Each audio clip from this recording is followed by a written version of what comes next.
Lu Chun traversed to the Tianmen sect, his identity transformed into a menial worker responsible for gathering medicinal herbs. During one such gathering, he inadvertently crushed a precious spirit herb. Yet to his astonishment, he discovered that he had seized an entire year of lifespan as a result. This revelation filled him with wonder. From that moment on, a path toward immortality quietly unfurled before Lu Chun. At the main peak of the Tianmen sect, Lu Chun blinked in a daze as he gazed at the bustling crowd on the platform. Where is this place? Before he could fully comprehend his memories, an elderly man clad in white on the platform called out, Qi Tiandao, innate Dao spirit, enters Tianling Peak to be personally taught by the sect master. Shi Yixue, extreme in cold body, enters Tsuishua Peak to be personally taught by an elder. Dongfang Yin, blazing sun holy body. As the elder's voice echoed, Lu Chun finally realized that he was here to apprentice at the Tianmen sect. However, why had his name not yet been called after such a long time? Most of those summoned by the elder were from the same village as the original owner. They had all come to the Tianmen sect together to cultivate and had successfully passed through the arduous 9 trials.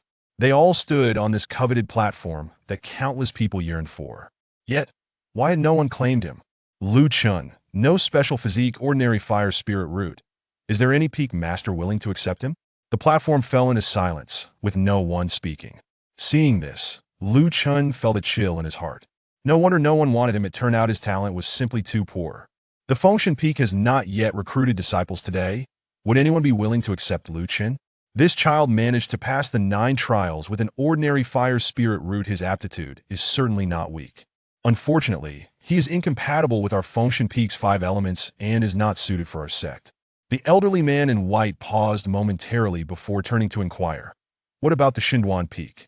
This child possesses exceptional talent. Accepting him into the Xinduan Peak would be a waste. It would be better to let him go to the Xinlian Peak. As the Xinduan Peak master finished speaking, a woman in a pill-making robe turned her gaze toward Lu Chun. Although this child lacks a special physique, an ordinary fire spirit root entering our Xinlian Peak is not too shabby. Since no one else wishes to accept him, let him join our Xinlian Peak as a herb-gathering menial. Herb-gathering menial? Upon hearing this, Lu Chun lifted his head to look at the white-clad woman seated high on the platform, his expression dimming. Lu Chun, do you have any objections? Disciple has no objections. Very well, then follow me back to Xinlian Peak. With that, Dan Kingsley rose and prepared to leave. Wait for me, Lu Chun called out helplessly, hastily following after her. Xinlian Peak, located to the south of the Tianmen sect, occupies the position of the vermilion bird, where the fire element spirit energy is exceedingly dense. Lu Chun followed Dan Kingsley without hindrance until they arrived at Xinlian Peak. He had expected her to first arrange a place for him to stay, but instead, she directly brought him to the medicinal herb garden.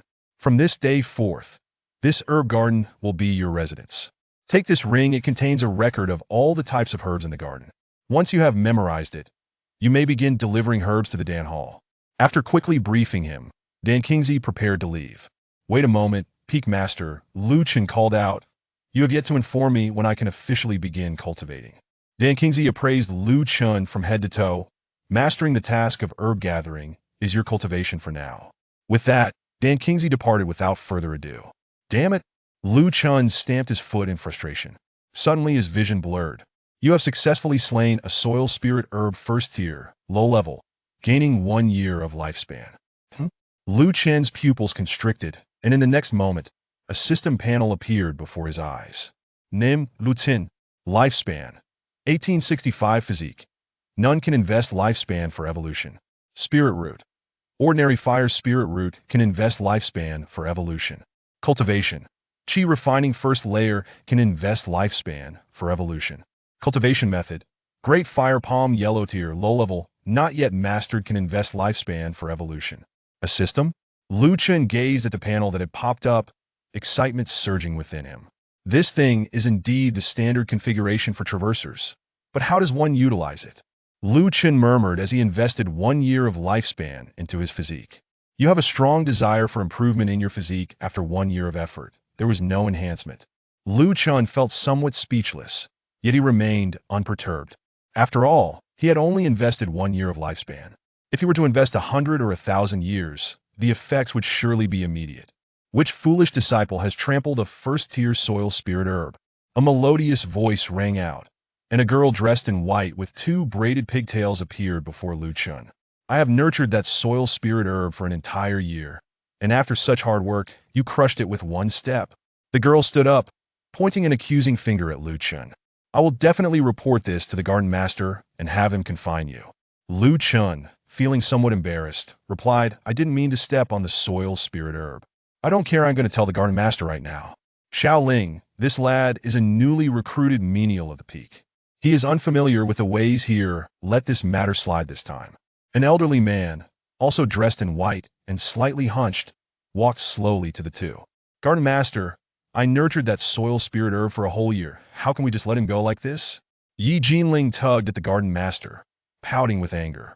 All right, he just arrived. You can show him around the herb garden. The garden master turned to Lu Chun and said, Lu Chun, you should follow senior sister Yi to learn. Do not make any more mistakes. I understand. Thank you, garden master. Your talent is not lacking. If you work hard, perhaps one day you can leave the herb garden and enter the Dan Hall. With these words, the garden master took his leave. Leave the herb garden? I don't want to. What are you muttering about? Don't think that just because the garden master is helping you, everything is fine. The matter of you trampling my soil spirit herb is not over unless you help me gather all the herbs needed today. Yi Jinling said haughtily. Gather herbs? Lu Chun was taken aback, but soon felt exhilarated. All right, as long as senior sister can forgive me, I will gather as many herbs as needed. Lu Chun was currently troubled by his insufficient lifespan for evolution and was eager to gather herbs. Fine, but you better not go back on your word. A gentleman's word is his bond. A sly smile appeared on Yi Jinling's face as she led him to a sea of blue flowers. The herbs that grow here are called coldflower, a first-tier, mid-level spirit herb. When gathering, you must wrap the stem in flower-protecting paper like this, then bundle it up. As Yi Jinling introduced, she neatly packaged the cold flowers she had gathered. Hey, erase the flower-protecting paper for you. Your task today is to gather 100 cold flowers. If you don't gather enough, you won't have any food. Lu Chun accepted the flower-protecting paper and promptly replied, Senior sister, rest assured, I will complete the task. Good, you may begin. I will come back to collect in the evening. Lu Chun nodded and began to gather herbs, trying to imitate her actions. However, he struggled at first, getting frostbitten by the cold flowers several times before finally succeeding. Fortunately, Lu Chun possessed a fire spirit root. Otherwise, one failure would have rendered him unable to continue. You have successfully slain a coldflower first tier, mid-level, gaining 2 years of lifespan. You have successfully slain 10 coldflowers, gaining 20 years of lifespan. Chapter 2. A Millennium of Life. Commencing the exploration of lifespan as night descended, Lu Chun meticulously wrapped 100 frosty coldflowers. Upon gazing at the system panel that displayed an additional 200 years of lifespan, a smile of contentment graced his face. A soft voice of inquiry broke the silence, followed by the graceful figure of Yi Jinling appearing before Lu Chun. Senior sister Yi, your timing is impeccable. Here are the 100 frosty cold flowers. I have wrapped them all as per your request.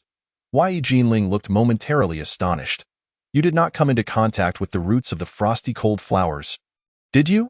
Their roots are exceptionally frigid. Even a slight brush could result in frostbite. How is it possible that this mere boy, with but a hint of spiritual energy, emerged unscathed? I did touch them, but it must be due to my fire spiritual root. The cold dissipated swiftly, Lu Chun explained. Fire spiritual root? I never anticipated that beneath your seemingly foolish exterior lies a singular spiritual root. Given your diligence, I shall forgive you for trampling the earth spirit grass today. Thank you, senior sister. Yi Jinling waved her hand dismissively. It is getting late. Allow me to escort you to your room. And afterwards, we shall head to the dining hall. That would be most kind of you. The medicinal garden was not overly crowded, hence there were plenty of vacant rooms. You may reside here from now on. My room is adjacent. Should you have any questions, do not hesitate to seek my assistance. Understood, senior sister. By the way, this manual is our medicinal garden's exclusive technique, the only cultivation method available. You may wish to give it a try.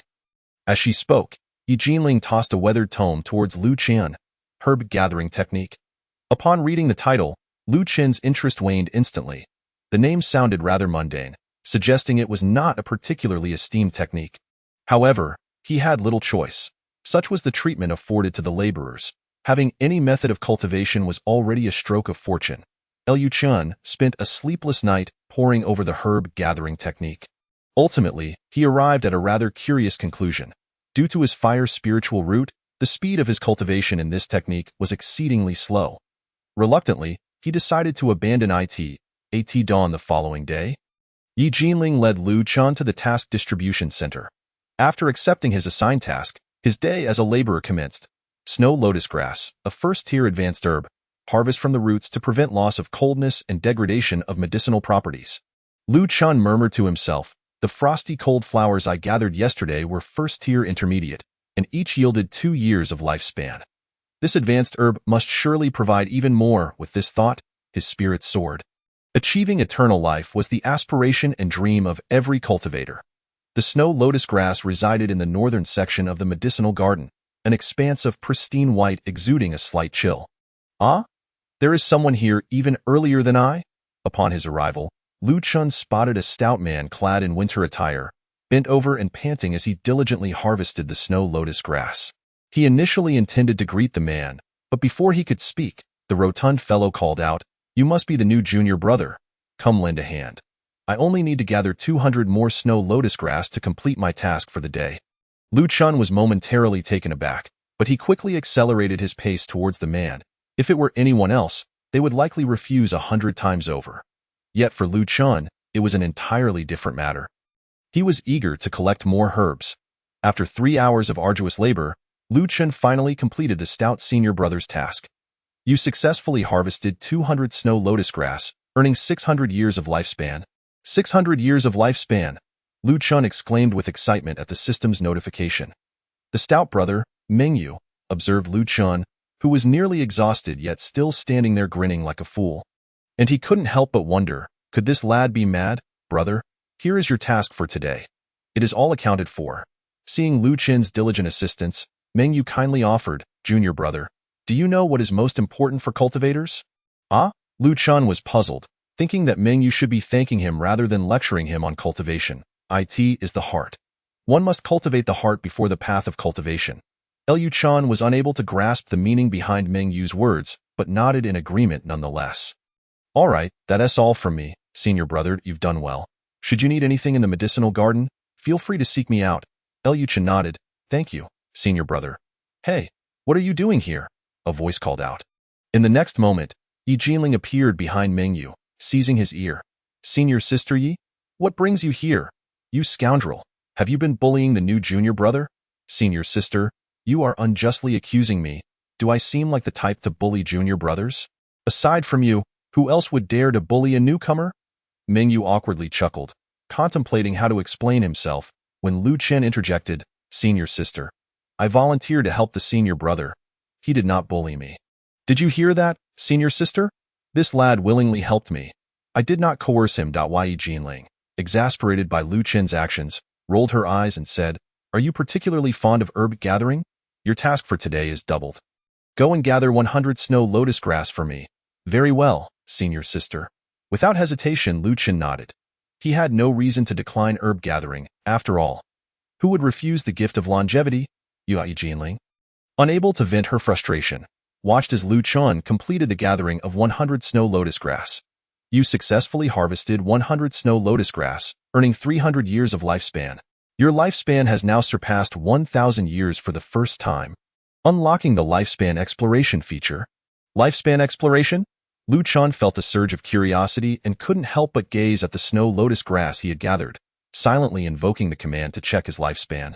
Snow lotus grass, first tier advanced 370, current lifespan limit. The maximum lifespan of the snow lotus grass could reach 70. Liu Chun had assumed it would only live for 5 years at most. Otherwise, why harvest it so early?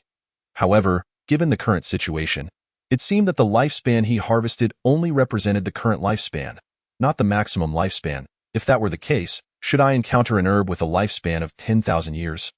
Wouldn't I strike it rich? With these thoughts swirling in his mind, Liu Chun made his way to Yi Jinling, presenting the harvested snow lotus grass. Senior sister, I have completed today's task. Yi Jinling let out a resigned sigh. She had intended to teach Lu Chun not to help others indiscriminately to avoid being taken advantage of. However, seeing his industrious demeanor, she refrained from reprimanding him further and led both of them toward the pavilion of the garden master. All harvested herbs must first be submitted to the garden master's pavilion for verification before being forwarded to the alchemy hall. Those who gather the herbs receive a stipend every 6 months, consisting of spirit stones and elixirs for cultivation. The garden master also rewards individuals based on their performance. Upon reaching the pavilion, Lu Chun encountered the garden master from the previous day. He instinctively activated the lifespan exploration feature. Fanggu Yuan, 9th layer of Qi training 98-200. Ordinarily, a Qi training cultivator could live up to 180 years without external aid. Yet, Fanggu Yuan appeared to possess an additional 20 years of lifespan. Could it be that his innate talent exceeded that of typical Qi training cultivators, or had he relied on external aid? This newcomer has exceeded his task expectations? The garden master remarked upon seeing the herbs Lu Chun submitted. Indeed, Lu Chun is diligent and possesses talent. He is a promising prospect. Ha ha ha, splendid. It has been a while since our garden has seen such a hard-working lad. You possess a fire spiritual root? The garden's cultivation methods may not suit you. This body refinement technique is a treasured possession of mine from recent years. I shall lend it to you for 3 days. Remember, do not impart it to others. Chapter 3. Inferior Spiritual Roots, Dragon God Hunyuan Technique. Faced with the cultivation technique bestowed by Fanggu Yuan, Lu Chun accepted it without hesitation. After delivering the herbs, he followed Yi Jinling back to his room. Lu Chun, did you truly volunteer to help Mingyu? Yes, I thought since I am new here, I should learn as much as I can and do my part. Plus, helping senior brother Mingyu could also be seen as a favor. Yi Jinling nodded. It is good that you think this way, but in the future, try to focus on your own tasks. I understand, senior sister. Upon returning to his room, Lu Chun commenced his study of the body refinement technique. After reading through it, he grasped its essence. This technique was not a path of cultivation per se, but rather a form of physical training. Unlike cultivation methods that required spiritual energy, body techniques could be practiced without it. Given his low cultivation level and the lack of suitable methods, it would be prudent to delve into this body refinement technique for the time being. Please select the amount of lifespan to invest. As the body refinement technique had yet to appear on his system panel, he decided to invest 1 year as a preliminary test. You have invested 1 year of lifespan into the body refinement technique for evolution. After practicing the body refinement technique for 1 year, your physical abilities, constitution, and vitality have been significantly enhanced. Lu Chun suddenly felt a warmth enveloping his body, as though a surge of strength had manifested within him. Checking his system panel again, he discovered that the body refinement technique had progressed to the entry-level stage. Having invested merely 1 year of lifespan, the advancement was remarkable. What if he were to invest 10 years? You have invested 10 years of lifespan into the body refinement technique for evolution. After practicing the body refinement technique for 10 years, due to your mediocre talent and comprehension, your cultivation did not progress, but your strength has significantly increased. Lu Chun felt an itch in his muscles, but apart from that, he noticed no other changes. Damn it. After dedicating 10 years of my lifespan, I've only managed to cultivate a modicum of muscle? This is utterly outrageous. Lu Chun scrutinized the information displayed by the system. Could it be that my innate talent is lacking, perhaps due to my spiritual root constitution? Regarding physical constitution, Lu Chun had little hope. However, when it came to spiritual roots, he believed he could still make an attempt. System, invest 100 years to evolve my spiritual root. With no hesitation, Lu Chun committed 100 years of his lifespan. You have invested 100 years of lifespan to evolve your spiritual root. You begin to comprehend the essence of heaven and earth, merging with nature, enhancing your sensitivity to the spiritual energy of the world. After a century, your spiritual root has been upgraded to a low-grade level. Nice. Upon witnessing the enhancement of his spiritual root, Lu Chun couldn't help but exclaim in excitement, though he quickly stifled his voice to maintain a low profile. Initially, he had merely possessed a mortal-grade spiritual root, so the gap to a low-grade root wasn't vast. An elevation of 1 stage over a century isn't particularly impressive. Perhaps future advancements will prove significantly more challenging. Lu Chun remained in awe of the path of cultivation. Next, he should attempt the body tempering technique. The thought of this tantalizing endeavor flooded Lu Chun's mind, and the sensation of risking his life was somewhat exhilarating. After all, Lu Chun had earned a millennium of lifespan in merely 2 days. and he was currently foraging for the most basic first-tier herbs. If he could later gather second-tier, third-tier, or even higher-grade herbs, his lifespan reserves would grow even faster. With this in mind, Lu Chun took a deep breath and invested 600 years of lifespan into the body tempering technique. You have invested 600 years of lifespan to practice the body tempering technique. You trained in the body tempering technique for a year, but due to your mediocre comprehension, your cultivation did not significantly progress, though your physique has improved. After 10 years of practicing, your talent being limited, your cultivation showed no progress, yet you successfully mastered the body tempering technique, enhancing your vitality. After a century of training, you have successfully integrated your understanding, and your body tempering technique begins to transform. After 3 centuries of practice, you have merged the body tempering technique with the essence of heaven and earth, successfully evolving it into a method of cultivation. After 4 centuries, your body tempering technique has transformed into the dragon body technique. After 5 centuries, on this day, you suddenly experience an epiphany, gathering the true essence of heaven and earth, creating the dragon tiger nurturing technique. Your physical body and vitality experience a remarkable enhancement. After 6 centuries, the dragon tiger nurturing technique reaches its pinnacle, breaking through the limits of the technique. Advancing to the dragon god primordial technique, a series of prompts continuously appeared before Lu Chen's eyes, and before he could react, a torrent of memories surged into his mind. These memories felt incredibly vivid, as though he had indeed practiced this body tempering technique for 6 centuries. This newfound understanding invigorated him. What transformations might occur with an additional 300 years of investment?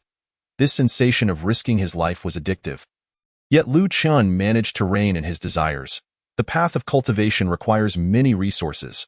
One must not succumb to momentary greed, but rather reserve some as a trump card. The cold night wind blew in through the window. Yet he felt no fear of its chill. It was as if he harbored the power of the dragon god within him, capable of shattering mountains with a mere gesture. Simultaneously, even his senses had been significantly enhanced. He could even hear the breathing of Sister Yi in the adjacent room. Her breath was unlike that of an ordinary person, imbued with a palpable aura, as if she were in the midst of cultivation. Is someone spying on me? Yi Jinling seemed to sense something and suddenly spoke. Liu Chen hurriedly withdrew his heightened hearing, and soon after, a knock echoed through the door. Junior brother, are you asleep? Lu Chun composed himself and opened the door, saying, Not yet, sister. What brings you to my room at this late hour? I was just practicing when I suddenly sensed something watching me. However, that entity was quite sensitive and fled immediately upon realizing something was amiss. I followed the aura here, but it suddenly vanished at your door. Liu Chen feigned surprise, exclaiming, Oh, could it be that this person has targeted me? Perhaps it is a demon. A demon? Indeed, Yi Jinling replied. The Tianmen sect encompasses vast territories. With personnel dispersed, thus demons occasionally roam. Junior brother, you must be more cautious in the future. But we are situated in the medicinal herb garden of the Divine Refinement Peak. Do demons not fear this place? Yi Jinling explained, Our medicinal herb garden is located in the most remote area of the Divine Refinement Peak, and there are at least 50 similar gardens scattered across it.as for truly high-tier exotic herbs. They reside in the inner peak. Our herbs are of low grade, and the defenses are weak, allowing these demons to act with impunity. I see. However, you need not worry excessively. It is likely I was simply being overly sensitive. You should rest early. We have to gather herbs tomorrow. Thank you for your concern. Sister, I will rest now. After Yi Jinling departed, Lu Chun gazed at the panel that had appeared before him, inhaling sharply. Yi Jinling, Qi Refinement Level 4, 1500 indeed. Sister is merely at the Qi Refinement stage, yet her lifespan limit reaches a staggering 1500. Seems her true identity is not simple. With this experience, Lu Chun resolved to refrain from utilizing his abilities too frequently and to conduct himself with greater discretion. Chapter 4. Blazing Heavenly Fire Palm. Crisis arises in the following 3 days. Lu Chun dedicated most of his time to cultivating the Dragon God Primordial technique. After 3 days, he had gained profound insights into this technique. He had not anticipated that this body technique would also possess the ability to suppress one's aura and cultivation. It was truly remarkable, Liu Chen murmured as he stepped outside, only to encounter Yi Jinling approaching him. Good morning, sister. Good morning, Yi Jinling replied, "The headmaster has an announcement to make today, and I have come to inform you." "An announcement?" Lu Chen pondered. "Very well, let us go together." Upon arriving at the headmaster's loft, Lu Chen immediately recognized a familiar face. "Dongfang Yin? Lu Chen?" The man dressed in red martial attire in the loft exclaimed in surprise upon seeing Lu Chen. "I had heard you were working in the herb garden. I didn't expect to run into you here." Dongfang Yin nearly let slip that Lu Chen was merely a servant, but thankfully he caught himself in time. Among the 10 individuals who passed through the 9 great trials of the Tianmen sect, 4 hailed from Baijia village. The 2 had maintained a decent relationship in the village, so Dongfang Yin wished to avoid discouraging Lu Chen. "What a coincidence," Lu Chen awkwardly replied. "By the way, weren't you supposed to be an inner disciple at Qiyang Peak? What brings you to the herb garden?" "I am here on a mission. Although I am an inner disciple, I still need to contribute to the sect to obtain cultivation resources. When I accepted the mission, I wondered if I might encounter you, and here we are. I see." Ahem. Fang Guyuan cleared his throat twice, signaling for everyone to be quiet. "The herb garden has been rather unsettled recently, and demons may be lurking. This brother Dongfang has been invited to safeguard the peace of the herb garden. Everyone should be vigilant at night and refrain from going out unless necessary." "Understood, headmaster." Fang Guyuan nodded, stating, "I have said all that needs to be said. You may disperse." As the crowd departed, only Lu Chen remained. "Headmaster, I have borrowed your body tempering technique. The 3-day period has ended, and I shall return it to you now." Fang Guyuan appraised Lu Chen for a moment. "Not bad. Your physique has indeed changed. This body tempering technique is quite marvelous. If you could comprehend it for a few more days, the results might be even better," he chuckled. "As long as you are willing to work hard, you will inevitably have more opportunities for comprehension in the future." After exchanging a few words, Lu Chen took his leave. Fang Guyuan watched Lu Chen's departing figure, sighing softly. This body tempering technique requires no particular cultivation threshold. After 3 days of review, he has only achieved this level. His innate talent is truly mediocre. Lu Chen, do you know that Dongfang Yin? As soon as he exited, Meng Yu curiously inquired. "We are from the same village before joining the Tianmen sect." "Joining the Tianmen sect? Weren't you recruited from the servant hall?" Meng Yu exclaimed in surprise. "Servant hall? What is that?"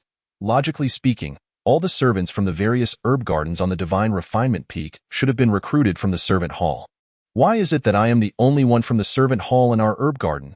Lu Chen gazed at Meng Yu, who appeared somewhat despondent, and asked with a smile, "Did Sister and the other seniors also come through an apprenticeship?" "Sister's identity is quite remarkable. Do you know where she is from?" "Where is she from?" "The imperial capital of the royal city." Lu Chen was astonished. "Are you saying Sister is of royal lineage?" "Indeed, the Yi family is the royal family in Tianxin Kingdom. With such a prestigious background, why did Sister not become an inner disciple but instead choose to be a servant?" Meng Yu looked up and replied, "That remains a mystery. I must go gather herbs now. Would you like me to assist you? You have connections now. I don't need your help. I will go by myself." Alas, that's not. Lu Chen regretted mentioning his acquaintance with Dongfang Yin. However, before departing, he took a moment to check Meng Yu's lifespan. Meng Yu, Qi Training Layer 2, 22-120. This lifespan indeed marks him as a mere servant disciple. A day passed without the appearance of the monsters mentioned by the headmaster. The 2nd day, the 3rd day, and even a week went by. Yet the monsters remained absent. Lu Chen, today marks the final day of my task. Tomorrow, I shall leave the medicinal garden. You are currently a servant disciple. So should you ever require my assistance in the future, feel free to seek me out at Qiyang Peak. I shall remember that. Just don't be unwilling when I come to find you later." Lu Chen jested. "One can never be certain." He chuckled. Lu Chen, having traversed from another world, understood the nuances of social hierarchies. Although they hailed from the same village, he was now an inner sect disciple, belonging to a realm far beyond his own. Perhaps out of respect for their past, he might lend him a helping hand, but that would be the extent of it. By the way, how have you fared with the Great Fire Palm?" Lu Chen replied, "I haven't practiced much, still at the same level as before. That simply won't do." The Great Fire Palm was a supreme technique I procured from an old beggar, said to possess the power to scorch the heavens and boil the seas once mastered. Bought from an old beggar? Lu Chen instantly reassessed the significance of the Great Fire Palm in the realm of cultivation. The term old beggar carried substantial weight. "Well then, I want to keep you. I must go on patrol, lest my contributions be deducted. Stay safe." Rest assured, my master assured me that this task is quite safe, and there is no chance of monsters appearing. Although Lu Chen received no definitive answer regarding the Great Fire Palm, he gained a measure of understanding about this technique. Throughout these days, he occasionally assisted Yi Jinling in collecting herbs. Though not in abundance, he had accumulated 600 years of lifespan. Lu Chen opened the system panel. Name: Lu Chen. Lifespan: 18-10-55. Physique: None. Can invest lifespan for evolution. Spiritual root: Inferior fire. Spiritual root: Can invest lifespan for evolution. Cultivation: Qi training layer 1. Can invest lifespan for evolution. Technique: Dragon God mixed origin technique. Heaven tier low level. Mastered: Great Fire Palm. Yellow tier low level unmastered. 100 herb technique. Yellow tier high level unmastered. Can invest lifespan for evolution. To his astonishment, the Dragon God mixed origin technique had already reached the Heaven tier low level. Its state refined to perfection. Lu Chen mused, if I were to invest a few hundred years of lifespan, could I possibly break through to the Heaven tier high level? This thought flickered briefly in his mind. His physique was already formidable enough. While investing lifespan could still yield improvements, the effects would not be as pronounced as before. Lu Chen's gaze finally settled on the Great Fire Palm. Dongfang Yin mentioned that this technique was a legendary skill bestowed by an old beggar, and he was eager to witness its true might. System: Invest 500 years of lifespan into the Great Fire Palm for evolution. You have invested 500 years of lifespan into the Great Fire Palm for cultivation. You cultivated the Great Fire Palm for 1 year. Despite the enhancement from your spiritual root, your comprehension is too low, resulting in slow progress. You cultivated the Great Fire Palm for 10 years. Limited by your comprehension, the results are minimal, but you successfully mastered the Great Fire Palm. You cultivated the Great Fire Palm for 100 years. You grasped the essence of fire, resulting in a qualitative transformation of the Great Fire Palm in your hands. You cultivated the Great Fire Palm for 300 years. Your Great Fire Palm has been upgraded to the Raging Fire Palm. You cultivated the Great Fire Palm for 400 years.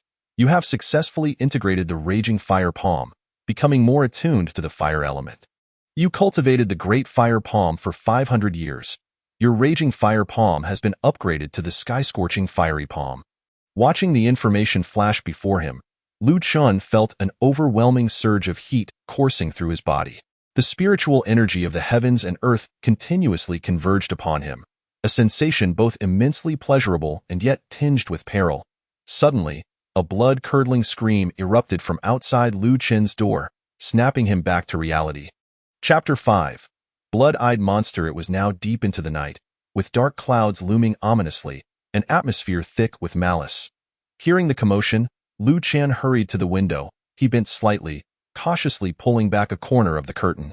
Outside, Dongfang Yin's hand, empowered by the Great Fire Palm, was severed by an invading monster, black blood gushing from the wrist. Cursed beast! A sharp cry accompanied by a piercing beam of sword light erupted as Yi Jinling, wielding a jade-crafted longsword, lunged directly at the monster. The creature proved no match for Yi Jinling, swiftly subdued within mere moments. Observing this, Lu Chen took a deep breath and settled near the window. That monster was no match for Sister Yi. He should be safe. Yet, the very next moment, he felt a chill creeping down his spine. Trembling, he turned to look behind him, only to find a blood-soaked eye, emanating an eerie cold light, fixated upon him. Damn! Lu Chen cursed loudly, instinctively retreating. Bang! A hand, as dark as ink, crashed through the wall. Then, with a fierce grip, it shattered half the walled eye in an instant. The massive form of the monster surged through the breach. This creature towered over a yard, its mouth lined with jagged teeth, its body covered in blood-red eyes. What in the world is this monster? Having never encountered such a sight, Lu Chen was left utterly paralyzed with fear. The blood-eyed monster's multitude of eyes swiveled, all locking onto Lu Chen. The next moment, it let out a terrifying roar and lunged at him. Acting entirely on instinct, Lu Chen raised his hand and struck. Boom! Flames erupted skyward. The roof exploded into a massive hole, debris scattering everywhere. When Lu Chen opened his eyes, the blood-eyed monster lay slain, its remains splattered across the ground. The night was eerily tranquil, yet steeped in an atmosphere of death. The stench of blood oozed from Lu Chen's palm, causing his stomach to churn. You have successfully slain a blood-eyed monster, earning 78 years of lifespan. As he observed the prompt before him, Lu Chen gradually regained his composure. The legendary monsters, were they truly this weak? He had anticipated their might, only to find they could not withstand even a single blow from him. Was it his strength that was exceptional? Or Dongfang Yan's abilities that were lacking? Regardless, he felt compelled to express gratitude towards Dongfang Yan. Without his warning, his strike might not have wielded such tremendous force. Liu Chan, are you all right? While he pondered these thoughts, Yi Jinling's voice reached him from afar, prompting him to collapse to the ground, clutching the blood-eyed monster's hand around his neck and feigning unconsciousness. When Lu Chen awoke, it was already 10 days later. Given the circumstances of the monster attack, awakening after only a few days would have been far too unprofessional. Timing his revival for a moment when no one was watching, he had spent the past 10 days cultivating the Dragon God mixed origin technique, which had advanced from a mere physical skill to a method of cultivation that could facilitate further training. Hence, these 10 days had not been tedious for Lu Chen. As the weather transitioned from summer to autumn, he emerged from his room to find the yard littered with scattered leaves, bringing a hint of autumn chill to the entire medicinal garden. Liu Chen, you're awake. Just as Yi Jinling completed her herb-gathering task, she hurried over to him. Yes, sister, have you just finished your tasks for today? Yi Jinling nodded, then remarked, why are you out so soon after waking? Quickly return inside to rest. You mustn't catch a chill. Since arriving at the medicinal garden, Lu Chen had frequently assisted Yi Jinling in herb collection, so her concern for him was understandable. All right, Lu Chen nodded and returned to his room, inquiring about the events of that day. Yi Jinling explained that 3 blood-eyed monsters had attacked that day.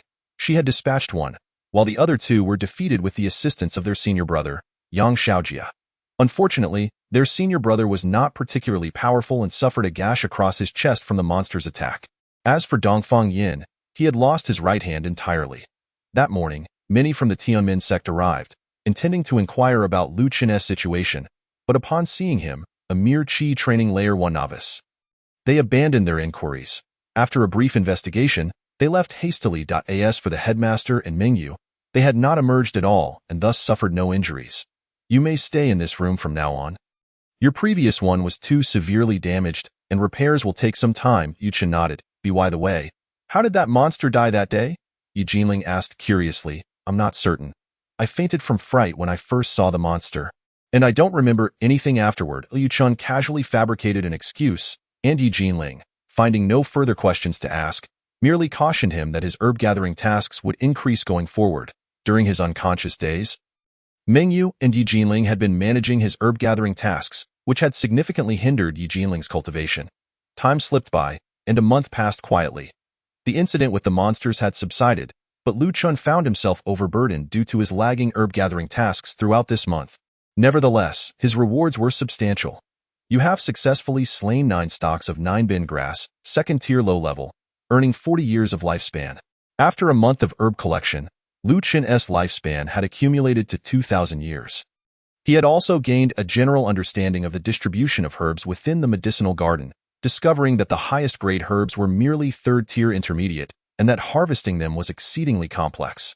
Although the lifespan rewards were generous, the efficiency had become a significant drawback for Lu Chen. Look at this foolish junior brother. He is exhausted yet still standing there with a silly grin. Mengyu remarked upon seeing Lu Chen's condition. Liu Chen was finding joy amidst adversity, and at first glance, he appeared to be the diligent and earnest type. Do not speak ill of him. The senior brother Yang Xiaojie remarked. Indeed, you have been in the herb garden for 2 years, yet you have not learned to be industrious, but rather excelled at cunning and deceit. Mengyu retorted, his frustration evident. My talent surpasses that of my junior brothers. I am destined to enter the outer sect as a disciple who would want to remain in this wretched herb garden for a lifetime. With someone like you, whether you can even reach the foundation establishment stage is still uncertain. Senior sister, you are being quite unreasonable. Mengyu felt a sting in his eyes. Those of you who come from the outside are bullying me. A mere gardener recruited from the servants' hall. Senior brothers and sisters, our tasks for today are complete. Shall we deliver them to the headmaster? The arrival of Lu Chen eased Mengyu's embarrassment, and the 4 of them proceeded to Fang Giyuan's loft. Placing the herbs they had gathered for the day down, you all may leave. Lu Chen, stay behind. I have matters to discuss with you privately." The others complied and departed, leaving Lu Chun feeling somewhat anxious. Though he maintained an air of nonchalance, "Headmaster, is there something you wish to discuss with me? I have a task here that offers considerable rewards. Are you willing to accept it?" Chapter 6. A deduction of one spirit stone. Lu Chun inquired with curiosity. "What task is it?" "To assist an elderly cultivator from the outer sect with the collection and management of herbs. The duration is half a month, and the reward is 20 middle-grade spirit stones. 20 middle-grade spirit stones? Lu Chun was astonished. His salary for a year in the herb garden amounted to only 10 low-grade spirit stones. Tio earned 20 middle-grade spirit stones in just half a month. Spirit stones are essential for cultivation and breaking through realms. One middle-grade spirit stone contains the equivalent spiritual energy of 10 low-grade spirit stones. Indeed, are you still willing to proceed?" Lu Chun clasped his fists and replied, "Naturally, I am willing to undertake this task. But with such generous rewards, why would you assign it to me? To be frank, that old cultivator has a rather unpleasant temperament and is known to withhold rewards. You may find that after half a month, you might only receive some fragmented spirit stones. However, as long as you perform well and do not give him cause for complaint, he will certainly not deduct your pay." Lu Chun nodded. "I am willing to accept this task." There was no reason for Lu Chun to refuse this opportunity. Setting aside the matter of the spirit stones, the herbs in the outer sect elder's courtyard must surely be of a higher grade than those in the herb garden, right? Normally, he would need to collect hundreds to accumulate 1,000 years of lifespan, but encountering higher-tiered herbs might yield the same result with just one. This was a lucrative endeavor for Lu Chun. As for the unpleasant temperament, which powerful cultivator does not possess a bit of a temper? As long as you have thought it through, let us go.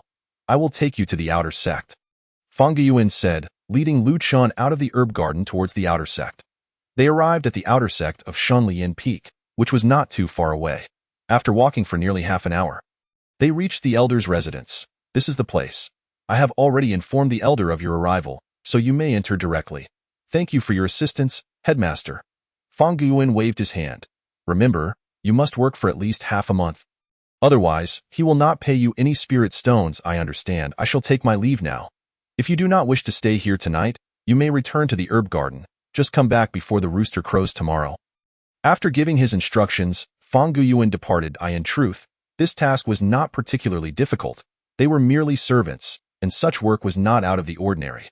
Fang Guiyuan assigned this task to Lu Chun partly out of guilt, as he felt somewhat responsible for closing the gates during the demonic invasion, resulting in his disciples being injured and comatose for 10 days. Anyone would feel some remorse under such circumstances. Therefore, this task served as a means for him to alleviate some of that guilt. Knock, knock, knock. Lu Chun knocked on the door. "Hello, I am here too." Before he could finish his sentence, the tightly shut courtyard gate swung open, revealing a short, slightly hunched old man. The elder, named Yun Xingyang, was a ninth-layer foundation establishment cultivator. "Come in." Lu Chun was momentarily taken aback but followed Yun Xingyang inside. The residence was not large, approximately 300 to 400 square meters. In the small courtyard stood a spirit tree, the grade of which Lu Chun could not determine, but it appeared to be above the 5th grade. Beneath the tree was a reclining chair. Surrounded by dense herb fields, collect 50 woodbell flowers, extract their spiritual liquid, and store it in that wooden barrel. Your task for today will be considered complete. The methods for harvesting and extracting the spiritual liquid are in the book on the table. You may find them yourself. After saying this, Yun Xingyang leisurely made his way to the reclining chair and lay down comfortably. Lu Chun nodded and began to diligently review the materials. The woodbell flower, a high-grade second-tier herb, requires one to clear the surrounding soil and completely wrap the roots in protective spirit paper during harvesting. This book contained information on all the herbs grown in the courtyard. And Lu Chun was astonished to discover that the lowest grade herb in the courtyard was indeed the woodbell flower. The highest grade was a mid-tier 5th grade herb known as the blazing feather fruit. This fruit grows on the Xinling tree, flowering every 10 years and bearing fruit every 30 years. Its shape resembles the feathers of a phoenix and possesses transformative powers. Kid, it's almost dark. If you do not complete your task before sunset, I will deduct 1 spirit stone from you. Lu Chun glanced at the blazing sun in the sky, said nothing, simply nodded in agreement, and began to harvest the woodbell flowers. The harvesting process went relatively smoothly. With hardly any failures, it took Lu Qian nearly 3 hours to gather all 50 woodbell flowers. As for extracting the spiritual liquid, Lu Qian worked swiftly, completing it in just half an hour. The only downside was that a few woodbell flowers were damaged during harvesting, causing some of the spiritual liquid to spill, preventing the barrel from being completely filled. You successfully harvested 50 woodbell flowers, high-grade second tier, and gained 300 years of lifespan. Task complete. Yun Qingyang glanced at the spiritual liquid in the barrel and grumbled. My spiritual liquid is lacking so much. Deducting 1 spirit stone from you seems only fair, does it not? Fair enough. I shall take my leave for today. Liu Qin's reward was 20 spirit stones, and even if 1 was deducted each day, he would still have 5 left. This was a surefire profit. After speaking, Lu Qian did not linger and left without hesitation. The elder watched Lu Qin's departing figure, momentarily taken aback. The next day. How did you kill one of my ice snow grasses? Deducting 1 spirit stone from you seems only fair. Does it not? Lu Qian cursed inwardly. Is this old fellow truly that stingy? The third day. You are late today. Deducting 1 spirit stone from you seems only fair, does it not? Lu Qian silently cursed. Being late also results in a deduction? The fourth day. Your movements were too slow today. Deducting 1 spirit stone from you seems only fair, does it not? Lu Qian smiled faintly. It must be tiring to come up with excuses to deduct my spirit stones every day. Right? On the 10th day. You need not say anything. I only require 5 spirit stones as my reward for this half-month. Liu Qin handed in his task for the day and spoke to Yun Qingyang. Yun Qingyang was taken aback. Have you finally wised up, deducting your own spirit stones? I merely thought it was quite troublesome for you to always find reasons to deduct my spirit stones. So I decided to say it myself. After 10 days, Lu Qian had truly become numb to it. First, he thought the old man was simply creating trouble, but gradually he realized that the issues arising during his herb harvesting were clearly due to this old coot sabotaging him from behind. It was likely that he was trying to withhold Lu Qin's spirit stones, and the most frustrating part was that the herbs damaged by this old man would not contribute to Lu Qin's lifespan. That was quite infuriating. Rather than allowing this old man to squander his lifespan every day, it would be better to simply lower his own reward. This way, he could still earn an extra 10 years of lifespan each day. What was there not to gain from that? Hee, you are quite amusing. What is your name? Lu Qian. Never heard of you. You must not be from any prominent family. In that case, how about I deduct another spirit stone from you? Damn it, I finally understand why no one is willing to take on this task. It is clearly an attempt to exploit free labor. Hee, I am just joking with you. I am not that kind of person. You did well on today's task. You may return now. Thank you, Senior. Lu Qian felt an immense sense of relief and hurriedly left the courtyard. Suddenly, a chilling aura surged from Lu Qian's side, racing towards his spine. This feeling. Is it a blood-eyed demon? Chapter 7. Breaking through foundation establishment, inviting crisis. Lu Qian focused his mind, his muscles tensed, as he subtly activated the burning heaven fiery palm. Having learned from his previous experience, Lu Qian understood the importance of taking the initiative in combat. The howling winds grew increasingly fierce, and Lu Qian activated all his senses, straining to perceive the energy of the blood-eyed demons. But soon, he realized that these demons were not targeting him, but rather the courtyard behind him. Who dares to invade my courtyard? It is tantamount to seeking death. A thunderous shout erupted from within the courtyard. Followed by a cacophony of clashes, Liu Qian was well aware of the consequences of meddling in others' affairs and did not linger, making his exit. Moments later, the courtyard fell silent. Yun Qingyang stood beneath the Xianling tree. His gaze cold and his expression grim. His sword, stained with dark red blood, glistened ominously in the shadows of the night. Have they fled? As Lu Qian returned to the medicinal garden, a wave of trepidation washed over him. The presence of numerous demons filled him with dread. Had they intended to attack him, even if he managed to survive, his abilities would inevitably be exposed. Once he entered the outer sect, he would be assigned tasks, and his fate could very well mirror that of Dongfang Yan. The mere recollection of Dongfang Yan's severed right hand sent chills down Lu Qian's spine. It was evident that he was too weak. The primary source of Lu Qian's fear stemmed from his own inadequacy.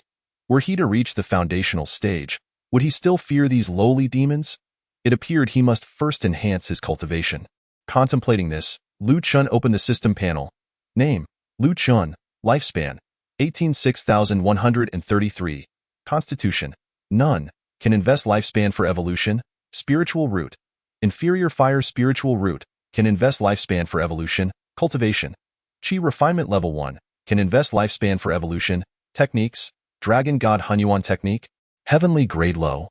Mastery: Burning heaven. Fiery palm. Heavenly grade low. Mastery: 100 herbs technique. Yellow grade high. Incomplete. Can invest lifespan for evolution. In assisting Yun Qingyang with herb gathering over these days, Lu Chun had amassed a total of 4,000 years of lifespan, bringing his total to 6,000 years. Surely, this lifespan would allow him to break through to the foundational stage. Lu Chun had yet to evolve his cultivation and was uncertain how much these years would enhance his level. System: Evolve cultivation. Note: cultivation is a tangible reality. The evolution process transforms the virtual into the real, consuming more lifespan than actual cultivation would require. Please input the amount of lifespan for evolution. Upon seeing the system's prompt, Lu Chun gained a general understanding. Evolution was, after all, a simulation, not genuine cultivation, and the time required was understandably longer. However, the specific ratio remained to be debated. He decided to invest 1,000 years. Lu Chun directly allocated 1,000 years for the simulation, not out of extravagance, but because insufficient investment would yield negligible results. Rather than making incremental investments, he preferred to make a substantial one. You have invested 1,000 years in evolution and cultivation. You have cultivated for 1 year, and through the Dragon God Hunyuan technique, you have successfully broken through to Chi refinement level 2. You have cultivated for 10 years and successfully broken through to Chi refinement level 5.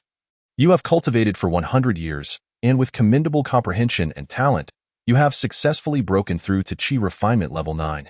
As Lu Chun beheld the information unfolding before him, excitement surged within him. He had only utilized less than 100 years of lifespan, and his cultivation had directly ascended to Chi refinement level 9. At this pace, would a breakthrough to the golden core stage not be within reach? Yet, such fantasies were ephemeral. You have cultivated for 200 years, but without a foundation establishment pill, your attempt to break through to the foundation establishment stage has failed. Damn it, Lu Chun cursed, having forgotten that breakthroughs could fail. You have cultivated for 300 years, attempting once more to challenge the foundation establishment stage. Due to the psychological shadow left by the previous failure, you have once again failed. You have cultivated for 500 years, and after numerous failures, you have finally succeeded in breaking through to the foundation establishment stage. You have cultivated for 700 years, and with mediocre talent, you have reached foundation establishment level 3.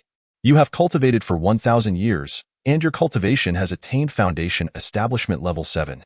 Lu Chun was overjoyed. Although he had wasted several hundred years of lifespan due to failed breakthroughs, he had ultimately succeeded. Furthermore, his cultivation had exceeded expectations, advancing directly to foundation establishment level 7. However, before he could bask in his elation, the spiritual energy of heaven and earth suddenly began to coalesce. Oh no! Lu Chun realized he had forgotten a crucial detail. While the cultivation provided by the system was indeed real, the process of spiritual energy flooding his body would not be concealed. A breakthrough of such magnitude would inevitably create a disturbance, especially since he had breached multiple levels at once, potentially alarming the entire medicinal garden. He needed to escape quickly. Otherwise, everyone in the garden would discover his breakthrough. Lu Chun hurriedly leapt through the window and dashed towards the distant forest. It was the dead of night, and everyone was fast asleep, thus no one noticed his movements. After running nearly 20 miles toward the forest, the spiritual energy of heaven and earth reached its peak, and the infusion was about to commence. There was no time to waste. This would have to suffice. The spiritual energy locked onto Lu Chun, and he could feel it acutely. Finding a clear patch of ground, he seated himself and began to channel the Dragon God Hunyuan technique. Suddenly, a torrent of spiritual energy surged from all directions, rapidly flooding into Lu Chun's body. This was Lu Chun's first genuine breakthrough, a sensation he had never experienced before. When he ascended to Chi refinement level 2, he felt an unprecedented sense of ease.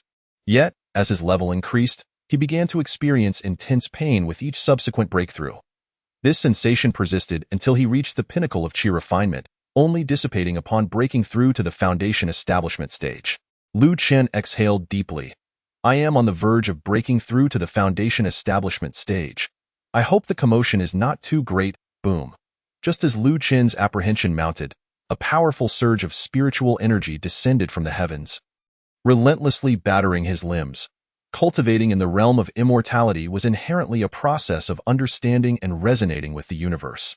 Thus, each breakthrough was inescapably accompanied by a communion with heaven and earth, resulting in a rush of spiritual energy. Ordinary cultivators need not worry in such circumstances, for they typically possess their own sanctuaries and protectors, rendering them impervious to the risks of spiritual energy leakage. However, Lu Qin was different. He had neither sanctuary nor protector. Moreover, given the recent unrest at Xinlian Peak, he remained perpetually on edge, wary of any lapse in vigilance. Senior brother, there is a strong fluctuation of spiritual energy over there. A light, ethereal voice rang out. Let us go take a look. A deep voice followed, and the sound of cultivators traversing the forest echoed in the stillness. Lu Qin's heart sank. This is trouble. Chapter 8. The art of escape is someone breaking through here. A male and female cultivator landed less than 100 meters from Lu Qin, astonished. May I inquire which fellow Taoist is breaking through in such a place instead of within their own sanctuary? The voice was exceedingly deep, clearly questioning whether Lu Qin was a disciple of the Tianmen sect. Lu Qin hesitated, contemplating whether to respond. However, his internal conflict quickly dissipated. No, he absolutely could not be discovered. Lu Qin was merely a lowly herb-gathering attendant. Despite possessing some talent, he was insignificant in the vast world of cultivation. Should news of his breakthrough to the foundation establishment stage leak, he would certainly be drawn into the outer sect, attracting unwanted attention and malice. In the sect, an additional person meant a further division of limited cultivation resources. The more individuals who entered the sect, the fewer resources each would receive. Consequently, for the sake of their own cultivation, some would not hesitate to resort to drastic measures. Thus, under no circumstances could he reveal his identity. It was a pity, however, that his cultivation would likely not reach foundation establishment level 7. Suddenly, the overwhelming spiritual energy of heaven and earth diminished slightly, and Lu Qin successfully broke through to the foundation establishment stage. Although he had yet to receive spiritual energy infusion for the 7 minor levels of cultivation, he could not dwell on that now. Lu Qin summoned his spiritual energy, severed a piece of bark from a nearby tree, and affixed it to his face using his spiritual power. This guise would surely suggest he was a demonic cultivator. How dare you provoke my Tianmen sect? You seek death. As the two cultivators witnessed Lu Qin's actions, they immediately drew their swords and charged at him. Lu Qin, realizing the gravity of the situation, abandoned his attempt to absorb the spiritual energy and rose in anger, striking at the two. Clang.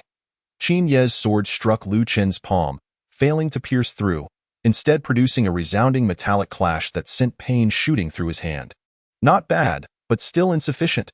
Qin Ye gathered his spiritual energy, flicked his wrist, and a fierce force propelled Lu Qin backward. Simultaneously, Li Shuhan lunged forward with her sword. Seizing the moment, Lu Qin unleashed a burning heaven fiery palm, sending Li Shuhan flying back. Junior sister, you seek death.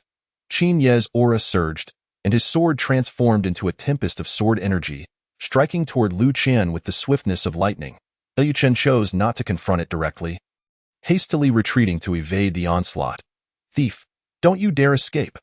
Qin Ye formed hand seals, and his flying sword shot toward Lu Qin like a bolt of lightning in the blink of an eye. Lu Qin deftly sidestepped, and the sword pierced through 3 massive trees before becoming lodged within their trunks. What? Qin Ye's deadly strike missed its target, and a look of horror spread across his face. The next moment, a massive hand engulfed in flames struck him squarely on the face.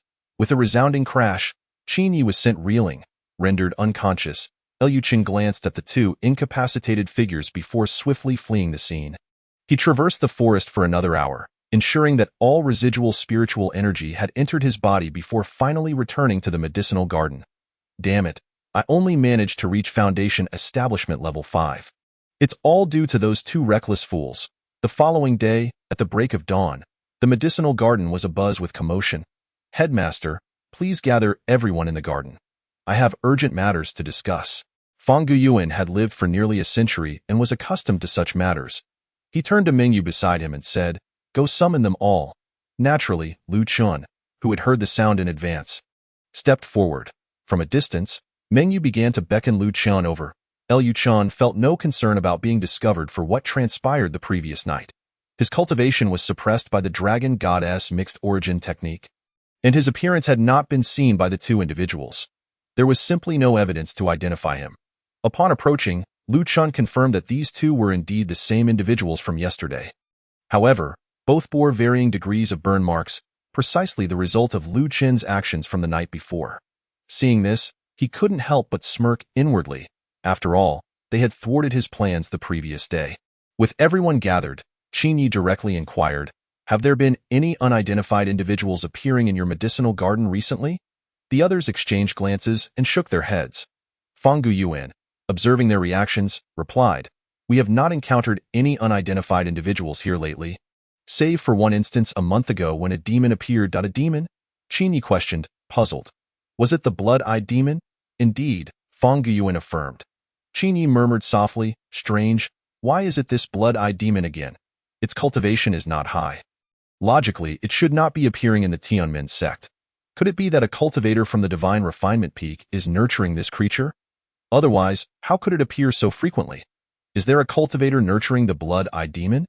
Qin Ye's voice was low, but it rang clear and resonant for Lu Qian. Could it be? Have my two senior brothers encountered something? Fang Guyuan pressed further, noticing their odd expressions. Qin Yi continued, "We encountered an unidentified cultivator last night. We intended to ascertain their identity before taking action. Who would have thought this fellow was lacking in skill, yet his ability to ambush and escape was exceptional. I let my guard down, and he slipped away. Good grief?" Lu Qian was taken aback by this revelation. These two boasted of their prowess while lacking in actual skill. Contemplating this, he assessed their cultivation levels. Due to the urgency of the situation last night, he had not had the chance to look closely, but today he intended to examine these two thoroughly. Qin Yi, Foundation Establishment Level 3, 25,550. Li Shuhan, Foundation Establishment Level 3, 18,1502. My word. These two possess quite the talent. The realization struck him hard. The aptitude of these two was surprisingly high, especially Li Shuhan, who at just 18 already had the strength of Foundation Establishment Level 3, truly extraordinary. I see, but the two of you were not injured, were you? Qin Yi paused before replying, only some superficial wounds, nothing to worry about. Since you have no findings here, we shall investigate other areas.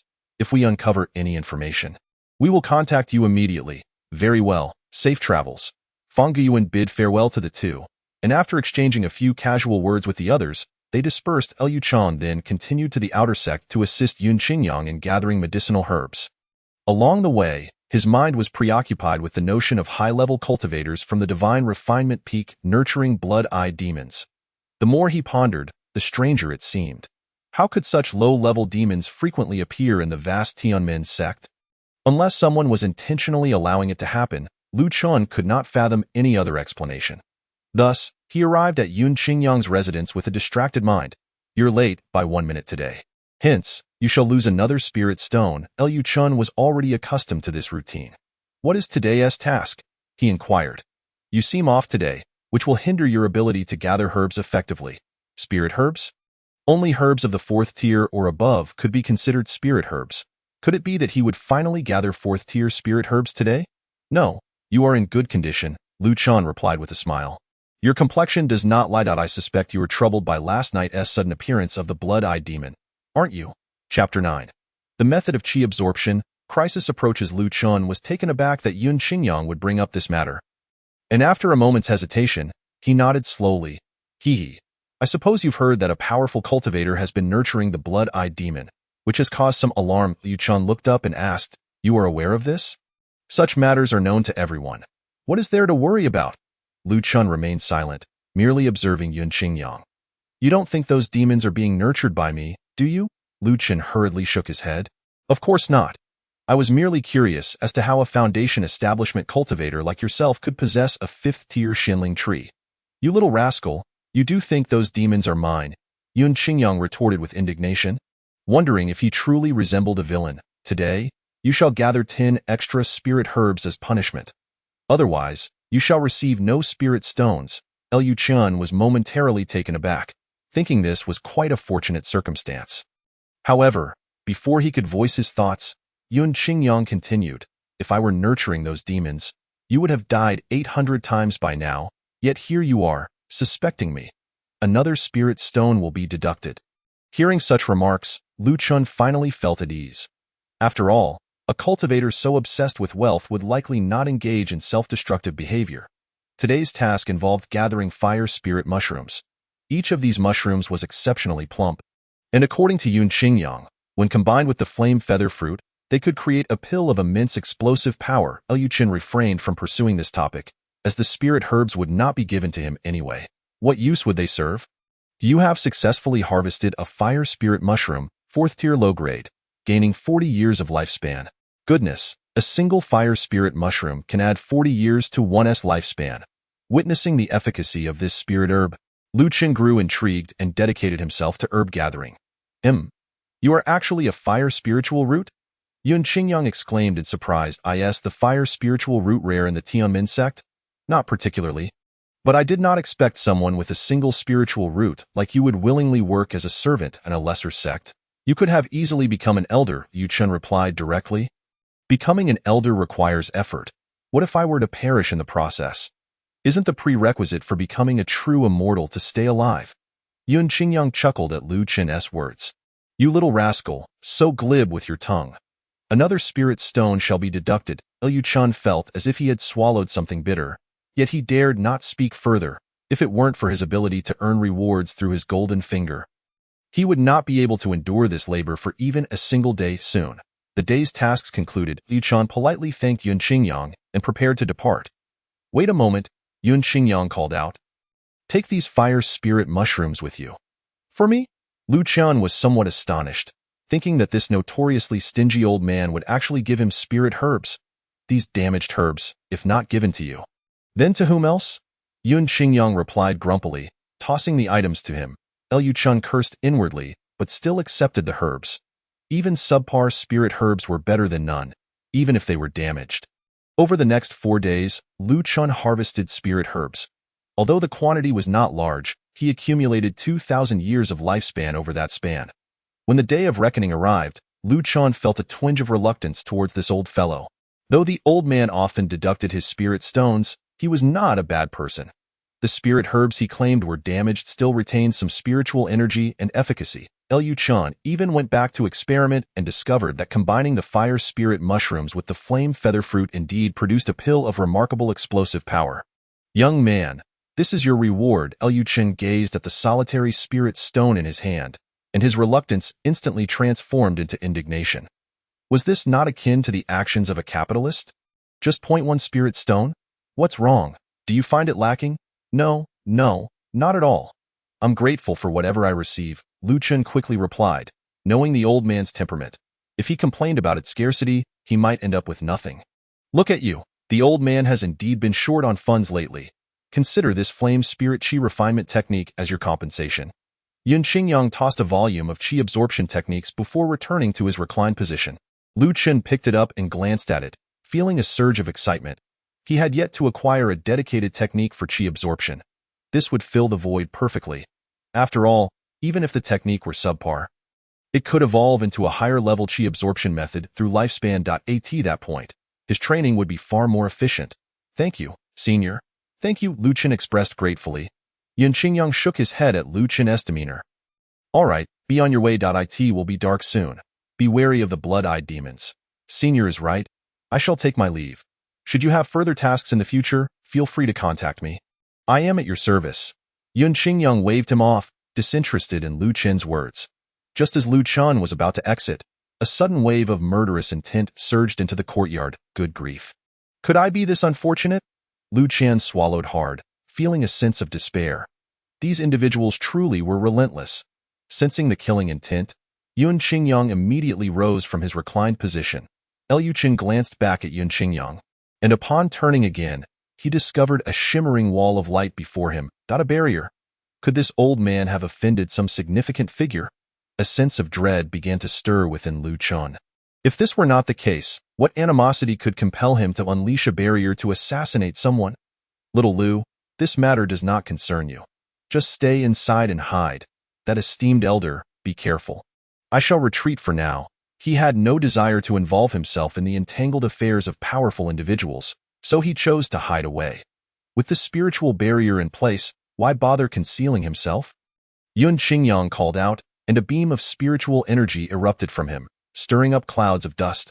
Goodness, this old fellow's aura is formidable, surely beyond the Foundation establishment stage. Observing this, Lu Chun promptly checked Yun Qingyang's information. Yun Qingyang, 9 layers of nascent soul 530-5000, 9 layers of nascent soul. No wonder there is a 5th-order shilling tree here. It seems this old man is quite the hidden gem. Previously, Lu Qian had attempted to probe into this old man's cultivation, but it must have been intentionally suppressed, preventing any revelation. A roar erupted, and soon after, several shadowy figures surged in from outside the courtyard. These demons, covered in blood-red eyes, exuded an aura far surpassing that of ordinary blood-eyed demons.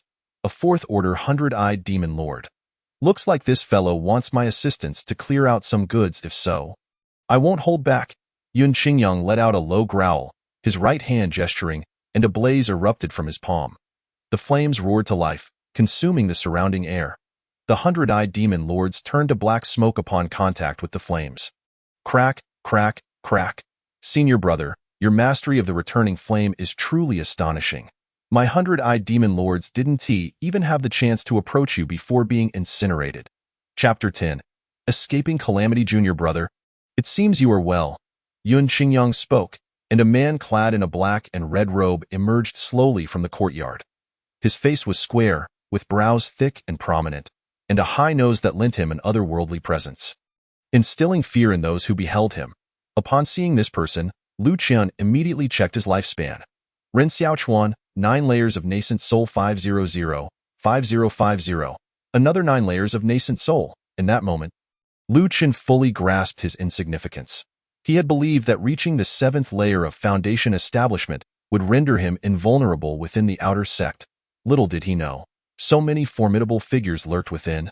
It appeared he would need to be more discreet and cautious in the future, striving to become a major player among these hidden elites. Senior brother, I had no intention of coming today. But one cannot defy the master's orders. You should understand that I am but a dying man. Why must the master pursue me so relentlessly? Ren Xiaochuan replied. If you truly wished for death, the master would not have sent me. Sighing deeply, Yun Qingyang said, since the conversation has reached this point, there is no need to continue. Let us engage. Senior brother, I am also disinclined to waste words with you. Whoosh! A sharp sound pierced the air as a long sword enveloped in purple flames shot through space, aimed directly at Yun Qingyang. Flames arise! Yun Qingyang's hand swept, and flames erupted around him, forming a blazing barrier. The purple sword collided with the fiery shield, while Ren Xiaochuan grinned, and 3 shadowy figures leaped from behind him, their fists crashing down. Bang! These 3 figures, clad in scales made of countless blood eyes, possessed massive fists akin to war hammers. This strike was extraordinary, penetrating the fiery curtain and targeting Yun Qingyang's head. In a moment of peril, Yun Qingyang's figure flickered, transforming into 3 luminous shadows that darted away. Senior brother, I admit you have grown stronger, but today, you are destined to die. Ren Xiaochuan soared into the sky. Sword drawn, charging at Yun Qingyang. Concurrently, the 300-eyed demon lords swung their colossal fists toward him. Liu Chun, witnessing this scene, felt a surge of panic. While this old fellow was formidable, Ren Xiaochuan was no less so. Coupled with the assistance of 3 demons, defeat for Yun Qingyang was merely a matter of time. As the sole witness to this battle, Lu Chun feared he would also meet his demise. His mind raced. Breaking through to a new realm was impossible. Thus, he had to devise another plan. Boom, boom, boom. The battle outside intensified, and Yun Qingyang's aura noticeably waned. Had it not been for the unique restrictions of the room he occupied, it likely would have collapsed from the tumult. Restrictions? That's right, the barrier. Lu Chun focused on the barrier surrounding him. Ren Xiaochuan was a member of the Tianmen sect. He was colluding with demons to eliminate a nascent soul elder of the same sect. If the sect's members were to discover this, he would undoubtedly face the wrath of the enforcement hall. This was precisely why he had set up the barrier. The urgent task at hand was for Lu Chun to find a way to breach it to avert this crisis. However, this barrier was established by a nascent soul cultivator. What chance did he have to dismantle it with his current strength? Unless. Suddenly, Lu Chen's gaze fell upon the Chihua fruit and fire spirit herb on the table. An idea took root in his mind. Lu Chen was uncertain if it would work, but given the circumstances, he had no choice but to take a risk. Outside the room. Puff! Yun Qingyang was pierced through the chest by Ren Xiaochuan, and he spat out a mouthful of fresh blood. Senior brother, in your next life, make the right choices. Do not err again. Yun Qingyang's complexion was ashen, nearing his end, yet his gaze radiated an indomitable spirit. Junior brother, today's events are the seeds you have sown. In the future, you will reap the consequences. Senior brother, do you know what I despise most about you? Ren Xiaochuan's eyes turned cold, teeth bared. What I loathe most is that you can still calmly utter such nauseating words when death is at your doorstep. Yun Qingyang remained silent, suddenly channeling flames from within, forcefully propelling himself away. Junior brother, one day you will understand. Die! Ren Xiaochuan roared, channeling energy into the purple sword. Yun Qingyang had already exhausted all his strength. He could not withstand this blow. However, boom! Suddenly, a deafening explosion erupted as the barrier surrounding the house began to constrict violently. With internal air currents rushing outward, the barrier was breached. Ren Xiaochuan paused his movements, casting a vicious glare at Yun Qingyang. Hee. Yun Qingyang laughed heartily as he lay on the ground. It seems I am not meant to perish. I will kill. What's happening over there? There's demonic energy.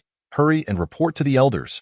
The chaotic voices shattered Ren Xiaochuan's murderous intent. Yun Qingyang, you cannot escape with that. Ren Xiaochuan retreated with the 300-eyed demon lords. Meanwhile, Lu Chen, having combined the fire spirit herb and Chihua fruit to breach the barrier, immediately fled the scene. He was currently thwarting Ren Xiaochuan's plans. If he were discovered, escape would be impossible. Upon returning to the medicinal garden, Lu Chen reported the completion of his task to Fanggu Yuan before retreating to his room. Anxiety gripped him, fearing Ren Xiaochuan might trace him. Consequently, Lu Chen embarked on a period of arduous cultivation. As autumn transitioned to winter, a heavy snowfall blanketed the medicinal garden. The earth was cloaked in a silvery shroud, making the herb-gathering tasks arduous for everyone.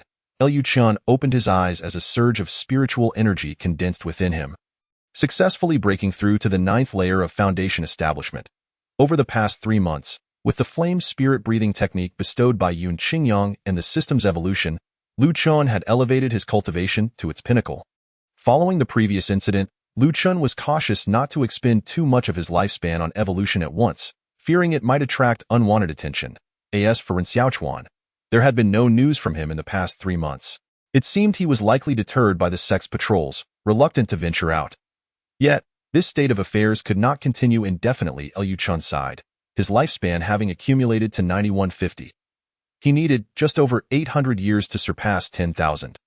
He was curious what capabilities the system would unlock at that point. For now, however, he could only place his hopes on that outcome. Junior brother, Dongfang Yin is looking for you. A voice called from outside. Lu Chen opened the door to find Mengyu, shivering in the cold. Senior brother, you've reached the 5th layer of Qi refinement, yet you still fear the cold.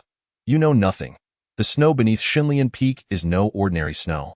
Only those at the 8th layer of Qi refinement, or those specializing in fire, can remain unbothered by it. I'm doing quite well, all things considered. I see. I thought it was just regular snow. All right, you should hurry to the garden master. I still have tasks to complete today. Understood. Liu Chen agreed and proceeded to Fanggu Yuan's loft. Upon entering, he was greeted by the familiar face of Dongfang Yin. He appeared significantly more spirited, though his severed right hand had yet to regenerate. Liu Chen, you've arrived. Yes. Have you been busy lately? Dongfang Yin hesitated before responding. Actually, I've been quite busy, but I had something important to ask you. As he spoke, he couldn't help but glance at Fanggu Yuan. Having lived for nearly a century, Fanggu Yuan naturally understood the implications of this. He promptly exited the attic to inspect the progress of the herb gathering in the medicinal garden. As Fanggu Yuan departed, Lu Chen inquired once more, Dongfang Yin, what matter compels you to seek my counsel? It pertains to Shi Yixue, Dongfang Yin replied. Shi Yixue? Lu Chen's expression shifted, recalling the original owner's memories of her. She was a paragon of beauty. In their village, countless admirers had vied for her affection. Yet, this woman possessed a frigid demeanor, shunning close contact with others.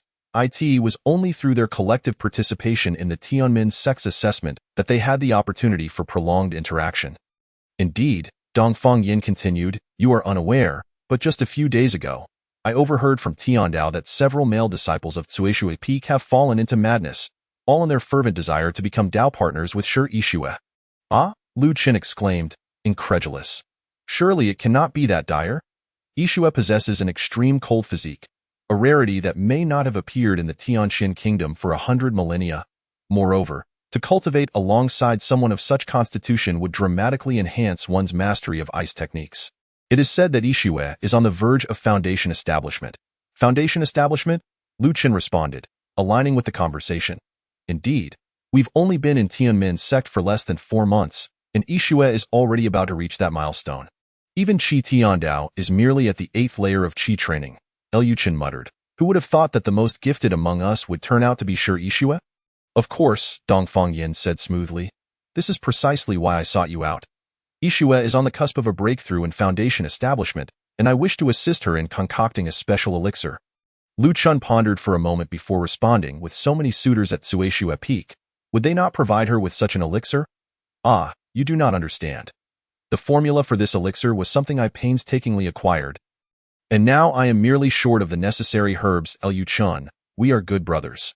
You must assist me in procuring these herbs. Lu Chun shot him a glance, thinking to himself that it was quite the embarrassment for a distinguished inner sect disciple to travel such distances seeking help from a mere servant. What herbs do you require? He finally asked. 100 snow lotus flowers, 100 cold han flowers, and 10 of each 6-star ice blade grass and flame grass, Dongfang Yin enumerated. What? Lu Chun was taken aback upon hearing the quantity of herbs Dongfang Yin needed. Are you truly treating me as an outsider? Such a substantial request. Lu Chun, are we still good brothers?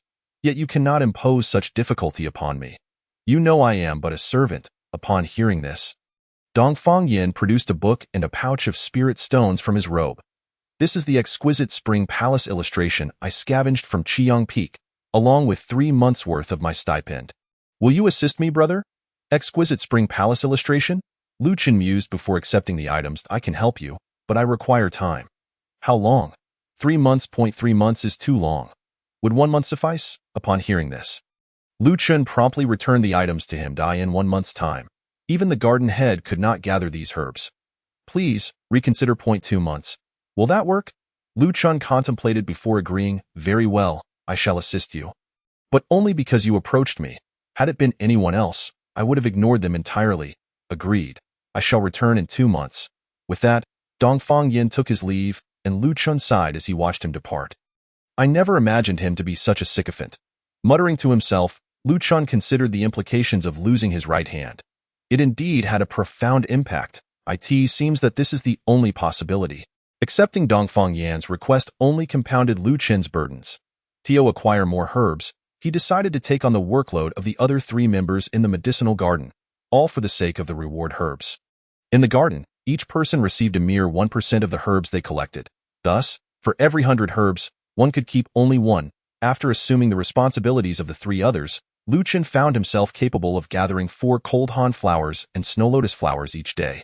At this rate, gathering the required herbs within 2 months would pose no issue. You have successfully harvested 300 snow lotus flowers, gaining 900 years of lifespan. Beep! Your lifespan has exceeded 10,000 years for the first time. Unlocking a new function, lifespan barrier. After completing his tasks for the day, Lu Chun was astonished to discover that the system had unlocked a new functionality. The lifespan barrier, upon activation, could isolate everything but would continuously consume lifespan. Upon seeing the lifespan barrier's capabilities, Lu Chun felt a surge of excitement. With this barrier, he would no longer need to worry about being discovered during his breakthroughs. However, he had no intention of breaking through just yet. He planned to gather the items Dongfang Yin required first. Otherwise, with his mind preoccupied, he would be unable to concentrate fully on absorbing the spiritual energy of heaven and earth. A month passed, and Lu Chun had successfully collected all the cold han flowers and snow lotus flowers. However, he had only managed to gather 2 of each 6-star ice blade grass and flame grass. This was an unavoidable predicament, as both of these herbs were intermediate-tier herbs of the 3rd rank, making their availability scarce, and their cultivation was considerably challenging. at this rate. Completing the task in the remaining month seemed implausible. Lu Qin glanced at the exquisite spring palace illustration on his bed, feeling a pang of reluctance. This illustration was not solely a collection of romantic tales. It also contained profound insights regarding heaven and earth. Most importantly, this particular illustration was serialized, akin to reading a comic back on Blue Star, which was quite addictive. The sense of accomplishment from collecting the complete series would be immense. Should I venture out to accept a task? Lu Qin pondered, recalling the events that had transpired in Yun Qingyang's courtyard. He still felt a twinge of fear. Had he been discovered that day, Ren Xiaochuan would have undoubtedly skinned him alive. Yet, if he refrained from accepting tasks, he would never gather enough of those 2 herbs. Perhaps he should consult his senior sister tomorrow to see if she had any stock. The following morning, Lu Qin arrived at Yi Jinling's door. Knock, knock, knock. Senior sister, are you awake? Lu Qin, I am awake. Please, come in. Upon hearing her response, Lu Qin opened the door and entered. Yi Jinling sat gracefully on her bed, her hair cascading over her shoulders. For reasons unknown, Lu Qin's heart raced. The allure of a woman with flowing hair was indeed formidable, especially considering Yi Jinling's natural beauty. Had it not been for her royal lineage, suitors would likely line up from Xinhui Peak to Xinju Peak. Please have a seat. Lu Qin sat down and inquired. You look rather tired, senior sister. Did you not sleep at all last night? Isn't cultivating energy akin to resting? Yi Jinling replied. You come early in the morning. Do you seek something? That it seems nothing escapes your keen perception, senior sister. Speak, what assistance do you require? Actually, it's quite simple. I wish to exchange a few herbs with you. Exchange herbs? Yi Jinling exclaimed, taken aback. What do you wish to exchange for? I have several 4th-tier spirit herbs. Would you be willing to trade for 8 6-star ice blade grass and 8 flame grass? Chapter 12. Tianmen Young Family. Crow-feather Taoist. Yi Jinling chuckled. Junior brother, have you lost your senses? Trading spirit herbs for medicinal herbs? I have my own reasons. Please consider it a favor for me, senior sister. Yi Jinling pondered for a moment and asked, May I see the spirit herbs you possess? I will consider it. Lu Qin presented the prepared spirit herbs, stating, Senior sister, this is a 4th-tier firelingji. Consuming it will enhance one's vitality and ward off cold. Should you take it, it would undoubtedly be beneficial. Firelingji? The effects of this spirit herb were not insignificant for her. After a moment of contemplation, Yi Jinling replied, Very well, seeing your sincerity, I shall agree to the exchange. Thank you, senior sister. Yi Jinling regarded Lu Qin for a moment before retrieving her cherished medicinal herbs and handing them to him. With the herbs in hand, Lu Qin felt a weight lifted off his shoulders. All right, senior sister, I must return to my cultivation. Please assist me in gathering today's herbs. Rest assured, I will complete the task. Lu Qin replied and then departed. While he was out gathering herbs, his senior brother Yang Xiaojie and Fang Guyuan approached. Lu Qin, Mingyu, Garden Head, senior brother. The 2 paused momentarily, glancing at the pair. I have something to discuss with you both. Fang Guyuan said. Next year, the tasks for our medicinal garden will significantly increase. With our current manpower, we will surely be insufficient. Therefore, I intend to recruit several servants from the servants' hall. Additionally, I will accompany your senior brother to the outer sect for assessments. This round trip will likely take several months, and during this time, the garden will be entrusted to the 2 of you. As for Jinling, she is currently preoccupied with her cultivation, so it would be best not to disturb her. Fang Guyuan's words brought a smile to Meng Yu's face, for with the recruitment of new disciples, he would no longer be the sole servant brought in from the servants' hall. Yang Xiaojie's participation in the outer sect assessments also brought him joy. While this may not hold much significance for Lu Qin, for Mingyu, it represented a newfound opportunity. As Yang Xiaojie successfully joins the outer sect, it signifies that he too has the opportunity to venture into the outer realm. Even if he cannot make it, he now possesses the backing of an outer sect disciple, which is undoubtedly a favorable position. We understand. Lu Qin and the others nodded in agreement. All right, let us set forth. I caution them to be vigilant about their safety in my absence alongside the dean. Yang Xiaojie reminded the 2, and then turned with Fang Guyuan to descend the mountain. Brother Meng, you previously mentioned that the senior brother's background is quite remarkable. What is his true identity? Junior brother, are you genuinely oblivious or merely pretending? You don't know the identity of the senior brother? Lu Qin shook his head. The Tianmen Yang family, a renowned superfamily in the Tianqin kingdom, And you are unaware of this? How sheltered can you be? Lu Qin paid no heed to Mengyu's sarcasm, for he regarded him as a complete waste. The Tianmen Yang family? Yet I have never witnessed the senior brothers Tianmen. Mengyu, hands clasped behind his head, strolled towards his quarters, since the senior brother has been sent here as a servant. It is clear he has not awakened the Tianmen. There are indeed many cases like that within the Yang family. Brother Meng, where are you headed? Junior brother, even as a servant, one must learn to adapt. The dean and senior brother have left, and sister is in seclusion. Who knows if we will gather herbs or not? But the pill hall only requires herbs once a month. There's no rush.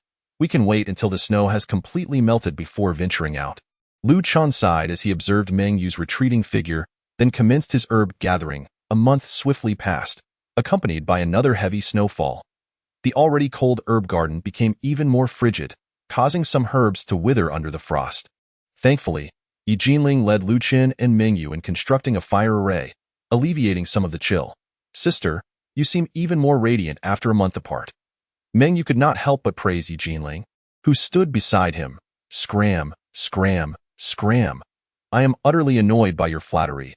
Yi Jinling held little regard for the slothful Meng Yu, and her recent focus on cultivation left her with even less patience for him. By the way, junior brother, I need you to gather some herbs for me today. I will give you my entire month's stipend. Sister, you are too kind. Helping you gather herbs is merely a matter of convenience for me. No need for spirit stone compensation. However, I have noticed you have been cultivating frequently lately. You should pay more attention to your health. Thank you for your concern, junior brother. I will be mindful. Dressed in a white robe, her hair flowing, her departing figure seemed to merge with the heavens, transcending the mundane world. Meng Yu gazed at Yi Jinling's silhouette with a sigh, pondering who might be fortunate enough to marry her in the future. Ah, how enviable for her future husband. Liu Qian was rendered speechless by this remark and retorted, well, it's certainly one TB either of us. We are destined to be mere servants, so we might as well focus on our work.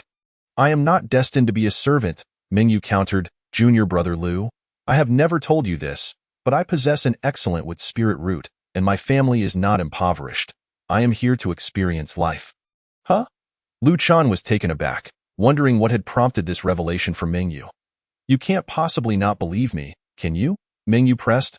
I assure you that once the senior brother successfully enters the outer sect, I too will not be far behind. Theo, you believe that? Of course, I believe it. Liu Chen replied nonchalantly, for regardless of the outcome, he had no intention of leaving the herb garden. Your demeanor clearly indicates disbelief. That's what you said. Not me, you. Meng Yu stomped his foot in frustration. Just watch. I will succeed in foundation building sooner or later. With that, he retreated to his room to rest.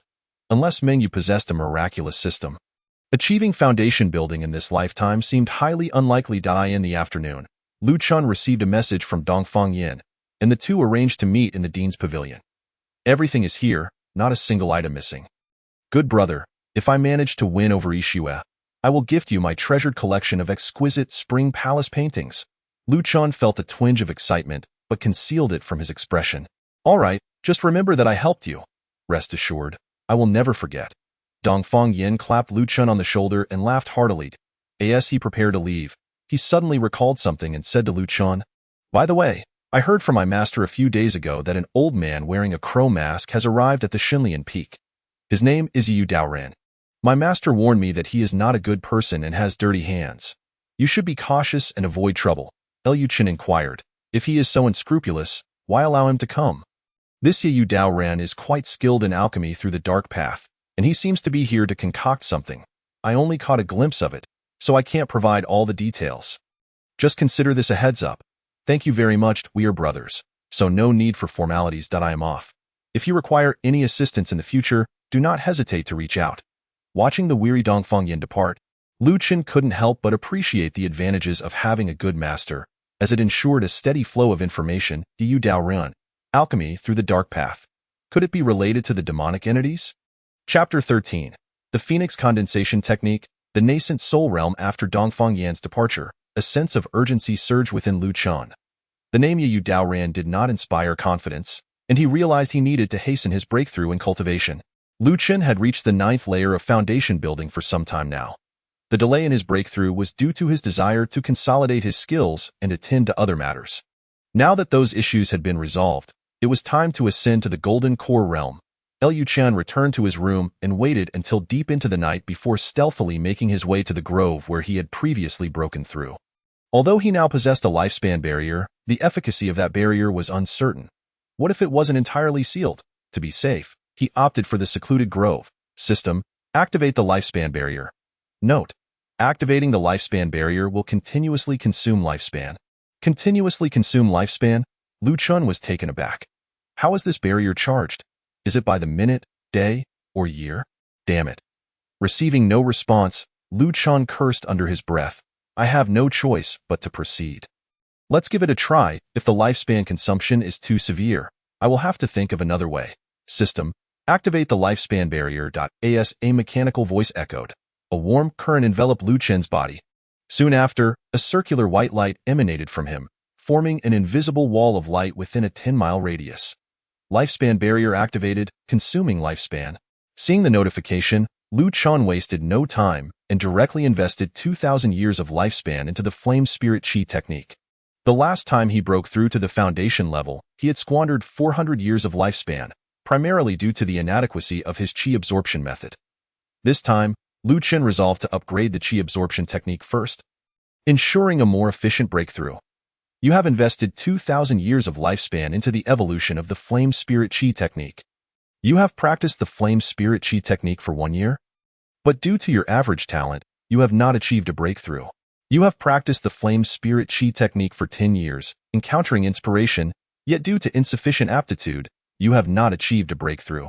You have practiced the Flame Spirit Qi technique for 100 years, diligently gathering inspiration and combining it with your hard work, successfully upgrading the Flame Spirit Qi technique to the Flame Light Gathering technique.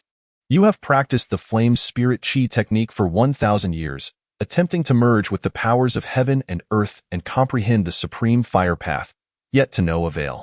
However, your proficiency in the fire path has improved. You have practiced the Flame Spirit Qi technique for 2,000 years, successfully merging with the powers of heaven and earth, elevating the Flame Light Gathering technique to the Phoenix Condensation technique. Yet you have still not grasped the supreme fire path. With the conclusion of the evolution, Liu Chen felt an extraordinary affinity with the fire element. Even without deliberate concentration, the fire elements of heaven and earth surged uncontrollably toward him. Observing his palm, he gently rubbed his fingers together, igniting a flame from his palm. This time, however, the flame exhibited a distinct quality, as if it possessed its own intelligence, dancing like a sprite within his grasp. Such formidable fire energy? Liu Chen marveled, astonished by the unexpected benefits of enhancing his Qi absorption technique. The enhancement process was remarkably swift, consuming merely a fraction of a quarter hour, and the lifespan barrier only depleted a few years of his lifespan. To conduct a more precise exploration, he would need to wait until after his cultivation breakthrough. Next came the matter of his cultivation itself. In the vast world of cultivation, the realm of power is the ultimate truth. No matter how gifted one may be, neglecting cultivation could result in being snuffed out in the cradle. Liu Chen was determined not to falter at this crucial juncture. System, invest 5,000 years of lifespan to evolve my cultivation. You have invested 5,000 years of lifespan to evolve your cultivation. Practicing the Phoenix Condensation technique for 1 year, your cultivation reaches the peak of foundation building, just a step away from the golden core.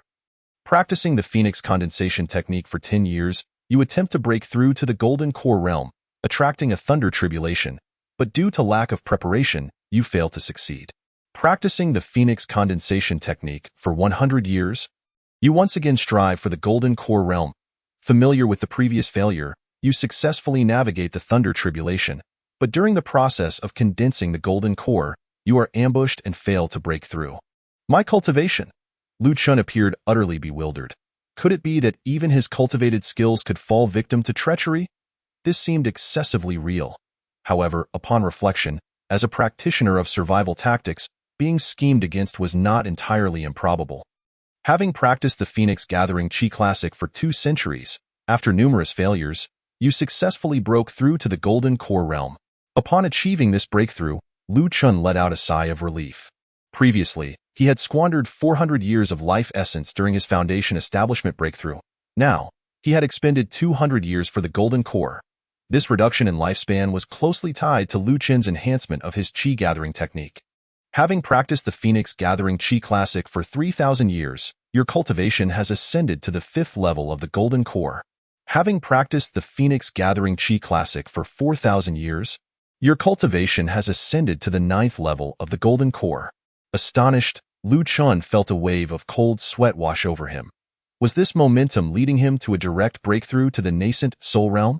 Having practiced the Phoenix Gathering Qi Classic for 5,000 years, with your formidable mental fortitude and repeated failures, you successfully shed the golden core and manifested the innate spirit. To his shock, he had indeed broken through to the nascent soul realm. Lu Qin was astounded. He had never anticipated consecutive breakthroughs across two major realms, which was far beyond his expectations. The system notification concluded. The surrounding spiritual energy began to converge maniacally.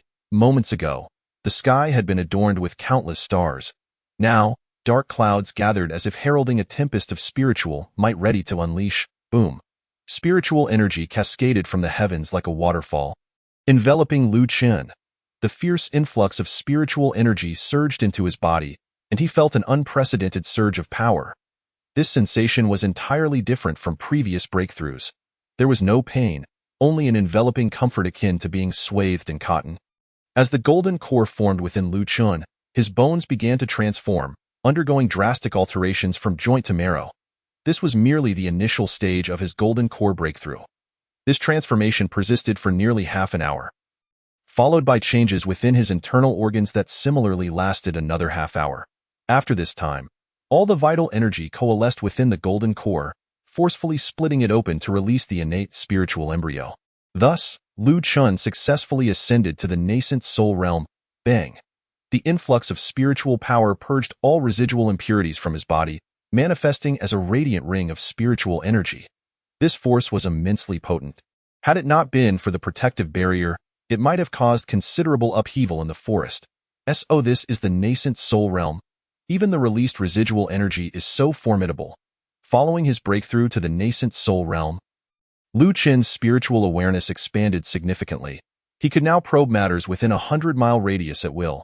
Beyond this, the density of spiritual energy within him and the robustness of his physique underwent a qualitative leap.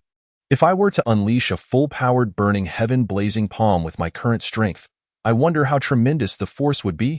However, lacking an appropriate venue for experimentation, Lu Qin reluctantly set aside this thought.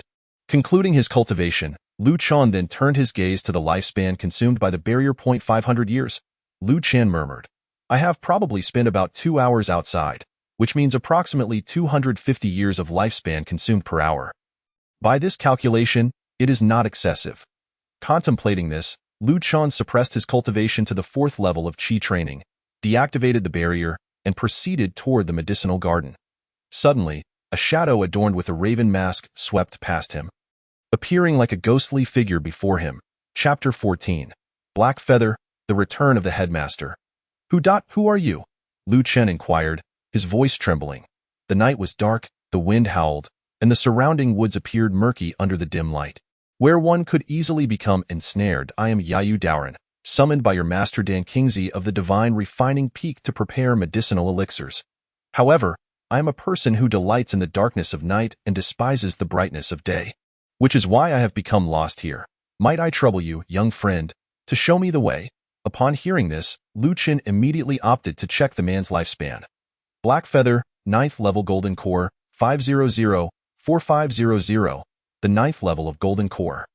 Noticing the man's cultivation level, Lu Qin felt a wave of relief wash over him. After all, he had just elevated his own cultivation to the nascent soul realm. The disparity between realms was indeed monumental. Yet, he quickly refocused, for his lifespan assessment was not entirely accurate. If this man had utilized some special secret technique to suppress his realm, it could spell trouble. I see now, Lu Qin remarked. This is indeed the Divine Refining Peak. However, you are currently on the periphery. If you continue upward, you will reach the highest peak. But do take heed. Upon reaching the inner gate peak, restrictions will manifest. You must be cautious, for forcing your way in may trigger the guardian spirit formation. Yayu Daoran nodded, expressing gratitude. Thank you, young friend. After thanking Lu Chun, the raven-masked figure departed. Lu Chin's gaze remained fixed on Yayu Doran's retreating figure until his presence completely faded, at which point he relaxed his attention. This Yayu Daoran was not as fearsome as Dongfang Yin had suggested. Lu Chun was astonished to notice a black feather scattered along the path Yayu Daoran had taken. The feather was lustrous and translucent. Resembling polished jade, as Lu Chun enveloped it with his spiritual awareness, he discovered it contained an immense amount of spiritual energy. What does this fellow leaving behind this feather signify? Lu Chun pondered, yet refrained from touching the unknown object and opted to leave instead. The following morning, Lu Chun continued his routine of herb gathering. Having consumed over 7,000 years of lifespan the previous night, he still possessed over 6,000 years. Yet, who would ever consider having too much lifespan? Strangely enough, he had not encountered Yi Jinling or Mingyu all day. While it was understandable that Yi Jinling was engrossed in her rigorous cultivation, what could Mingyu be up to? A sense of unease crept into Lu Chin's mind as he approached Mingyu's room and gently knocked on the door. "Brother Ming, are you in there?" As soon as he spoke, the door swung open. Mingyu, looking groggy, peered sleepily at Lu Chun. "Junior brother, why aren't you sleeping on such a frigid day?" "Brother Ming, the temperature today is significantly warmer than in recent days." "You shouldn't t.o. I just want to sleep, don't mind me." "Go gather your herbs." Lu Chun furrowed his brow. "Brother, you aren't hiding something from me, are you?" After all, his current demeanor was exceedingly unusual. Entirely out of character, Ida. "What could I possibly hide from you?" Mingyu stammered, then seemed to recall something, his tones suddenly firming. "You little rascal, I am your senior brother. Don't you enjoy gathering herbs? I have given you all my recent herbs. I need to focus on my rest. Once the headmaster returns, you will surely see a brand new me." Lu Chun. Is Brother Ming planning to enter seclusion? Indeed. Now let me be, don't disturb me. Hurry and have your meal. With that, he abruptly shut the door tight. Lu Chun sensed something amiss and decided to observe deliberately with his spiritual awareness over the next half-month. He could ascertain that Mingyu was not merely sleeping but was indeed cultivating, employing a particularly potent qi gathering technique. Yet, whenever he attempted to discern the exact nature of this technique, his spiritual awareness always failed to yield clear feedback, which vexed Lu Chun greatly. Before long, a month passed, he had received no further word from Yayu Daoran, and no herbs had gone missing from the medicinal garden. As for the black feather, it lay abandoned in the depths of the forest, untouched. Throughout this month, both Yi Jinling and Mingyu had diligently pursued their cultivation, seemingly entering a state of profound comprehension. With scarcely a sound escaping them, the vast medicinal garden felt as though it was left with only Lu Chun, accompanied by the heavens yet still imbued with a sense of solitude. On this day, as the cold wind blew gently, causing the medicinal herbs to sway, Lu Chun bent down to harvest lifespan. Amidst his contentment, he suddenly heard the astonished voices of two children. Turning around, he saw Fang Guyuan returning after 2 months, accompanied by two bewildered children, a boy and a girl, both around 3 to 5 years of age, starkly contrasting Lu Chen's own arrival. Curiously, Yang Xiaojia, who had left with Fang Guyuan, was not by his side. Perhaps he had passed the external examination. "Lu Chun, please summon your sister Yi and brother Ming to the loft. I wish to recount the events of the past 2 months to you all." Certainly. Lu Chen complied and went to fetch Yi Jinling and Mingyu. Although the two were engrossed in their practice, they emerged with smiles upon hearing of Fang Guyuan's return, especially with the addition of 2 new disciples.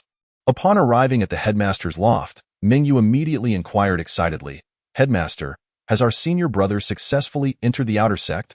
Fang Guyuan nodded. "Indeed, your senior brother is now an outer sect disciple. I knew he would succeed.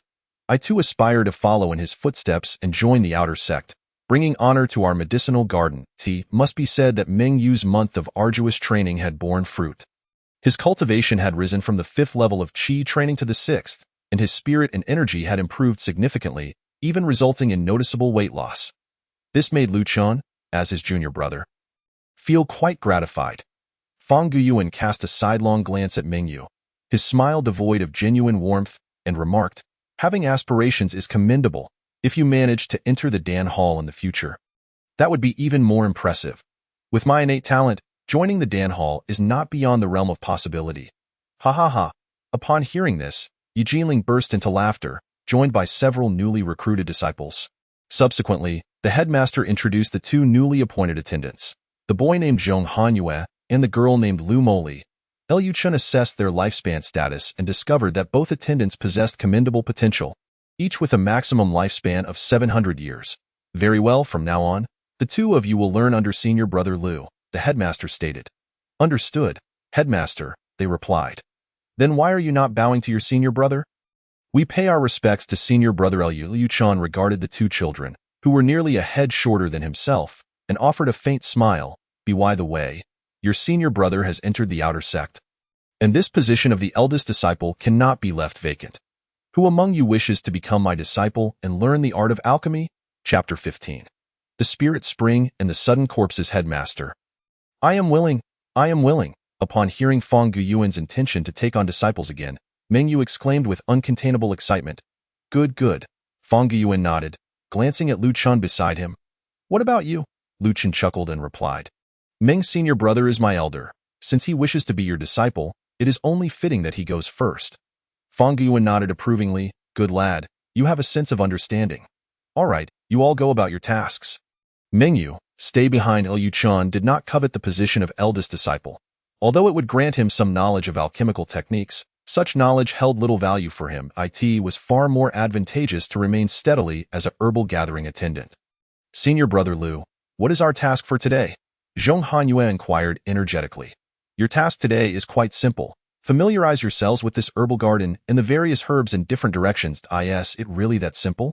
Lu Moli questioned. Liu Chen glanced at them, smiling. Indeed, it is that simple. He then led them to the cold fragrance flower field. Pay attention. This is called protective paper. Use it to shield the stem of the cold fragrance grass, and then simply wrap it up with the protective paper. So, have you grasped it? Lu Chen inquired, holding a cold fragrance flower before them. It's that simple. Who wouldn't learn it? Lu Moli scoffed, her face full of disdain. Exactly, it's so easy that anyone can do it. Lu Chen laughed heartily. Then why not give it a try? All right, today you shall witness the prowess of the Zhonglu duo. Zhonglu duo? Lu Chen frowned slightly. That name doesn't sound appealing. The two inexperienced children, filled with enthusiasm, set off to gather cold fragrance flowers. Just as they were about to succeed, crackle, a wave of cold swept over, instantly freezing their little hands. Liu Chen couldn't hold back his laughter, though he quickly stifled it. When he first arrived, he too had been brought by Yi Jinling to gather cold fragrance flowers, and she had neglected to inform him that he should not touch the roots, resulting in several frostbite incidents before he succeeded. Thus, witnessing a similar scene unfold before him brought an unexpected amusement. Moli, don't worry. I'll unfreeze you right away, Zhong Hanyue declared, channeling earthy spiritual energy. Lu Moli, possessing a strong-willed nature, shot him a glance and retorted, you should focus on yourself first. With that, she began to channel her spiritual energy, golden energy surging from her body, slicing through the frozen layer like a blade. Earth spirit root, gold spirit root? Lu Chen was taken aback, not anticipating that these two were also single spirit root cultivators. However, regrettably, they were merely at the first level of qi refining, lacking control over their spiritual energy. If the cold fragrance flower were an earth spirit herb, they might have had a chance to cut through, but being a mid-tier first-grade herb, overcoming it with their current cultivation was as difficult as ascending to the heavens. Suddenly, flames erupted from their hands, instantly melting the icy layer. Senior brother Liu, I can handle it myself, Lu Moli said indignantly upon seeing Lu Chen intervene. Of course, I know you can, but I merely wish to convey that gathering herbs is not as simple as it appears. Here, take this book and study it. Next, I will take you to your rooms. With that, Lu Chen led the two children to their respective quarters, also stopping by the dining hall. Having spent most of his time in the herbal garden gathering herbs and cultivating, he rarely visited the dining hall. Senior brother, where do I go to fetch water if I want a drink? Zhong Hanyue inquired about the water source after observing the dining hall. Only foundation stage cultivators can sustain themselves without food. We little cultivators still need these resources, Lu Chen explained. Outside the dining hall, there is a spring. The water flows from the spirit spring on divine training peak, pure and delectable, with invigorating and beautifying properties. Spirit spring. Zhong Hanyue's eyes sparkled with anticipation. Liu Chen smiled. Come, let me take you to see it. Under Lu Chen's guidance, The group departed the dining hall and walked about 2 miles before hearing the sound of a gushing fountain. Do you hear the sound of flowing water? That is the sound of the spirit spring colliding with the cliffs, Lu Chen explained, standing with his back to the spring. Senior brother, it seems there are many wild beasts over there. Can we really go? Wild beasts? Lu Chen raised an eyebrow, slowly turning around, only to be met with a swarm of beasts gathered near the spring, seemingly feasting on something. There are indeed wild beasts on Divine Training Peak. But these are ordinary creatures devoid of spiritual energy. Typically gentle, they would never encroach upon the herbal garden. But today, something seemed amiss. As Lu Chen released his spiritual sense, he was instantly taken aback. Near the edge of the spring lay several corpses of cultivators, their presence surely attracting the beasts with the scent of blood. These beasts are feeding on human corpses. Ah? The two children stood frozen in place upon hearing this revelation. Roar! A fierce lion let out a deafening roar, and hundreds of wild beasts turned their heads in unison, their scarlet eyes fixated on Lu Chen and the others, as if they intended to devour them whole. Run! Lu Chen shouted, grabbing the two children and sprinting toward the headmaster's pavilion. It wasn't that he couldn't contend with these beasts. Rather, the noise generated by so many of them was overwhelming. Even if he could suppress them, handling the corpses would be impossible. Thus, it was better to let others take care of it. As the beasts noticed Lu Chen fleeing, their murderous intent surged, akin to wolves spotting a fleeing antelope. Unable to contain their excitement, "Help! Help! The wild beasts at the foot of the mountain have gone mad." Lu Chen's voice echoed throughout the herbal garden. Upon hearing the commotion, Yi Jinling rushed out without hesitation. "Junior brother, what happened?" Lu Chen briefly explained. Corpses appeared by the spring, attracting wild beasts, which have gone berserk after feeding on them. Yi Jinling, grasping her sword, approached the pack of beasts. "You take these two little ones to find the headmaster. I will handle these beasts. Sister, please be careful." As he left, Lu Chen took a moment to assess Yi Jinling's cultivation. She had already reached the foundation stage. In just a year's time, Yi Jinling had progressed from the 4th level of Qi refining to the foundation stage. Such speed could only be described as exceptional talent. Eliminating these wild beasts would be a simple task for her. "Halt! You do not belong here." Yi Jinling, wielding the azure snow sword, emitted a powerful wave of spiritual energy, her hair flowing behind her. Under normal circumstances, the beasts would have fled at such a display. Yet today, for reasons unknown, they seemed to regard life and death with indifference, undeterred by the spiritual energy she exuded. Roar! The leading lion roared fiercely, and the massive herd of beasts charged toward Yi Jinling, seeking death. Yi Jinling shouted angrily, her azure snow sword slicing through the air, unleashing a torrent of sword energy that clashed with the oncoming beasts. Meanwhile, Lu Chen had successfully brought the two children to the headmaster's pavilion. Chapter 16. The Heavenly Eye in the Law Enforcement Hall. Headmaster, something terrible has happened. Lu Chen burst through the door. Panting heavily, Fang Guyuan, who had been instructing Mingyu in alchemy, was taken aback, his expression turning serious. "What is so urgent?" "Speak slowly." Lu Chen hurriedly recounted the events to Fang Guyuan. "What?" Fang Guyuan's expression shifted dramatically. "Quick, let us go assist your sister Yi." Lu Chen's brow furrowed slightly. He thought to himself how rapidly this old man could change his demeanor. However, it was fortunate that today they were merely facing wild beasts. Had they been demonic beasts, perhaps they would have taken a more defensive stance. After all, he was an old hand with nearly a century of experience, not one to fall easily.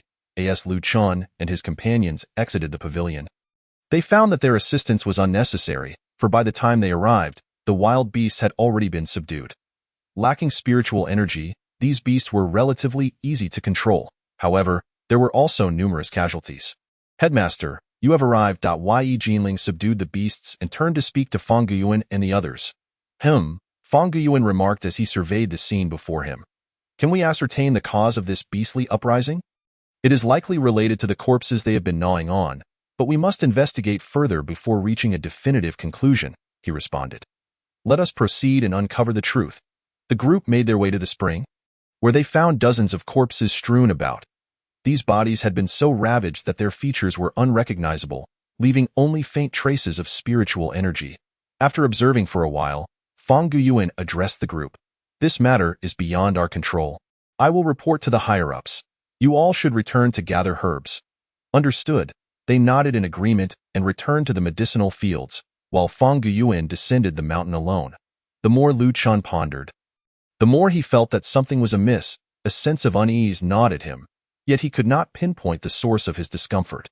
Thus, he spent the day gathering herbs alongside Zhong Hanyue. Lost in thought as night fell, Lu Chun donned a mask made of tree bark and stealthily slipped out of the herb garden, making his way to the territory of the crow-feathered Taoist. Oddly enough, the feathers left behind remained, yet the spiritual energy had dissipated. Could it be that I have misjudged? Initially, Lu Chun suspected the crow-feathered Taoist was responsible, but it seemed unlikely, as I guessed. He was under constant scrutiny, both overtly and covertly. How could he possibly commit such an act? Yet, if it were someone else, Lu Chun struggled to conceive who it might be. Could it be Ren Xiaochuan? After failing to assassinate Yun Qingyang, that fellow had been silent. However, since then, there had been no reports of demonic incursions. Logically, he should have settled down by now. It was improbable that he could not contain himself for months on end. While lost in contemplation, a figure suddenly intruded into Lu Chen's consciousness. Instantly alert, he swiftly retreated and, in one fluid motion, struck out with a palm toward the shadowy figure. With a loud thud, the figure was struck and stumbled back a couple of steps. The figure appeared disheveled and caked in dirt, as if having just emerged from a pile of corpses. Upon glancing at the individual, Lu Chun felt a strange familiarity in the presence. Though he could not identify who it was, the voice was hoarse, and the figure clutched its forehead tightly. I don't want to kill the innocent. This voice, could it be the senior brother? Lu Chun was taken aback, swiftly moving to stand before Yang Xiaojia, lifting his hand to brush aside the disordered hair from his forehead. A bloodshot eye rolled wildly in its socket, seemingly out of control. The heavenly eye. The heavenly eye can perceive the flow of a cultivator's spiritual energy, making it easier to detect their vulnerabilities. Lu Chun was astonished. Senior brother, what has happened to you? Yang Xiaojia roared again, gripping Lu Chen's shoulders fiercely. Just as he was about to exert force, a torrent of spiritual energy surged forth, sending him flying. This was a purely instinctive reaction, yet Lu Chun had already tempered his strength. Otherwise, this blow could have incapacitated him for life. Yang Xiaojia crashed to the ground but continued to speak vehemently. You must leave now. I will kill you. Yang Xiaojia held his forehead in evident agony. Kill me?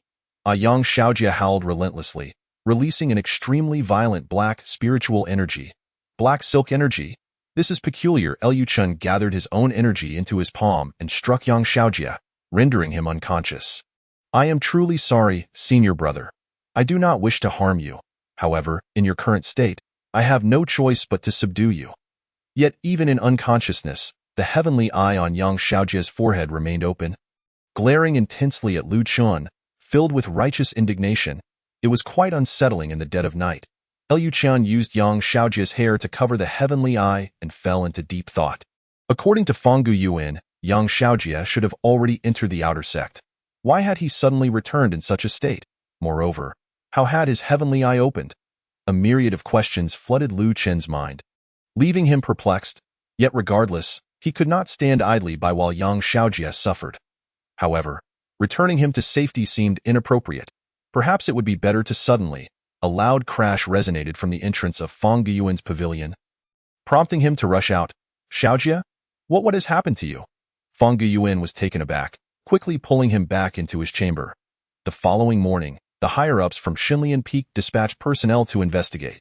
Yang Xiaojia remained in the room, recovering, unbeknownst to anyone. Elders, do you know who these individuals are? Fang Guyuan inquired, standing behind several middle-aged men, his face filled with horror. The deceased are all from the outer sect. Outer sect? Fang Guyuan was puzzled. Indeed, the killer seems to be quite familiar with these individuals. Although each met their demise in different ways, they were all swiftly eliminated. After the murders, the bodies were carelessly discarded into the spring of Xianling, subsequently washed away. Fang Guyuan continued to question, were the beasts involved because of this? Those beasts are inherently carnivorous, particularly after consuming flesh imbued with spiritual energy. Their instincts were triggered, and it is only natural for them to attack you, was the reply. Now it makes sense. Fang Guyuan and the others exclaimed in realization. Qi Shanhai murmured, but among the outer sect, there are very few capable of such a feat. Could it be a practitioner of the demonic path? How could such a powerful demon infiltrate the Tiangong sect without our knowledge? The middle-aged man at the forefront, named Qi Shanhai, was a member of the inner sect's criminal investigation hall. Despite his extensive experience with various cases, he was taken aback by this incident. The lack of logic and rationale behind it perplexed him. Even if one were to commit murder, it would be illogical to dispose of the bodies in Xinling Spring. Such a risky endeavor. Did they not fear being discovered? Unless they were from the demonic path, but how could someone possessing such strength infiltrate the sect unnoticed? A multitude of clues seemed to form an insolvable loop, leaving him utterly confounded. Where are the people from the herb garden? Come out! A furious shout drew everyone's attention. Shortly after, 3 men clad in red and white uniforms approached. The law enforcement hall? Fang Guyuan exclaimed. What brings them here? Elder Jing, what is your purpose here? Qi Shanhai asked in confusion upon seeing Jing Xiangrong. Elder Qi, what brings you here? I have come to investigate the bodies flowing from Xinling Spring. What about you? Jing Xiangrong replied indignantly. I am here to apprehend criminals. Apprehend criminals? Indeed, the subject of your investigation is one of our outer sect disciples. We have come to capture the murderer. Qi Shanhai shook his head. That is incorrect. The individuals here are all mere servants, incapable of even interacting with your outer sect members. Even if they did, they would hardly be their match. Fang Guyuan quickly concurred. Elder Qi is right. Our people are merely servants. How could there be a murderer among them? Surely you have made a mistake. Made a mistake? Jing Xiangrong scoffed. You may not be able to kill our outer sect members. But Yang Xiaojia, who recently joined your outer sect, is a different matter. Yang Xiaojia? Qi Shanhai's brow furrowed. Isn't he from the Yang family, known for their heavenly eye? Indeed, but he suffers from a congenital stagnation disorder, which prevented his heavenly eye from opening. After entering our outer sect, he was treated by a renowned elder from the medical peak and successfully awakened his heavenly eye. Initially, there were no abnormalities for over a month. But only the day before yesterday did I discover that it was not a mere congenital stagnation disorder. His heavenly eye is not like that of a normal person. As he spoke, Qi Shanhai's furrowed brow deepened. In this world, there exists both righteousness and evil, light and darkness. The heavenly eye is no exception. While the Yang family possesses the heavenly eye to discern the spiritual energy of their foes, thereby dominating their domain, it can also give rise to a demonic eye, leading to a loss of control and a murderous instinct. Are you suggesting that the eye on that young lad's forehead is a demonic eye? Demonic eye? The confusion echoed from Lu Chun and the others, in a wonder that I appeared so sinister last night. It turns out it was a demonic eye, Lu Chun mused inwardly, yet last night, senior brother clearly retained his reason. He was not behaving as if he were being manipulated by the heavenly eye, but rather as if someone was controlling him from behind. Indeed, that lad may have initially been suppressed by the spiritual energy of the elder from the medical path, preventing the demonic eye from manifesting. However, after a month, the demonic eye erupted uncontrollably. The previous night, he slaughtered dozens of our disciples and discarded their bodies into Xinling, then managed to escape from the outer sect. I have been pursuing him for 2 days and nights, only to find him here. Upon hearing this, Fang Guyuan took a step back, collapsing to the ground. Headmaster, are you all right? I am fine. Seeing this, Jing Xiangrong stepped forward and addressed Fang Guyuan. You are the headmaster here, correct? If my guess is correct, Yang Xiaojia is currently in your room. Fang Guyuan's expression turned frantic. His eyes glazed over. Struggling to articulate his thoughts, Master, you informed him that the senior brother is not present, that he has just gone to the outer sect, and that his cultivation is insufficient. How could he possibly cause such a grave calamity? Speak up, do speak. Mengyu, upon noticing Fang Guyuan's silence, felt an overwhelming surge of anxiety, threatening to overwhelm him. While an ordinary person might indeed lack such capability, Yang Xiaojia possesses the demon eye. Despite being merely at the first level of the Foundation establishment stage, in a one-on-one fight, even someone of the 5th level would likely not last 3 moves against him. The words of Hall Master Jing ring true. Those endowed with the demon eye are often heavily inclined towards violence and possess the ability of the heavenly eye, making it entirely plausible for him to eliminate these few disciples without difficulty. At this moment, Qi Shanhai echoed in agreement. You all heard that, right? I advise you to admit your guilt and hand over Yang Xiaojia. Otherwise, do not blame me for turning this place upside down. No, please, I will speak, I will explain. Fang Guyuan's countenance turned pale, his condition deteriorating. He returned last night and was recuperating in my attic. I genuinely had no idea he had caused such a disaster. With your cowardice, I doubt you would dare. Come, take Yang Xiaojia back to the law enforcement hall. Wait a moment, Qi Shanhai suddenly called out to him. What is it, Senior Qi? Hall Master Jing interjected, do not misunderstand. I merely feel that this matter is rather coincidental. Why not bring this individual here for me to examine before you take him back? It would provide me with some clarity. Since Senior Qi has spoken, I cannot refuse. You too, go fetch Yang Xiaojia for me. As you command. Following Jing Xiangrong's orders, the two individuals promptly proceeded towards Fang Guyuan's attic. Shortly thereafter, the unconscious Yang Xiaojia was brought forth. Master, we have brought Yang Xiaojia. Such potent demonic energy, Jing Xiangrong spoke in a low tone. Senior Qi, see for yourself. Although this person is unconscious, the demon eye upon his forehead remains alert. This matter can already be considered settled. There is no need for further interrogation. Qi Shanhai nodded. Indeed, by your account, it is undoubtedly Yang Xiaojia. Yet, I cannot comprehend why this fellow would throw the corpse into the Xianling Gorge. Would that not immediately expose him? Jing Xiangrong replied, his demon eye has only just awakened. After committing murder, he was likely in a state of confusion, and such an impulsive reaction is not beyond reason. This incident should not be overly concerning. Should it? Ha ha ha.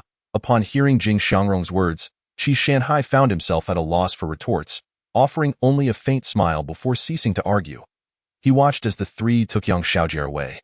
Now that the truth has surfaced, we should take our leave. Senior Qi, please wait. Meng Yu hurriedly approached Qi Shanhai, pleading, I have spent 3 years by the side of the senior brother. I understand his character well. He would never resort to murder. I implore you to investigate further. Perhaps there is more to this matter than meets the eye. Did you not also sense something amiss earlier? Qi Shanhai scoffed. Do you think the law enforcement hall is a place where you can simply investigate at will? Just wait patiently. Even if this incident were indeed perpetrated by Yang Xiaojia, the Tianmen sect will also contact the Yang family. If all goes well, he should not face death. At most, he will suffer some injuries. With that, the group ceased to linger and turned to leave. Elyuchen looked at the sorrowful Meng Yu and approached to offer comfort. The senior brother is a fortunate soul. He will be fine. Yes, the senior brother will surely be safe. After exchanging a few words of reassurance, they resumed their herb gathering. Elyuchen pondered the matter for an entire afternoon without reaching any conclusions. His greatest quandary lay in why. If Yang Xiaojia had awakened the demon eye and was consumed by murderous intent, he did not slaughter everyone in the outer sect, but only these few individuals. Furthermore, if he was indeed in a state of confusion, why would he bother with disposing of the bodies and fleeing afterward? Such behavior does not align with that of a madman. In the end. He approached Yi Jinling and quietly inquired, Sister, do you perceive anything amiss in this matter? What does it matter if there is something wrong? Do you not see that those people are indifferent to who the killer is? What they care about is the safety of the Xianling Gorge. As long as it remains unharmed, anything goes. The Xianling Gorge is a source of the Xianling Spring, continuously yielding spirit stones. However, this is contingent upon the normal flow of spiritual energy. Should any issues arise with the spring, the quality of the emerging spirit stones would significantly decline. Thus, when this incident occurred, they maintained an exceptionally vigilant stance. Yet upon realizing that the incident posed no threat to the Xianling Gorge, they became indifferent. The world of cultivation is inherently one where the weak are preyed upon by the strong. Death is trivial to them. All they require is a justification, a reason to assuage their concerns, and nothing more. Chapter 18. The corpse has resurrected Lu Chan sighed, understanding that this was simply the nature of the cultivation world. However, there must be significant ulterior motives behind Yang Xiaojia's incident. With Lu Chen's current strength, he had the qualifications to intervene. Yet, doing so would inevitably expose his abilities, and he was not yet ready to reveal himself. Sister Yi Mingyu, having finished gathering herbs, also approached Yi Jinling. You know very well the kind of person the senior brother is. He would never commit such heinous acts. You are of royal lineage, though I am unaware of your reasons for being here. You surely possess the power to clear the senior brother's name. I am willing to pay any price for your assistance. Liu Chan was taken aback by Meng Yu's willingness to kneel in desperation. He had not anticipated that this seemingly unimpressive individual would stand up so resolutely in times of crisis. Perhaps this is what they mean by true colors revealing themselves in times of hardship. Meng Yu, this is not merely a matter of money. I have my own difficulties to contend with. If I could assist, given my connection with your senior brother, I would never stand idly by. Sister Yi, the senior brother is my sole role model since I arrived at the herb garden. I have always regarded him as my guiding light. When I heard he entered the outer sect, I was overjoyed, envisioning a day when I too could join. But that I never expected him to die. Yi Jinling sighed. Meng Yu, this world operates in such a manner. If you wish to avenge your senior brother, focus on your cultivation. Strive to enter the outer sect one day to uncover the truth, rather than squandering everything you have here to resolve his predicament. Indeed, Meng Shixiang, do not be too disheartened. Did not Senior Qi say that he would contact the Yang family? They should not make things difficult for the senior brother. Meng Yu nodded in silence and then walked towards the headmaster's attic. Suddenly, a gentle breeze swept by, lifting his outer garment, and a black feather materialized at his waist. In an instant, Lu Chen's senses heightened. Meng Shixiang, Lu Chen called out to him. What is it, Lu Shitty? Oh, it is nothing. I just noticed a black feather on you. What is that? You mean this? Meng Yu produced the feather from his waist. Yes, that is the one. Where did you get it? Meng Yu's expression became somewhat awkward as he contemplated for a moment before finally revealing the truth to Lu Chen. Since you have discovered it, I shall not hide it from you. I found this feather a month ago while fetching water from the spring at tea that time. I sensed an abundance of spiritual energy within it, so I mistook it for a spirit stone and have been using it to assist my cultivation. Lu Chen frowned. Did you not feel any discomfort from it? Not at all. However, the spiritual energy within the feather is nearly depleted, and I plan to wait a few days before collecting more. Collect more? Lu Chen was taken aback. Are there many of these feathers? Certainly, however, they are peculiar. If left undisturbed, they are fine, but once picked up, the spiritual energy rapidly diminishes. Upon hearing this, Lu Chen immediately recalled something. There is another feather like this one in the woods outside the herb garden. Have you encountered it? You saw it too? Realizing the implications, Lu Chen understood why the energy had dissipated from that feather. It had been touched by Meng Yu. Shitty, if you desire it, I can lend you this feather for now. And I will go collect more this evening. Lu Chen pondered for a moment before suggesting, Meng Shixiang, I do not need this feather, but could you take me along tonight? This. Seeing his hesitation, Lu Chen promptly produced 3 low-grade spirit stones. If you take me with you, these 3 spirit stones are yours. Meng Yu, swayed by the prospect of wealth, agreed. Given your sincerity, I will take you along. But let me make it clear that each person can only take 1 feather. I need to quickly enhance my cultivation to seek justice for the senior brother in the future. Liu Chen nodded, refraining from further comment. That night, as silence enveloped the surroundings, Lu Chen and Meng Yu convened in the cafeteria. Just as they were about to set out, a rustling sound caught their attention. Who is it? Meng Yu, having reached the 6th level of the Qi cultivation stage, was at the pinnacle of the mid-Qi stage. His senses were sharp, and upon hearing the noise, he instinctively focused on the door. Creak. The door slowly opened, revealing 2 small children before them. Hanyu, Emoli? Lu Chen exclaimed in surprise. What are you 2 little ones doing here in the middle of the night? 2 senior brothers. We also wish to. Just as Zhong Hanyue was about to speak, he was sharply pinched by Lu Moli, causing his expression to change drastically. Seizing the opportunity, Lu Moli continued, Senior brothers, now that we have joined the medicine garden, we are part of it. We also wish to lend our assistance regarding today's matter. Liu Chen discerned that these 2 youngsters were eager to seek the mysterious feather, yet he did not expose their intentions. If you are both resolute in this, then let us proceed together. Junior brother Lu Meng Shixiang interjected. Shall we go? Are you still worried about the 2 children? He felt a twinge of regret for having divulged the matter of the feather to Lu Chen. Under Meng Yu's guidance, the 4 of them arrived at the spring by the Xianling Gorge, where the corpses had yet to be dealt with. Due to the presence of the 2 children, they deliberately avoided the area, yet failed to notice that one of the corpses was missing. Meng Shixiang, we have searched for half an hour. Where exactly is the feather you mentioned? Lu Chen and the others had nearly reached the downstream of the spring. Having seen no trace of the feather Meng Yu spoke of. How peculiar. I distinctly remember it being right here last time. How could it have vanished? Mengyu scratched his head, bewildered. Could it be? Oh no, it's a zombie. A zombie. As Zhong Hanyue and the others turned to Mengyu, he had just begun to speculate when a blood-soaked figure with a head illuminated by a ghastly light appeared behind him, yanking the black feather from his waist. What? Before Mengyu could react, he was enveloped by an overwhelming malevolent energy. The force was so formidable that even with his cultivation at the 6th level of Qi training, he stood no chance of resistance. I knew the feather was missing. It turns out you took it. The figure spoke, and in the next moment, his palm struck Mengyu's head. Bloodshot eyes rolled back. The figure siphoned Mengyu's spiritual energy, revealing a face riddled with wounds. Liu Qian was startled by the sight, because this individual was indeed one of the corpses surrounding the spring. In the dead of night, a corpse had resurrected. Who wouldn't he be terrified? Fortunately, Liu Qian had a stout heart. Regaining his composure, he began to assess the man's lifespan status. Yang Guangyao, 3rd layer of Golden Core 412-1528, a member of the Yang family. And he possesses a demon eye. It seems my senior brother's troubles may find resolution today. Hanyue Moli, run! Liu Qian shouted as he dashed away. This sudden turn of events left the two children in shock. Liu Moli, you go ahead. I will hold them off here. Zhong Hanyue trembled all over but managed to utter these words. Ha ha ha, this little brat shows loyalty. How amusing. Rest assured, after I drain this fellow of his spiritual energy, I shall send you both to the underworld. With a whoosh, flames erupted. A man donning a bark mask surged from behind Yang Guangyao.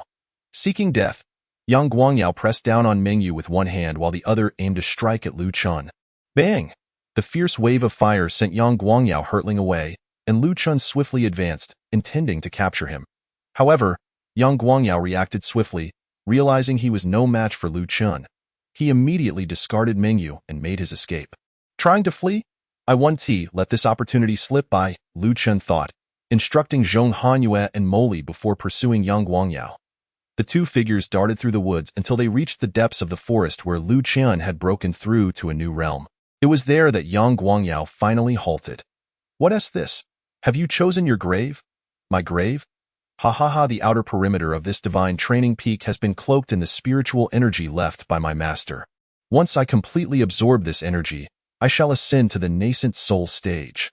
You, a mere junior, dare to speak so brazenly of taking my life. You are utterly ignorant of your own demise. Chapter 19. Liu Qian versus Crow Feather Taoist covered by the spiritual energy left by your master. Liu Qian was astonished. Your master is the Crow Feather Taoist? Oh? Yang Guangyao's voice lifted slightly. I didn't expect this nameless junior to have heard of my master's great name.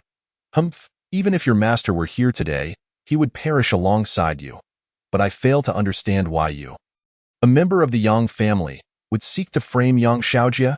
Do not utter the name of the Yang family before me. Yang Guangyao's agitation was palpable. Those hypocrites, with faces like humans yet hearts of beasts, do not deserve to exist. Liu Qian listened to his words, puzzled. What do you mean? What do I mean? It is quite literal. It is well known that the Yang family possesses the heavenly eye, capable of discerning the movements of an enemy's spiritual energy and defeating them in one strike. Yet what they do not know is that the demon eye holds equal, if not greater, power.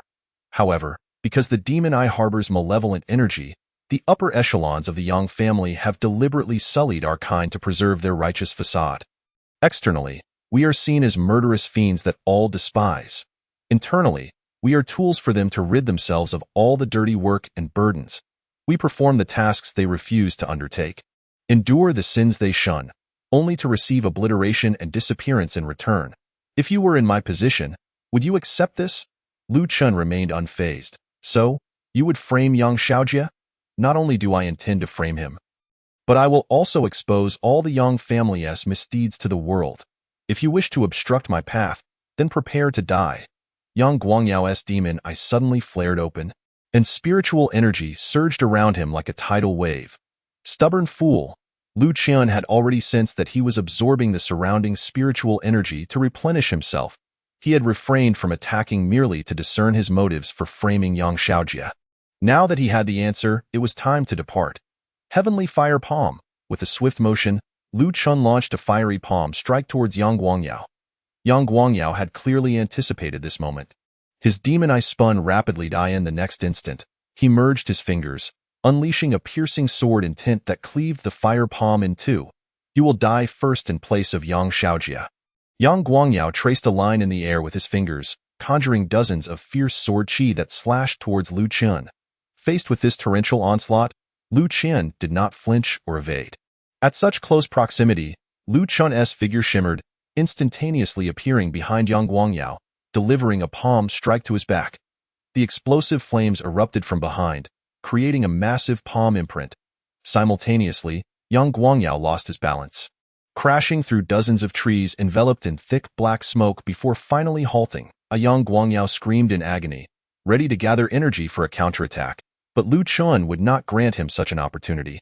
Yang Guangyao saw a gigantic fireball hurtling towards him, crashing into his chest. In that moment, he lost all consciousness. Lu Chen stood before Yang Guangyao, helplessly stating, "The heavenly eye is indeed formidable, but unfortunately for you, you encountered me, late to the party, perfectly tailored to counter your Yang family's heavenly eye." However, the question remained, how to deal with this fellow. Suddenly, a flurry of black feathers fell before Lu Chen.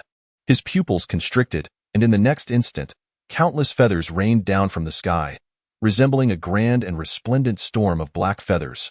Suddenly, a pair of crow eyes tore through the black feathers, fixating on Lu Chen. Stimulated by those crow eyes, Lu Chen's consciousness momentarily faltered.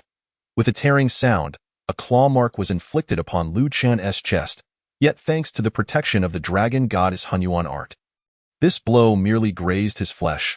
The slight pain brought him back to his senses. With a fierce palm strike, he tore through the curtain of feathers. Bang!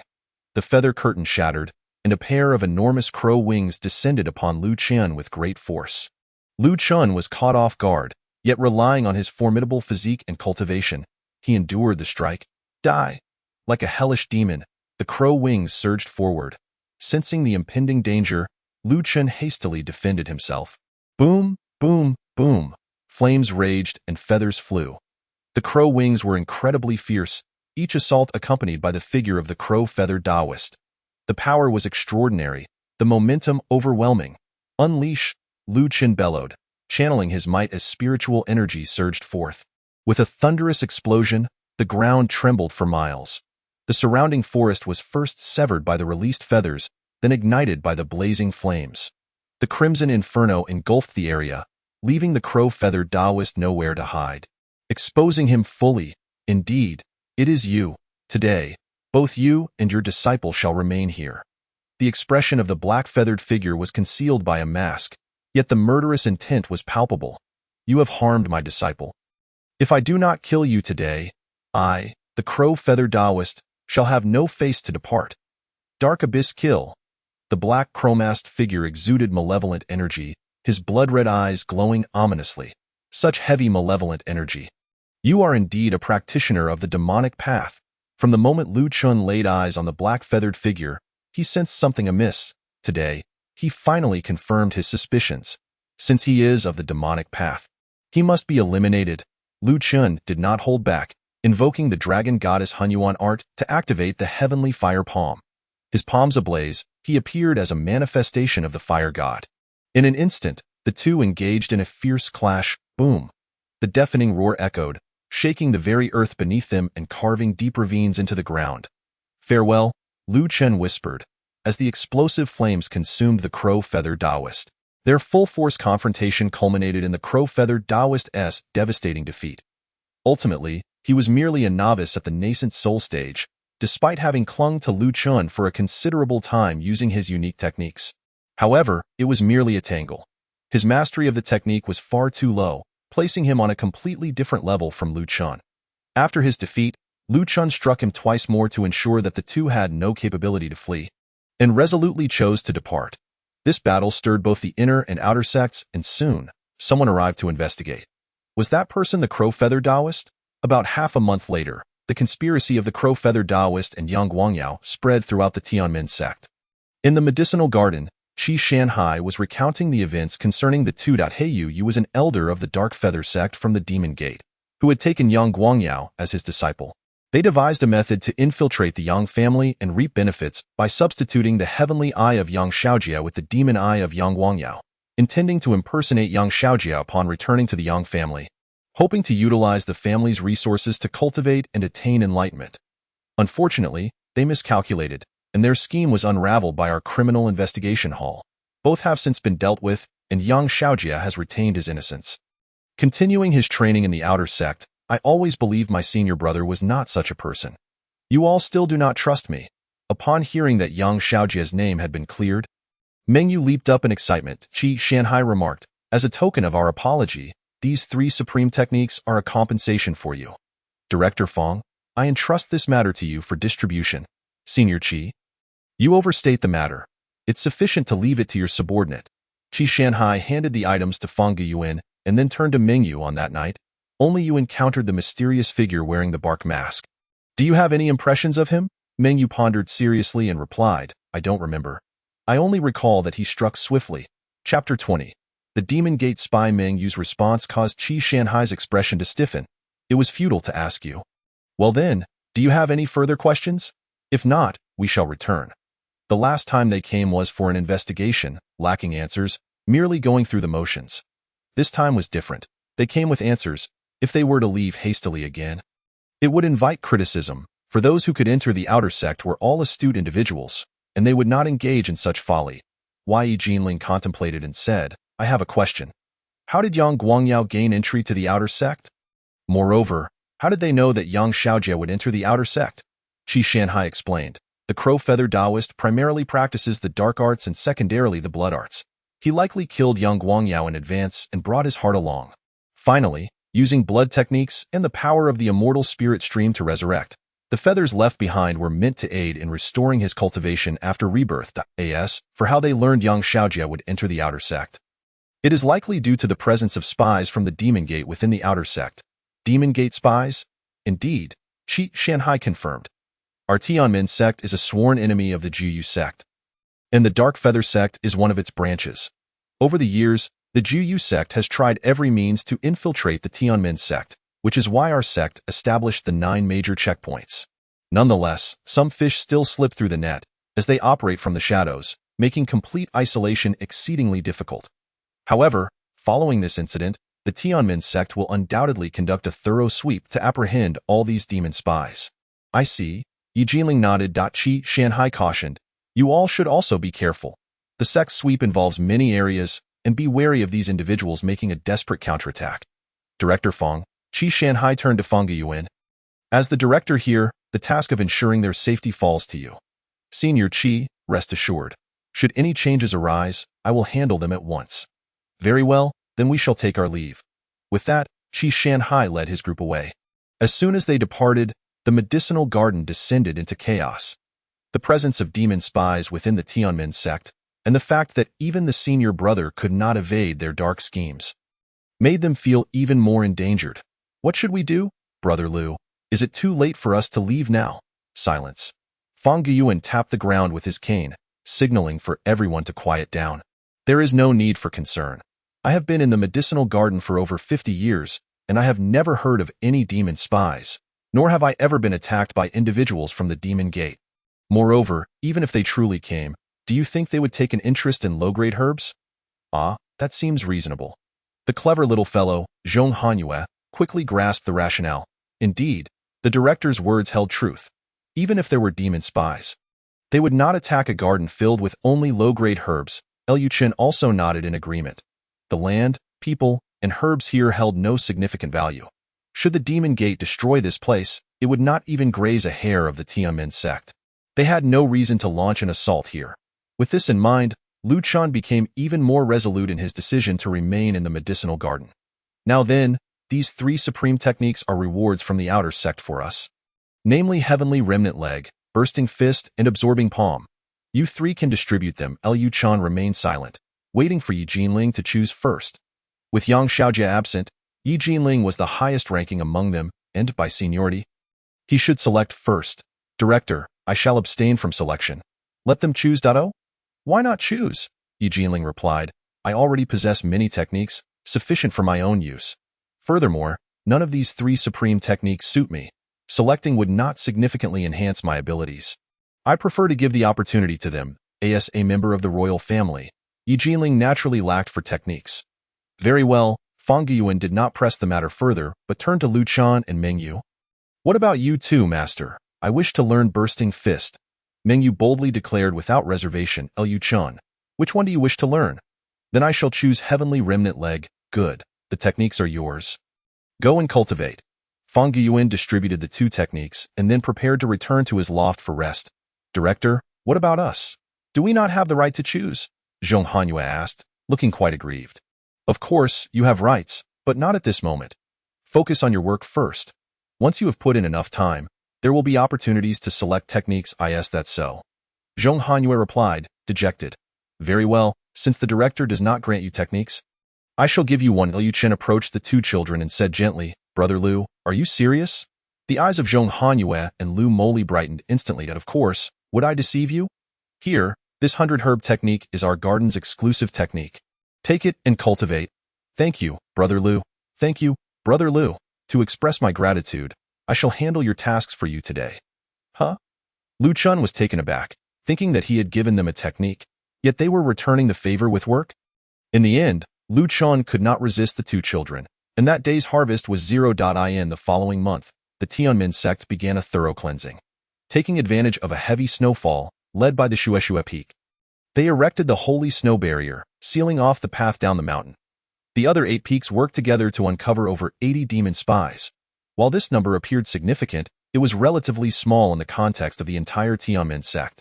The sect was vast, centered around the 9 major peaks, surrounded by 32 additional peaks, with 4 major cities beyond them. Altogether, the population approached 10 million, making the 80 individuals among millions not seem excessive. However, Lu Chun was pleasantly surprised to find that the medicinal garden indeed remained unaffected, just as Fang Guiyuan had stated. Even if there were spies who escaped capture, they did not choose to come to the garden to wreak havoc. These spies were unaware that they had made the wisest choice of their lives.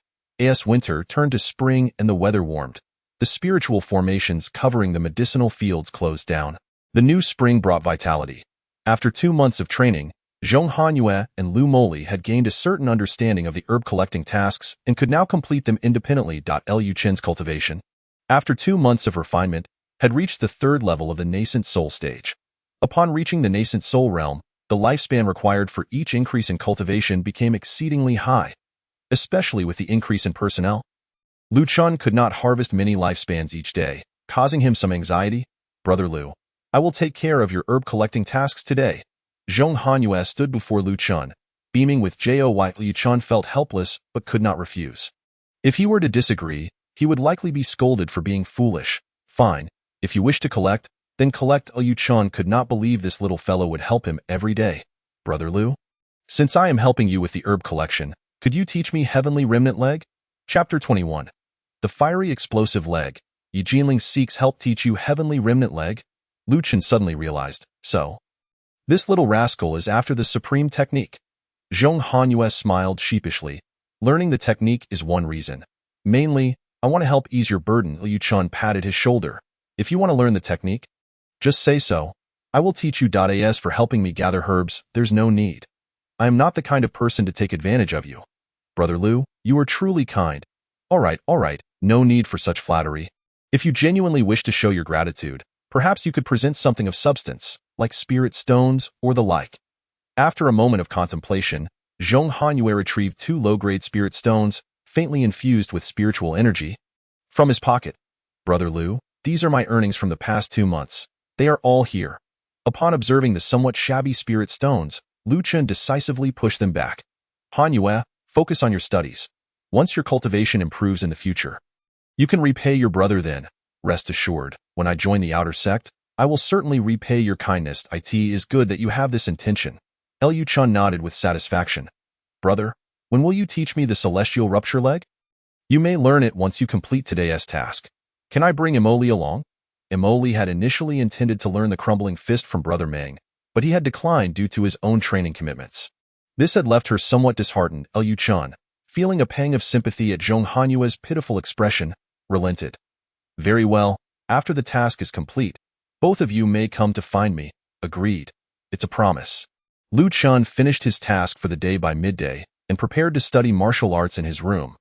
He had merely skimmed through the celestial rupture leg upon acquiring it, not yet delving into its deeper intricacies. Initially, he had planned to elevate his spiritual root first, as it was a fundamental flaw. However, having made a promise to the two youngsters, he resolved to enhance the celestial rupture leg instead. System: invest 1,000 years of lifespan to evolve the celestial rupture leg. You have invested 1,000 years of lifespan into the evolution of the celestial rupture leg.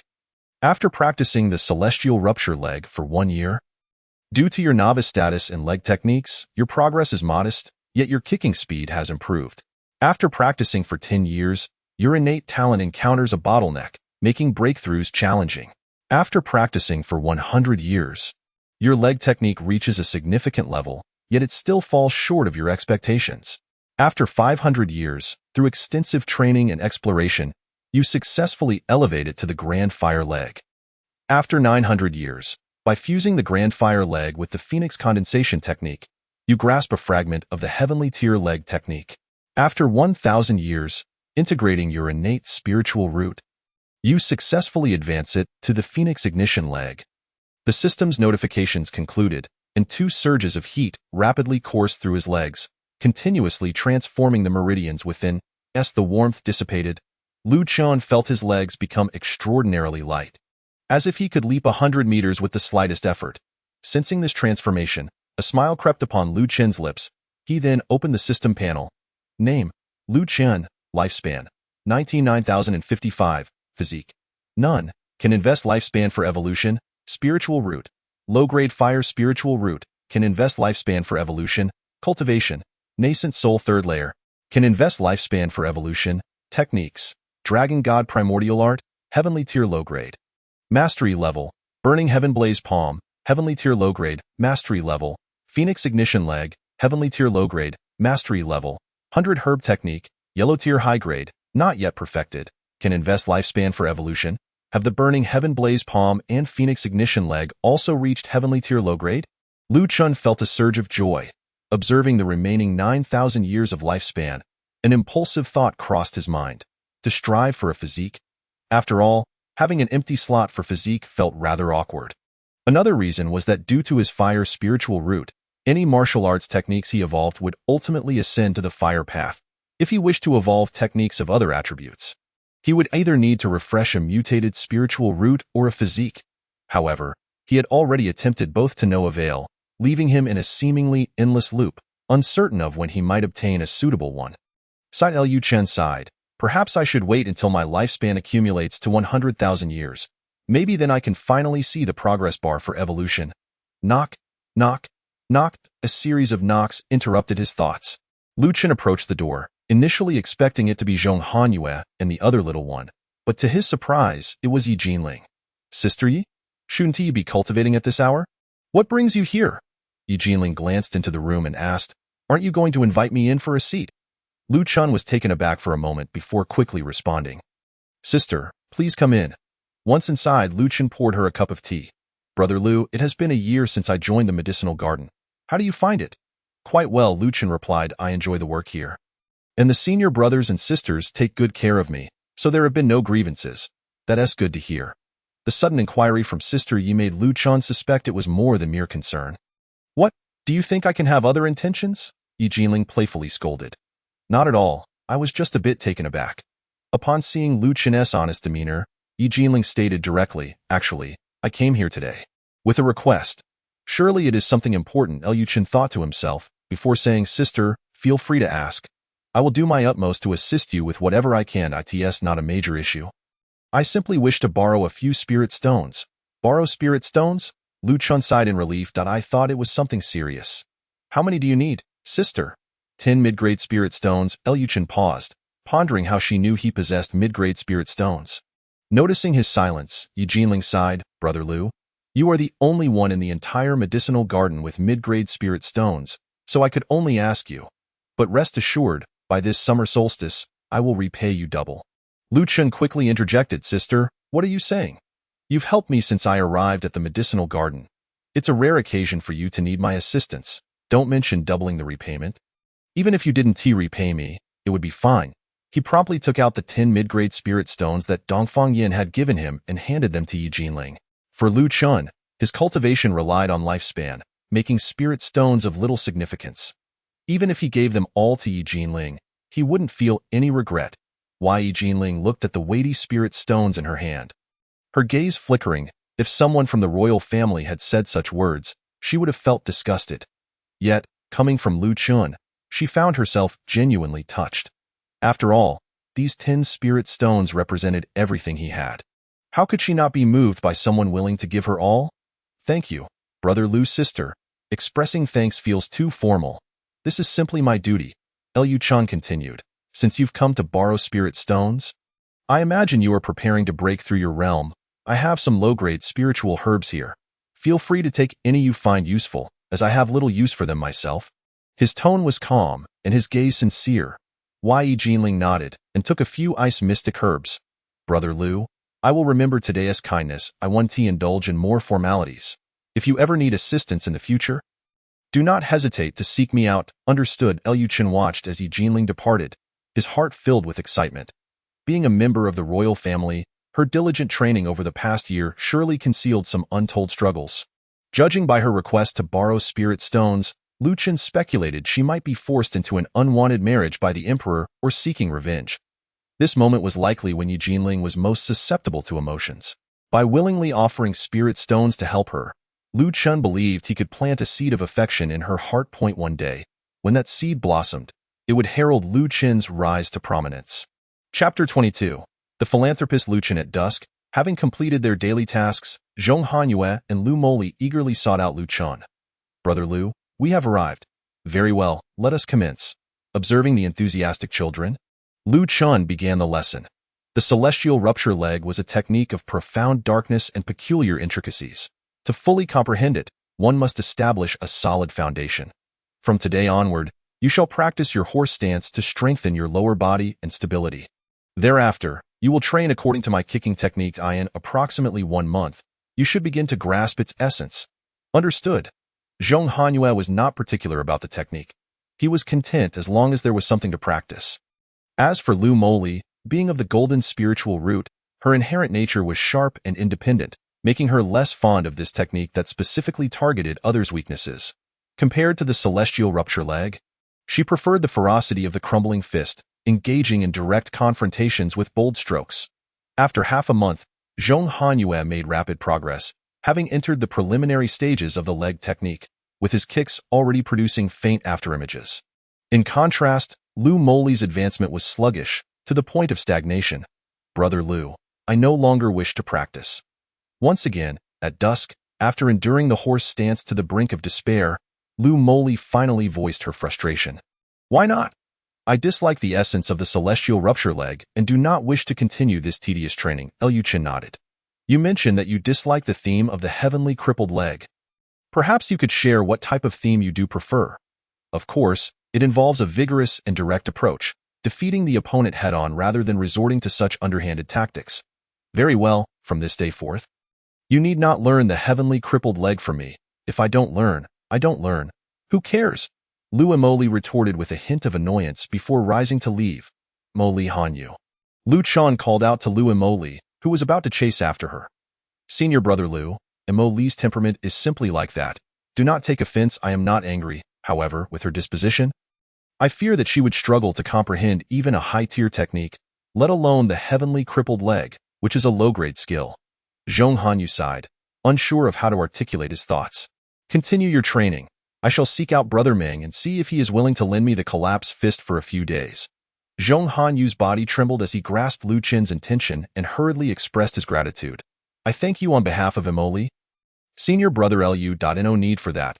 Lu Chun waved his hand and proceeded toward Meng Yu's quarters. After half a month of instruction, Lu Chun gradually found joy in the experience of imparting knowledge. Observing the two children grow little by little, he felt akin to nurturing saplings into towering trees, a sense of accomplishment that was difficult to articulate. This was especially true during moments when they encountered obstacles. Being able to provide guidance felt incredibly gratifying. Thus, witnessing Lu Moli's reluctance to focus on her studies left Lu Chun feeling disheartened. As a teacher, he felt it was his duty to steer her back onto the right path. The road to immortality is long, and traversing it alone is arduous. It is better to find something to occupy oneself along the way, not for the sake of leaving a legacy, but to seek enjoyment and relieve tedium. Brother Meng, are you in? Lu Chen knocked on the door and inquired. Junior Brother Lu? Meng Yu opened the door and immediately attempted to shut it again. Brother Meng, please don't rush to close the door. You, my friend, are here for no good reason. Ever since the last incident where Meng Yu brought Lu Chan to the spring and nearly faced death at the hands of He Yu, he had taken to avoiding Lu Chan, convinced that misfortune followed him. Brother Meng, this time is different. I genuinely have a matter to discuss. What is it? Speak quickly. Don't dawdle, Lu Chen stated. I wish to borrow your collapse fist for a few days. Bang! Meng Yu promptly slammed the door shut. 10 low-grade spirit stones for 3 days. The door swung open violently, revealing Meng Yu holding the collapse fist manual, a broad smile on his face. It's unseemly for us brothers to talk about money. Here is the collapse fist. Feel free to take a look. Lu Chen. He handed over his entire year's salary to Meng Yu. Junior Brother Lu, truly a philanthropist. Your generosity leaves me in awe. Meng Yu grinned. Once I enter the outer sect, I shall ensure that Master takes you as his eldest disciple. I thank you. Brother, I must take my leave now. All right, do visit when you have the time. For Meng Yu, 10 low-grade spirit stones constituted his annual salary. Exchanging a year's worth for 3 days was a no-brainer. Moreover, he would gladly let Lu Chun peruse the collapse fist for 3 years if it came to that. Mastering a technique relies not on mere reading, but on comprehension. If one lacks aptitude, even the finest techniques will yield little benefit, of course. Meng Yu was unaware that the probability of Lu Chun being unable to comprehend was virtually zero. Upon returning to his room with the collapse fist, Lu Chun began to peruse the material. As the name of the technique appeared on the system, he decisively cast the book aside. It gave him a headache. System, invest 1,000 years of lifespan to evolve the collapse fist. You have invested 1,000 years of lifespan to evolve the collapse fist. You have practiced the collapse fist for 1 year. Due to your initial foray into fist techniques, your progress is minimal, yet your punching speed has improved. You have practiced the collapse fist for 10 years. Due to limited talent, you have encountered a bottleneck and find it difficult to break through. You have practiced the collapse fist for 100 years. Your fist technique has reached a significant level, yet it still does not meet your expectations. You have practiced the collapse fist for 500 years. Through prolonged practice and research, you have successfully upgraded it to the mountain-shattering fist. You have practiced the collapse fist for 900 years.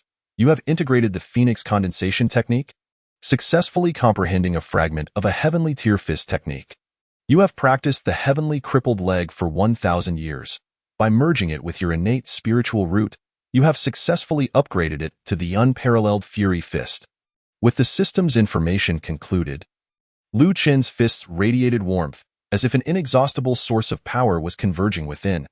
Having successfully comprehended the collapse fist, Lu Chen smiled faintly. Starting the following day, he began to teach Lu Emoli the techniques of the collapse fist. The offensive style of the collapse fist contrasted starkly with that of the heavenly crippled leg, resulting in 2 extremes in practice. Although Lu Emoli possessed natural talent for combat, her eagerness to advance led to an unstable foundation. Before long, a month had passed, and Lu Emoli had made little progress. Emoli, how do you feel about your training? Senior Brother Lu. I believe I am doing exceptionally well. Very well, then you should spar with Han Yu to assess the results of your training over the past month. All right, Lu Emoli replied, casting a glance at Zhong Han Yu. Be careful. I want to go easy on you. Emoli, just bring it on. I want to hold back either, Liu Chen shouted, signaling the start. The two quickly became entangled in combat. Lu Emoli's offensive methods were varied and unpredictable.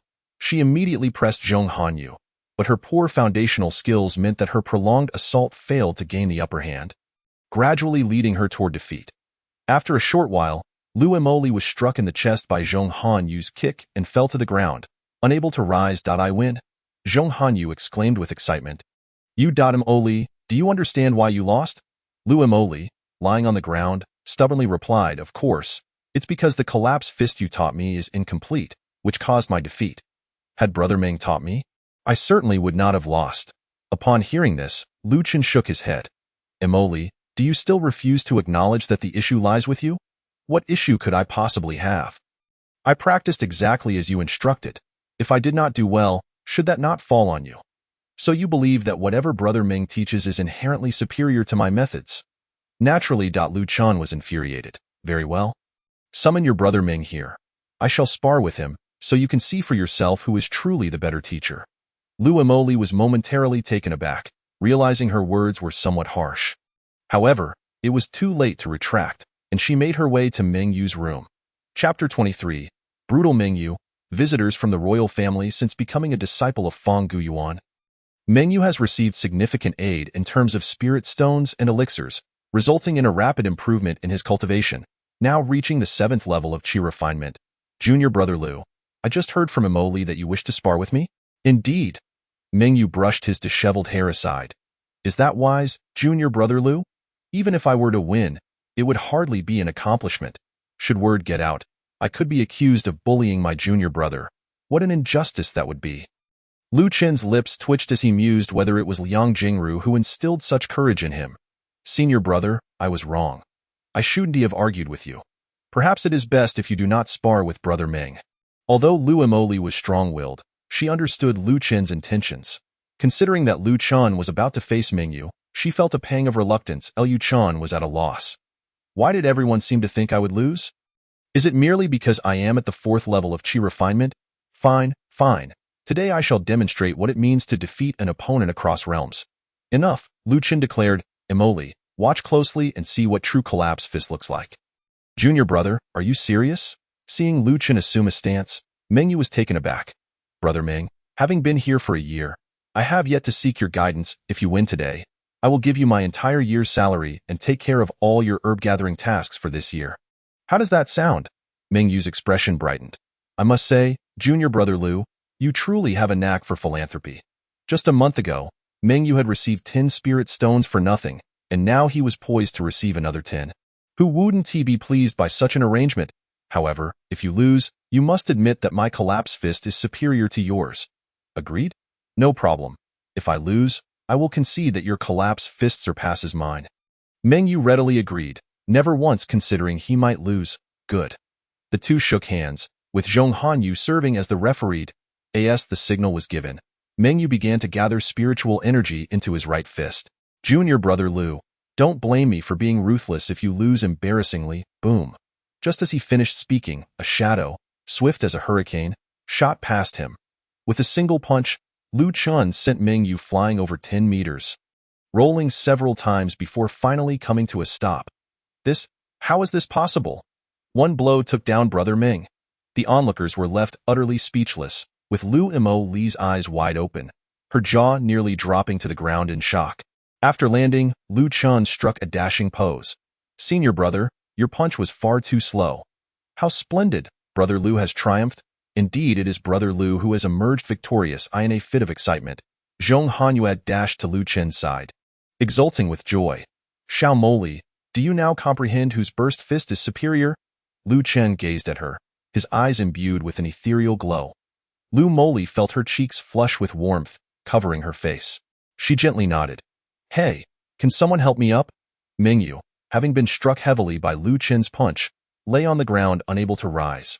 Observing this, Zhong Hanyue hurried over to assist Meng Yu. Lu Chen chuckled. Apologies, Brother Ming. It seems I have made your defeat rather ungraceful. Junior Brother Lu, you truly possess no emotional intelligence, Ming Yu retorted. Lu Chun was momentarily taken aback. Brother, did you not realize I was merely yielding? Lu Chun replied, in the grand pursuit of cultivation, one seeks immortality and invincibility, yet on a smaller scale, it encompasses the intricacies of human relationships. You are now the master of these two youngsters. If I were to best you, would it not be akin to slapping your face in public? Though I do cherish my dignity, I would not stoop to the disgrace of striking my master before his disciples. Well, today, junior brother, you have won. In terms of burst fist, you surpass me. Hanyue, assist me back to my quarters. Oh, certainly. Zhong Hanyue, still inexperienced in worldly matters, found herself wholly convinced by Meng Yu's words. Only Lu Chen and Lu Moli understood that Meng Yu was merely seeking to absolve himself. Lu Chen had no desire to mock Meng Yu. His sparring had been intended to enlighten Lu Moli on the importance of steady progress in cultivation, devoid of shortcuts. Moli, do you now grasp why you face defeat? Lu Chun inquired once more. Did I understand? From Lu Chin's recent strikes and explosive energy, it was evident that his foundation was remarkably solid.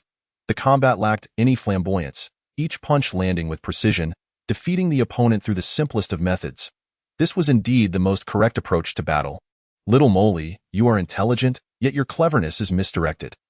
Although I am unaware of your past trials, should you wish to achieve greatness in the future, cultivating patience is an essential path you must tread. Moly dutifully heeded Lu Chin's counsel. Lu Moly nodded, bowed, and performed her greetings seamlessly. Witnessing this, Lu Chun offered a reassuring nod. As spring gave way to summer, the sweltering heat enveloped the medicinal garden. Throughout these 2 months, Lu Chun devoted himself daily to the cultivation of his lifespan. As his realm ascended, his rate of breakthroughs gradually slowed. In the span of 2 months, he managed to advance merely one minor level, reaching the 4th layer of the Yuaning stage. The remainder of his time was spent gathering medicinal herbs and guiding Lu Moly and her companion in their cultivation practices. Following the previous events, Lu Moly successfully tempered her temperament, commencing her training from the fundamentals. Coupled with her innate intelligence, her progress was swift. As for Mengyu and Yi Jinling, they remained engrossed in relentless training, particularly Mengyu, who, after losing to Lu Chun, seemed invigorated by the defeat, plunging into a frenzied regimen of training day and night. As evening descended, the summer breeze wafted in, laden with warmth and dryness. Stabilize your stance. Throw your punches. Eliminate any extraneous movements, Lu Chun instructed the two as they trained. Suddenly, he noticed 2 men clad in silver armor approaching the entrance of the medicinal garden. May I inquire, young friend? Is this the Xiangu medicinal garden? The speaker, appearing to be in his 30s or 40s, possessed a robust demeanor and sharp, penetrating gaze. Indeed, this is the Xiangu medicinal garden, Lu Chun replied, clasping his hands in respect. Given your attire, you must be individuals from the imperial city? Indeed, we have come to pay a visit to the 7th princess, Yi Jinling. Might you escort us to her chamber? Of course, please follow me. Lu Chun instructed Zhong Hanyue and the others to remain and then guided the two to Yi Jinling's quarters. At that moment, Yi Jinling was still engrossed in her training, her focus unwavering, oblivious to the presence outside her door. The foundation establishment, 3rd layer. The warrior Su Yi, upon sensing the spiritual energy radiating from the room, exclaimed in astonishment. What? The 7th princess has truly completed her foundation establishment in just 1 year. It appears we shall again return empty-handed. Sui sighed, his expression tinged with resignation. Suddenly, the flow of spiritual energy within the room ceased, and a tall figure materialized before them. Su-yi, long time no see. Chapter 24. The Tianqing Order. A guaranteed prophet. Yi Jinling had just concluded her training, beads of perspiration glistening on her forehead. Yet upon sensing the commotion outside, she promptly emerged. Your humble servant pays respects to the 7th princess. Upon seeing Yi Jinling, Su-yi and his companion hastily knelt in reverence. Rise. Thank you, 7th princess. The two stood, and Yi Jinling began. What of the items my father promised me? All of it is here. Su-yi replied, producing a spatial ring from his robes and presenting it to Yi Jinling. She infused her spiritual energy into it, swiftly extracting a pouch of spirit stones. Junior brother Lu, these are the spirit stones I promised to return to you. Along with interest, Liu Chan caught the thrown spirit stones and, upon sensing their quality, exclaimed, 10 top-grade spirit stones? What a windfall, 7th princess. When do you plan to return to visit the emperor? Sui inquired. Handing over the items to Yi Jinling while addressing the most pressing matter, I have only just arrived a few years ago. I have yet to fully enjoy myself. I shall consider it once I enter the inner sect and become an inner disciple. Suyi's brow furrowed slightly. Then I shall report back to the emperor and request he send a letter to the Tianmen sect. No need for that. Yi Jinling interjected, raising her hand. I can enter the inner sect without relying on him. 7th princess, why must you do this? The emperor dotes on you greatly.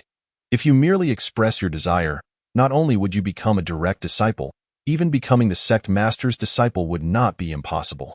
Indeed, 7th princess, you are the emperor's most cherished daughter. If you wish, the world would be at your feet, and you clearly. Enough, enough. You do not understand. Yi Jinling waved her hand dismissively. In this world, there is no one who can be your everlasting pillar of support. A fledgling eagle must endure falls to learn to soar. I have fulfilled my agreement with my father, and I merely seek my portion. You can return the rest. Yi Jinling utilized her spiritual energy to transfer the items from the spatial ring into her own, then tossed it back. Sui sighed upon witnessing this. Since the seventh princess is so resolute, we shall return next year. Very well, when you come next year, I shall have certainly stepped into the half-step golden core realm. If I do not achieve that, I shall accompany you back. Half-step golden core. Sui was taken aback. He knew of Yi Jinling's exceptional talent for cultivation, yet he had not anticipated it to reach such heights. Very well, I wish the seventh princess continued success in her cultivation. Yi Jinling nodded. By the way, when you return, do remember to convey my regards to my mother. Your humble servant shall comply, Sui replied, shaking his head in resignation as he looked at the spatial ring in his hand. He feared he would once again face the emperor's reproach upon returning. Junior brother Lu, if there is nothing else, I shall return to my cultivation. Yi Jinling shot Lu Chen a sweet smile.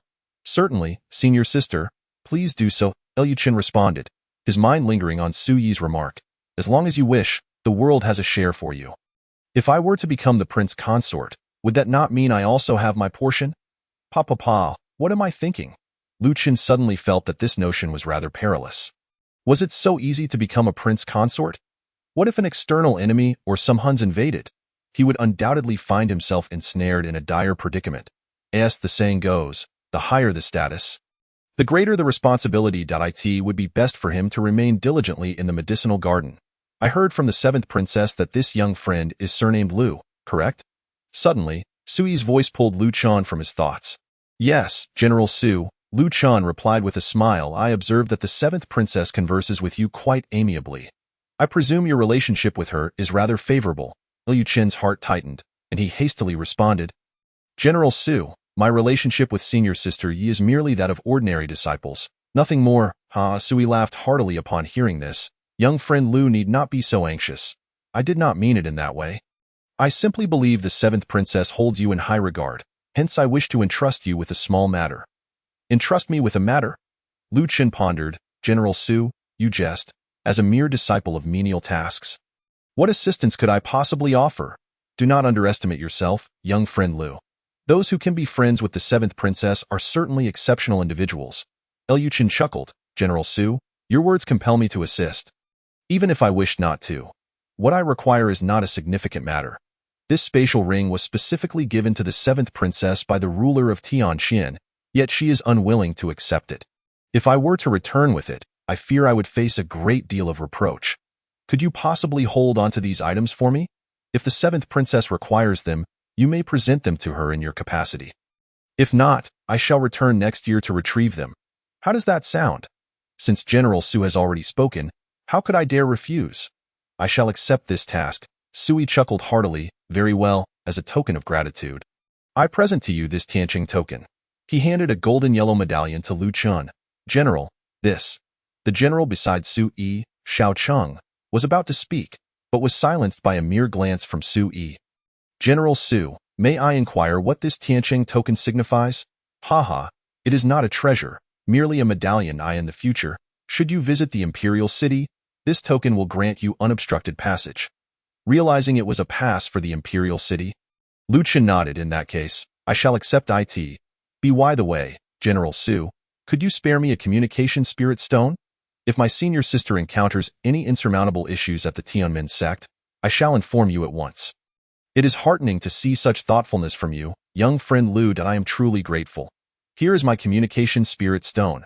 Feel free to contact me anytime. Sui handed Lu Chen a spirit stone inscribed with runes. Very well, should my senior sister face difficulties, I will promptly convey the message to you. Thank you, young friend Lu. Now, we shall take our leave for today, and we shall meet again next year. After a brief farewell, Lu Chun departed with his belongings. Though the imperial city's pass held little utility for him, he had secured a favor from Su Yi. Even if the Tianmen sect were to collapse in the future, this connection would ensure his standing in the imperial city. Meanwhile, Xiao Cheng, puzzled, asked Su Yi, General, the Tianqing token is so precious. Did you truly give it to that mere servant? Xiao Cheng, that individual is far more complex than he appears. I am but a fool. Please enlighten me, General. I have battled on the battlefield for 5 centuries, vanquishing countless foes. My aura is steeped in death. Should a common person encounter me, they would tremble in fear and retreat.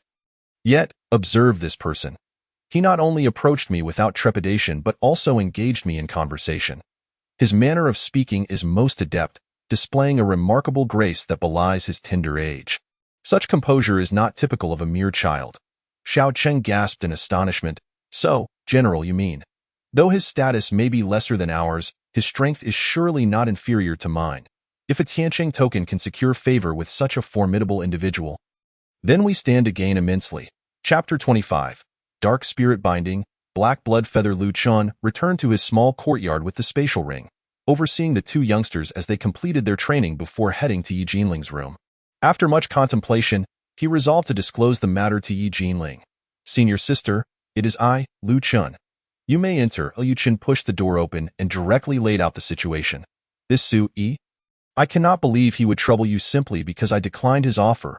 Upon my return, I shall ensure he faces the consequences. There is truly no need for that, senior sister. General Su left the item for your benefit.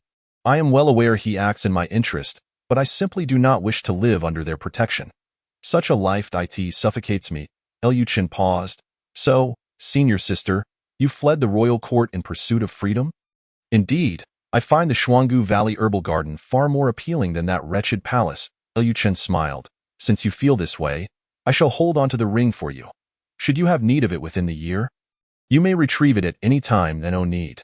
I am about to enter the outer sect, and the items within the ring will be of no use to me. Liu Chen was taken aback. Senior sister, are you preparing to join the outer sect? Yes, I have grown weary of this herbal garden and wish to venture into the outer sect. Then, do take care, senior sister. I have heard that tasks in the outer sect can be perilous, involving the slaying of demons and monsters. You must remain vigilant.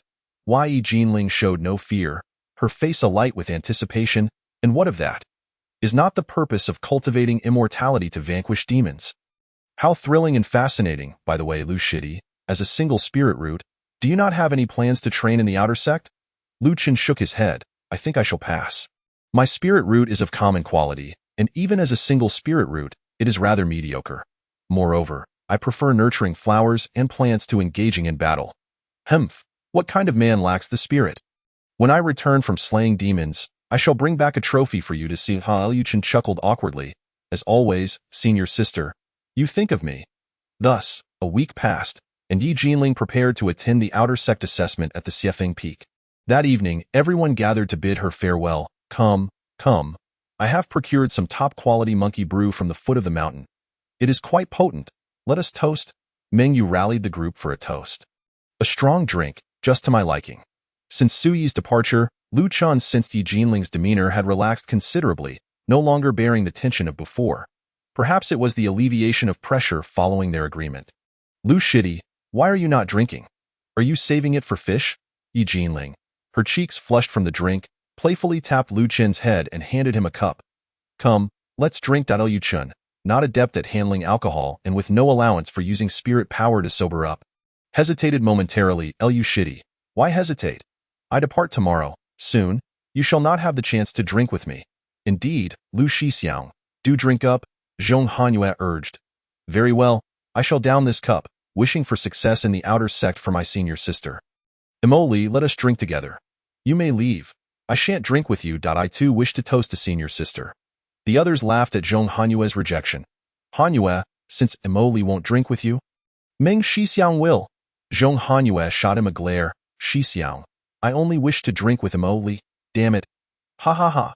The group erupted in laughter. Fang Guyuan observed the jovial scene with a glint of coldness in his eyes before quietly departing the gathering. Lu Chen, keenly perceptive, caught this moment and discreetly followed him outside. Director, Liu Chen? Fang Guyuan's expression shifted. Why are you not drinking? What brings you out here? I noticed you alone, so I thought I might check on you. After all, if senior sister departs, the herbal garden will lose its vibrancy. Fang Guyuan shook his head. I have witnessed enough of such matters in the herbal garden. You need not concern yourself with me. Return and enjoy your time with them. Liu Chen was reluctant to return to the revelry. Director, since today is free, would you share tales of your early days with me? My early days? As he spoke, Fang Guyuan seemed lost in thought, gazing at Lu Qian with a complex expression. 80 years ago, he too had asked this of the previous garden master when he was merely a common servant. In the blink of an eye, 80 years had passed. He had become the garden master, while his peers had gone their separate ways. For some reason, this reflection stirred a sense of melancholy within him. "Director, are you all right?" "Oh, it's nothing. Just reminiscing about my youth." Suddenly, a harsh and gravelly crow's call pierced the air. Instantly, a flock of crows soared above them. Where did these crows come from at Shinlian Peak? Fang Guyuan's demeanor turned alert. Could it be? Boom! A loud explosion erupted from Jinling's room. Liu Qian turned to look. Instead of flames, feathers filled the air. Another crow's call sounded, and a massive shadow enveloped the room. This is bad. They are still inside. Fang Guyuan thought, hastily channeling his spiritual energy to rush forward. Liu Qian, sensing something amiss, was about to leave when he suddenly realized the urgency and sprinted back. "Who dares to play tricks here? Show your true form at once!"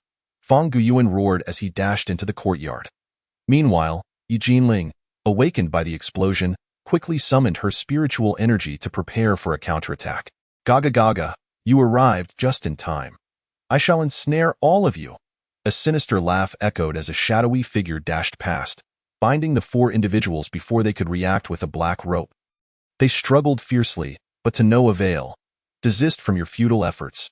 The dark spirit binding will only tighten with your struggles." A tall figure, adorned with a crow mask and a flowing black cloak, emerged from the shadows. The black feathered cloak.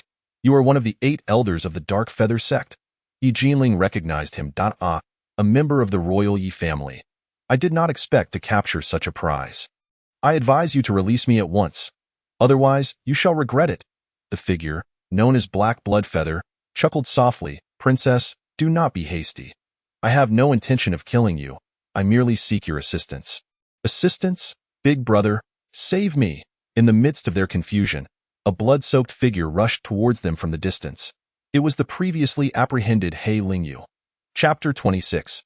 Threatening escape, fire fist against the enemy with a swift motion of his black blood feather robe. A chain of crimson light shot forth from its sleeves, quickly ensnaring the waist of He Lingyu. He yanked forcefully, pulling He Lingyu to his side. "Elder brother, we must flee quickly. They are in pursuit." The once mysterious and imposing He Lingyu now appeared a mere shadow of himself. The raven mask on his face was shattered, blood oozed from his lips, and his garments were stained a vivid red from the wounds. Resembling a malevolent spirit emerging from a blood-soaked altar. "Fear not. With your elder brother here, no one can detain you." He Shuiyu reassured him, casting his gaze towards the dozens of jailed disciples in pursuit. "Ah, so the blood elder of the Dark Feather Sect has arrived. In a wonder you would risk your life to escape Wu Fa. Why do you not retreat?" he mocked. "Ha!" Wu Fa burst into laughter. "The pests of the demon sect indeed have audacity.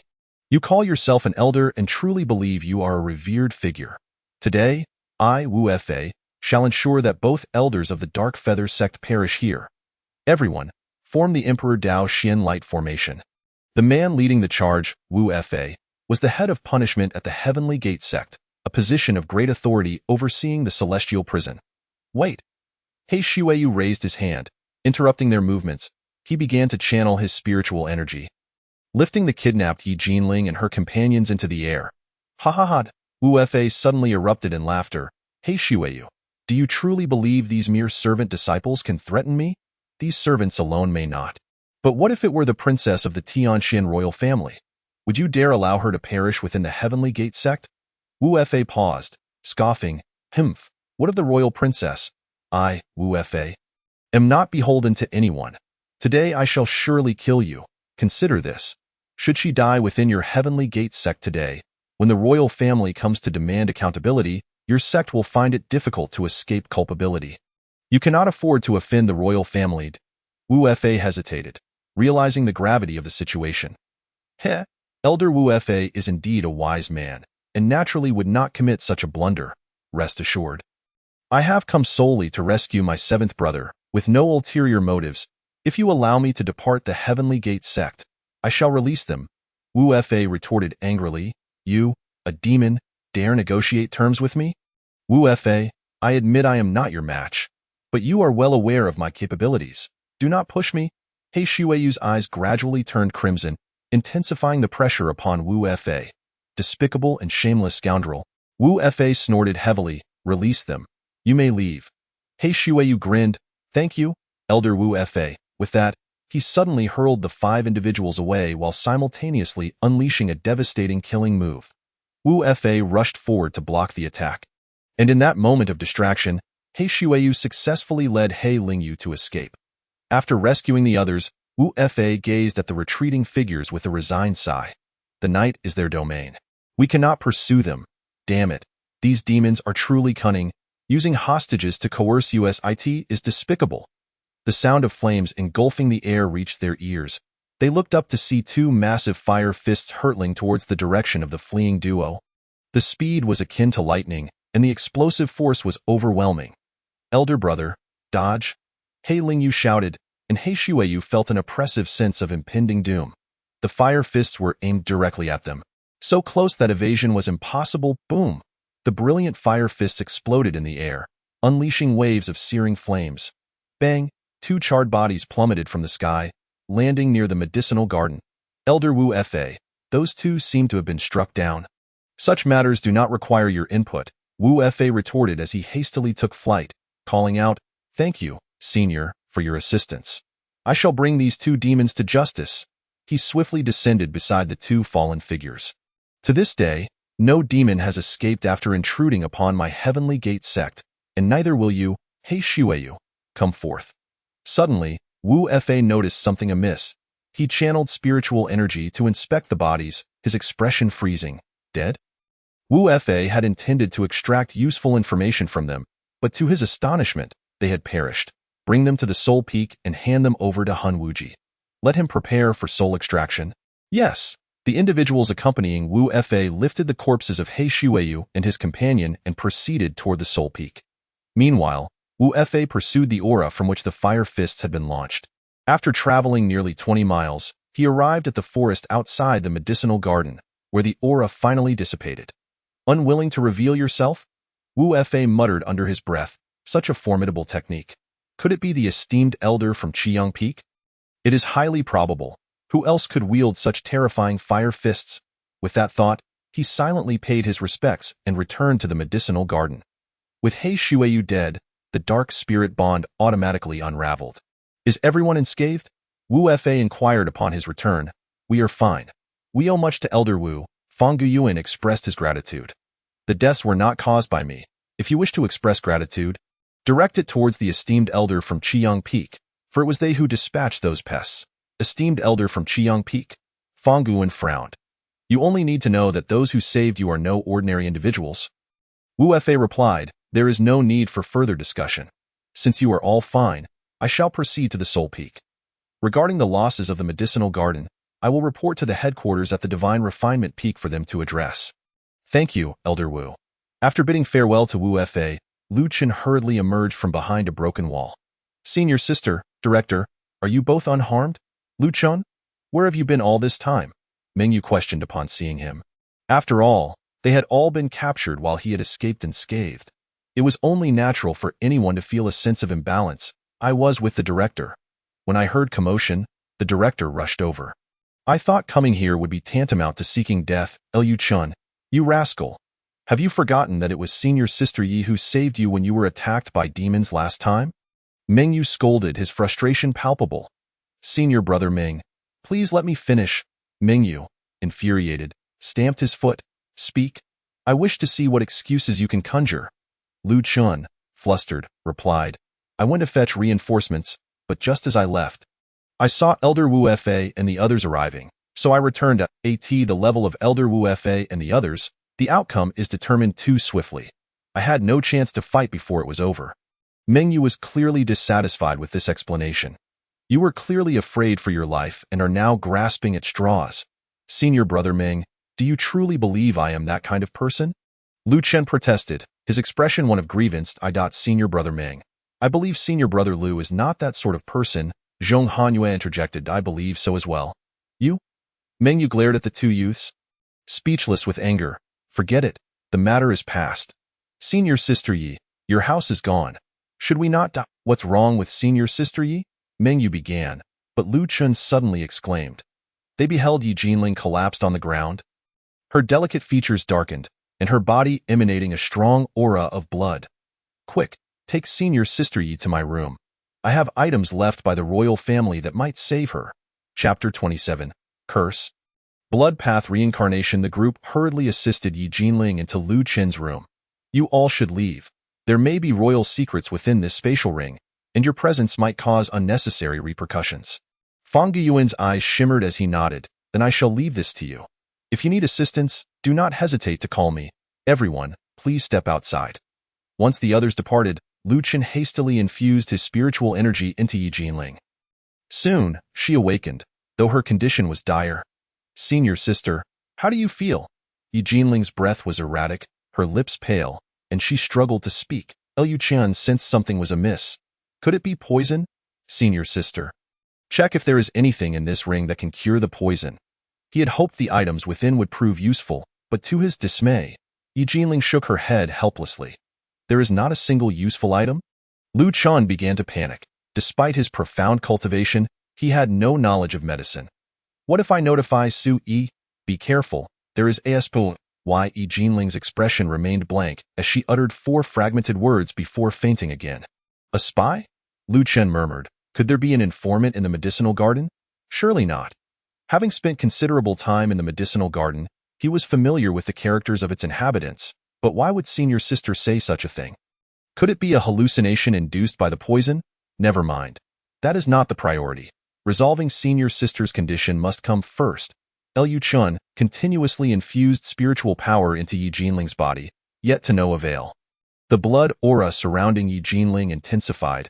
Her complexion grew even darker, resembling ink stains. This cannot continue. I am utterly incapable of resolving this matter on my own and must inform Su Yi. Reluctantly, Lu Chen wished to avoid contacting Su Yi, as Yi Jinling despised the sensation of being monitored and restrained. However, this was a matter of life and death. Should anything happen to Yi Jinling, the lives of everyone in the medicinal garden would likely be forfeit.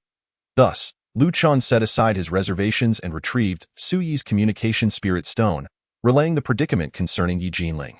What? Su Yi exclaimed in shock. Please take good care of the 7th princess. I shall arrive immediately. Do not bring too many people. After uttering these words, he ended the communication. Approximately an hour later, Su Yi arrived at the medicinal garden accompanied by Xiao Cheng and a venerable elder with graying hair. Lu Xiaoyu, where are you? Su Yi called out anxiously as he entered the garden. Su Jiangjun, I am here, come quickly, Lu Chen replied. Xiao Cheng, lead Dr. Gua inside at once. Su Yi beckoned and hurried inside, while Fang Guyuan and the others could only watch helplessly. Consumed by anxiety, unable to assist, 7th princess, upon seeing Yi Jinling lying upon the bed, Su Yi immediately knelt beside her. It is my failure that has resulted in your injury. Fear not, for I have brought Dr. Gua from the palace. You shall surely recover. Su Jiangjun, leave this to me. Gua Kainong seated himself on the edge of the bed and began to probe Yi Jinling's body with his spiritual power. A quarter of an hour passed, and while Yi Jinling's complexion improved slightly, Gua Kainong's expression grew increasingly grave. Suddenly, he coughed violently, spitting out a mouthful of fresh blood, his body similarly tainted by a strange blood aura. Dr. Gua. Su Yi rushed forward to support him. At that moment, Gua Kainong's face was filled with panic, his hands trembling uncontrollably. Even seated, his entire body quaked. Dr. Gua, what has happened to the 7th princess? It is the cycle of blood path. It is the cycle of blood path. The cycle of blood path? Su Yi pondered. Are you saying that the 7th princess has been poisoned by the blood path? Gua Kainong's aged face was etched with despair. After much hesitation, he finally spoke. What afflicts the 7th princess is more terrifying than blood poison. It is the curse of blood. What? Su Yi's expression shifted drastically. Even he, usually robust, found himself trembling uncontrollably. How could my sister be cursed? According to your account, this must be the curse from the blood-feather Taoist. After his death, he transmitted this curse through the dark spiritual thread, embedding it within the 7th princess. Upon hearing this, Su Yi felt his legs weaken, and his body fell backward uncontrollably. Dr. Gua, what is the curse of blood? Lu Chen inquired, his brow furrowing. The curse of blood is an exceedingly dreadful affliction. Once inflicted, the victim's vital energy is severely drained, leaving only flesh and bone. This curse does not lead to death but drives the afflicted into madness, rendering them worse than dead. Lu Chen's expression stiffened. A chill sweeping over him. Is there truly no way to save her? Of course, there is a method of salvation, but regrettably. Gui Nong's voice trailed off. Why mention it if you have no solutions? Lu Chen pressed. Based on your experience, what should be done in this situation? Yes, indeed, Dr. Gua, please, according to your medical expertise, how can this curse be lifted? Gui Nong, flustered, paced anxiously before finally declaring, perhaps there is only one way to lift the curse of blood. Perhaps? Sui frowned. Dr. Gua, at this critical juncture, we cannot afford uncertainty. Su Jiangjun. You are aware that our royal family possesses scant knowledge of the blood path. If you do not trust my words, we have no choice but to transport the 7th princess back to the imperial city for treatment. That is out of the question. We cannot bring the 7th princess back at this moment. Sui immediately rejected the proposal. Then there is but this one method, based on my years of medical experience. This method, even if it cannot eradicate the curse, can ensure the 7th princess remains safe for a month. Sui sighed. Dr. Gua, please proceed. First, we must find members of the Yang family to use their heavenly eye to probe the 7th princess's spiritual energy and ascertain where the curse is affixed. Then, we must locate 3 nascent soul experts proficient in water path, light path, and fire path to perform triple purification. Perhaps this will suppress or even eliminate the curse. Members of the Yang family? Sui's mind raced. He was about to instruct Xiao Cheng to seek them out when Lu Chun interjected. I know a member of the Yang family. He is at the outer gate. I will notify him to return at once. Thank you, Lu Xiaoyu.as for the experts in water path, light path, and fire path.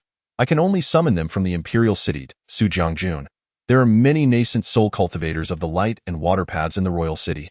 But all the fire path practitioners are currently in the 1,000 demon graveyard and cannot be reached, unless... This matter must not be disclosed to the emperor. He is already overwhelmed with the affairs of the 1,000 demon graveyard. If he learns of this, he will surely erupt in fury. First, summon Shui Qianying and Guang Baichuan. As for the fire path, I will find a way. Understood. With that, Xiao Cheng began to contact individuals in the imperial city using the spirit stone. Dr. Gua, how is the 7th princess's condition now? I have transferred some of my own vital energy to the 7th princess. She will be stable for 1 day. But after 1 day, Sui nodded. I understand. Xiao Cheng, instruct them to arrive within the hour. Any tardy individuals will be treated as violating military orders. Received. After nearly a quarter of an hour, Yang Xiaojie from the outer gate received Lu Chen's message and rushed back. Lu Shidi, I have returned. Yang Xiaojie burst through the door, anxiously inquiring, is Yi Shimi all right? She is stable for now. Senior brother, please use your heavenly eye to ascertain the location of the curse within Yi Shiji. This matter concerned the very survival of the medicinal garden, and he dared not show any sign of negligence. Yi Jinling was, after all, a royal princess. If calamity were to befall her today, what might the emperor's reaction be? His wrath would surely flow like blood across the land. The Tianmen sect could very well be implicated, and those of them in menial positions would not escape judgment either.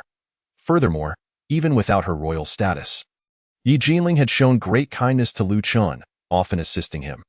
Out of both sentiment and reason, he felt compelled to worry for her well-being. Very well, I shall take a look. Since the previous incident, Yang Xiaojie had been recuperating at the outer gate and returned to the Yang family after his wounds healed. Thus, he had not been back to the medicinal garden. He had intended to visit them after his recovery, but never anticipated such an incident would occur midway. Yang Xiaojie opened his heavenly eye and began to scrutinize Yi Jinling's body. Suddenly, a blood arrow shot forth from within Yi Jinling, hurtling directly toward Yang Xiaojie's heavenly eye.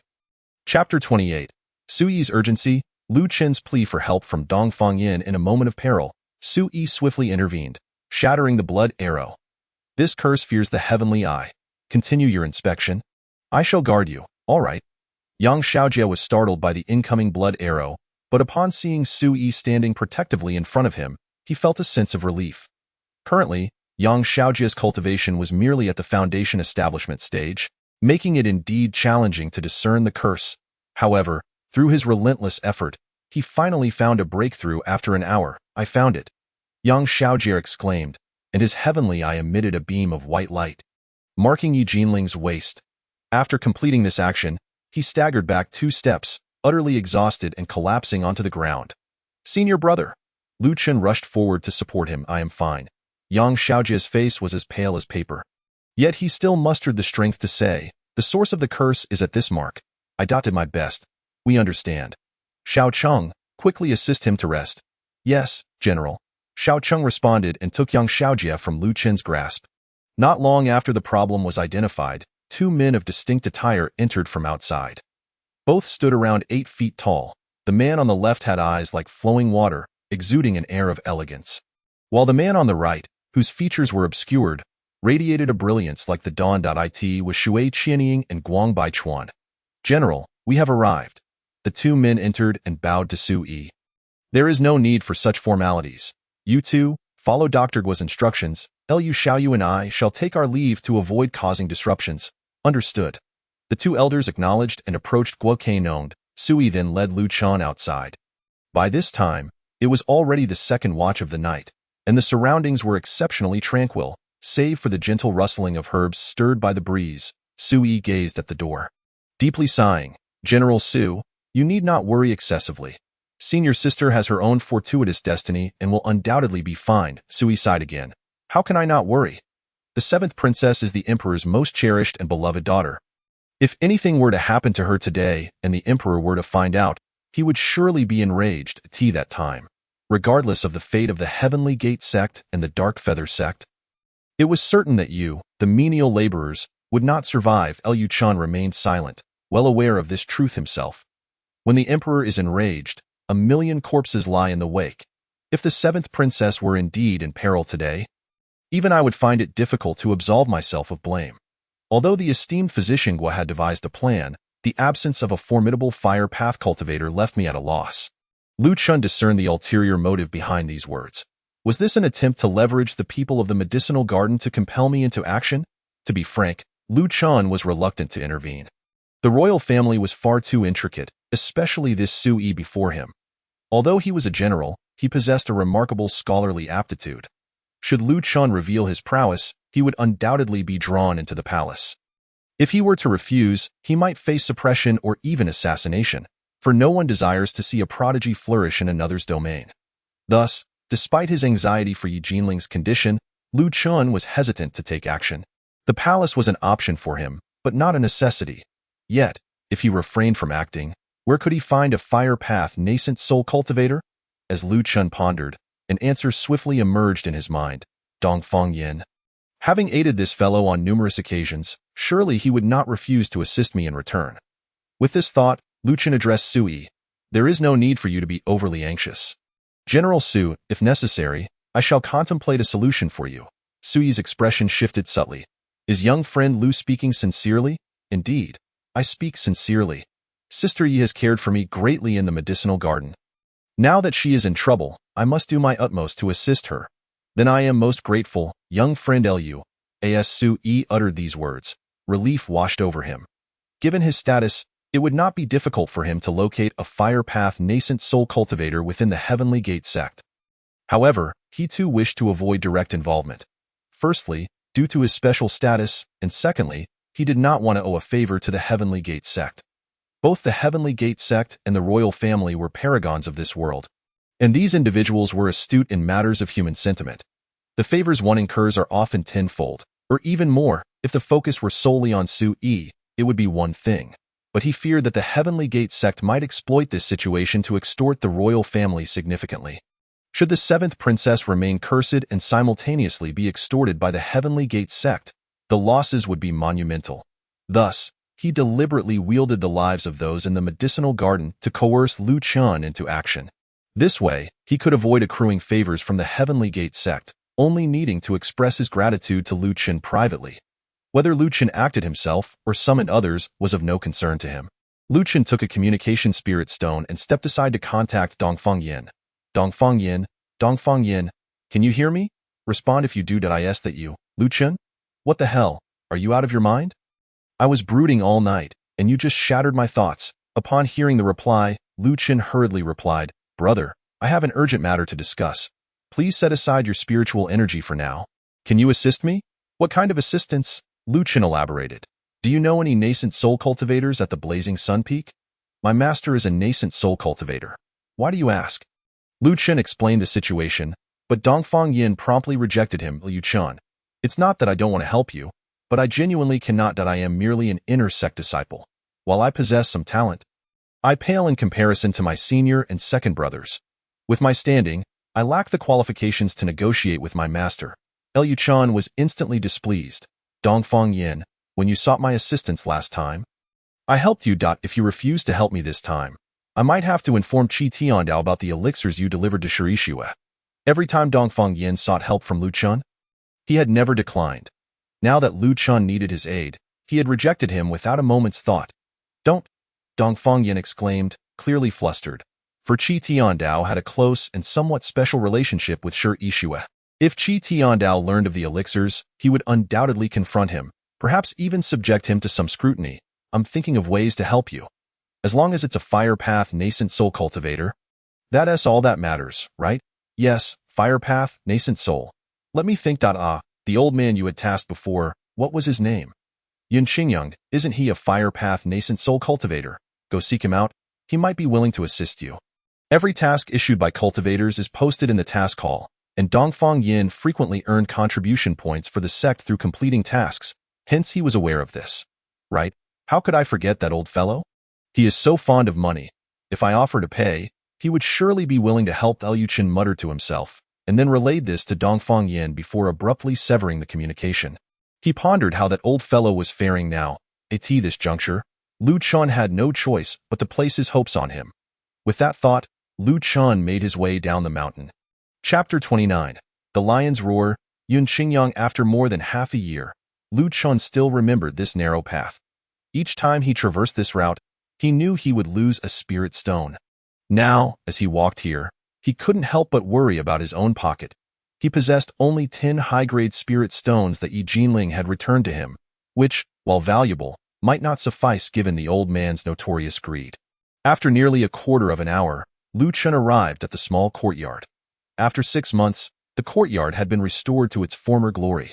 The mysterious spirit tree within had seemingly grown taller, and the blazing feather fruits it bore were even more plump. Yet, Lu Chen had no time to admire these changes. He approached the entrance and knocked.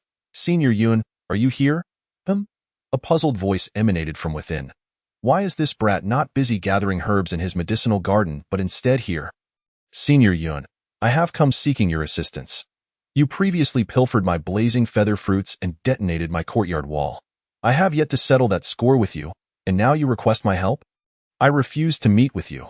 Go back. Liu Chen inwardly cursed. How could this old man not discern right from wrong? Had it not been for my actions that shattered the barrier, he might not have lived to see another day. Not only did he fail to express gratitude, but he also turned the tables on me.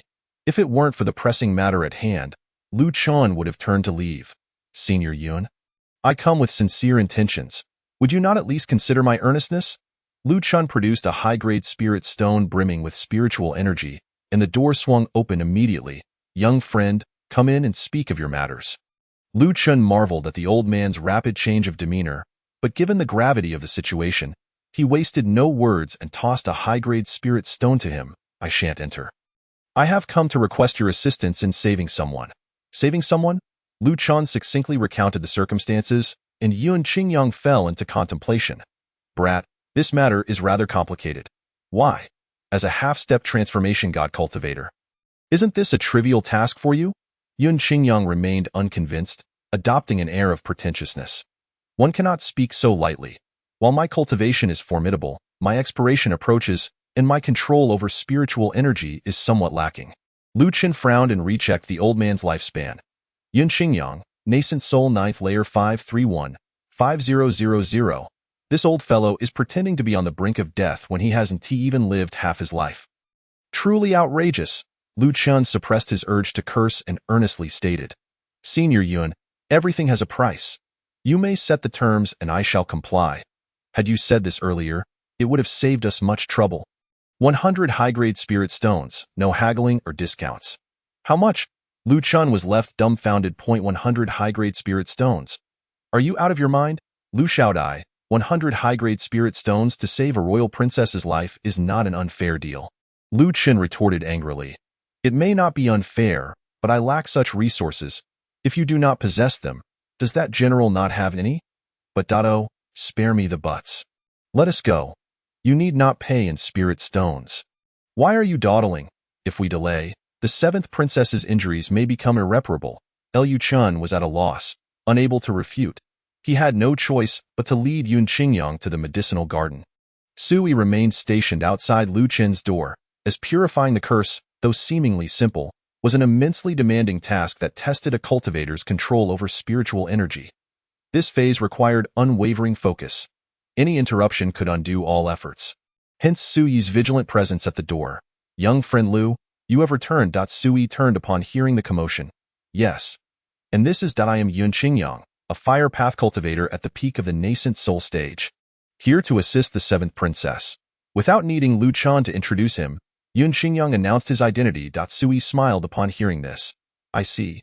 Please wait a moment, senior. Once the purification within is complete, you may enter. Very well. Yun Qingyang was not in a hurry, standing quietly outside. General Su, may I have a word with you? Sui, intrigued by Lu Chen's mysterious demeanor, approached. Is there something on your mind? Young friend Lu? General Su, I apologize for any inconvenience. Liu Chan began with an apology, leaving Sui utterly perplexed. Liu Xiaoyu assisted Su in finding someone. Why then was there a need for an apology? To be frank, I did bring someone to you, but they demanded 100 high-grade spirit stones as compensation. I had a total of 10 high-grade spirit stones on me, all of which I gave to him. Yet I still fell short. Sui suddenly chuckled. I thought it was something significant. It's merely 100 high-grade spirit stones. There is no need for you, Lu Xiaoyu, to pay. I can cover that. As long as he can assist in treating the seventh princess, even 1,000 stones would be a worthy price. Meanwhile, Yun Qingyang had been eavesdropping on their conversation, and upon hearing the mention of 1,000 spirit stones, his heart sank suddenly. Damn, that's a significant loss. Time passed slowly, and a powerful surge of dark magical energy erupted within the room. Now is the time for Baichuan to act, Guokei Nong shouted. As Baichuan channeled his spiritual energy, a brilliant white light soared from the room, purifying and dissipating the encroaching dark magical energy. He infused spiritual energy into his kidneys, further purifying the cursed energy. Baichuan did not respond but merely intensified the output of his internal spiritual energy. Outside, Sui felt his heart rise to his throat. However, as the dark magical energy began to weaken, his emotions gradually settled. At that moment, Yun Qingyang suddenly spoke up. This method of purification cannot resolve the blood path reincarnation. Huh? Sui was momentarily stunned by Yun Qingyang's words. He quickly pondered and, rather than hastily questioning, politely inquired, Senior Yun, are you familiar with this blood path reincarnation? It seems this indeed is the case. Yun Qingyang nodded. 300 years ago, I traveled the world and happened to encounter a blood demon. A blood demon? Indeed. The blood path reincarnation is, in essence, a toxin derived from within the blood demon. The world refers to it as a curse, for it cannot be lifted, causing one to live perpetually in darkness. A fate worse than death, a sense of foreboding flickered in Suyi's heart. Then, according to you, Senior Yun, this purification method cannot fundamentally cure the blood path reincarnation? Of course not. Do you know why it's called the blood path reincarnation? The current purification merely forces the toxin into the next cycle. It does not diminish it. When this toxin erupts again, it will not be something purification can easily control. Suyi's face turned pale with horror. Senior Yun, being well-versed in various matters, must have a solution. I implore you to lend your assistance. Yun Qingyang stroked his beard. This general should know that information regarding the blood path is rare in this world. While I may have a method, it requires as long as Senior Yun is willing to assist. I am prepared to offer 1,000 high-grade spirit stones, along with 10 6th-grade spiritual herbs.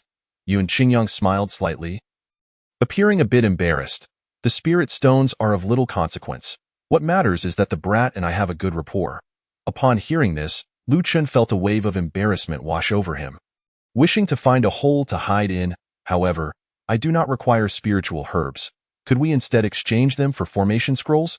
Sui forced a smile. That is certainly acceptable. Chapter 30. Blood Path Master. Huangquan Blood Demon, a hymn. Yun Qingyang pretended to cough twice, then spoke earnestly. In truth, There are ways to resolve the blood path reincarnation. I possess an ancient text regarding blood demons. It should contain methods to counteract this toxin. Though the text is likely written in some archaic script, I have not studied this matter, but you may have that divine physician take a look. Sui took the ancient text and hurriedly expressed his gratitude. Thank you, Senior Yun. There's no need to rush your thanks. It would be better to express your gratitude once the situation with your princess has improved. Before long, the white light in the room began to dim, indicating that the purification process was nearing completion. Su General, regarding the fire path, you may study that book outside. I will handle the matters within. As Yun Qingyang approached the room, he lightly rubbed his fingers together, and a dazzling flame ignited from his hand. Guo Kainong did not comprehend Yun Qingyang's words. Su General, what does this mean?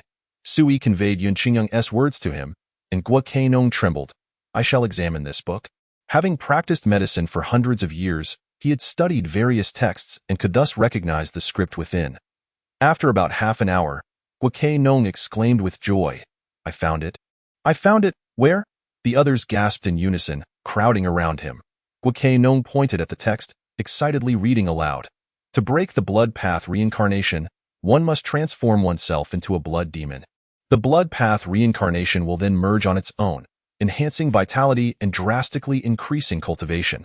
His voice, which began with enthusiasm, gradually turned to despair. What kind of method is this for breaking the curse? Don't panic. There's another method. Guo Kainong flipped a page back and was left dumbfounded. The characters on the subsequent page seemed to have been eroded by some substance, rendering them illegible. Guo Kainong's arms began to tremble again, and even his lips quivered. Why have the characters disappeared? Sui closed his eyes and took a deep breath. Guo physician, you've practiced medicine for many years. Even if the methods on the page are lost, do you think you can integrate the remaining text and devise a solution based on your experience? That should be feasible, but I will require time. It could take 10 days or even 10 years. Bang, bang, bang. That Sui clenched his fists, the sound of bones grinding echoing in the air. After a long pause, he slowly released his grip and gazed upward. It was now the hour of the hare, as the light of dawn began to pierce the dark night, casting a ray of warm light. Yet at this moment, Sui's heart was devoid of dawn or hope, shrouded instead in darkness and silence. At this juncture, there was no other option but to report this matter to the emperor. Xiao Cheng, you and physician Guo shall remain with the seventh princess. I will relay this to the emperor. Yes. The two complied and departed. Sui glanced at Lu Chun, sighing, Lu Xiaoyu, I know your prowess is remarkable, and this matter does not concern you. But if you wish to survive, you should flee now. Should you wait until the emperor issues a capture order, you will have no chance. After speaking these words, he did not look at Lu Chun again and walked away, preparing to contact the emperor. That night, Sui's emotions flipped countless times, yet ultimately, he arrived at this point. Wait a moment, Lu Chun suddenly called out to him. Is there anything else you wish to say, Lu Xiaoyu? This question felt like Lu Chun was already bidding farewell. Might Su General permit me to examine that ancient text? Of course, but it will not alter the outcome here. I am bound by the same fate. As Sui spoke these words, he had already resolved his own fate. He was the emperor's appointed guardian, tasked with secretly protecting the seventh princess. Now that such a situation had arisen with her, he bore an irrefutable responsibility. 2 hours later, Lu Chun resolutely declared, I only need 2 more hours.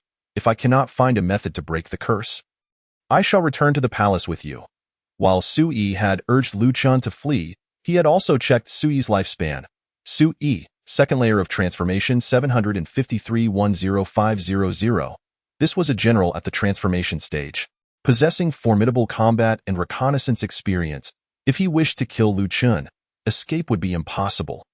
Thus, he had to wager his entire lifespan to decipher the ancient text. Sui was momentarily taken aback, then nodded. I will grant you 3 hours. I hope you can bring back good news, rather than ill tidings. Rest assured, I will do my utmost. Sui handed the ancient text to Lu Chun. A glimmer of hope rekindling in his eyes, albeit only a flicker. Lu Chun was extraordinary, but not yet superior to Guo Kainong. Sui's agreement with Lu Chun was not merely an opportunity for him, but also for himself. Lu Chun returned to his room with the ancient text, without a moment's hesitation, and began to read. Though he could not decipher the script, he pieced together the fragmented lines Gua Kei Nong had read earlier. Managing to finish the text, he then accessed the system, discovering a new entry under the cultivation section titled Tian Shui Ken Mo Pian, marked as untrained. Upon seeing the title, Lu Chun promptly invested 3,000 years of lifespan into its evolution. You have practiced Tian Shui Ken Mo Pian for 1 year. Due to your lack of understanding of the blood path, there is no improvement. You have practiced Tian Shui Ken Mo Pian for 10 years. Due to your mediocre blood path aptitude, there is no improvement. You have practiced Tian Shui Ken Mo Pian for 100 years.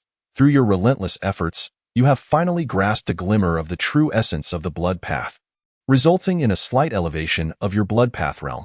You have practiced Tian Shui Ken Mo Pian for 500 years. You have developed a personal understanding of the blood path and discerned its cultivation method, killing, and bloodthirstiness. You have practiced Tian Shui Ken Mo Pian for 1,000 years. Due to excessive comprehension, you nearly succumbed to madness, causing your blood path realm to plummet, yet your cultivation experienced a minor enhancement. Gazing at the information the system provided, Lu Chun was filled with astonishment. Mastering the blood path proved to be exceedingly arduous. In contrast, with other cultivation techniques, 1,000 years of lifespan would suffice for 2 ascensions. Yet this technique not only failed to yield improvement but almost backfired upon him. Truly, the comprehension of the blood path is a formidable challenge. You have cultivated the heavenly blood remnant demon scripture for 2,000 years, enduring various trials and tribulations. Through relentless experimentation and backlash, you have successfully perfected the scripture, renaming it the Heavenly Blood Demon Slayer Scripture. After 2,500 years of cultivation, you have comprehended the true essence of the blood path, enabling you to employ the blood exchange method to eliminate most blood-related toxins. After 3,000 years of cultivation of the Heavenly Blood Remnant Demon Scripture, you have mastered the blood path, resulting in a transformation of your constitution. Ding! Host's blood path realm has reached the master level, successfully awakening the netherworld blood demon body. Awakened a new constitution? Upon reading this line, Lu Chun was instantly filled with exhilaration. This was the constitution he had longed for, and he never expected to accidentally awaken it today. As the system's message concluded, Lu Chen's body began to undergo a transformation. Intense blood energy surged forth from within him, enveloping his entire being. Lu Chen felt a profound clarity regarding every drop of blood in his body, as if he could command them to do anything. This sensation was enigmatic and transcendent. Beyond words, Chapter 31. The blood exchange method. Outside the side room, Su-yi was intently observing Lu Chen. What is this kid up to? Su-yi pondered. Ever since Lu Chen entered the room, he had been scrutinizing his every move. The lad had first read for a while and then sat motionless on the bed. What on earth is this? A new form of enlightenment? Having lived for over 700 years, Su-yi had never encountered such a method of enlightenment. In his view, it was merely a show, a tactic to buy time. However, whether it was a ruse or not, time was up, and he had to go in and inquire for the truth. As Su-yi concluded his thoughts and prepared to knock, Lu Chun emerged from the room. General Su, I have found a way to save my senior sister. Su-yi was taken aback, stunned for a moment before speaking solemnly. Friend Lu? This matter concerns the safety of the 7th princess. If it involves unreliable techniques, there is no need to elaborate further. General Su, you need not worry. My method will surely turn my senior sister's peril into safety. Oh? Pray tell, what is this method? Speak quickly, friend Lu. Su-yi regarded Lu Chen's words with skepticism. After all, he had never seen anyone achieve enlightenment merely by sitting for a while. Moreover, this was about perfecting an ancient text. Not an ordinary form of enlightenment. If it were mere cultivation, one might claim exceptional talent. However, perfecting an ancient text required profound expertise in its doctrines, along with strong creativity and self-awareness, to have any hope of success. The story of Lu Chun completing a remnant text in just 3 hours was unprecedented throughout history. General Su, do not be anxious. This matter is of great importance, and we must hasten our steps. When we meet with Physician Gua, you shall naturally understand. Su-yi chuckled, truly believing that Lu Chun might have a solution. Though skeptical, he was curious to see what Lu Chun could conjure up. Lu Chen resided in a courtyard with 3 rooms. The 2 of them exited the side room and arrived at the main room where Yi Jinling was located. General Su, the 7th princess is currently resting. We should not disturb her. After Yun Xingyang's purification, Yi Jinling's complexion had improved significantly. However, this state was merely temporary. It would not be long before the curse would resurface. Physician Gua, we are not here to disturb the seventh princess's rest, but rather, friend Liu has comprehended a cure for the blood path's reincarnation through that ancient text. What? Gua Chuanong was taken aback, but after regaining his composure, his expression darkened. General Su, do not jest with me. With my hundreds of years of medical experience, I was unable to decipher it. How could a mere servant disciple possibly accomplish this? Physician Gua, General Su is not mocking you. I have indeed discovered a genuine cure. Gua Chuanong laughed. Very well, then please enlighten me. If you can truly convince me, I shall let you take on the role of this physician in the future. Physician Gua, you speak too harshly. I am merely aiming to save my senior sister, not coveting the title of physician. Ha! If something that I, a reputable royal physician, cannot comprehend is grasped by a mere servant, then I would be unworthy of the title. Lu Qin understood the implication behind Gua Chuanong's words. It was merely a matter of pride. He did not wish to engage in further explanation. If Physician Gua insists on this, then let it be. You arrogant brat, I am curious to see what so-called cure you have discerned. Ignoring Gua Chuanong's sarcasm, Lu Qin calmly stated, the treatment I intend to perform is the blood exchange method. Blood exchange? At the mention of these words, Gua Chuanong frowned. He had previously considered this method, but due to his lack of experience and mastery over the blood exchange technique, he had not chosen this unconventional approach. Now, however, Lu Qin's mention of it sent a jolt through him. Indeed, the cycle of blood in my senior sister, while termed a curse, is in fact a toxin. This toxin spreads throughout the body via the blood. As long as we exchange my senior sister's blood with mine, severing the root cause, the toxin will naturally be dispelled. Gua Chuanong pondered briefly. But what if the toxin enters your body? Wouldn't it still remain unresolved? Are you willing to risk your life for this noble cause? That is my own affair. No need for Physician Gua to worry. You doubt if Physician Gua believes this method is viable? You may proceed. The process of blood exchange is a closely guarded secret, so I ask for your understanding. In a way, Sui suddenly interjected. The seventh princess possesses the blood of a true dragon and phoenix. How can it be exchanged? Lu Qin had anticipated this concern and replied confidently. This blood exchange is merely a procedure. Once I eliminate the toxins from the blood, it will naturally be returned. But Sui was still hesitant. A mere servant could not possess the blood of dragons. General Su, you are not a stubborn man. You must understand. Temporarily sacrificing some blood to permanently eliminate the curse is undoubtedly not a losing bargain. Of course, if any among you believes they can purify the blood demon toxin, feel free to exchange blood. Sui waved his hand. As subjects, how can we bear the royal bloodline? Lu Qin sighed in exasperation. Then the only option left is to exchange with me. There is no other way. After a long period of contemplation, Sui turned to Gua Chuanong. Physician Gua, are you certain that Lu Qin's method is feasible? Gua Chuanong's expression was one of reluctance. Though he was extremely unwilling to acknowledge the method's viability, as a physician, he had to concede that Lu Qin's proposal held merit. The root of the blood path indeed lay in the blood itself. By performing a blood exchange, it would be tantamount to eradicating the source, thus making it undoubtedly feasible. As for what would happen to the toxin within Lu Qin's body, that was uncertain. He had to admit that the method was indeed plausible. Upon hearing the affirmative response, Sui furrowed his brows into a frown. After much deliberation, he finally nodded.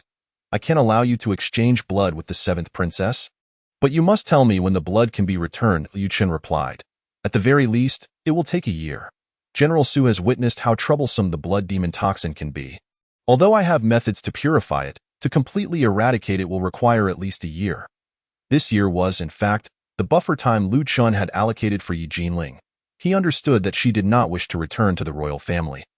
If her injury healed too quickly, Sui would surely not allow her to remain in the Tianmen sect. It would be problematic if any friction arose because of this.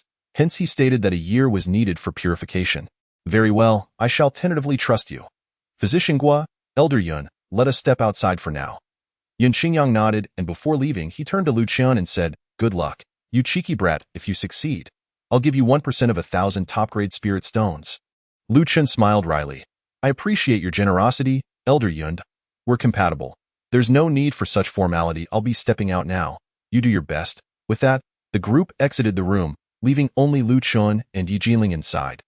System: activate the lifespan barrier. Chapter 32.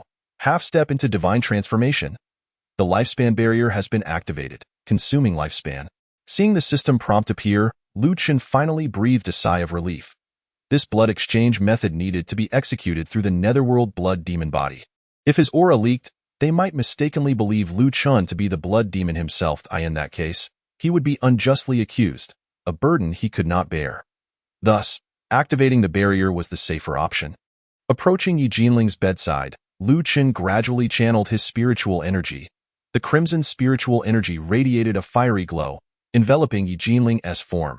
Following this, he invoked the heavenly blood demon slayer scripture, forming dozens of spiritual energy conduits around them. The blood of both individuals began to interchange. This process was exceedingly simple for Lu Chun, who had already become a master of the blood path.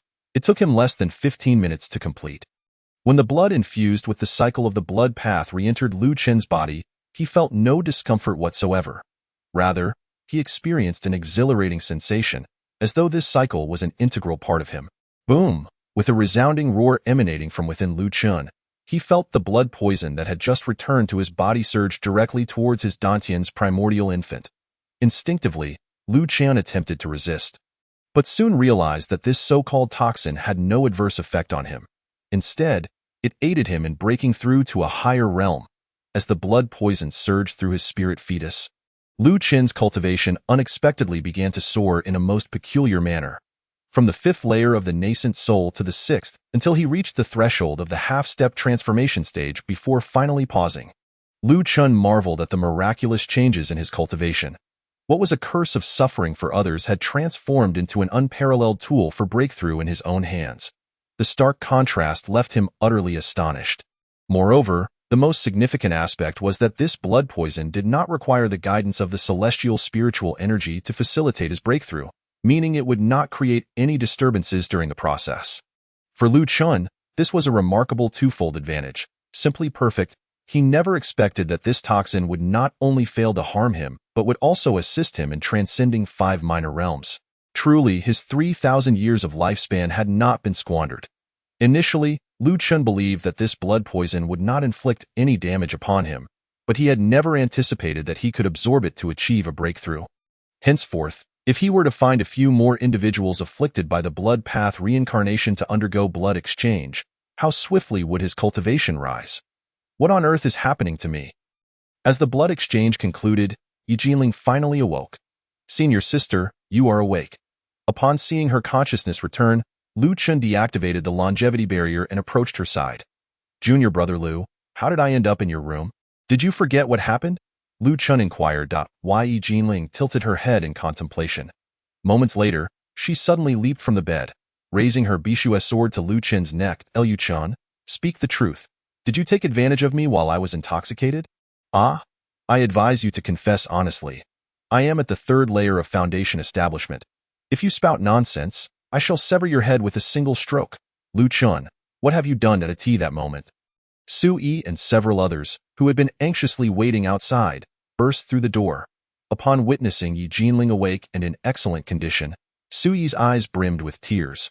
"7th princess, you have finally. What are you crying about?" "Su Yi, get out of here."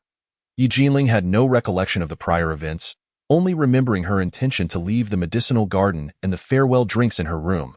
As for what transpired afterward, it was utterly lost to her memory. "7th princess, do you not remember anything at all?" "Remember what?" Yi Jinling sensed something amiss. "What are you rambling about?" "Senior sister."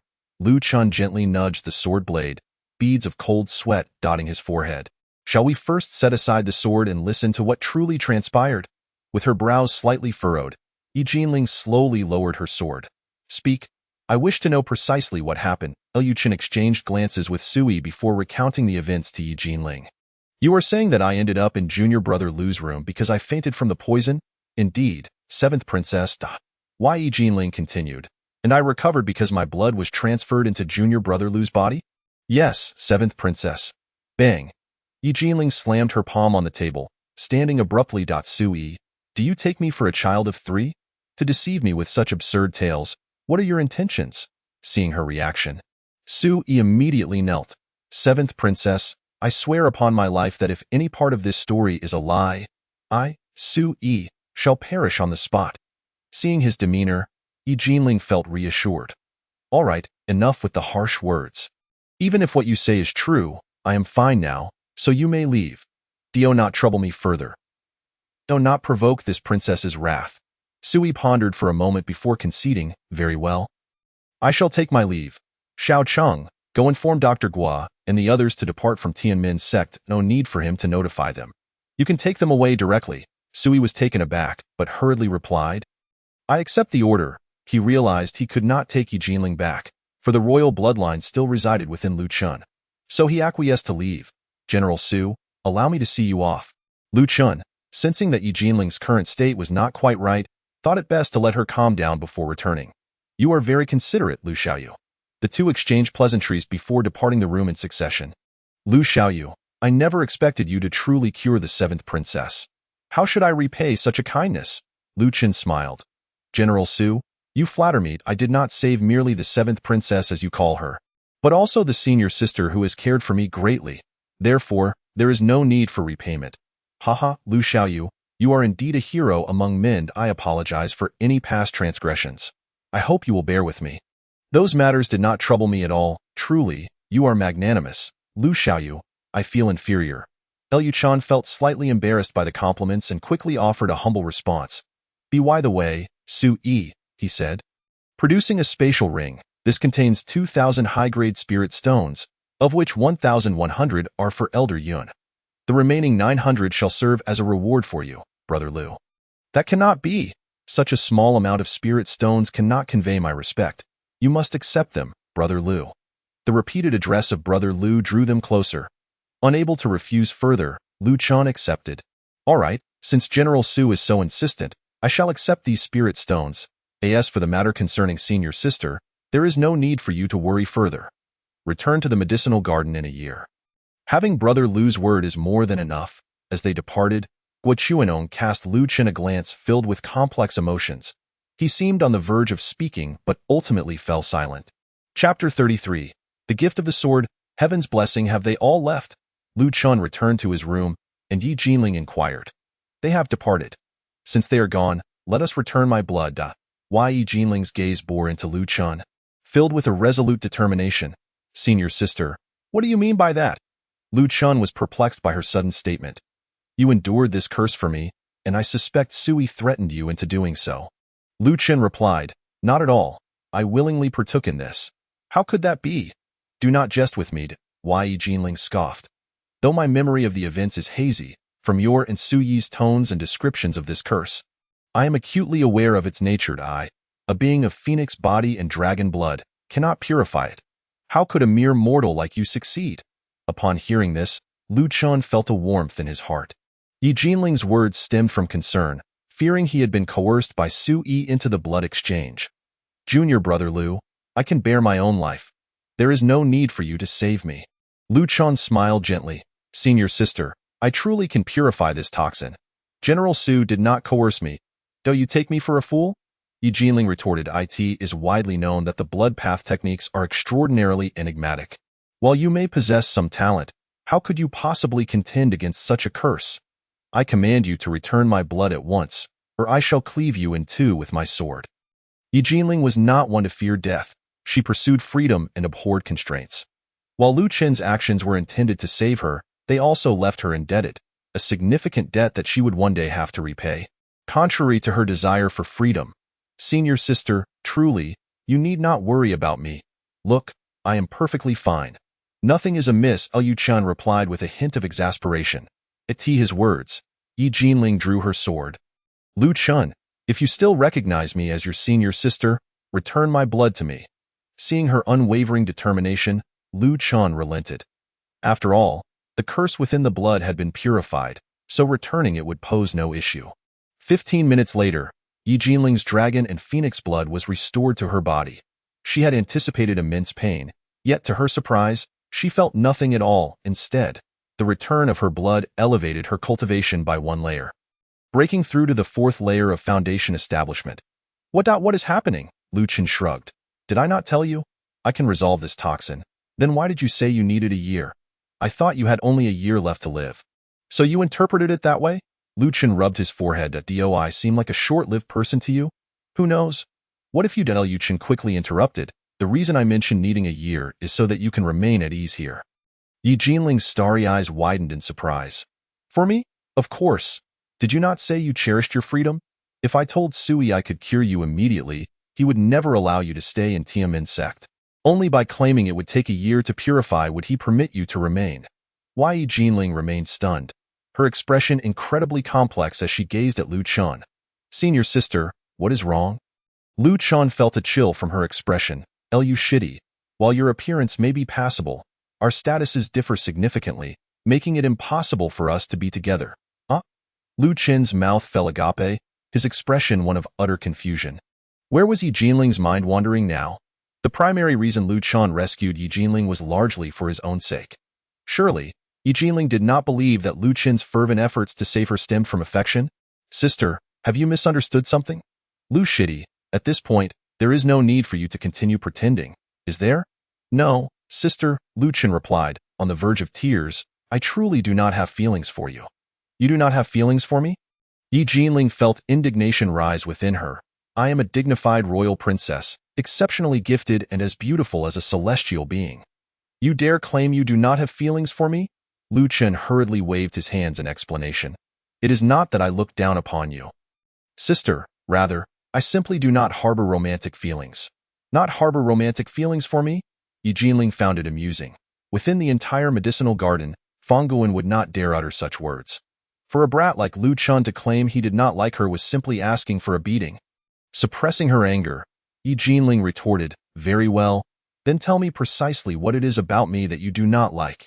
If you cannot articulate it, I shall strike you down with a single sword. Lu Chen, startled, shuddered slightly, then examined Yi Jinling seriously, finding her seemingly perfect in every aspect. However, sister, I slap. Before Lu Chen could finish his sentence, Yi Jinling had already slapped him. Get out. I do not wish to hear your words. Holding his burning face, Lu Chen stood up to leave, only to suddenly remember something. Sister, I know what you are about to say, so be quiet. No, sister, this is my room. It is you who should leave. Why Yi Jinling finally realized, her pretty face flushing with embarrassment. She puffed her cheeks in anger and replied, my room was destroyed, so I have no choice but to stay in yours. You may take the side room for the night. Lu Chen had intended to argue, but considering the matter of the 900 top-grade spirit stones, he relented. Fine, I shall leave. Humph, a man who pretends to be aloof. I am a royal princess. Those who pursue me could line up from here to the outer city. You still have the audacity to be picky, while I have yet to find fault with you. Honestly, tomorrow I shall head to the outer gate and never return. The next day, Lu Chen arrived at the side room first, handing Suyi's spirit stones to Yun Qingyang. Here are 1,100 top-grade spirit stones. Please verify them. Senior YUN.NO need to check. I trust you, kid. Although Yun Qingyang said this, he still used his spiritual power to confirm the count. Lu Chen did not mind and simply stated, Senior Yun, did you not say that if I succeeded, I would receive 1% of the spirit stones? Indeed, I did not take those 10 spirit stones from you. Did I? Lu Chen felt a pang of regret. So that was what the 1% referred to. Heh, look at you. Yun Qingyang said with a chuckle. These spirit stones are indeed useful to me. I have a treasured sword that has accompanied me through countless battles, and I shall gift it to you as compensation. As he spoke, Yun Qingyang retrieved a long sword, gleaming silver and tempered with fierce energy. From his spatial ring, he reversed his grip on the hilt and handed the sword to Lu Chen. This sword is called Tianyu, a treasure I acquired in my youth. It has traversed the vast world with me, but I can no longer wield it due to my diminished strength, so I present it to you. I hope that one day, this sword may once again shine with brilliance. Liu Chen paused, looking at the sword being offered, then firmly declined, Senior Yun, this sword is far too precious. I cannot accept it. Besides, even if I were to accept it, as a mere errand boy in the medicinal garden, how could I possibly unleash its true potential? Ha ha ha. Yun Qingyang chuckled lightly. If you were truly just an ordinary errand boy, how could you possibly comprehend the Tianxue Camo Sutra in a mere 3 hours? Upon hearing the 5 words Tianxue Camo Sutra, Lu Qin's heart jolted. Senior Yun, you recognize that ancient text? How could I not know my own book? So you were deliberately testing me last night? Hee hee hee. Yun Xingyang laughed again, tossing the Tianyu sword into Lu Qin's arms. Kid, some things do not need to be stated so directly. Be a bit more subtle. With that, Yun Xingyang's figure began to drift away toward the exit of the medicinal garden. Lu Chun watched his departing silhouette, feeling a peculiar sensation in his heart, as if the old man's words today were akin to a dying elder imparting wisdom to the younger generation. Chapter 34. Yi Jinling's departure. Doubts arise upon returning to his room. Lu Qin found it filled with people. Fang Guyuan and others had come to visit Yi Jinling, concerned about last night's events, as they had been unable to assist her. Thus, they arrived early at Lu Qin's room to check on her. Sister, how are you? Are you all right? Mengyu, seeing Yi Jinling full of vitality, was the first to speak. What could possibly be wrong with me? You all are worrying for nothing. I'm relieved to hear that, Mengyu sighed. I was worried you might be in trouble. So, sister, will you be going to the outer gate today? Of course, I'm preparing to leave now. If anything comes up, please use the communication spirit stone to contact me. Mengyu and the others nodded. They had never considered that Yi Jinling would fail the assessment. I am off. We shall meet again in the future. The group saw Yi Jinling off from the medicinal garden, waving goodbye.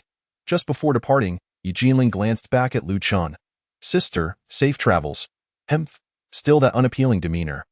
Yi Jinling scoffed lightly and quickened her pace to leave. Lu Chun did not catch Yi Jinling's final murmured words, instead lost in thought. Oh no. I forgot to ask sister about the informant she mentioned. Well, it seems she doesn't remember the details, and asking would likely be futile. But is there truly an informant of the demonic path within this medicinal garden? Lu Qin found the matter rather perplexing. After all, the people here were few in number and relatively young. How could they possibly be chosen as informants for the demonic path? All right, now that Yi Shiji has left, you all must work even harder in gathering herbs. Fang Guyuan interjected, snapping Lu Chun from his reverie. Yes, director. Now that summer is upon us, it is time to plant new medicinal herbs. Everyone, follow me. Fang Guyuan was accustomed to farewells, thus his emotions remained stable. He led everyone to an open area in the medicinal garden, where he began instructing them on planting new herbs. The herb they were planting this time was called Nine Juyi, a high-grade second-tier herb. The optimal planting season was the scorching summer, and once summer passed, it would be ready for harvest. This herb would bloom 9 times, hence the name Nine Juyi. Everyone was seeing this herb for the first time, and they were quite excited, listening attentively as summer faded into winter. A blanket of pristine white snow once again enveloped the medicinal garden, bringing with it a chill in the blink of an eye. Half a year had passed. During this time, Lu Qin's cultivation had not progressed further. He had merely been accumulating lifespan. Previously, to aid Yi Jinling, he had expended a full 3,000 years of lifespan. Though he had received 900 top-grade spirit stones in return, the thought of it still stung. Throughout this year in Xuangu, most of the time had been spent on planting, which significantly reduced the quantity of herbs gathered. After half a year, Lu Chun had accumulated only 1,800 years of lifespan, as for the Tianyu sword. While it was indeed a fine weapon, Lu Chun lacked any sword techniques. Thus he had set aside the practice of swordsmanship. Meanwhile, Mengyu had diligently practiced under Fang Guyuan's guidance over the past 6 months, making significant progress and reaching the 9th level of qi cultivation. It was said that Fang Guyuan was now specially concocting pills for Mengyu, and with regular consumption, he would likely break through to foundation establishment by next summer when new disciples were recruited from the outer gate. Shitty, would you care to spar with me again?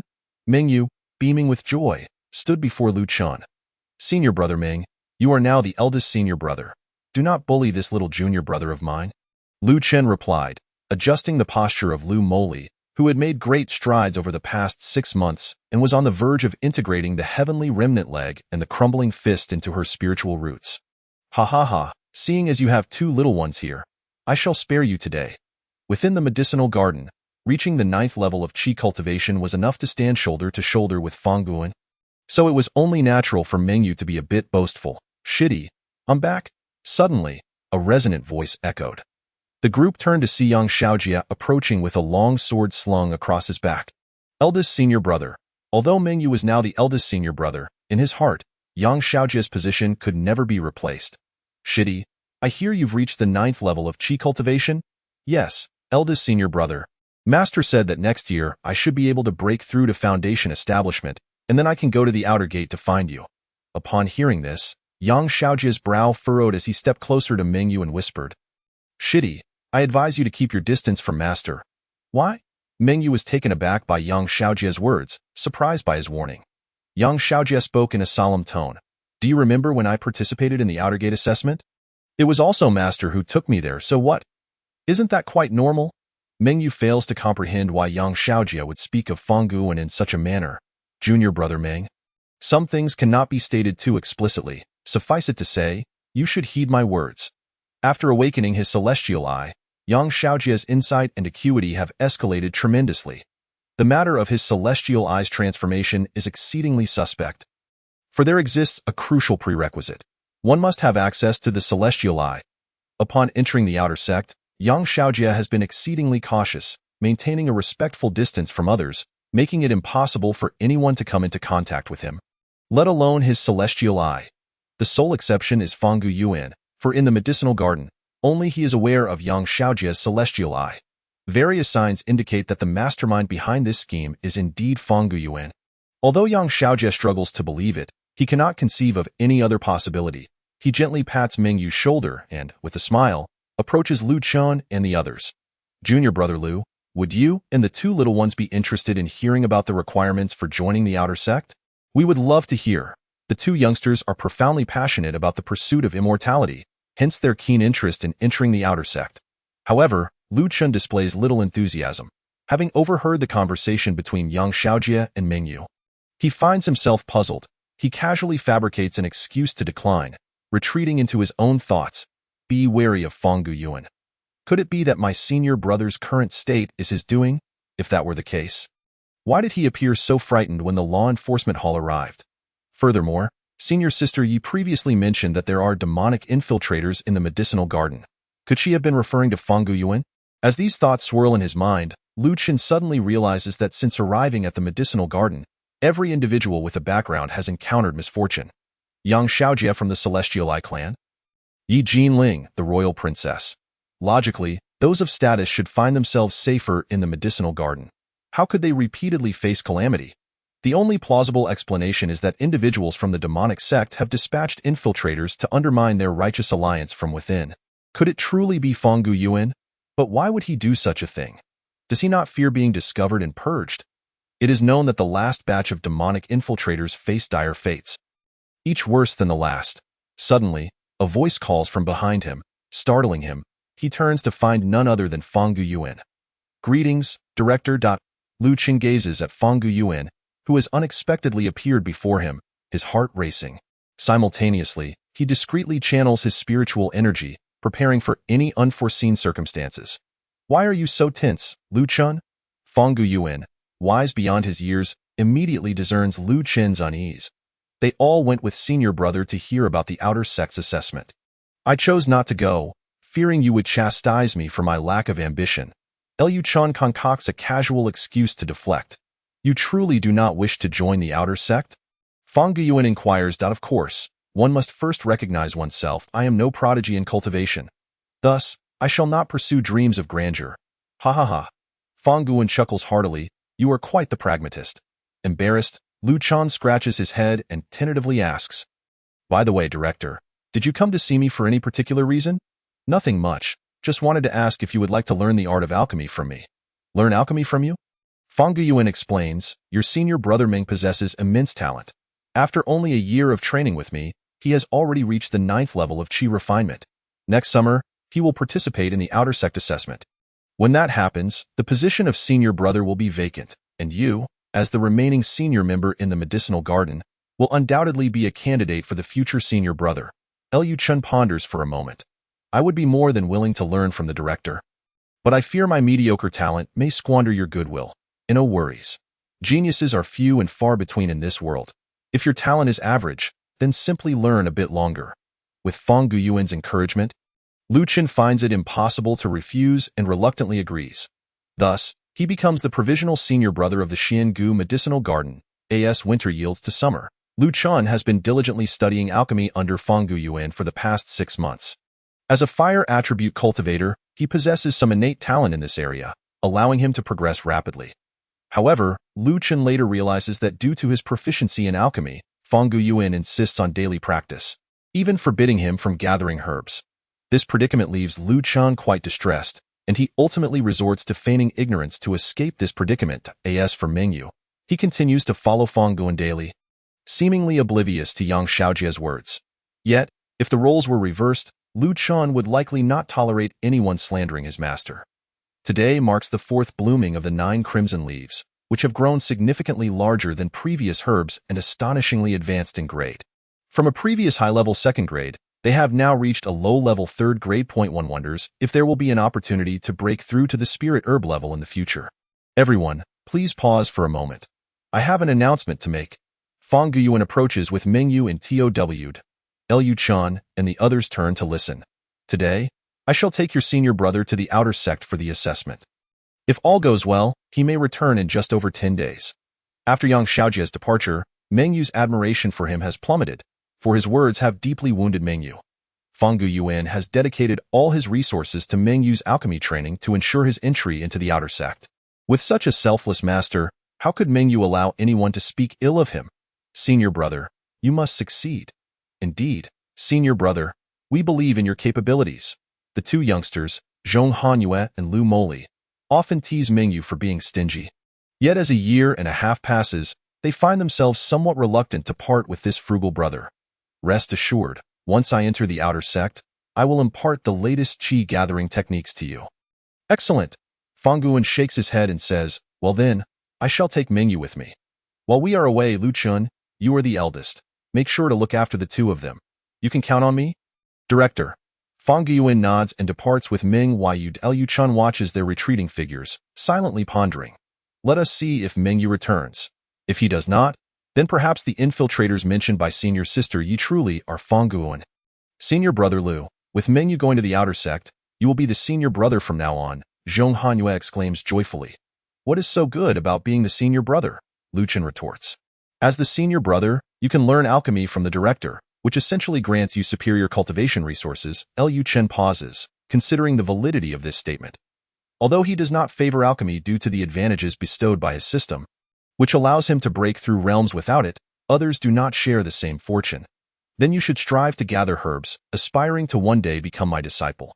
Senior brother Lu, does this mean you intend to remain in the medicinal garden and not go to the outer sect? Lu Moli asks in surprise. Indeed. Senior brother Lu, with your high cultivation talent, why not seek greater opportunities in the outer sect? In their eyes, although Lu Chen's cultivation is slightly lower, his understanding of techniques is unparalleled. Moli, every individual is different. Some prefer to diligently pursue cultivation, while others are content to take it easy. Although these paths seem divergent, they are, in essence, the same. Is that truly the case? But can one really achieve immortality without effort? The latter part of Lu Moli's question remains unspoken, merely echoed in her heart. On the first night after Fang Guyuan's departure, Lu Chen ventures alone into the depths of the forest. Although he now possesses a lifespan barrier to mask his presence, he prefers to break through here. After all, the barrier is not entirely impenetrable. Should someone intrude, it could lead to dire consequences. Therefore, for safety's sake, Lu Chen chooses to complete his breakthrough in this secluded spot. System: activate the lifespan barrier. Lifespan barrier activated. Lifespan continuously depleting. System: invest 2,000 years of lifespan to practice my cultivation. You have invested 2,000 years of lifespan to evolve your cultivation. After practicing the Phoenix Qi gathering technique for 1 year, due to your average talent, there is minimal improvement. After practicing the Phoenix Qi gathering technique for 10 years, your spiritual energy has become more robust. After practicing the Phoenix Qi gathering technique for 100 years, your spiritual power has reached its limit, preparing to break through to the God transformation realm. After practicing the Phoenix Qi gathering technique for 1,000 years, you have failed to withstand the eightfold thunder tribulation. Breakthrough to God transformation unsuccessful. The phrase eightfold thunder tribulation sends a shiver down Lu Chen's spine. Thankfully, he does not need to break through. Otherwise, how would he survive such a trial? After practicing the Phoenix Qi gathering technique for 1,500 years, you have prepared thoroughly, ready to attempt the breakthrough to God transformation once more. After practicing the Phoenix Qi gathering technique for 2,000 years, Your preparations have culminated. Your nascent soul transforms into a primordial spirit, successfully breaking through to the God transformation realm. The celestial energies of heaven and earth converge in the darkness, cascading into Lu Qin's being. The transition from God transformation to nascent soul represents a monumental divide. It is said that out of 100 nascent souls, perhaps only one will achieve the God transformation realm. Thus, only when the monk attains the realm of transformation into God does he truly step into the threshold of immortality. Chapter 36. The White Mouse and the Lu family of Jincheng. The moon hung high in the sky, casting a serene glow over the silent night. Having deactivated the lifespan barrier, this time it consumed less than 100 years of my vitality, which, all things considered, was quite worthwhile. Liu Qin once again examined his remaining lifespan. Despite 2 significant depletions, he still had 9,850 years left. This vitality served as his foundation of confidence. After assessing his lifespan, Lu Qin made his way towards the medicinal garden. Upon breaking through to the transformation into God realm, Lu Qin's comprehension of the world deepened, and he could now walk upon the air. Returning to the medicinal garden, he initially intended to rest in his chamber. However, he suddenly sensed an unfamiliar aura. Who could it be? Lu Qin extended his spiritual awareness but found no suspicious individuals. Instead, beneath a patch of 9 ju leaves, he discovered a white mouse contentedly gnawing at the roots of the 9 ju grass. Why lifespan? Lu Qin exclaimed in shock. Immediately, he unleashed his spiritual energy. Shaking the ground violently, the mouse was flung into the air and crashed to the ground with a thud. Squeak, squeak, squeak. The mouse sensed the danger and hurriedly attempted to flee, yet its speed was woefully inadequate. Lu Qin, with a mere instant movement, appeared beside it and immobilized it with his spiritual power. Leaning down slowly, Lu Qin pinched its tail between 2 fingers and gently lifted it. Is this a white mouse? Lu Qin recognized this creature from ancient texts. It belonged to a class of spiritual beasts that feasted upon herbs and plants nurtured by the heavens, possessing a remarkable ability to locate treasures. How did this little creature come to our medicinal garden to pilfer? After all, these are low-tier herbs. Muttering to himself, Lu Qin noticed a multitude of wounds along the mouse's back. So, it had been caught stealing from someone else's spiritual field. Given that it hadn't consumed much, I shall let it go this time. Lu Qin healed its wounds using blood magic, and then took it back to his chamber for domestication. The next morning, Lu Qin was awakened by the sound of footsteps. "Brother Lu, are you there?" A robust voice resonated from outside the door. "General Su, please come in." The year had passed, and Lu Qin was not surprised by Sui's arrival. "Brother Lu, it has been a year, and I have missed you greatly," Sui remarked. Accompanied by Xiao Qing, Lu Qin speculated that their relationship was more than mere superior and subordinate. If it were only that, why would Sui always bring him along? Perhaps it would be best for you to stay in the medicinal garden for a few days. As a means of relaxation, Lu Qin suggested. Sui pondered for a moment before replying. "I had the same thought. Xiao Cheng, go to the market and procure some fine wine and meat. Tonight, we shall not return until we are thoroughly intoxicated." Understood. General. Lu Qin initially intended to decline the elaborate plan, but Sui was resolute, leaving him no room to object. "Come, General Su, please take a seat." "All right." After a brief exchange, Sui inquired about Yi Jinling. "Rest assured, General. I have already retrieved the blood for Sister Ye.As for her current situation. She is cultivating in the outer sect, and I am unaware of the specifics." Upon hearing that the blood had been returned, Sui relaxed, as this was his primary concern. "Might I inquire if Brother Lu could summon the 7th princess? I would like to meet her," Liu Qin replied. "I will ask her. If she truly wishes not to return, there is little I can do." "Thank you, Brother Liu." Liu Qin produced a communication spirit stone to contact Yi Jinling, infusing it with spiritual energy. Soon, a voice emanated from the stone. "Roared." A fierce beast's roar echoed from the spirit stone. Upon hearing this, Lu Qin hurriedly asked, "Sister, are you hunting demon beasts?" "Indeed. I am on a mission outside. I am aware that Sui has arrived. I will return to the medicinal garden tonight. That is all." With that, Yi Jinling severed the connection. Feeling slightly embarrassed, Lu Qin glanced at Sui. "General, Sister said she would return tonight. I heard that. Let us wait here for her." Liu Qin and Sui had only met a few times, leaving them with few topics to discuss. However, as Lu Qin was a traveler from Blue Star, adept in the art of language, he quickly engaged in conversation about dynasties and warfare in the blink of an eye. The morning slipped away. At noon, Zhong Hanyue and the two youngsters completed their tasks and came to seek Lu Qin's guidance in cultivation. Brother Lu, this little girl possesses extraordinary talent. If nurtured well, she could at least reach the nascent soul realm in the future. Indeed, Mo Li's aptitude for cultivation was remarkable. It was merely that I, as her teacher, was somewhat lacking, Lu Chun humbly remarked. There is no need for modesty. Brother Lu, achieving enlightenment in blood magic within 3 hours is an unprecedented feat. These two fortunate youngsters are lucky to have you as their master. General Su, are you the guardian general of our Tianmen kingdom? Oh, Su Yi, intrigued by Lu Mo Li's words, suddenly took an interest. You know of me? Of course, General Su. You have fought valiantly on the borders, capturing numerous cities and earning countless accolades. You were once bestowed the title of Grand General of Tianwei by the ruler of Tianmen Kingdom, later transitioning to the Dark Guard, living under an assumed identity. Su Yi, taken aback by Lu Mo Li's knowledge, looked astonished. How do you know so much about me? His military exploits were indeed known throughout Tianmen Kingdom, but few were aware of his transition to the Dark Guard. Upon hearing this, Lu Mo Li clenched her teeth and balled her fists. It seems it truly is you.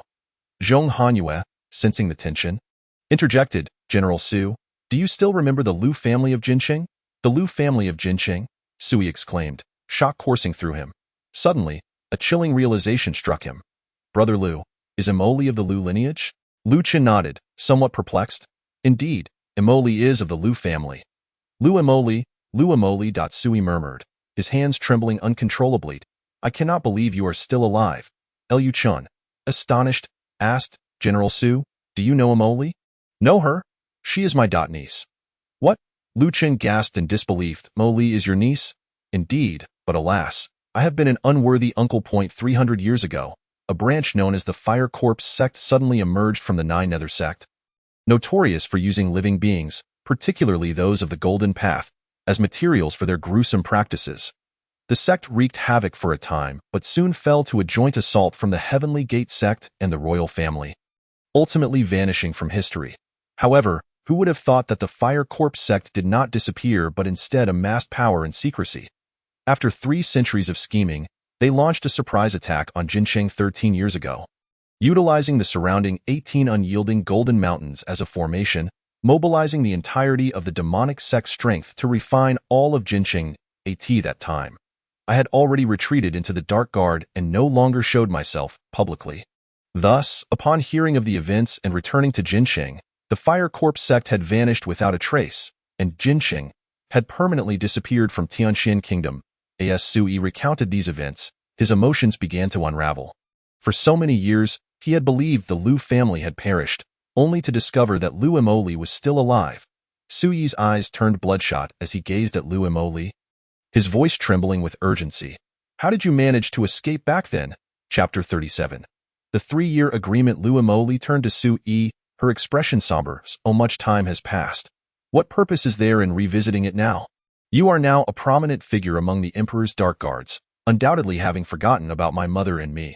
Having grown up listening to Sui's tales, Lu Emoli had always regarded him as a benchmark to strive towards, aspiring to become a member of the Emperor's Dark Guards to bring honor to the Lu family.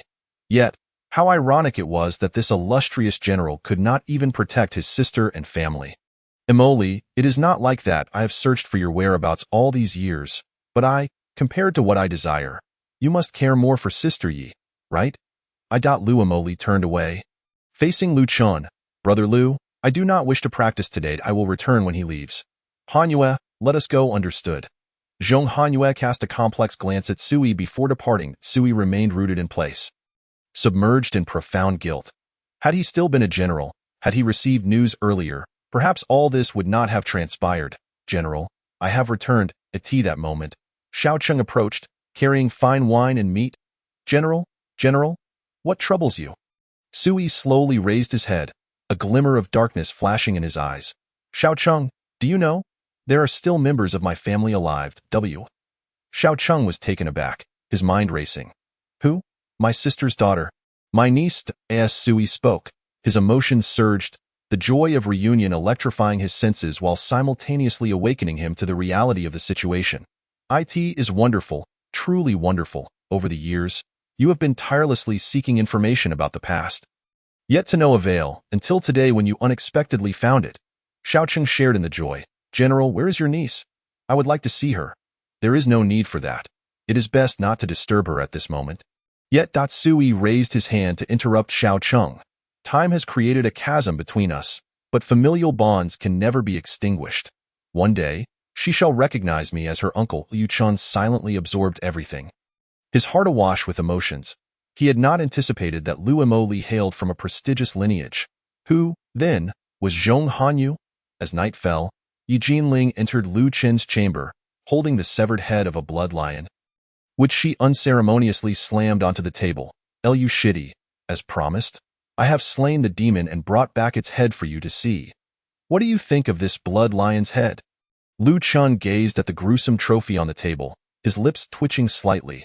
Thank you for your efforts, Shiji. I went through great lengths to bring you this demon's head, and your response is merely a word of gratitude? Lu Chen paused, then replied, How could that be? I have prepared fine wine to celebrate this occasion with you. Is that so? Then let us begin promptly. Yi Jinling's nature was inherently bold. She craved freedom and relished challenges, willing to forsake everything for them. As they indulged in their libations, each of the three harbored their own thoughts, and the effects of the alcohol soon washed over them. Lu Shidi, you seem so delicate and frail. What would you do if someone from the demonic path were to come? Without us, how would you cope? Yi Jinling teased Lu Chun, emboldened by the drink. Shiji, if I cannot fight, I can always flee, can't I? I shall simply take my leave ahead of time. Besides, didn't the director say that our medicinal garden is lacking in resources? Generally, we would not attract those from the demonic path. Nonsense, Yi Jinling retorted. If that were true, then how do you explain the presence of Yu Daoren and Shui Yu Daoren? Danger lurks everywhere in this world. Su Yi, do you not agree? The seventh princess speaks wisely. This world is rife with peril. Lu brother, do not entertain such naive thoughts. Lu Chun, having consumed little alcohol, remained silent, listening to the exchange. Their revelry stretched into the midnight hour. After which Lu Chun assisted the two in retiring before making his way to Lu Emoli's chamber. Emoli, are you asleep? Lu Chun inquired softly from outside the door. Lu Shixiao, I know you have come to speak on his behalf. I do not hold any resentment towards him. Rather, I loathe myself for not finding him sooner. Had I done so, perhaps I could have avenged my mother myself. Lu Chen halted, his hand poised to push the door open. Emoli, Lu Shixiang does not know how to comfort you. However, I wish to convey that if you desire to avenge your family, reconciling with Su Yi is a significant prerequisite. Lu Emoli remained silent for a moment before responding. Lu Shixiang, you do not understand. He is now an imperial shadow guard, beholden only to the emperor, seldom exercising his own will. Though he can assist me in my cultivation, aiding me in investigating the events of your seems implausible. Then remain here, and Lu Shixiang will do everything within my power to aid you in your quest for vengeance. Lu Shixiang, you are a good person. But Emoli understands that this is my own affair, and I shall handle it myself. Relying on others is not a sustainable solution. Lu Chun stood outside, his silence poignant. Lu Shixiang, you should return and rest. Tell him there is no need to come see me. When I have made my mind, I will seek him out in the imperial city. Very well, I shall convey your words. You should also rest early. Being a young lady, do not burden yourself excessively. Over the past 2 years, Lu Chun had developed a strong bond with these two young individuals. The long path of immortality and the arduous road of cultivation would introduce one to many, yet few would accompany you for any significant distance. The following day, Sui bid farewell to Lu Chun, while once again establishing a 3-year pact with Yi Jinling. If I do not gain entry into the inner sect within 3 years, I shall return with you.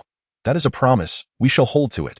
Observing this exchange, Lu Chun retrieved the spatial ring Sui had entrusted to him previously. General Su, this is the item you instructed me to return to you a year ago. Sui nodded and accepted the item. Yi Jinling had matters to attend to in the outer sect, so she departed ahead of them. Once Yi Jinling had left, Sui turned to Lu Chun and said, Lu brother, this is a unique technique of our Su family, the Qi gathering method, along with some additional techniques and a few spiritual stones. I hope you can pass them on to Emoli. General Su, you could easily deliver them yourself. Emoli bears no grudge against you. Sui shook his head. I am well aware that she does not blame me, but the timing is not right. When is the right time? Then, Sui patted Lu Qian on the shoulder, expressing his helplessness. Lu Shixiang, this world is not only fraught with dangers, but is also rife with helplessness. Some matters cannot simply be accomplished by wishful thinking. I am unlike you. When I am not around, I must depend on you to look after Emoli. Very well, Lu brother. I have other matters to attend to in the royal family, so I will take my leave now. Until we meet again in 3 years, Liu Chun did not fully grasp Su Yi's words, yet he solemnly nodded in farewell. Until we meet again in 3 years. Chapter 38. The 5 Elements Ordinary Spiritual Route with Su Yi's departure. Lu Qin glanced at the 3 techniques in his possession, along with over 300 high-grade spiritual stones: Golden Qi Training Technique, Golden Scale Bodyguard Seal, and Qian Yang Opening Heaven Technique. These 3 techniques belong to the Golden Path. If Lu Emoli were to cultivate using the Qi gathering method of the Golden Path, her progress would undoubtedly accelerate. Liu Chun found himself quite intrigued by these techniques, despite his own fire spiritual route being in opposition to the Golden Path. However, if he were to refrain from studying them, how could he impart this knowledge fully to Lu Emoli? Simply providing the techniques without teaching would be tantamount to leading her astray. And Lu Chun would never stoop to such a level. Hence, he decisively opened the texts and began to peruse them. After roughly an hour of study, Lu Chun experienced a moment of clarity. This Golden Qi training technique possesses such profound intricacies. This technique utilizes the spiritual energy of the Qian hexagram to connect with the heavenly path, offering an inexhaustible source.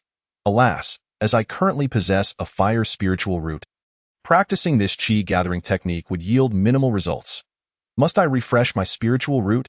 Lu Chun felt a surge of desire for these 3 techniques, particularly the Golden Scale Bodyguard Seal, which, when activated, transforms one's flesh into dragon scales, capable of conjuring 3 protective seals that revolve around the user. This technique perfectly compensates for Lu Qin's current defensive inadequacies. Perhaps I should attempt to evolve my spiritual root? With nearly 10,000 years of lifespan remaining, I could invest significantly. Even if I do not attain a supreme chaos spiritual root, I should at least be able to cultivate the Golden Path. Right?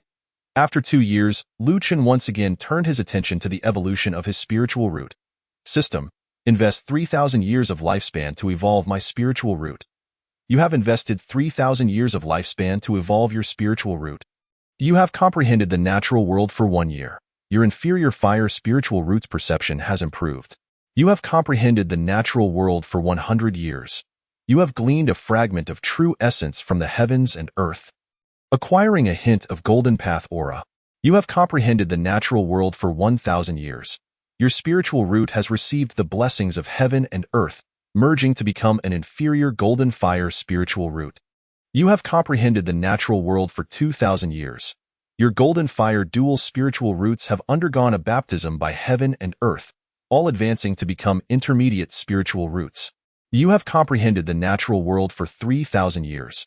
By chance, you have received a glimpse of heavenly truth, causing your Golden Fire spiritual roots to begin to split, transforming into 5 elemental spiritual roots. With the Golden and Fire roots standing out prominently, Lu Qian stared at the incessant stream of notifications, his heart sinking.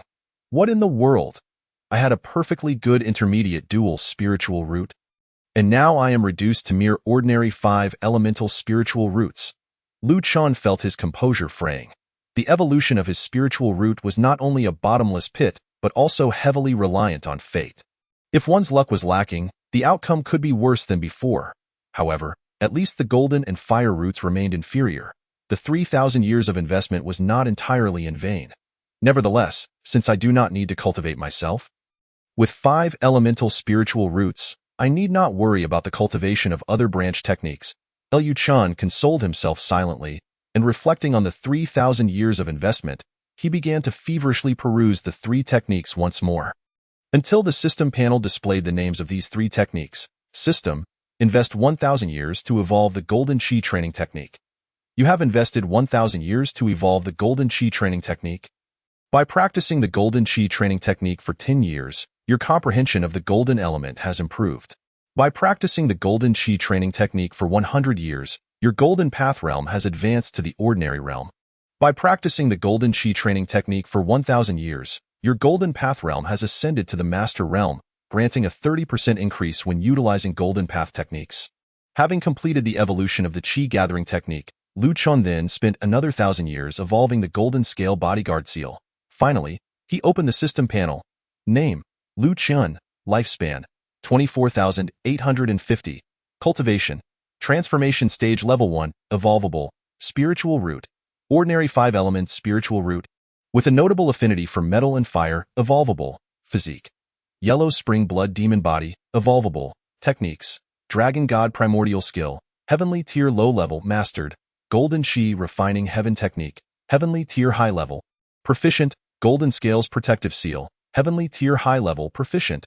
Qianyang Opening Heaven Technique, Incomplete. Can utilize lifespan for evolution. To Lu Chen's astonishment, all of Su Yi's techniques were of the Heavenly Tier High Level.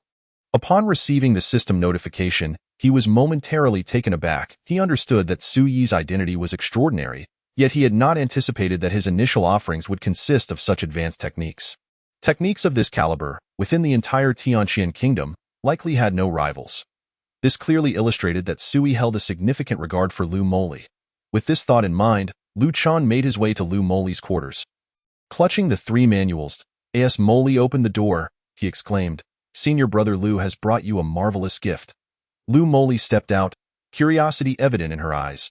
"What is it?" "Here, these 3 manuals are what I managed to acquire from your uncle. I have perused them and found them to be quite suitable for your cultivation." "Ah?"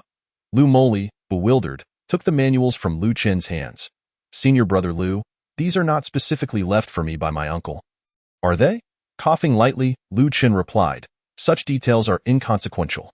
What matters is that you must diligently cultivate, striving to surpass your uncle one day and become the foremost female warrior of the Tianqian kingdom." Lu Moli nodded vigorously. "I will certainly do my utmost. Focus on your training. For now, refrain from gathering herbs. I shall assist you with that." "Ah? How can that be?" "Why not?" Lu Chen's eyes widened in disbelief at Lu Moli's protest. "With your extraordinary talent for cultivation, it would be a pity for you to waste time in the herb garden. Focus on your practice and aim to participate in the outer sect assessment next year."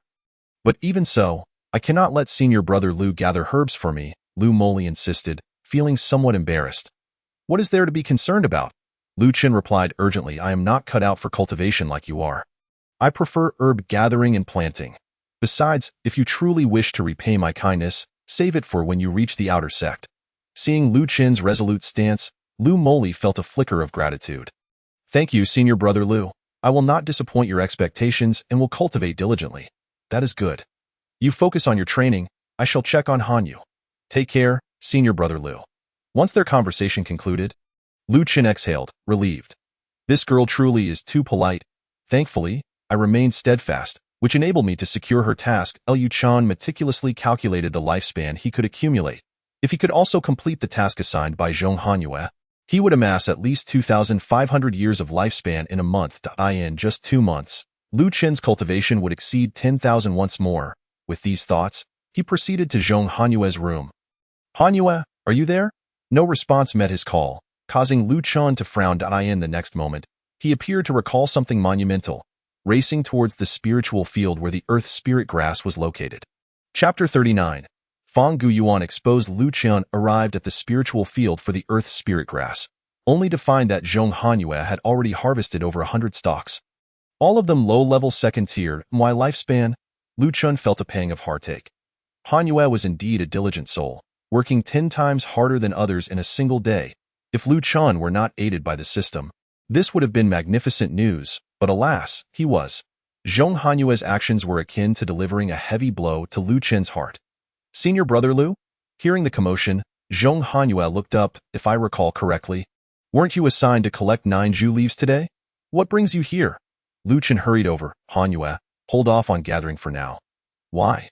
"I have something to discuss with you." "You wish to speak with me? What is it?" Zhong Hanyue sensed an unusual tension. "Do you harbor feelings for Moli?" "Ah?"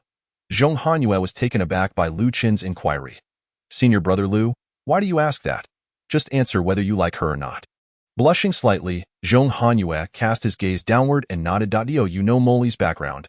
The Lu family of Jincheng, with a heavenly grade golden spiritual root. Her uncle is one of the Emperor's 9 dark guards. Heavenly grade golden spiritual root? Lu Chen was momentarily stunned. He had been aware of Lu Moli's golden spiritual root, but was unaware that it was of the heavenly grade. Such talent surpassed his own by several tiers. Truly, a family of prestige. And what of you? Do you possess any background? Zhong Hanyue replied, Senior Brother Lu. I am from the Zhong family of Shiqing, with a heavenly grade rock spiritual root. Chan. Good heavens. It seems that aside from Mengyu, there isn't a normal person in this herb garden, is there? Wait, Mengyu previously mentioned to Lu Chun that he had a superior grade with spiritual root, and that his family was not impoverished. He came here to experience life. TSK. Could it be that apart from myself and Fang Guyuan, everyone else hails from illustrious families? How did you come to know Moli? Zhong Hanyue looked at Lu Chun. Responding earnestly, I have known Moli since childhood. When the incident occurred in Jinqing, she was at my home. After the incident, her family believed she had lost her backing and sought to expel her. I disagreed, and thus we were both cast out. Lu Chun fell silent once more. Zhong Hanyue's tale was rather convoluted. After pondering, he added, Moli has now found her uncle. Once they reunite, she will inevitably leave the herb garden. What will you do then? Senior Brother Lu, we are the Zhong Lu duo. Of course, I will follow her. Is that not just right? Lu Chen smiled, but then added, however, if you wish to accompany Moli, there is one prerequisite. Is there not? You must be sufficiently skilled and talented. Indeed, Moli has received techniques from General Su and is currently striving to break through her realm. What do you intend to do next? Zhong Hanyue, lacking guile and under Lu Chen's subtle guidance, blurted out, I should also cultivate, ensuring I keep pace with Moli. Precisely. Then hasten to your training. Leave the herb gathering to me, rest assured. I shall not accept any payment from you. Thank you, Senior Brother Lu. I shall go and cultivate now. Zhong Hanyue expressed his gratitude before retreating to his quarters to practice. Throughout his journey, he had relied on Lu Moli's guidance and strategies, learning how to converse. Now that she was not by his side, it was only natural for him to fall into Lu Chen's trap. With Zhong Hanyue's task successfully secured, Lu Chun began to accumulate his lifespan. In the blink of an eye, 2 months had passed. Lu Chen's lifespan had returned to 10,000 years. On this day, Fang Guyuan returned, bearing grave news. Mengyu had perished. What? Lu Chun was rendered speechless upon hearing this news. Master, are you saying, Brother Meng has died? The three of them stood in the pavilion of the Garden Master, astonished. Indeed, we encountered a second-tier demon during our journey to the outer sect. We were no match for it and fled. Ultimately, Mengyu was slain, and I was gravely injured. I hid at the foot of the mountain for a full 2 months, barely escaping. Fang Guyuan's words resonated in Lu Chen's mind, deafening him. Mengyu truly did not return. Could it be that Fang Guyuan was indeed a spy for the demonic path? Otherwise, how could it be so fortuitous that they encountered demons just as they descended the mountain? Brother Meng has died. Brother Meng has truly died. This was Zhong Hanyue's first experience with life and death, and he was deeply affected. Meanwhile, Lu Moli's mood was equally somber, yet having endured trauma in her childhood. She did not display her emotions outwardly. The path of cultivation is fraught with peril. May we all bear our grief with fortitude. By the way, with Mengyu gone, Lu Chun will assume the position of senior brother. Understood. The two of them responded. You two may leave for now. Lu Chun, stay behind. Lu Chen's heart tightened, and he began to activate the Golden Scale's protective seal in secret.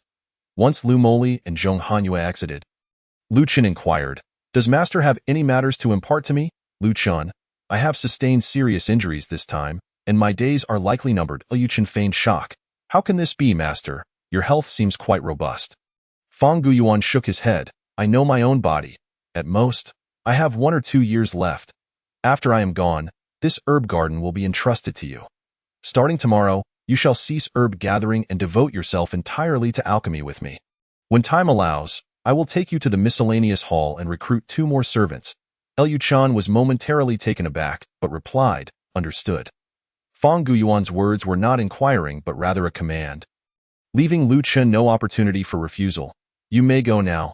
Master, please take care of yourself. Fang Guyuan watched Lu Chen's departing figure, feeling a weight lift from his heart. He had been the garden master for a full 80 years and was finally able to find release. As summer faded into autumn, the trees turned golden. Most of the herbs planted this year had matured in this season. Currently, only Lu Moli and a few others were left to gather herbs, and they were overwhelmed with work. Thus, Fang Guyuan prepared to take Lu Chan to the servants' hall to recruit a few more servant disciples. Lu Chan, today we shall not engage in alchemy. I will take you to the servants' hall to recruit disciples. All right. The past 2 months of alchemy practice had nearly driven Lu Chan to despair. He spent every day confined to the attic, practicing alchemy without a moment to harvest herbs, which had resulted in his lifespan stagnating at precisely 10,000 years for a full 2 months. The servants' hall was not located on the Divine Refinement Peak. They needed to descend the mountain and head to Ringu Peak. This place was specifically designated for supplying servants to the 9 Great Peaks. And there was also a vast marketplace. Master, how long will it take us to reach Ringu Peak? Lu Chan inquired anxiously. It was a minor concern if he couldn't harvest lifespan, but it was a significant issue if Fang Guyuan were to turn against him. A round trip will suffice for a day, Fang Guyuan replied. I thought it would take much longer. Fang Guyuan then remarked, why don't you inquire about Meng Yu's whereabouts? Lu Chen's nerves immediately tensed, and he swiftly activated the Golden Scale's protective seal. Did Master not say that senior brother Meng was slain by a demon? Fang Guyuan answered nonchalantly, I was deceiving you. I have already transformed him into a medicinal corpse. Chapter 40. The 9 Nether Sect Spy. Master Xian Gu Medicinal Corpse? Master. Lu Chan feigned panic. Surely Fang Guyuan wouldn't wish to turn against him as well? After all, he was now at the transformation realm. No matter how powerful Fang Guyuan was, he should be able to strike him down with a single blow.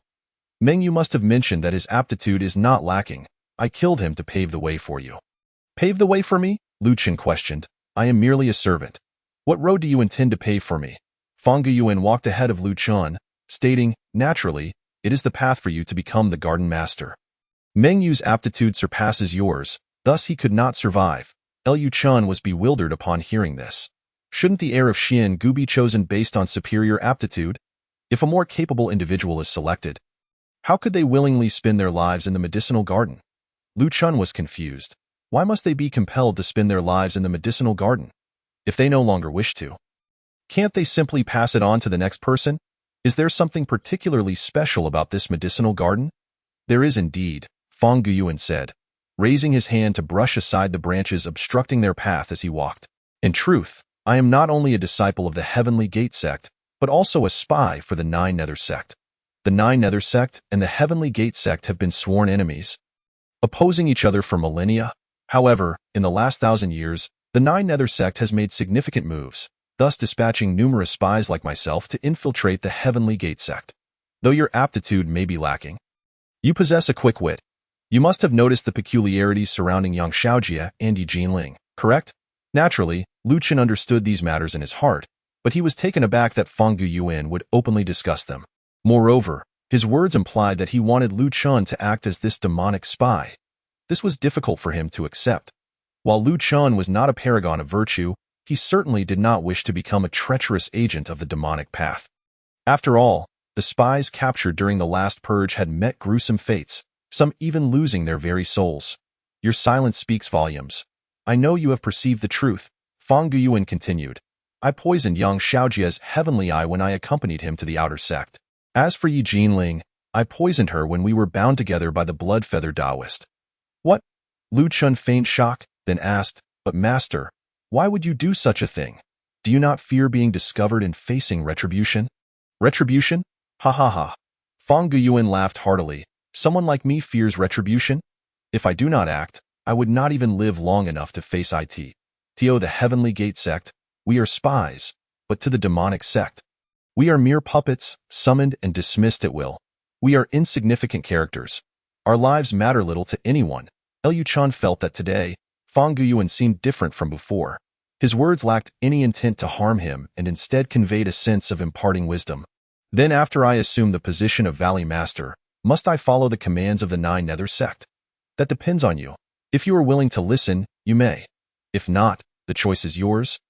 As it merely pertains to life and death, Lu Chen fell silent, contemplating that this was no different from a threat. However, you need not be overly concerned about this matter. Not every spy is required to take action. If fortune smiles upon you, you may never receive any tasks throughout your life. Of course, this is contingent upon the servant disciples you recruit being ordinary individuals.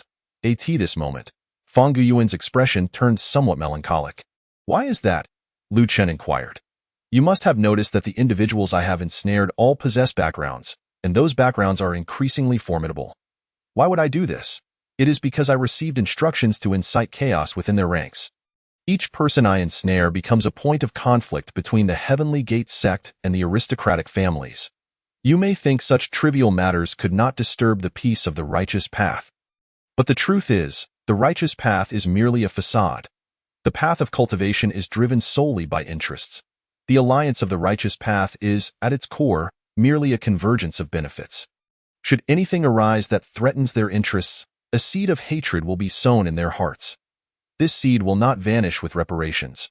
Rather, it will take root and sprout over time, and when it matures, it will signal the collapse of the alliance. Liu Chen finally understood why Fang Guyuan specifically targeted individuals with backgrounds. It was all part of the demonic sect's plan to undermine these righteous forces from within. It was no wonder Fang Guyuan appeared indifferent whenever faced with demonic incursions. They were, after all, his own people, and he would not act against them. Do you have any further questions? Fang Guyuan suddenly turned to Lu Chen. Lu Chen hurriedly replied, Master, do I have any other choices? Of course, you may choose to report to the Heavenly Gate sect. After all, I want to be around for many more years. At worst, I would die. But what about you? Do you think the Heavenly Gate sect would tolerate your existence? Especially as a servant disciple, even if you mistakenly killed 1,000 or 10,000, what difference would it make? Lu Chen fell silent once more. You must have heard about the last purge, right? The most tragic case involved someone whose organs were extracted, and their 3 souls and 7 spirits destroyed. Having witnessed the horrific fate of that individual, Lu Chen felt his stomach churn. Master, please stop. Seeing his reaction, Fang Guyuan chuckled and said, remember the secret phrase of the 9 Nether sect. The heavens and earth are vast, clouds are swift, the 9 Nether shines bright, never to fade. When the time comes for you to act, someone will whisper this phrase in your ear. Confronted with Fang Guyuan's words, Lu Chen felt utterly trapped. He was completely ensnared in a quagmire, unable to extricate himself. After much contemplation, it seemed that aside from accepting this identity, he could think of no other way out. Master, since you are a spy for the 9 Nether sect, surely we must have a stronghold, right? You cannot possibly be left here guarding this place, harming others day in and day out. You are indeed astute. I did not misjudge you. Beneath our Xiangu lies a 7th-tier spiritual tree. Once we finish recruiting servant disciples, I will take you to see it, a 7th-tier spiritual tree. Lu Chen's eyes widened in disbelief, his mouth agape. If he could slay this 7th-tier spiritual tree, how much lifespan could he gain? At the very least, it would be 100,000 years, right? By then, he would undoubtedly receive rewards from the system. Although he did not know what they would surely aid him. Perhaps then he would no longer need to fear threats from the 9 Nether sect. There is no need to be so astonished. The 9 Nether sect is a prestigious sect, and such a high-tier spiritual tree can be found in every medicinal valley. Moreover, these spiritual trees grow and produce many spiritual herbs with each growth cycle. If you inherit the position of Valley Master, all of this will be your cultivation resources. Every medicinal garden has one. Lu Chen swallowed hard. Initially, he had some resistance to this identity, but upon hearing about the high-tier spiritual tree and the spiritual herbs, his reluctance dissipated entirely. What treacherous agent of the demonic path! This was clearly a ladder to his own strength.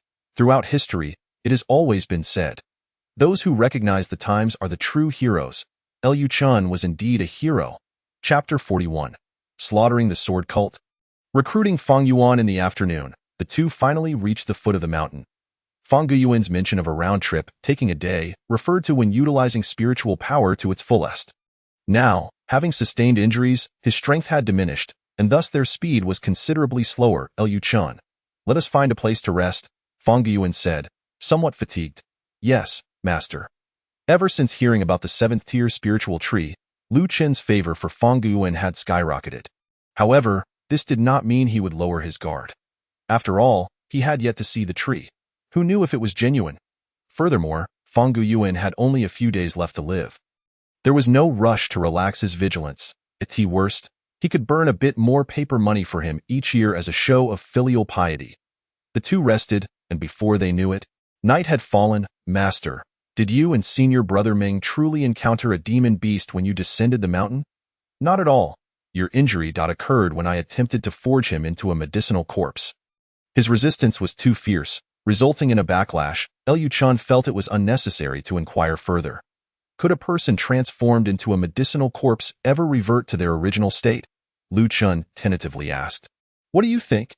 Liu Chun fell silent. Liu Chun, do you believe Mengyu treats you well? Liu Chun shook his head. Then why do you pose such a question? I must have felt that, having spent time together, some emotions have developed, right? Liu Chun noncommittally nodded. Such thinking is misguided. Do you know what the most perilous thing in this world is? Demons? The sect of sorcery? None of these, Fang Guyuan said gravely. It is the human heart, especially the hearts of those you trust the most. You mistakenly believe you have formed a bond with him, that you can trust him and surrender your back to him. Yet often, those who are deemed the most trustworthy meet the most tragic ends. Fang Guyuan's voice grew fervent. Such occurrences are most common among the righteous, while in the sorcery sect, they are rare. This is because they guard their own with loyalty, relying not on friendship, but on interests. You currently lament the loss of Mengyu because of your youth. Once you ascend to the position of sect leader and become accustomed to farewells, you will realize that such emotions are worthless. He certainly understood this principle, yet hearing it from Fang Guyuan's lips felt profoundly different. He silently committed these words to memory, intending to share them with his future disciple when the time came to pass on the mantle.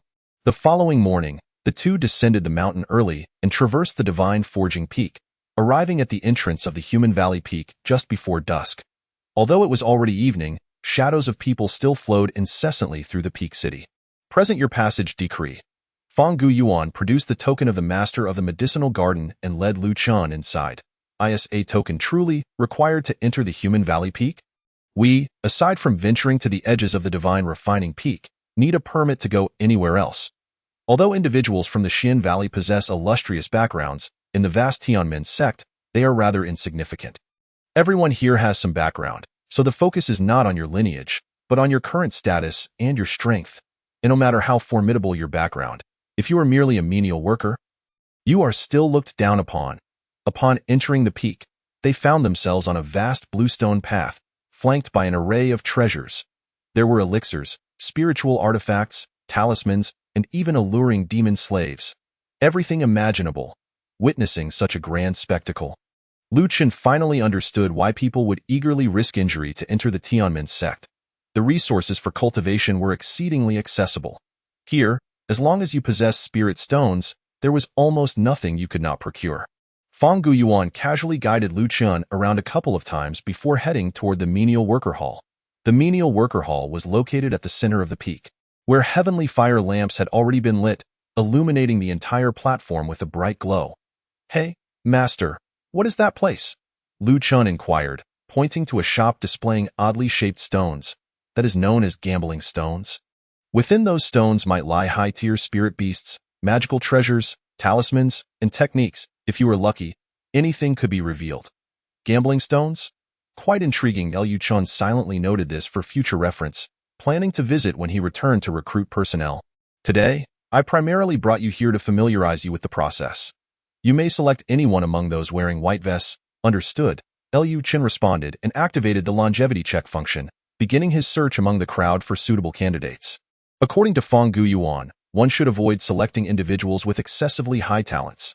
This made the search significantly easier, for truly gifted individuals were exceedingly rare among the crowd. Liu Chun also wondered how that old fellow Fang Guyuan managed to recruit the two young prodigies, Lu Moli and Zhong Hanyu. Fang Yuan, Qi Refining First Layer 1887. This is promising. The name is unremarkable, and the longevity talent is not high. He should be suitable as a menial worker and may even inherit my position in the future. Liu Chun made his decision and approached a youth clad in tattered snowy attire amidst the throng. Fang Yuan, in his ragged clothing and disheveled hair, looked as if he had just fled from a disaster. Young man, would you be willing to join my divine refining peaks Xian Valley Medicinal Garden? Fang Yuan's eyes brightened upon seeing Liu Chun approach. He was the youngest son of the Killing Sword sect of the Nine Nether sect. Marginalized due to his lack of talent and desperation, he had sneaked out to serve as a spy.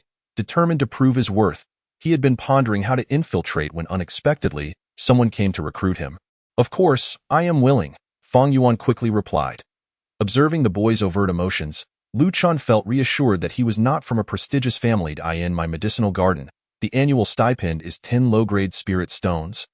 Covering food and lodging. Do you have any objections? None whatsoever. Good. Then follow me. Lu Chun led Fang Yuan to Fang Guyuan's side, and together they proceeded to the trading hall, where they spent 38 low-grade spirit stones to acquire Fang Yuan. In the future, whenever you return, you may trade for anyone you desire. If someone competes with you, you can only bid against them or select another. Understood. Furthermore, the annual stipend for the Lord of the Xian Valley is 5 mid-grade spirit stones. At first glance, that seems quite substantial. However, once you distribute the stipends and purchase the medicinal materials, little remains for yourself. You must carefully calculate your finances and avoid waste. As Lu Chun listened, he accompanied Fang Yuan toward the medicinal garden. They returned to the garden 2 days later. After Fang Guyuan returned, his physical condition had deteriorated significantly, prompting him to enter seclusion for recuperation. Consequently, Lu Chun found time to gather herbs and accumulate longevity. As for Fang Yuan, he was assigned to Lu Imoli, and his future development would entirely depend on his own efforts. Chapter 42. Assuming the role of sect leader as autumn gave way to winter. A heavy snowfall blanketed the entire medicinal garden. This winter was particularly frigid. It was uncertain whether the weather had grown colder, or if it was simply due to the absence of numerous people. After Fang Yuan arrived at the medicinal garden, he incessantly pestered Lu Imoli, clamoring to hear the legendary stories of the garden. Lu Imoli took a liking to Fang Yuan, likening him to their household servant, thus sharing many tales. In addition, Fang Yuan would occasionally fixate on Lu Chun, as if keeping him under surveillance. Everyone, behold! This is our medicinal garden's fire element spiritual array. Once activated, it will prevent the herbs from freezing in this icy realm. After Yi Jinling's departure, this responsibility fell entirely to Lu Chun. This spiritual array is remarkable. When can senior brother teach me? Fang Yuan inquired with great eagerness. Lu Chun smiled and replied, when you become senior brother, then you may learn. All right, I will strive diligently to become senior brother. Compared to others, Fang Yuan was exceptionally ambitious, as if he were fervently eager to prove something. Lu Chun thought little of it. After all, what kind of storm could a chi refining first-layer young lad stir? Lu Chun. Suddenly, an aged voice emanated from behind the group. Lu Chun turned to find Fang Guyuan standing alone in the snow, the falling flakes mercilessly settling upon his head, resembling a flickering candle in the wind, frail and ghostly. Master, Lu Chun called out, rushing forward in haste. Why have you come out? Is your health better? Cough, cough. Fang Guyuan appeared even thinner than before, as if nothing but skin and bones remained. His whole body trembled with each cough. This is how my body is now. No amount of recuperation will change it. Come, follow me to the loft. All right, Lu Chun followed Fang Guyuan to the loft, knowing that Fang Guyuan was about to take him to the stronghold. My time is running short. Today, I will take you to the stronghold. Lu Chun did not decline and accompanied Fang Guyuan down the mountain. Seeing the two descend, Fang Yuan, who was gathering herbs, anxiously called out, Senior sister, where are the master brother and the garden master going? You little rascal, it's best you don't pry into matters that don't concern you. Should we also inform you of where the master brother and the garden master are headed? Indeed, I thought I was foolish. But it seems Fang Shidi is even more so. Fang Yuan felt somewhat embarrassed by the remarks and chose not to ask further. Lu Chun and Fang Guyuan walked for a full 3 hours before finally stopping at the edge of a vast forest. Before them loomed a massive cliff, its heights and depths shrouded in mystery. This is the place. Fang Guyuan retrieved a dark purple token from his spatial ring and pressed it against the moss-covered stone wall. With a rumble, the wall slowly receded and then parted to the left, revealing a dark cave. This is it. You may enter directly with the token. Fang Guyuan handed the token to Lu Chun, gesturing for him to proceed. After a moment's contemplation, Lu Chun replied, No need to rush, master. I know where the place is. It's daytime now, and entering would be too conspicuous. Risking exposure, I shall wait until you leave before entering. Fang Guyuan discerned the underlying meaning in Lu Chun's words. With the end drawing near, he paid little heed to it. Very well. Let us proceed to the Dan Hall for the handover of the position of the Valley Master. Is a transfer of authority still necessary? Lu Chun inquired. Of course, every Valley Master must receive the endorsement of the Dan Hall. Do you think anyone can simply assume the role of Valley Master? Lu Chun nodded in understanding. I see.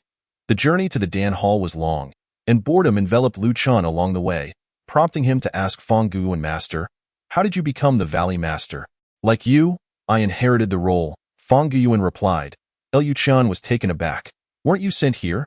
Fong Guyuan sighed, his expression dimming. Certainly not. At the outset, I was just like you, aspiring to become a great cultivator. However, I made some grave mistakes while assisting your ancestor, leading me to fall into despair. In that moment, Lu Chun felt a twinge of pity for Fong Guyuan, recognizing that he had once been an ordinary person who had been forced into making grave errors. Regrettably, some transgressions can never be undone. Once committed, they can plunge one into an abyss. Is your ancestor still alive? Lu Chun broached the most critical question. After all, if that ancestor was still at the stronghold, it would spell disaster. He had likely departed before relinquishing his position, perhaps out of fear of discovery or due to the impending end. There could be myriad reasons. Liu Chun was dissatisfied with this answer and pressed on. Will your ancestor return? Probably not. I have held the position for 80 years and have never heard of him. He may have already passed away. Upon hearing this, Lu Chun felt a sense of relief. It is better that he is dead. It is indeed for the best. Although the Dan Hall was situated on the Divine Refinement Peak, it remained within the inner city, making the journey lengthy. After a considerable time, the two finally arrived at the inner city and reached the Dan Hall. It was a grand estate, impressive in its stature, with a sign at the entrance bearing two bold black characters, Dan Hall. Inside the hall, people moved about, their expressions a tapestry of emotions, ranging from joy to sorrow. Fong Guyuan had not visited this place in 80 years, and as he returned, he couldn't help but feel a wave of nostalgia. How swiftly time passes. 80 years had flown by in the blink of an eye. He murmured to himself as he led Lu Chun to a courtyard where they paid their respects to an elder of the Dan Hall. Chao Ji, a 9th-level foundation establishment cultivator. One of the elders of the Dan Hall, overseeing 28 medicinal gardens, and Fong Guyuan's superior, Guyuan. Why does your countenance suddenly appear so poor? Chao Ji exclaimed, his expression shifting dramatically upon seeing Fong Guyuan. Fong Guyuan offered a wry smile. I was recently attacked by a beast while escorting a disciple to the outer gate. Attacked by a beast? Chao Ji paused briefly before responding, you are advanced in age. You must be more cautious. How could you allow your health to deteriorate in such a manner? Chao Ji was correct. I am indeed advanced in years. It is time for me to step down. This is the new candidate for the Xian Valley. He unites the disciples, possesses a kind and virtuous character, and most importantly, he is willing to reside in the medicinal garden for life. Truly the most suitable choice. Chao Ji scrutinized Lu Chun, assessing him from head to toe. To earn your praise, he must possess extraordinary qualities. After a brief exchange, they summoned a disciple. Guyuan, present your bronze token. Fong Guyuan nodded and retrieved a bronze token from his spatial ring. With Chao Ji's assistance, Lu Chun's aura was successfully infused into the token. Half an hour later, the transfer ceremony was complete. From this moment forth, Lu Chun was the Valley Master. Liu Chun, here is my storage bag and spatial ring. I hereby entrust them to you, Fong Guyuan said, handing over the items. Liu Chun accepted them, and soon after, the two made their way down the mountain. From now on, the Xian Valley shall rely on your care. And I shall take my leave. As they descended from the Dan Hall, Fong Guyuan's expression appeared slightly better, perhaps a fleeting glow of vitality. Master, will you not return to the Xian Valley? Fong Guyuan shook his head. You are now the Valley Master. My return would serve no purpose. Moreover, I have spent 80 years in the Xian Valley and committed many transgressions. I have no face to return, but your health? Lu Chun began, concerned for his master. My body is in this state. Even if I return, it would merely be a struggle to survive. Although Fong Guyuan's talent was modest, he possessed profound insights into life. Should something happen to you at the foot of the mountain, Liu Chun inquired indirectly about how to handle Fong Guyuan's remains. Life is but a vast wilderness. Wherever one falls, there shall one be buried. I do not fear death. It is akin to a cool summer night, offering a carefree slumber. With those words, Fong Guyuan bid farewell to Lu Chun and began his descent. Liu Chun remained rooted in place. Gazing blankly at his departing figure, at this moment, dusk fell, the evening glow illuminating the mountains, casting shadows over the frail, aged body. A sense of solitude and melancholy enveloped him. As one nears death, their words become gentle. Lu Chun sighed and returned alone to the medicinal garden. Having attained the transformation realm, the distance was inconsequential to him. As the sun dipped lower, several disciples spotted Lu Chen's return and erupted in cheers. "Senior brother, you are back?" Fang Yuan was the first to rush over, eager to glean information. "I have an announcement.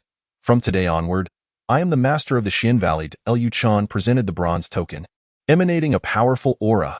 "Senior brother has become the garden master?" Fang Yuan exclaimed in astonishment. "Where has the old garden master gone? Why hasn't he returned?"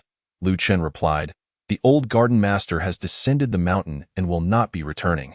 The disciples nodded in understanding, leaving with a sense of dejection. In recent years, more and more had departed, leaving the medicinal garden desolate. Yet Lu Chen felt little concern. The path of cultivation was inherently lonely. He returned to his chamber and retrieved his treasured exquisite scrolls, flipping to the final 2 sections. He had long withheld viewing these sections, but today, as he assumed the role of garden master, he decided to reward himself. Now that he was the garden master, Lu Chen was no longer responsible for gathering medicinal herbs. Consequently, he delegated all matters related to the medicinal garden, focusing solely on the delivery of herbs to the Dan Hall. In his spare time, he familiarized himself with the route to the stronghold. Liu Chen proceeded with caution, and after half a month of exploration, he finally brought the white-haired rat to the stone wall. "This is it. Go inside and see if there are any treasures within." The interior space was shrouded in restrictions, making it impossible for even Lu Chen to investigate. Thus, he had brought the white-haired rat to lead the way. Squeak, squeak. The rat twitched its nose before darting into the entrance. Liu Chen enveloped it with his consciousness, expanding his vision as the rat ventured deeper. It was a narrow path with no other passages. After a quarter of an hour, the rat tumbled into a vast space. There was no one around. Confirming the absence of danger, Lu Chen swiftly entered the space and immediately tucked the rat away. This creature would eat any spiritual herbs it encountered without regard for its own safety. It needed to be fed first. Liu Chen looked up and noticed 4 bold characters engraved on the opposite stone wall. Yun Valley Blessed Land. The space here was immense, shaped like a vast underground city. At the center stood a colossal ancient tree, its trunk so thick that 20 adults could barely encircle it. Its foliage was lush, and its branches exuded an unparalleled aura of strength.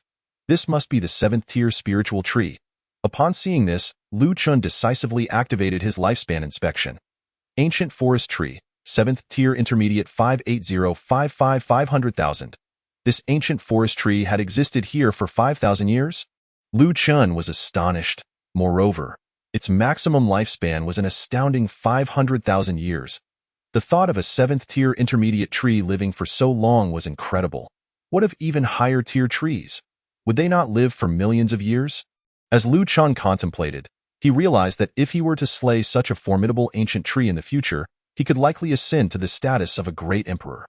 Additionally, Fang Guyuan mentioned that this tree would ascend in rank as it grew. If this trend continued, who knows if it would reach the 8th tier in the future? Lu Chen began to anticipate this prospect. For the moment, he had no intention of slaying the ancient forest tree, as the spiritual herbs surrounding him were enough to keep him occupied for quite some time. Elated, Lu Chen spent an entire day cataloging the various spiritual herbs tiers and effects.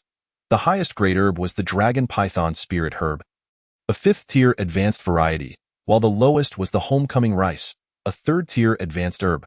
Upon discovering this treasure trove, Lu Chen joyfully reclined amidst the spiritual herbs. He had never experienced such refreshing bliss. Although he was currently a spy for the demon sect, what did it matter? As long as he did not wish to partake in such deeds, even if the demon sect's master were to arrive, it would hold no significance for him. As the night deepened, Lu Chen realized it was time to return. Liu Chen muttered under his breath, casting a lingering glance at the abundant spiritual herbs in this land before reluctantly departing. Upon returning to the medicinal garden, he was met with the same circumstances. As soon as he arrived, Fang Yuan rushed over, eagerly inquiring where he had been, why he ventured out daily, and if he had discovered some hidden treasure. Initially, when Fang Yuan first posed his questions, Lu Chen merely perceived him as someone with a penchant for learning and curiosity. However, as the inquiries became more frequent, he began to sense a deeper issue. Why does this fellow always chase after me the moment I return? Is he watching my every move? Lu Chun once more assessed Fang Yuan's cultivation level, which remained at the first layer of qi refinement, and there had been no change in his lifespan. Could he be concealing his true abilities? A flicker of doubt crossed Lu Chen's mind. No, only those with superior cultivation can mask their true strength. Could it be that Fang Yuan before me has transcended to the spirit transformation realm? Chapter 44. The mighty true martial body. Farewell, Mengyu. Senior brother. What is wrong with you? Fang Yuan sensed something peculiar in Lu Chen's gaze. It's nothing, Lu Chen replied. I'm just a bit tired today. Let us talk tomorrow. All right, senior brother. Please take care of yourself. Fang Yuan noted the change in Lu Chen's demeanor and promptly chose to leave. Lu Chen narrowed his eyes, then retreated to his room. As night fell, he stealthily opened his door and made his way toward the mountains and forests outside the medicinal garden. Just as Lu Chen departed, a crack appeared in Fang Yuan's door, revealing an eye peering through. This fellow goes out every day. He must harbor some unspeakable secret. Today, I must uncover what he does daily. Fang Yuan felt he was on the verge of being discovered and hastily quickened his pace. After all, he was not a member of the Tianmen sect, and the longer he lingered here, the more perilous it became. Should he ever reveal himself, he might not even know how he met his end. Cautiously, Fang Yuan trailed Lu Chen into the forest, but as they ventured deeper, Lu Chen suddenly vanished from sight. What? Fang Yuan gasped, quickly covering his mouth to suppress any sound. Fearing exposure, he concealed himself behind a tree.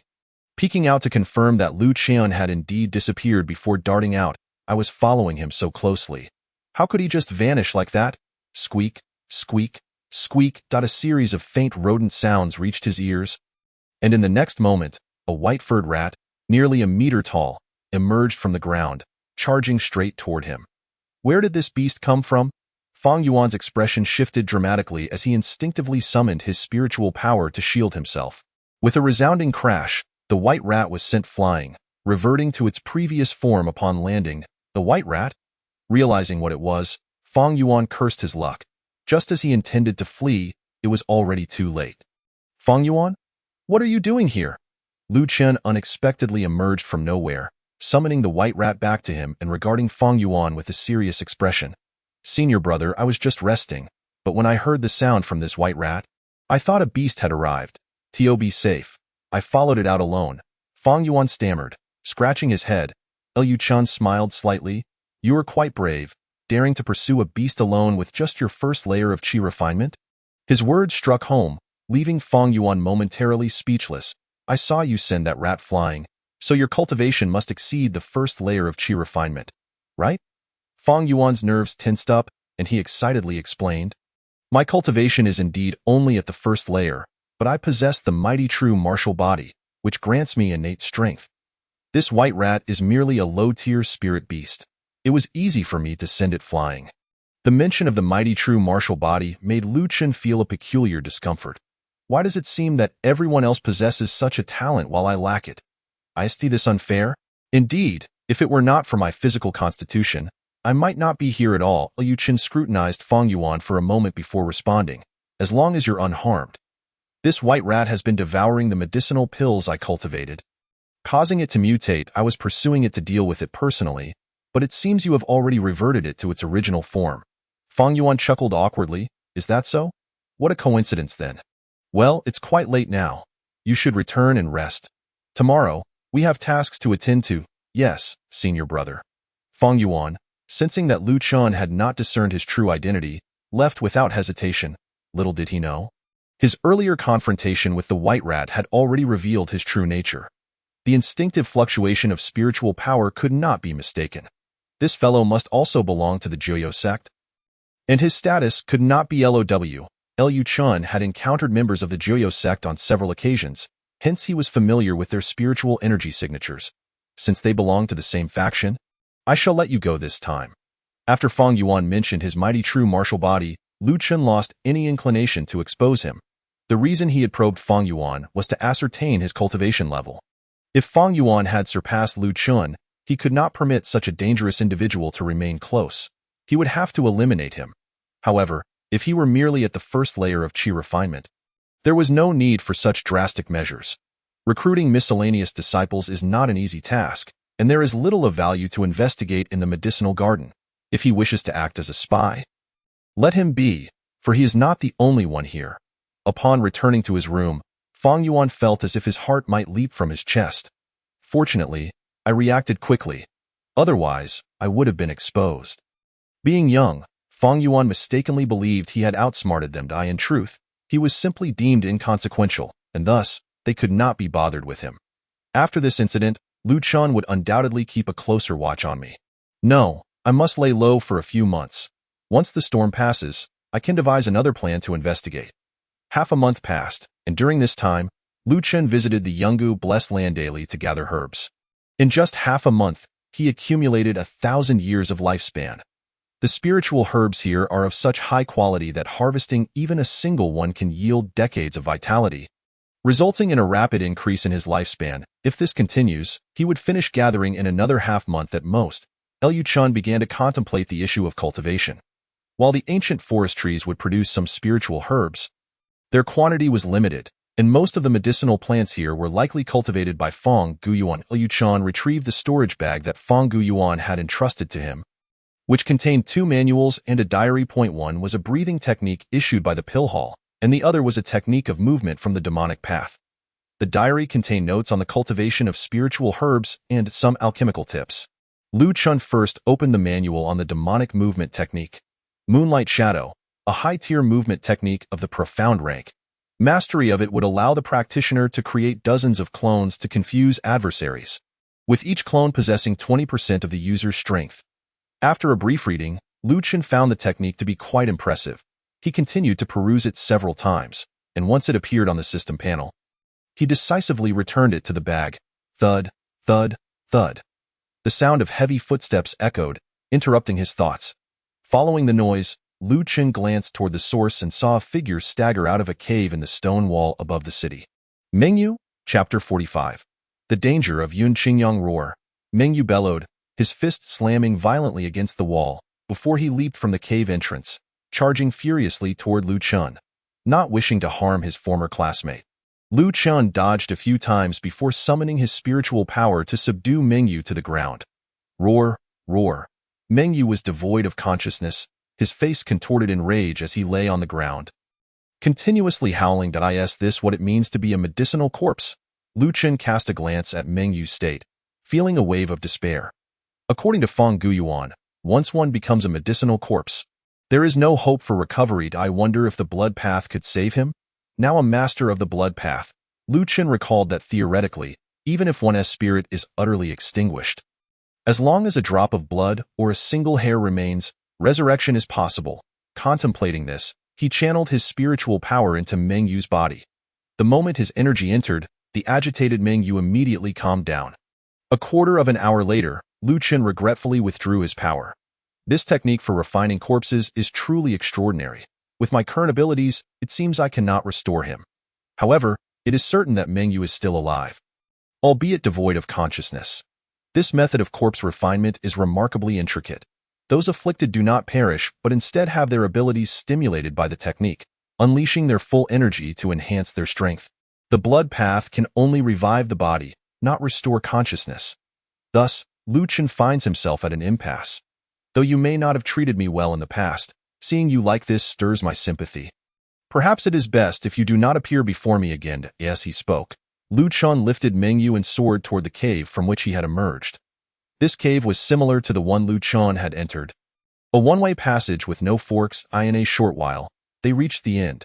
Here, there was also a vast underground space, surrounded by stone walls, and on the opposite side of Lu Chen, another cave awaited. A brief glance was all Lu Chen took before withdrawing his gaze. Curiosity not only brings peril to the cat, but can sometimes prove fatal to humans as well. Peering down, one is met with a multitude of spherical forms resembling cocoons, interconnected by strands akin to spider silk. What could this be? Upon witnessing this, Lu Chen was taken aback, cautiously approaching the cliff's base. After returning here, Mengyu's body seemed to stir restlessly once more. Lu Chen paid little heed to it, having deposited him back to this spot, and began to wander about. It appeared that this place was filled entirely with corpses. Realizing this unsettling truth, Lu Chen instinctively stepped back in terror. Over the past 80 years, had Fang Guyuan truly taken so many lives? Fang Guyuan often lamented his numerous misdeeds, yet Lu Chun had initially struggled to comprehend the nature of these wrongs. But now, clarity washed over him. Such an immense bloodshed would likely be unbearable for any individual. Liu Chun was equally perplexed as to why the Jiuyu men required so many medicinal corpses. After ruminating fruitlessly, he resolved to leave this place without delay. As for the next cavern, he felt no inclination to venture there. Having already discovered the ancient forest trees and various spiritual herbs, Lu Chun deemed these ample to sustain himself, rendering further risks unnecessary. Upon returning to Yun Gu's blessed land, he commenced the cultivation of spiritual herbs. The methods for their cultivation were clearly documented in Fang Guyuan's journal. Busy with his tasks until nightfall, Lu Chun returned to the medicinal garden. Following the previous incident, Fang Yuan had calmed considerably, refraining from inquiring about Lu Chen's whereabouts, and instead focused on gathering herbs. In the blink of an eye, half a month had elapsed. Liu Chen's accumulated lifespan had reached 30,058 years. In merely a month, his lifespan had surged by 20,000 years. He had no intention of squandering this newfound longevity, but rather wished to wait until it accumulated to 100,000 years, in hopes of unlocking further capabilities. "Senior brother, someone seeks you," came the voice of Lu Imoli from outside the loft. "Someone is looking for me?" Lu Chen murmured. "Let them in." "Yes, you may enter," Lu Imoli responded, allowing a child standing beside her to step inside.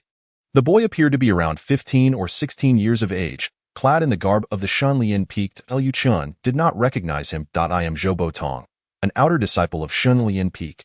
Perhaps you do not know me, but you must surely know my master." Liu Chun smiled and inquired, "Who is your master?" "It is Yun Qingyang." "Yun Qianbei?" Lu Chen exclaimed upon hearing the name, promptly rising from his seat. "You are actually a disciple of Yun Qianbei. Come, take a seat quickly." Zhou Botong's expression fell. "Perhaps it is better if I do not sit. I have come solely to convey my master's instructions to you." "Your master's instructions?" "Indeed. My master departed from the Shunlian Peak courtyard a few days ago, heading to Qiyang Peak's Puyun platform to break through his cultivation." Liu Chun furrowed his brow. "Is it merely a breakthrough in cultivation? Surely there is no need to entrust me with that." "I do not know the specifics, but my master indicated that this journey to Qiyang Peak is likely one of no return. Hence my task to inform you. Should he vanish, everything within the Shunlian Peak courtyard shall be entrusted to you." "What?"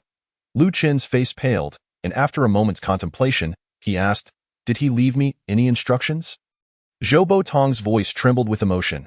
"His sole request is for you to teach me cultivation. This is the token for my master's courtyard." Zhou Botong handed Lu Chun a silver token. Lu Chun stared at the token being presented before him, his mind racing. Within Yun Xingyang's courtyard lay a 5th-tier high-grade Xianling tree, bearing 5th-tier Qiling fruits and fire spirit mushrooms among other precious herbs. Such a bounty bestowed upon him.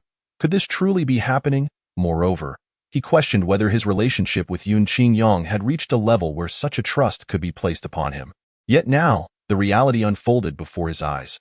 What could Yun Qingyang possibly mean by this? To return to Qiyang Peak. Wait. Yun Qingyang practiced the fire path, and among the entire Tianmen sect, only Qiyang Peak possessed the most concentrated fire elements. He must have traveled from Qiyang Peak to Shunlian Peak. Now, returning to break through his realm there seemed entirely reasonable. However, only Lu Chen understood that his junior brother and master both harbored intentions to see him perish. Considering these factors, Lu Chen began to grasp Yun Qingyang's true intentions. It appeared he sought to exchange the entirety of the courtyard's spiritual herbs for Lu Chen to make a move. "Please take this token back for now. I cannot accept it." Zhou Botong was taken aback. "What do you mean? Even if it is a request, it should be made directly by him. Not through another, but my master. Just take the item back for now. If he remains missing 3 days hence, then you may return the token to me." Zhou Botong hesitated, believing Lu Chen reluctant to accept him. Sorrow evident on his face as he took back the token. Then, "Lu Yuanzhong, I shall return in 3 days." "Wait," Lu Chen called after him. "When did your master depart for Qiyang Peak?"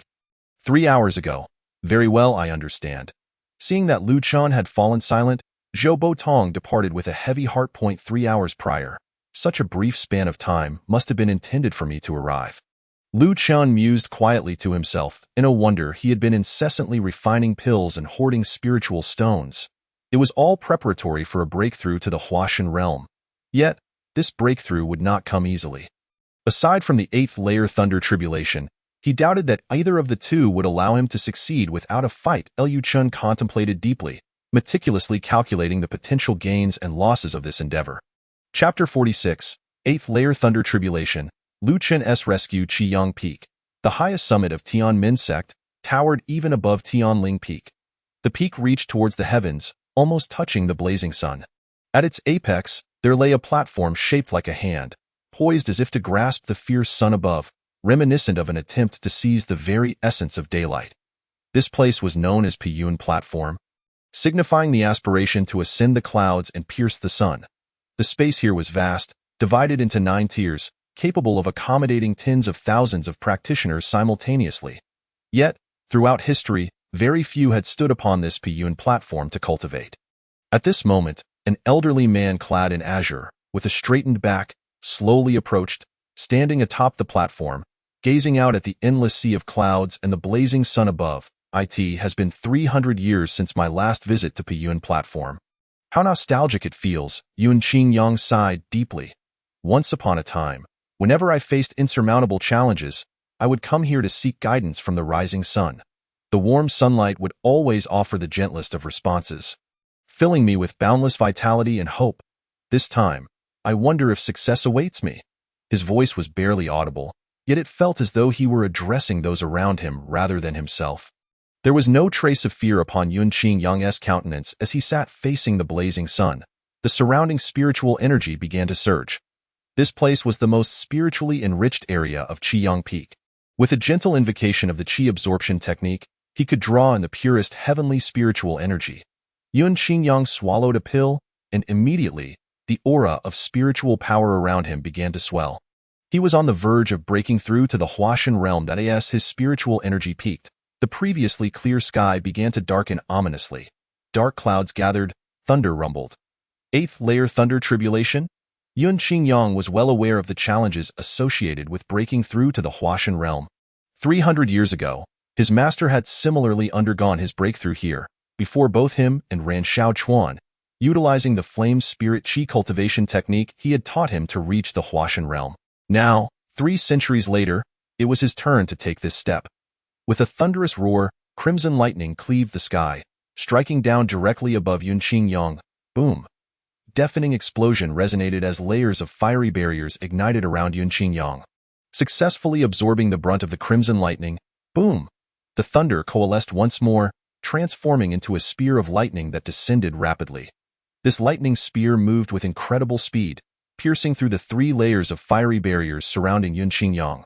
His breath quickened, hinting at the onset of chaos within. Boom! The number of lightning spears multiplied, pouring down like rain. Yun Qingyang clenched his teeth, hastily consuming another pill. Hiss, hiss, hiss. Roaring flames erupted from within Yun Qingyang, morphing into a massive tiger several dozen feet in size that charged towards the descending lightning spears. The fiery tiger's assault was fierce and unparalleled. In mere moments, it neutralized the incoming lightning spear. The 3rd layer of the thunder tribulation had been surpassed. As the sky grew ever darker, the surrounding space became increasingly arid. Gazing upward, the heavy clouds appeared as though they were stacked upon one another, creating a suffocating atmosphere. Boom! One bolt of crimson lightning after another clashed together, unleashing a multitude of lightning flashes. During this tumultuous clash, the crimson lightning absorbed the spiritual energy of heaven and earth, transforming into a dark-hued lightning serpent. The serpent flicked its tongue, and a bolt of calamity lightning shot down from the sky. Seeing this, the fiery tiger attempted to intercept, yet it was obliterated before it could cover even 10 meters. Puff! With the tiger destroyed, Yun Qingyang experienced a backlash, spitting forth a mouthful of blood. However, he dared not pause to recuperate. Instead, he hurriedly produced several hundred high-grade spiritual stones to absorb their power, maintaining his spiritual energy in a balanced state. Sizzle, sizzle. The lightning serpent flicked its tongue, unleashing numerous bolts of calamity lightning. These bolts pierced through the last remnants of Yun Qingyang's protective fiery aura, and the serpent descended, opening its gaping maw, intent on devouring Yun Qingyang, to obliterate him. At the critical moment, intricate patterns illuminated the surroundings of Yun Qingyang's body, coalescing into a colossal fiery magic circle. The array whirled, erupting with divine purple flames, staunchly holding the menacing thunder serpent at bay. Ziz. The lightning burst forth, scorching the surrounding platforms and sending debris flying. Break! Yun Qingyang bellowed with all his might. The brilliance of the array beneath him surging violently, shattering the thunder serpent. The fourth bolt of tribulation thunder had passed. Clap, clap, clap. A series of rigid yet playful applause resounded. A figure clad in a black and red robe approached leisurely, while simultaneously, a barrier enveloped a significant portion of the platform. Junior brother, you have finally chosen to reveal yourself. Ren Xiaochuan laughed heartily. If I did not reveal myself, how could I witness my senior brother in such a dire state? He chuckled ominously. Yun Qingyang's cold smile was devoid of warmth. I have long proclaimed myself a man destined to die. Why do you cling to me so desperately, brother? Do you not find your words laughable? A man on the brink of death would not choose to withstand the 8th layer of tribulation thunder, nor would he strive desperately to break through his realm. No. You not only wish to survive, but also seek to annihilate us. As Ren Xiaochuan spoke, countless dark figures emerged behind him, thousands of thousand-eyed demons. Junior brother, do you not realize that what Master has done is fundamentally opposed to the heavenly profound orthodoxy? He taunted. Ha ha ha! Orthodoxy? You dare speak to me of orthodoxy? When I was hunted by the demonic sect during a mission, where was this so-called orthodoxy to save me? When I fought for 3 days and nights against 38 demons at Yang Valley Peak, gravely wounded and on the brink of death, where was the orthodoxy then? Without Master, we would have perished long ago. You too were saved by Master. Have you forgotten how good he was to you? Boom! Another bolt of tribulation thunder struck Yun Qingyang, engulfing him in dark red lightning, the air thick with the acrid scent of charred flesh. The violent thunder surged into his body, threatening to obliterate his primordial spirit. Ah! Yun Qingyang cried out, as the magic circle beneath him began to spin anew. Flames flickered to life from the patterns, dancing, ultimately transforming into an even more formidable array, severing the connection between the internal and external thunder forces. Gaining a moment's respite, Yun Qingyang spoke in a low voice. I am well aware of Master's kindness, which is precisely why I have remained silent and done nothing all these years. Brother, some things you do not act upon now do not mean you will not in the future. In Master's eyes, you have already lost the opportunity to return to his side. Today, I shall ensure your soul is buried here. Kill! At Ren Xiaochuan's command, the thousand-eyed demons surged toward him like a torrential flood. At that moment, Yun Qingyang's eyes closed slightly, feeling powerless to resist. He had overestimated himself. He realized that this 8th layer of tribulation thunder was beyond his solitary strength to withstand, let alone facing Ren Xiaochuan, who was at the 9th layer of the Yuaning realm, along with countless thousand-eyed demons. Am I truly destined to die here? He murmured softly, yet devoid of regret. Reflecting on his 500 years of life, he had experienced both joy and sorrow, living a life of remarkable vibrancy. Though he might perish today, he held no regrets. Suddenly, anguished cries erupted before Yun Qingyang. He opened his eyes wide, and there stood a figure in a black robe, wearing a bark mask. Before him, a hand ablaze with crimson flames incinerated the approaching thousand-eyed demons. Who are you? Lu Chen scoffed. To save your life, 1,000 superior spirit stones. You are? Though Lu Chen concealed his appearance, he could not hide his voice. Coupled with his tone, Yun Qingyang immediately recognized him. If I survive today, all my possessions shall be yours. Lu Chen, however, replied nonchalantly, do not think to deceive me. What do you consider all your possessions? Are you referring to all the spirit herbs and spirit trees in your courtyard, as well as all the superior spirit stones on your person? Lu Chen had been tricked once before by Su Yi, and this time he required clarity. Under normal circumstances, this remark from Lu Chen would have incensed Yun Qingyang, but in this moment of life and death, he could afford no such concerns. As you say, I shall give them all to you. Liu Chen grinned. Good. Masked man? Ren Xiaochuan gazed at Lu Chen and spoke solemnly. I have long heard of a particularly mysterious figure appearing in the Tianmen sect. One who specializes in the fire path, elusive and rumored to be extraordinary. Today, I see it is merely a fledgling hiding behind a mask. How laughable! Liu Chen remained unfazed. I merely intervened to prevent certain tragedies from unfolding. I am not as extraordinary as they claim, but if you wish to kill this person behind me today, you shall not succeed. Not even your master would be able to— Boom! Lu Qin erupted in a blaze of crimson golden flames, transforming into a colossal vortex of fire that enveloped the shattered platform. Ren Xiaochuan, sensing this overwhelming aura, took a step back. With such profound cultivation, why do you insist on saving a traitor? Feeling Lu Qin's formidable presence, Ren Xiaochuan hesitated to act recklessly. If he were at the Golden Core stage and Lu Qin at the Yuaning stage, he would have no fear. But facing a being of the transformation stage, the difference between the two realms was an insurmountable chasm. Even if he summoned the thousand-eyed demons, they would be no match for Lu Qin. Heavenly burning fire palm. In response, Lu Qin unleashed a sudden attack, his figure flickering as he summoned a massive flame palm, hurtling toward Ren Xiaochuan's face. Purple Origin Sword. Ren Xiaochuan's face turned pale as he hastily summoned the Purple Origin Sword, imbued with tremendous fiery energy. Yet, before Lu Qin's flames, it was akin to a firefly against the moonlight. In an instant, it was shattered. A cry of agony escaped Ren Xiaochuan as he was sent flying. The Purple Origin Sword flung hundreds of meters away, its hilt and blade scorched and devoid of spirit energy. Fiery exploding leg. Lu Qin offered no respite, launching a powerful kick that struck Ren Xiaochuan's chest with a resounding thud. With a crunch, Ren Xiaochuan's chest caved in, ribs and meridians shattered. Terror replaced Ren Xiaochuan's expression as he gritted his teeth, attempting to wrap himself in the thousand-eyed demons for protection. Boom! Lu Qin's massive fire fist crashed into the swarm of demons, flames exploding and demonic energy surging.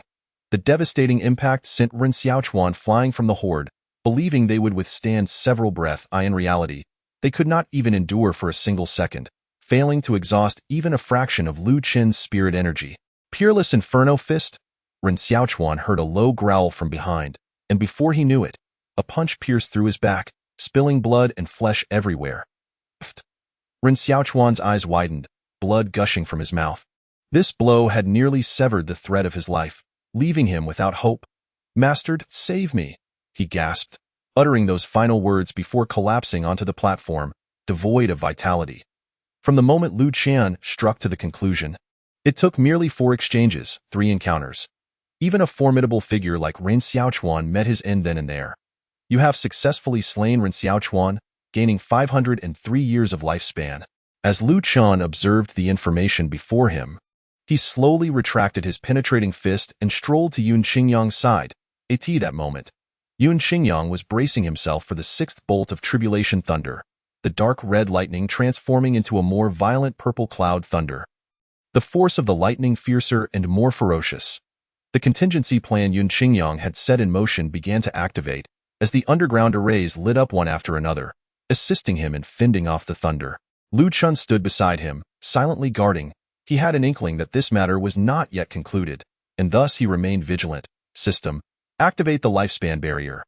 Lifespan barrier activated, lifespan consumption ongoing. A wave of light radiated, enveloping the surrounding space. The lifespan barrier offered little in the way of protection, merely concealing the surrounding spiritual energy. Lu Qin understood that if anyone were to emerge next, it would undoubtedly be when Yun Qingyang faced the 8th bolt of tribulation thunder. For that would be the most chaotic moment, the optimal time to strike. However, with Lu Qin masking the spiritual energy of this realm, he could not observe the progression of the tribulation from the outside. Hence, boom! A crimson fire arrow pierced the barrier, bearing down on Lu Qin with immense force. Golden Scales Protective Seal. Lu Qin's body radiated golden light, 3 dragon-shaped golden shields materializing before him. Clang!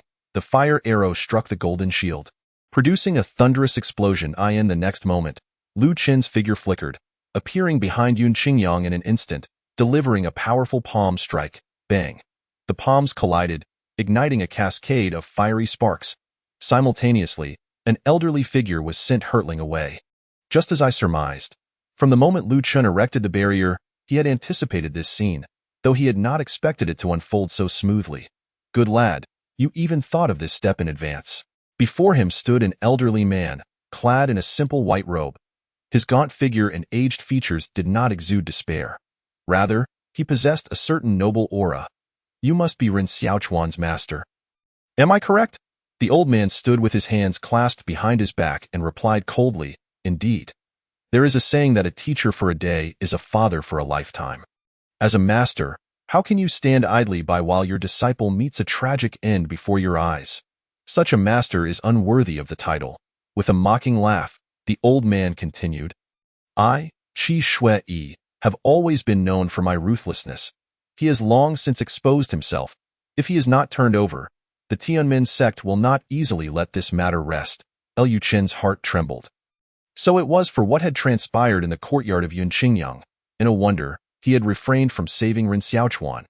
He had already been deemed a pawn, my friend. Though I know not your identity, you shall find no favorable outcome opposing us. Why not this? If you remain uninvolved today, I, Qi Shui, will offer you tenfold what Yunqingyang can provide. Yu Chen paid no heed to his words and simply inquired, "Who are you?" Heaven and earth stretch infinitely, and the 9 netherworlds remain unextinguished. At this, Liu Chen's eyes widened in shock. "9 nether sect?" he murmured. "Are you all members of the 9 nether sect?" Qi Shui replied coldly. "And if so, what of it? Are you not afraid I will reveal your identity to the world?" Liu Chen retorted, "Heh, that would be splendid. I was just lamenting that no one would expose me." Humph. Liu Chen was taken aback by Qi Shui's nonchalance towards potential exposure, which left him perplexed. "Qi Shui roared, abruptly interrupting Liu Chen's thoughts. Instantly, his white robe transformed into a deep crimson. Billowing dramatically, exuding an overwhelming presence, he raised his hands slightly, and a blood demon materialized before Liu Chen, diving down without hesitation. Boom! Liu Chen found himself unable to evade and was immediately engulfed by the blood demon. "You reckless youth, do you truly believe you can leave here alive?" Qi Shui spoke thus, intending to shake Liu Chen's resolve while covertly gathering strength. Now he struck decisively, his murderous intent surging forth without restraint. Boom, boom, boom. One blood demon after another descended, their dark, hellfire-infused attacks relentless and overwhelming. "You insolent brat!" At that moment, Yunqingyang, enduring the 7th bolt of tribulation lightning, felt a tremor run through him. With a sudden burst, the sheer willpower faltered, and the vast heavenly will of the tribulation lightning surged past the spirit array, striking Yunqingyang's body. "Oh, not worry, Qingyang. I shall send you to meet him." Qi Shui's mouth curled into a sinister grin, revealing rows of blood-red fangs as he launched his attack toward Yunqingyang. This strike came immediately after the bolt of tribulation, offering Yunqingyang no chance to counter. This is bad, Yunqingyang thought desperately, frantically channeling his spirit energy to operate the spirit array. However, he was already drained, reduced to mere defense, with no strength left to retaliate. Die!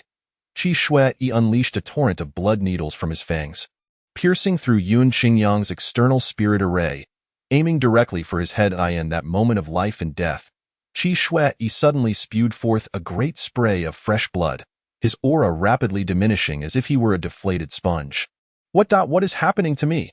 Qi Shui's grotesque mouth returned to its original form, even his blood-red fangs morphing into human teeth. So your immense power derived from the blood demon strength," Liu Chen remarked softly from within the encirclement of blood demon energy. This voice. Are you not dead?" Qi Shui's expression changed drastically upon hearing Liu Chen's voice. "Why would I die?" Liu Chen waved his hand gently, causing the surrounding blood to eerily return to his own body. "You have absorbed the blood demon power I painstakingly refined for so long." Qi Shui's pupils widened in shock. "That blood demon power does not belong to you. Even if refined, what difference does it make?" Liu Chen had already attained the realm of Blood Dao Master, while Qi Shui before him was at most a quasi-dash master in terms of Blood Dao talent. Liu Chen could easily overshadow Qi Shui's. Furthermore, Qi Shui's use of Blood Dao attacks against Liu Chen was tantamount to forfeiting victory. His blood demon power striking Liu Chen felt akin to a wayward child returning to its mother's embrace. It not only failed to harm Liu Chen, but instead fortified his strength. Now, Liu Chen had advanced from the first level of transformation to the second level. Such was the rapid progression of blood Dao cultivation. "Damn it!" Qi Shui cursed through clenched teeth. "These demonic sects are truly unreliable. In that case, I shall have to resort to this trump card." Liu Chen narrowed his eyes, asking Yunqingyang with a tone of age-old wisdom, "How many more tribulations do you have left?" "The last one. If we can survive this, We shall leave immediately. Very well, Liu Chen responded, positioning himself once more before Yun Qingyang. For the sake of this old fellow's entire fortune, Liu Chen had been deeply invested. Ignite the Radiant Sun Annihilation Array. Activate. Deprived of the Blood Demon's support, Qi Shui was still far from powerless. He was a formidable Fire Dao practitioner from the Radiant Sun Peak, boasting a cultivation level of Transformation 6. Had he wished to leave no trace of himself, Liu Chen and Yun Qingyang would have long since become corpses. A phantom eye opened upon his forehead, radiating an overwhelming golden light. Instantly, the entire broken cloud platform began to tremble, unleashing thousands of brilliant golden rays that coalesced in the air into a colossal golden scissor, aimed at Liu Chen and Yun Qingyang. You insolent brat! This formation is one of the 3 great protective arrays of Radiant Sun Peak, capable of slaying those in the void refinement stage. You must not confront it head-on, Liu Chen. Upon hearing this, felt an urge to curse. While he could evade this grand formation, what of Yun Qingyang? How could he escape? It was easy to sit and make such pronouncements without bearing the burden. He could only test it first. Liu Chen summoned the blood demon power he had just absorbed, employing the heavenly blood slay demon technique to conjure a blood demon phantom towering thousands of feet high. What formidable blood demon power! Even Qi Shui felt a twinge of fear upon witnessing this towering demon shadow.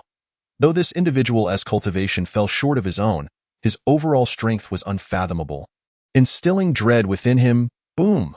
The golden scissor collided with the towering demon shadow, the latter seemingly not even manifesting its full might before the golden scissor was devoured by the blood demon, dissolving into nothingness. What? Liu Chen laughed heartily. What protective formation? To me, it is merely a child's plaything. Blood demon, consume him. With the yellow spring blood demon body, Liu Chen received a 30% enhancement when utilizing blood Dao spells. And as a blood Dao master, he gained an additional 70% boost. Altogether, this amounted to a staggering 100% increase. Though Qi Shui was formidable, in the face of Liu Chen, he paled in comparison. Flame of Heaven Sword. Qi Shui hastily activated the array, conjuring a gigantic golden sword enveloped in flames and golden light, resembling a phoenix reborn, resplendent and radiant. Shatter it! Qi Shui pressed his palms together, forming seals to manipulate the flame of Heaven's sword to shield himself. Whoosh! The fierce sound of slicing wind erupted as the towering blood shadow was cleaved in two. Ha ha ha! The blood demon is dead. Now let us see what you are capable of. No sooner had his voice faded than countless blood beads appeared densely on the flame of Heaven's sword. What? Qi Shui's laughter abruptly ceased. In the next moment, the blood beads surged forth like enchanted weeds, rapidly growing into numerous blood tendrils, swiftly dissolving the flame of Heaven's sword. You, with such malevolent intent, even if you cultivate the righteous path, you shall only reap the opposite of your desires. Today, I shall bury you here. Just based on you? Boom! A thunderous clap of celestial thunder interrupted their exchange. Chapter 49. Vast Sea Divine Thunder vs. Golden Divine Dragon. Liu Chen came back to his senses and looked upward. The once violet-hued sky, filled with divine thunder, had transformed into a deep blue, reminiscent of the ocean's depths. How high Shen lay. Having endured the 8th tribulation lightning, Qi Shui recognized its might. Liu Chen froze, murmuring to himself, how high Shen lay. Is this the 8th tribulation? Even though Liu Chen had already withstood this divine thunder, witnessing this scene now set him trembling. The will of heaven was vast, and the power released was inexhaustible. Compared to this, humanity remained as insignificant as ants. Ha ha ha, even if I do not intervene now, you two are doomed. Qi Shui had managed to survive the How Hai Shen Lei due to the protection of others and his numerous contingencies. Even in dire straits, he could still persevere. However, Yun Qingyang was different. After departing from Radiant Sun Peak, he had lost all resources and connections. Thus, he had neither protectors nor means to guard against the How Hai Shen Lei. As Qi Shui's voice faded, he transformed into a streak of fire and fled. Liu Chen intended to pursue, but realized that with the divine thunder descending, if he left, Yun Qingyang would surely perish beneath it. For today, I shall spare you, but mark my words, on a future day, I shall demand your very life and fortune. Thunder rumbled ominously as azure bolts coalesced in the heavens, resembling a swirling vortex of oceanic depths suspended above. With a crackle, dozens of azure lightning strikes cascaded from the sky, instantly forming a tempestuous magnetic field atop the cloud-breaking platform, enveloping even Lu Qian within its grasp. "You little rascal, this oceanic divine thunder is not to be trifled with. I lack the confidence to deflect it myself, so you would do well to depart at once." Glancing skyward, Lu Qian then turned to Yun Qingyang and declared, "Add another 10,000 top-grade spirit stones, and I shall shield you from this oceanic divine thunder." Now at the stage of spirit transformation, Lu Qian felt confident in his ability to withstand the impending tribulation. However, Yun Qingyang's expression grew grave. "You foolish boy. While this tribulation is aimed at me, its might is beyond your capacity to withstand. You must not overestimate your abilities alone.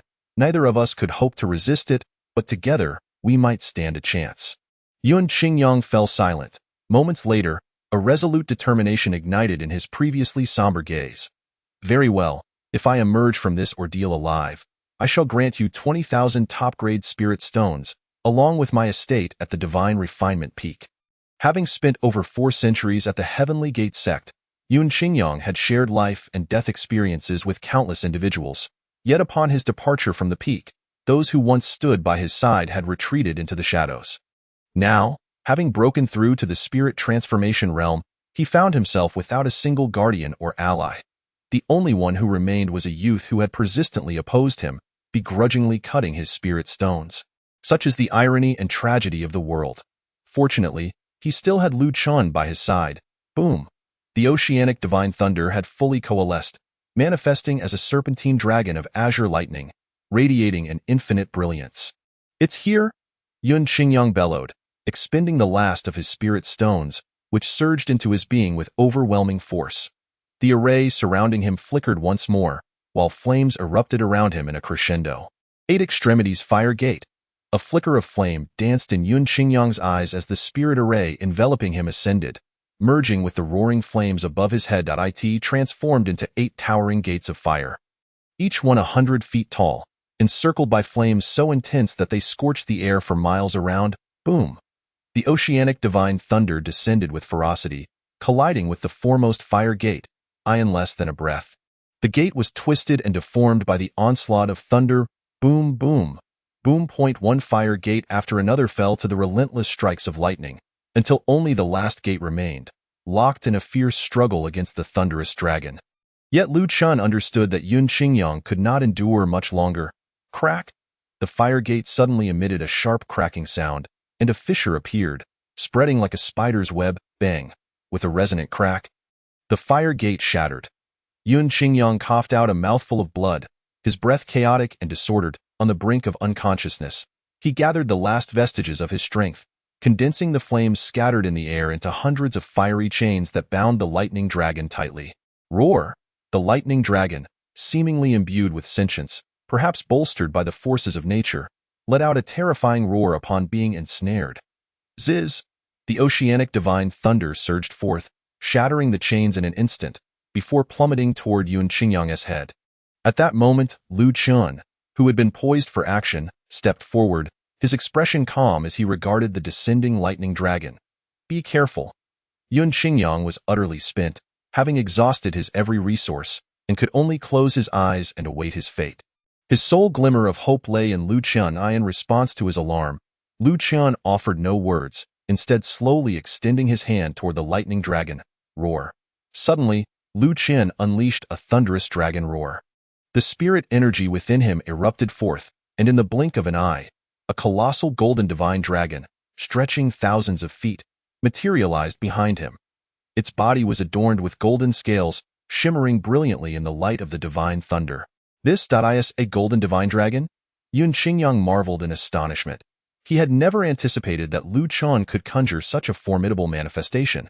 Just moments before, Lu Qian had fervently activated both the Dragon God Primordial Art and the Golden Scale Body Protection Technique. His intention had been to utilize this ultimate defense to withstand the oceanic divine thunder.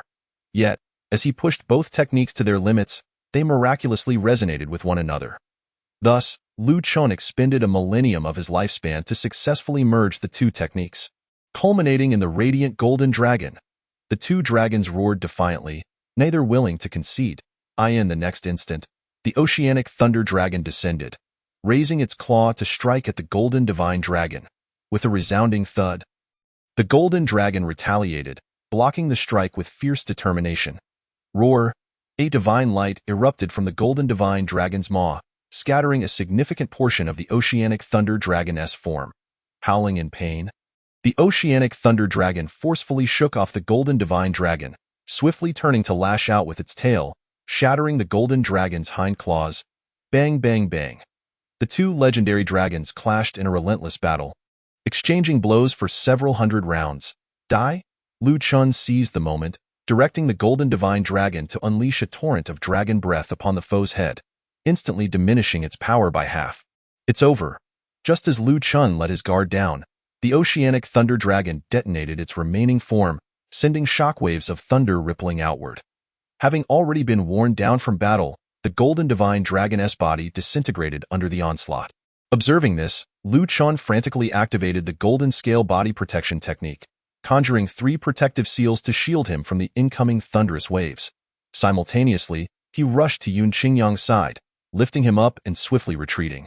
As they barely made their escape, Qi Shui descended from above, landing with a forceful stomp. Damn it! He cursed angrily, knowing his character would not allow him to retreat so easily. His words were merely a pretext to avoid confronting the oceanic divine thunder.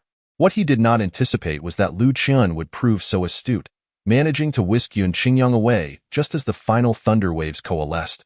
But do you think you can evade my grasp so easily? Come forth, Elder Qi. A man clad in crimson robes appeared before him. From this day forth, place Yun Qingyang and the one wearing the bark mask under a bounty for their arrest, citing the reason as the assassination of fellow disciple Ren Xiaochuan. Chapter 50. The Dark Hall of the Heavenly Gate in the Dead of Night, within the Xin Valley Herb Garden. After escorting Yun Qingyang away, Liu Chun did not return to the herb garden immediately, but instead wandered around the Heavenly Gate sect for quite some time before finally making his way back. Are you all right? Liu Chun inquired as he settled into a chair. I am well now. After this journey, my cultivation has successfully broken through to the first layer of spirit transformation. Thank you, Liu Chun. It was only at this moment that Yun Qingyang addressed him by name. Liu Chun had always appeared in a bark mask, indicating his desire to keep his true strength and identity concealed. Yun Qingyang had naturally perceived this, refraining from calling him by name until they were alone. Seeing this, Liu Chun removed his mask, revealing his true visage. I risked my life to save you. This favor shall bind you to me for eternity. Ha ha. Yun Qingyang chuckled softly. Very well, should there come a day when you find yourself in my predicament, I shall repay this debt with my life. Liu Chun had intended the remark as a light-hearted jest to ease the atmosphere. Yet Yun Qingyang took it earnestly. You old fellow appear fearsome, yet your heart is quite generous. Yun Qingyang smiled. It is the first time in many years that I have received such praise. Liu Chun furrowed his brow. Has no one ever said this to you at Qiyang Peak? Yun Qingyang shook his head. Those people are merely a bunch of sycophants. They only seek to share in your glory when you are prosperous. When you fall from grace, they will be the first to trample you. Liu Chun found the topic somewhat oppressive and quickly diverted the conversation. After all this time, you've finally broken through. Let us not dwell on that. Instead, tell me, why did your master seek to kill you? After pondering for a moment, Yun Qingyang replied, Do you know what kind of person my master is? An elder of Qiyang Peak? You guessed one correctly, but my master holds another title, the Lord of the Qiyang Dark Hall. Dark Hall? Liu Chun asked, puzzled. What does Dark Hall mean? Does your Qiyang Peak have both light and shadow? Indeed, the Dark Hall represents the underbelly of Qiyang Peak. Members of the Dark Hall engage in unsavory deeds, maintaining Qiyang Peak's status within the Heavenly Gate sect and throughout the entire Tianqian kingdom. Engaging in unsavory deeds? Liu Chun frowned. Surely, a prestigious place like Qiyang Peak would not require a Dark Hall for such activities? Liu Chun, you are still young. It is natural not to comprehend these matters. Perhaps in your eyes, Qiyang Peak is a bastion of righteousness and virtue. However, the reality is far different.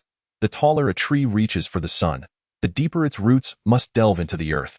Take the herb garden as an example. Everyone here harbors their own thoughts, do they not? Liu Chun nodded. These notions do not appear to be entirely unfavorable. However, any matter unrelated to your medicinal garden will inevitably spiral out of control in the future. Perhaps, one day, your garden may vanish due to the actions of these individuals, yourself included. Liu Chun seems to have grasped a fragment of understanding. Is your existence merely to resolve the matters and individuals that are beyond control?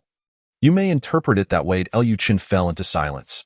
Indeed, the realm of cultivation was far more complex than he had anticipated. Within such a vast collective, even the emergence of divergent branches was not permitted. Perhaps you harbor confusion and doubt within your heart. You struggle to comprehend why we act in this manner, why we must eliminate these individuals who merely possess their own thoughts, not inherently deserving of death. Yet, in truth, I, too, am perplexed. 4 centuries ago, when I entered the Radiant Peak, due to my exceptional talents and extensive travels, I became a direct disciple upon my arrival. At that time, I believed that there was nothing insurmountable in this world. Cultivation seemed merely a matter of effortless grasp. It was not until I undertook a mission and was betrayed by my fellow disciples, nearly perishing at the hands of monsters, that I realized the gravity of my naivety. My master rescued me and advised me that the people of this world are untrustworthy, asking if I wished to join the Shadow Hall to exact justice upon those who betray you. At that moment, although I was grateful for his rescue, the idea of becoming an assassin felt overwhelmingly daunting, and thus I declined. However, as my missions increased, so did the perils. In the ensuing years, I faced death several times. Each time saved by my master, I was profoundly appreciative of his kindness. Yet I knew I would not join the Shadow Hall. It was not until a mission involving a 5th-tier mystical tree that I, alongside 18 comrades, endeavored to seize it. After our success, I was once again betrayed, this time by a colleague named Jing Qinghui, who single-handedly slaughtered the remaining 16. As I lay on the brink of death, it was once again my master who saved me. Following this, he asked if I wished to join the Shadow Hall for a second chance at life. I acquiesced, but little did I know that this agreement would birth an irreversible tragedy. Liu Chun remained silent, continuing to listen to Yun Qingyang's narrative. For centuries within the Shadow Hall, I have taken countless lives, particularly those who have betrayed their comrades. My desire to rend them limb from limb is insatiable. Eventually, I was tasked by my master to eliminate a young girl. She, too, had betrayed her comrades in pursuit of a celestial inheritance. In her final moments, she asked me, "Why are you doing this? What wrong have I committed?" I replied, "You have betrayed your comrades. Do you not deserve death?" She countered, "The resources for cultivation in this world are limited. If I do not seize these resources today, I shall be slain by others in the future. Would you wait to be killed?" I fell silent. Her words resonated within me like thunder. Indeed, the world is inherently cruel. Notions of humanity and justice are mere illusions. Only by growing stronger and surviving can one claim righteousness.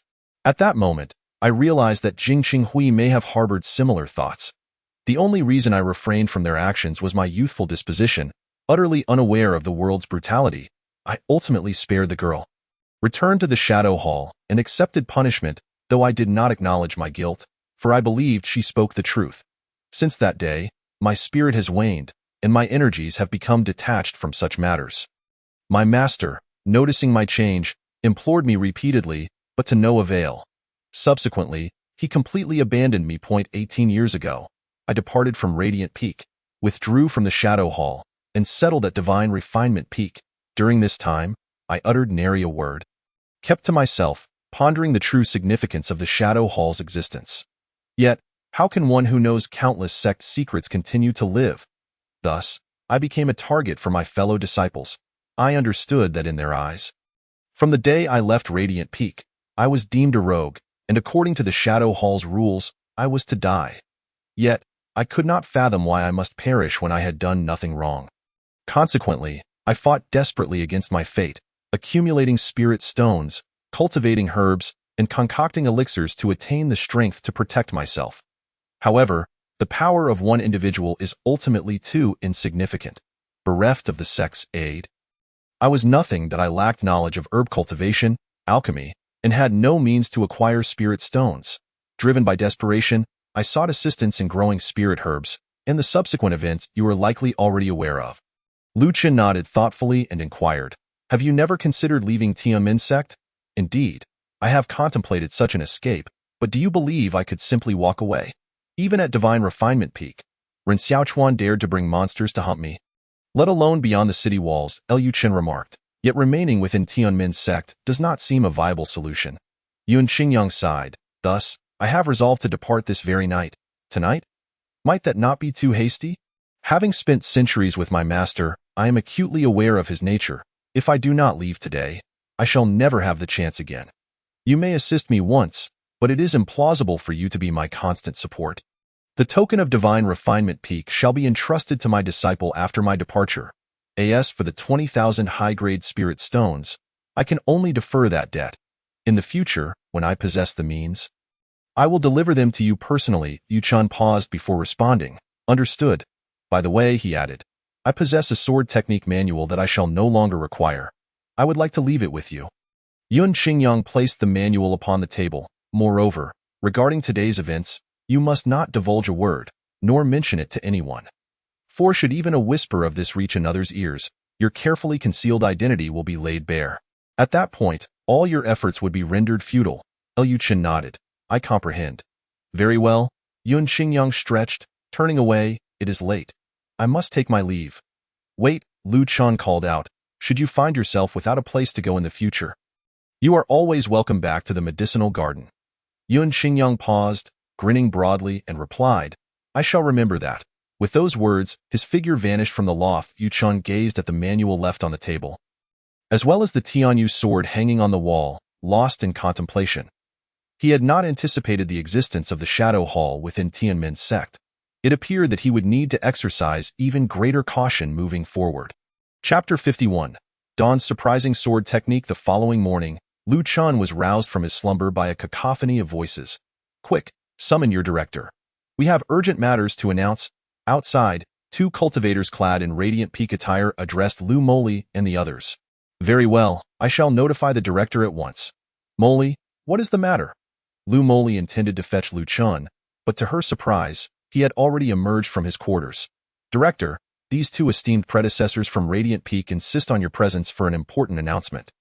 Lu Chun regarded the newcomers, cupping his hands in salute. May I inquire what brings you here, esteemed predecessors? There is a traitor and a spy within Tianmen's sect. Please ascertain whether you have encountered these two individuals. One of them produced a pair of portraits, depicting none other than Lu Qin and Yun Qingyang. Their charges, astonishingly, were the slaughter of their fellow disciples. Was Ren Xiaochuan truly considered one of their comrades? To brazenly bring monsters to slay Yun Qingyang in broad daylight was an act that could scarcely be deemed as that of a comrade. It was utterly ludicrous. These so-called Shadow Hall members could indeed fabricate the most unfounded accusations. I have not seen them, Lu Qin replied after a moment's contemplation. It was clear that no useful information could be gleaned from you, and I wonder why Elder Qi insisted we come here. Indeed, the other added, if those lowly servants truly encountered those two, they would likely already be corpses. Upon hearing Lu Qin's response, both men simultaneously scoffed. Liu Chun offered an awkward smile. Might I inquire if you have any further commands? Take this portrait, post it at the medicinal garden. Should anyone in your garden recognize these two, report to me immediately. I am Wang Imo. Here is my communication stone. Wang Imo tossed a spirit stone into Lu Qin's hands before departing with his companion. As they exited the medicinal garden, Lu Moli approached Liu Shixiao. I have seen that individual with the bark mask. Lu Moli and Zhong Hanyue had grown accustomed to addressing Lu Chun as Shixiao, reserving the title of director solely for when outsiders were present. Is that so? Lu Chun feigned curiosity. When did you see him? It was during our last trip with Meng Shixiang to collect feathers at the Immortal Spirit Gorge. It was that hero in the bark mask who saved us. I still remember him vividly. Is that so? It seems my efforts in saving you both were not in vain, Yu Chun mused to himself before adding. I was running too swiftly at the time to catch sight of that so-called hero. Lu Moli, upon hearing Lu Qin's words, immediately became displeased. Of course, senior brother Lu runs exceptionally fast. If it weren't for this great hero, you might not even be able to see me now. Liu Chun, feeling a bit awkward, scratched his head and remained silent. How could he possibly be an agent of the demonic path? Lu Moli, perplexed, questioned. If he were indeed a spy, then why didn't he simply kill us all last time? Instead, he saved you. Liu Qin gently patted her shoulder and spoke in a tone as if imparting wisdom. Moli, some things in this world are not as they seem. What you truly need is to listen with your heart.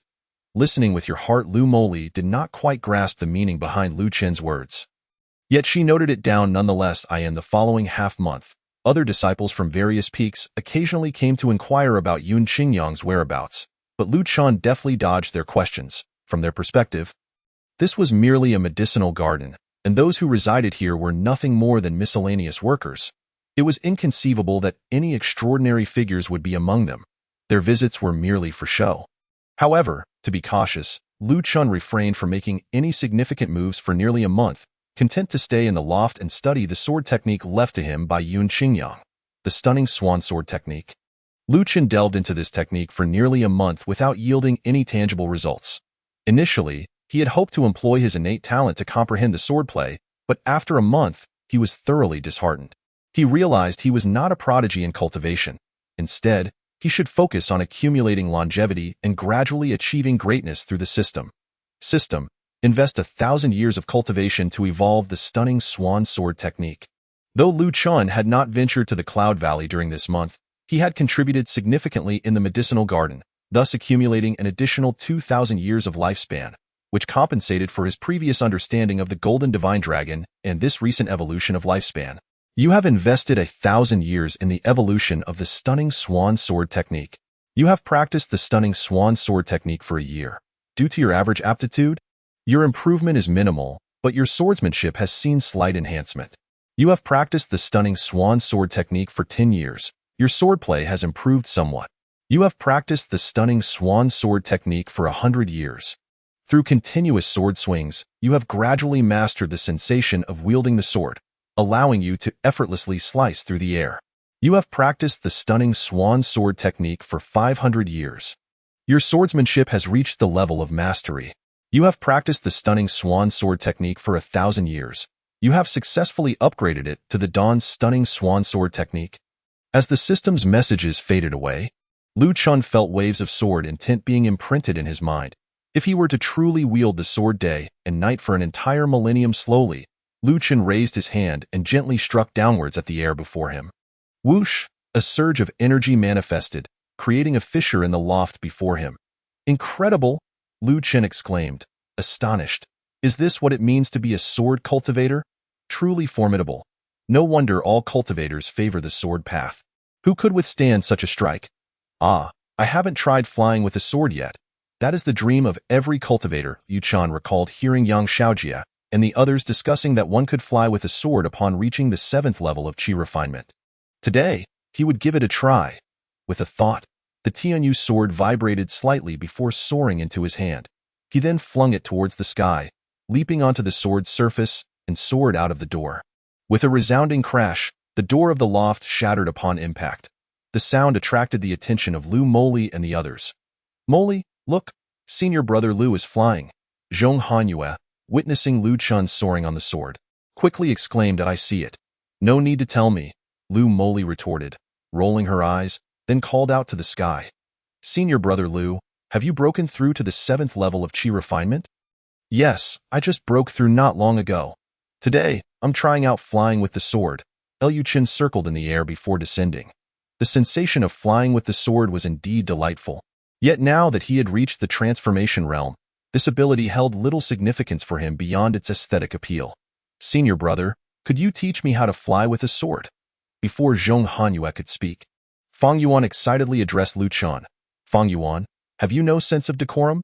Zhong Hanyue immediately rebuked. Moli hasn't even expressed her desire to learn yet. How can you, as a junior disciple, speak out of turn? Lu Chen, upon hearing Zhong Hanyue's words, couldn't help but admire his growth. When he first arrived, he was merely a child trailing behind Lu Moli, yet now he had developed his own opinions and matured. Fang Yuan, feeling somewhat disgruntled, replied, in seeking immortality and wisdom, one must seize their opportunities. If I don't grasp such a magnificent chance, should I simply let it slip away? You. Zhong Hanyue was taken aback by Fang Yuan's audacity to counter him in front of Lu Chen, his face betraying a hint of embarrassment. You audacious Fang Yuan, do you dare to defy your senior brother? Just see if I don't teach you a lesson. Senior brother, though you are at the 5th level of qi refinement, I possess the true martial body of great strength. If it comes to blows, you may not necessarily prevail. before Feng Yuan could finish, Zhong Hanyue delivered a swift kick, sending him crashing to the ground. I say, junior brother, you're simply asking for trouble. A good thrashing will suffice. Senior brother, save me. Senior brother, help. Though Feng Yuan was endowed with innate strength, capable of holding his own against a fifth-level cultivator, he was no match for Zhong Hanyue, whose formidable abilities could easily crush stone. Liu Chen chuckled at the sight and raised his hand to intervene. All right, Hanyue, stop before you break him. Senior brother, this lad can't even tell who his senior is anymore. If I don't teach him a lesson today, he might dare to act like the headmaster tomorrow. Feng Yuan, nursing his bruised face, muttered, if I become the headmaster, it will be through my own efforts. Oh, you. It seems I must teach you a lesson today. They were unaware of how challenging it was for Feng Yuan to learn martial arts, having spent his life in a constant struggle to compete with others. Though he had since left that environment, the ingrained mentality was not easily changed. While Lu Chen did not fully comprehend, he sensed some underlying issues. Both of you, cease your quarrels. I never said I wouldn't teach you. Lu Moli, upon hearing this, stepped forward eagerly. She too wished to learn how to fly with the sword. Yet, before you begin your lessons, you must understand a fundamental truth. The sea can hold 100 rivers. Only with tolerance can one be great. The wall stands tall and unyielding, yet is untainted by desire. This is the Xian Valley medicinal garden, not the chaotic world outside. Therefore, everything I know will eventually be imparted to you. So there is no need for competition among you. Once you leave this place, how you choose to act is entirely your own affair. I will not intervene. Feng Yuan recognized that this was directed at him. Yet he remained astonished. Could it truly be that there are opportunities in this world that one can obtain without contention? In nearly 20 years of living, it was his first time experiencing such a feeling. Understood, senior brother. Liu Chen nodded and continued addressing Zhong Hanyue. And you? A gentleman conceals his abilities, waiting for the right moment to act. You have only been practicing for a few years. Why reveal your hand so soon? Are you not concerned that Feng Yuan might discover your weaknesses and take advantage of them? Though Zhong Hanyue felt somewhat resentful, he respected Lu Chen and refrained from arguing further. As for Lu Moli, she seemed entirely unconcerned with their exchange. In truth, Lu Chen was far more worried about her. A heart filled with hatred would ultimately lead one to inflict suffering upon others. All right, today I will first teach you how to control the sword with qi. As the day wore on, they immersed themselves in their studies. However, caught up in their enthusiasm, they nearly forgot to gather herbs, departing only when night fell. Liu Chen watched their retreating figures with a faint smile. Having found a way to pass the time that brought him joy, as winter gave way to spring, the snow melted away. The white-furred mouse, having thrived under Lu Chen's care for over a year, had grown plump, its claws sharper than ever. In the Cloud Valley. Hey, where are you going? The white-furred mouse scurried around before suddenly climbing the stone wall and darting into the cave where Mengyu had emerged. Was there some rare treasure hidden within that space? The speed at which the white-furred mouse moved was likely determined by the value of the treasure. Generally, the better the treasure, the faster it would scurry. Lu Chen hurried to follow, entering that space beside the white-furred mouse. Standing at the cave's entrance, he observed the mouse's movements. It circled around a few times before stopping in the eastern corner and began to dig energetically. Was the treasure buried there? Lu Chen leaped over to the corner. Let me see what lies hidden here. He extended his divine sense, probing into the ground. Upon reaching a depth of approximately 300 meters, he suddenly detected a shard of a mirror within his perception. What is this? Lu Chen furrowed his brow slightly, cautiously enveloping himself with his spiritual awareness.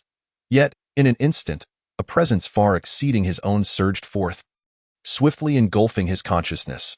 Simultaneously, the white-furred mouse, embedded deep within the earth, was violently expelled by this force, collapsing unconscious onto the ground. What on earth? Lu Chen exclaimed, instinctively retreating a few steps. How could a mere shard of mirror possess such formidable power? What exactly is this entity? Thud, thud, thud. Suddenly, Lu Chen felt the ground beneath him tremble. He frowned and turned to look back. To his astonishment, the dense array of medicinal corpses began to dissolve, revealing their true forms.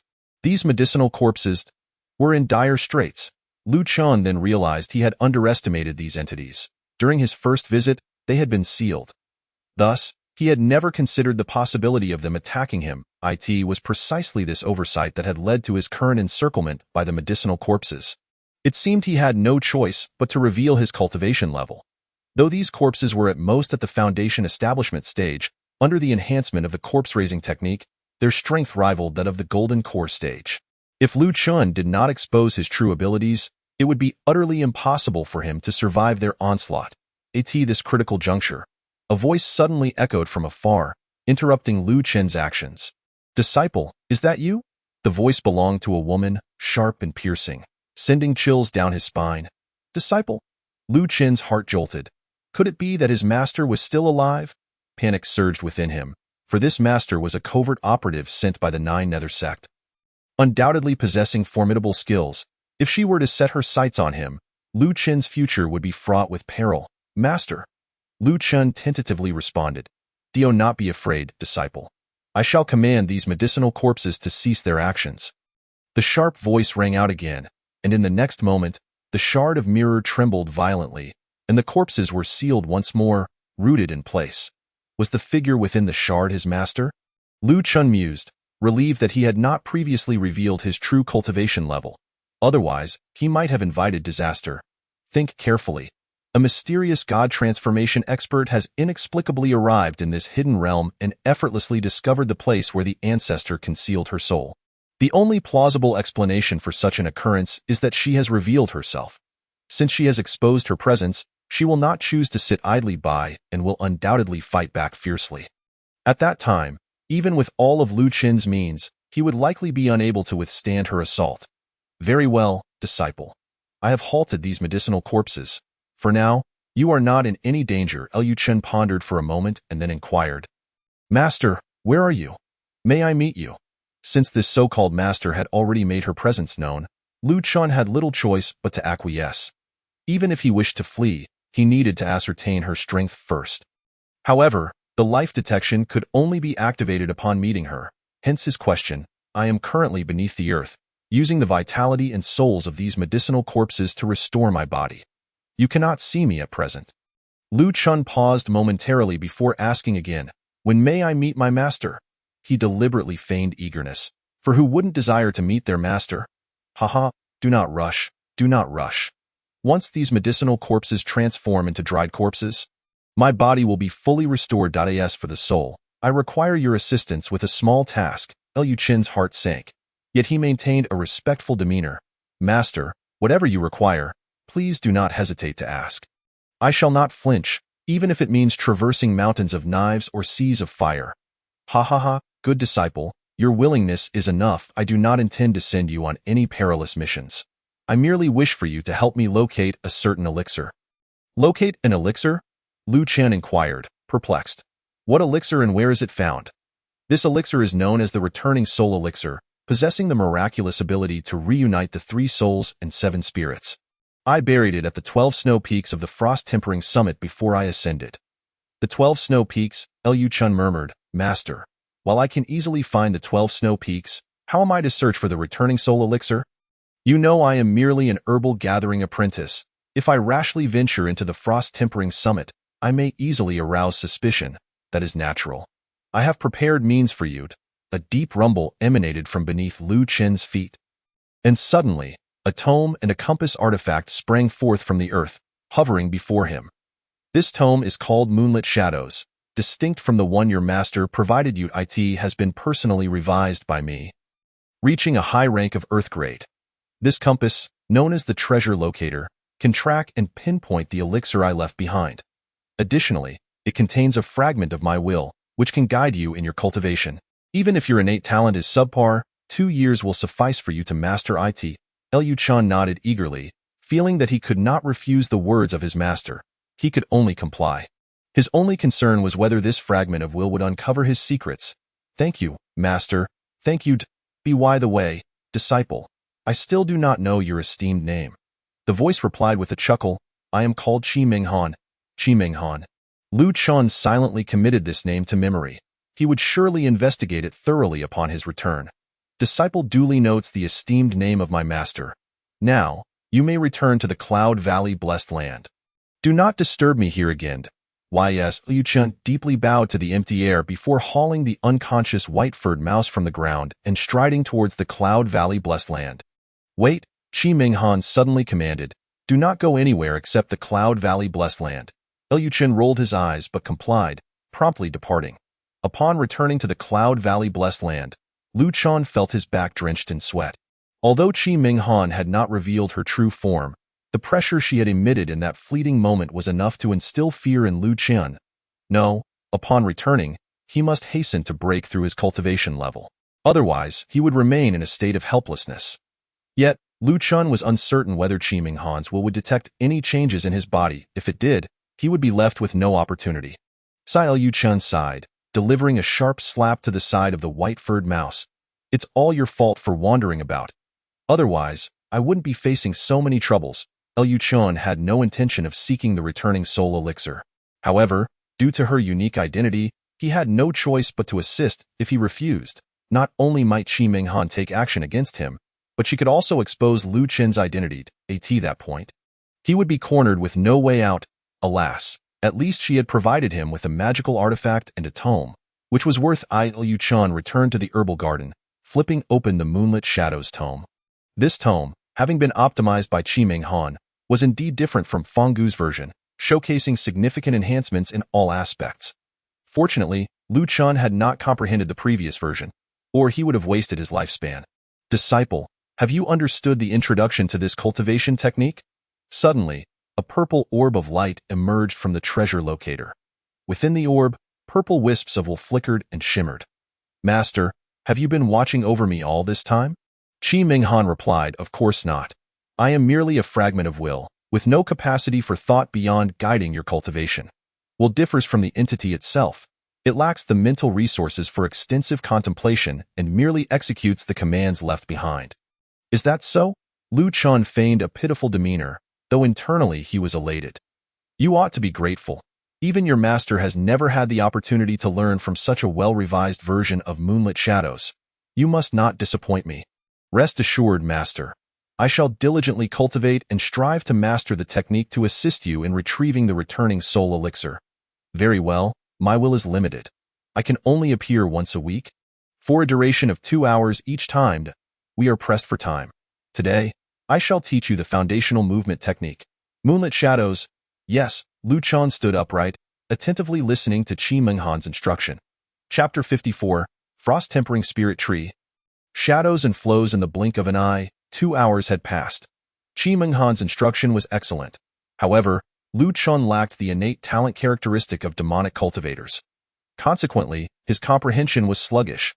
Qi Minghan was not anxious. After all, how high could the talent of a mere apprentice be? If his talent had been sufficient, he would not be toiling in the herbal garden.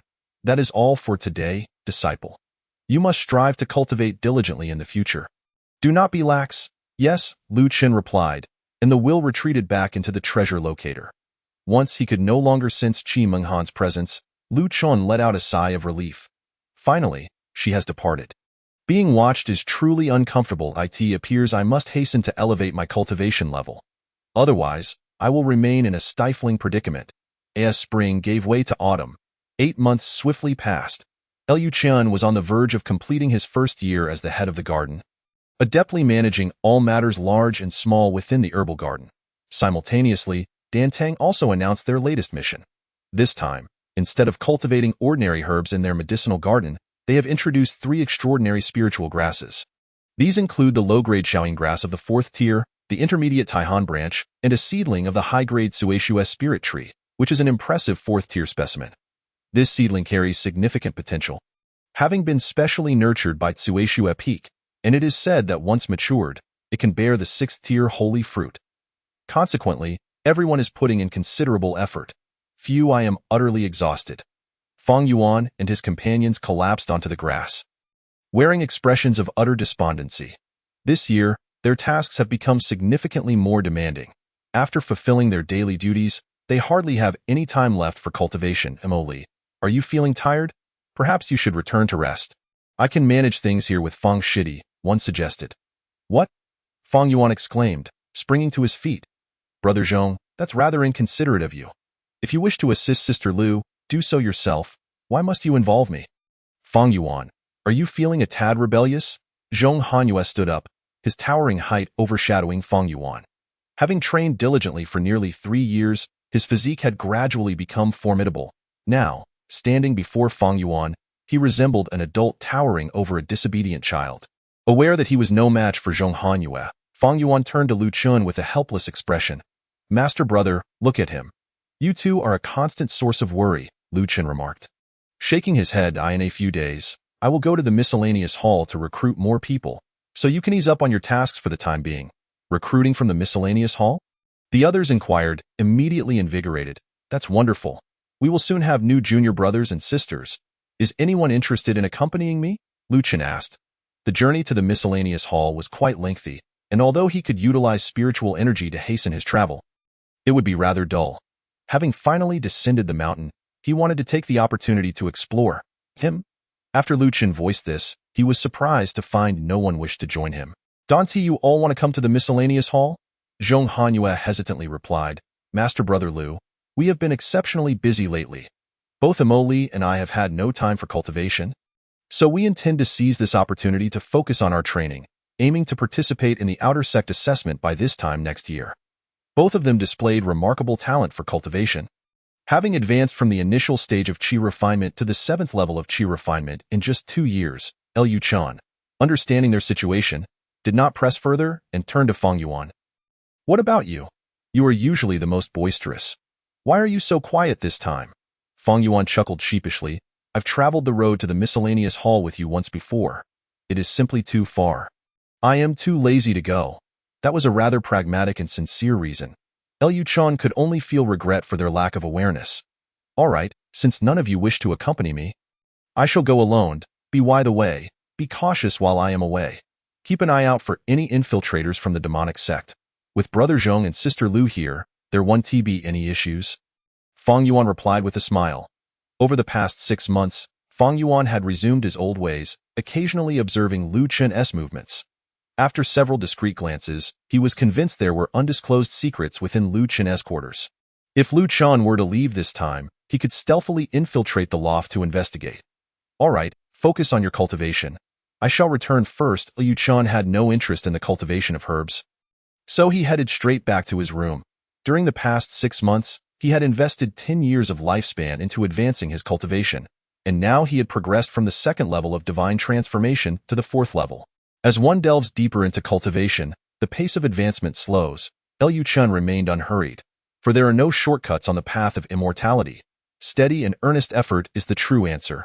Disciple, come and let your master ancestor see your progress. Upon returning to the loft, Qi Minghan's consciousness emerged from the Dingbao pan. During the past 6 months, Lu Chun had not practiced Duanyue Fueying, relying solely on Qi Minghan's guidance. Although he lacked natural aptitude in this area, after 8 months, he had at least grasped the fundamentals. Good. Lu Chun summoned the spiritual energy within him, and in an instant, his figure became ethereal, swiftly traversing the entire loft several dozen times. Not bad. Not bad. Achieving such progress in merely 8 months is a testament to my efforts as Master Ancestor. After demonstrating, Lu Chun inquired, Master Ancestor, how long did it take you to learn this Duanyue Fueying? Less than 8 days, I supposed, Liu Chun. What a harsh critique. He had initially thought Qi Menghan's praise was due to his exceptional talent, only to realize it was a commendation of his lack of foolishness. After all, what others could learn in 8 days, he had taken a full 8 months. Well, you have comprehended Duanyue. Next, Master Ancestor will impart to you the most crucial skill, Fueying. Watch closely. Qi Menghan's consciousness suddenly became ethereal, and in the next moment, his figure appeared right in front of Lu Chun. Just as Lu Chun grasped the situation, Qi Minghan had already shifted positions 8 times, leaving behind 7 afterimages. Remarkable. Even with Lu Chun's cultivation at the 4th level of divine transformation, he was unable to discern the positions clearly when confronted with this Duanyue Fueying. One can only imagine how wondrous this technique is. Fueying consists of 3 layers, and what Master Ancestor had just demonstrated was the first layer. 8 shadows. Once you master this layer, no one in 12 Snow Ridge will be able to catch you. Seeing the formidable nature of this technique, Lu Chun nodded vigorously and began to cultivate according to Qi Minghan's guidance. Chapter 55. Stone Gambling. Shiganglai 10 days passed, and under Qi Menghan's mentorship, Lu Chun had made significant strides in the skill of Luiying. While he could not yet achieve the 8 shadows like Qi Menghan, he had managed to reach 2 shadows. This progress was indeed remarkable. Are you certain you do not wish to accompany me to Ringu Feng? It is quite lively there, Lu Chun inquired once more. Standing before his companions, no. The three responded in unison. It seemed they held a strong aversion to the idea of descending the mountain. Lu Chun felt exasperated. It was baffling that they were unwilling to join him for a visit to another peak. Very well, during my absence from the medicinal garden, do exercise caution and remain alert for any demonic infiltrators. Rest assured, Brother Lu, with me here, nothing will go amiss. Zhong Hanyue confidently flexed his biceps. Lu Chun nodded, bidding farewell to the three before setting off towards Ringu Feng. Fang Yuan watched Lu Chen's departing figure, his heart brimming with excitement, thinking that he could finally sneak into Lu Chen's loft to uncover its secrets. With Lu Chen's current cultivation level, it took him no more than 10 breaths to reach Ringu Feng in the blink of an eye. He arrived at the peak's gate and, after presenting his token, successfully entered the valley. The atmosphere remained as lively as ever, filled with martial displays, romantic encounters, delectable food, elixirs, magical artifacts, and all manner of goods one could imagine. Lu Chen did not rush to the miscellaneous hall. Instead, he ventured to the adjacent stone gambling arena. The last time he visited with Fang Yuan, he had wished to take a look, but circumstances had prevented him from doing so. Now that he was alone to recruit miscellaneous disciples, he certainly intended to indulge in some fun. After all, Lu Chen's mundane approach to immortality was overly tedious, and stone gambling could serve as a form of entertainment to alleviate his boredom. Come and take a look at the latest excavated spirit stones, from top-tier elixirs to high-level spirit beasts. We have it all. Heroes, come and place your bets. The shopkeeper at the counter was loudly calling out. Drawing a crowd of onlookers, "Shopkeeper, bring me the 3rd spirit stone from the 2nd row, left to right." A burly, middle-aged man clad in a tattered black robe shouted as he stood before the counter, pointing at a spirit stone. This esteemed guest is surely a master craftsman from Shanduan Peak. This spirit stone is a fine treasure freshly unearthed today. As the first person to purchase a spirit stone from me, I shall offer it to you at a discount. 100 mid-tier spirit stones. All right, deal. The hefty man, without a moment's hesitation, produced a bag of spirit stones and placed it on the table. Esteemed guest, will you be opening the stone here on site, or let us do it on site? The burly man appeared unconcerned about potential competitors. Everyone, pay close attention. We are about to unveil the treasures within this spirit stone. Do not blink. The shopkeeper's skill in stone opening was remarkably proficient, and soon he had polished the outer shell to reveal a brilliant stone emitting a dazzling golden glow. Radiant goldstone. It's radiant goldstone. The crowd gasped in disbelief at the sight of the shimmering stone emerging from within the spirit stone. It was well known that radiant goldstone was a high-tier 7th-grade crystal, renowned for its incredible hardness. Even those at the divine transformation level could not shatter it. If incorporated into armor, it would render its wearer nearly invulnerable to any attack below the level of divine transformation. Fellow cultivator, I am willing to offer 100 top-tier spirit stones for that radiant goldstone. Could it be sold to me? A gaunt, hunched old man squeezed through the crowd, loudly addressing the burly man. The dazzling, glimmering goldstone holds immense value for me. Let alone 100 high-grade spirit stones, I would not part with it even for 1,000. The burly man showed no mercy as he brusquely pushed aside the elder and strode out of the stone gambling arena. Greetings, esteemed sir. Observing this, Lu Chen quickly called out to the man. The burly man, known as Shiganglai, is a prospective elder of the inner sect at the Divine Forging Peak. What's this? Do you wish to purchase the glimmering goldstone from me as well? Not quite, Lu Chen replied. I observed your poise and confidence while purchasing stones earlier and surmised that you must possess considerable insight into stone gambling. Thus, I wish to seek your guidance, and these 50 high-grade spirit stones shall serve as my consultation fee. Lu Chen had no need for the spirit energy contained within these stones for cultivation, nor did he have anything specific to purchase. Thus, these several hundred high-grade spirit stones held little value to him. It would be far more prudent to exchange them for something tangible. 50 high-grade spirit stones just to inquire about some stone gambling experiences? Are you certain you are not jesting with me? Even though Shiganglai was a prospective elder of the inner sect, His annual salary amounted to only 50 high-grade spirit stones. Liu Chen's proposition effectively offered him a year's salary in exchange for mere inquiries, making it nearly impossible for him to refuse. Of course, not that I have a keen interest in stone gambling, yet I am utterly ignorant of it, so I wish to learn. After a moment of contemplation, Shi Ganglai said, "Very well, I shall impart some of my experiences to you. The essence of stone gambling lies in the gamble itself. Observe the sealing stone I previously acquired. It appeared utterly unremarkable, riddled with many depressions, yet it yielded a seventh-tier treasure. What was my reliance? The gamble." Shi Ganglai shared with Liu Chen all the insights he had gleaned from his years of experience in losing. "Thank you, my friend. You are truly a benevolent soul." Shi Ganglai, grinning broadly, accepted the 50 spirit stones from Liu Chen. At that moment, Liu Chen's expression was far more dismal than if he had consumed something distasteful. For Shi Ganglai was, in truth, devoid of any real skill.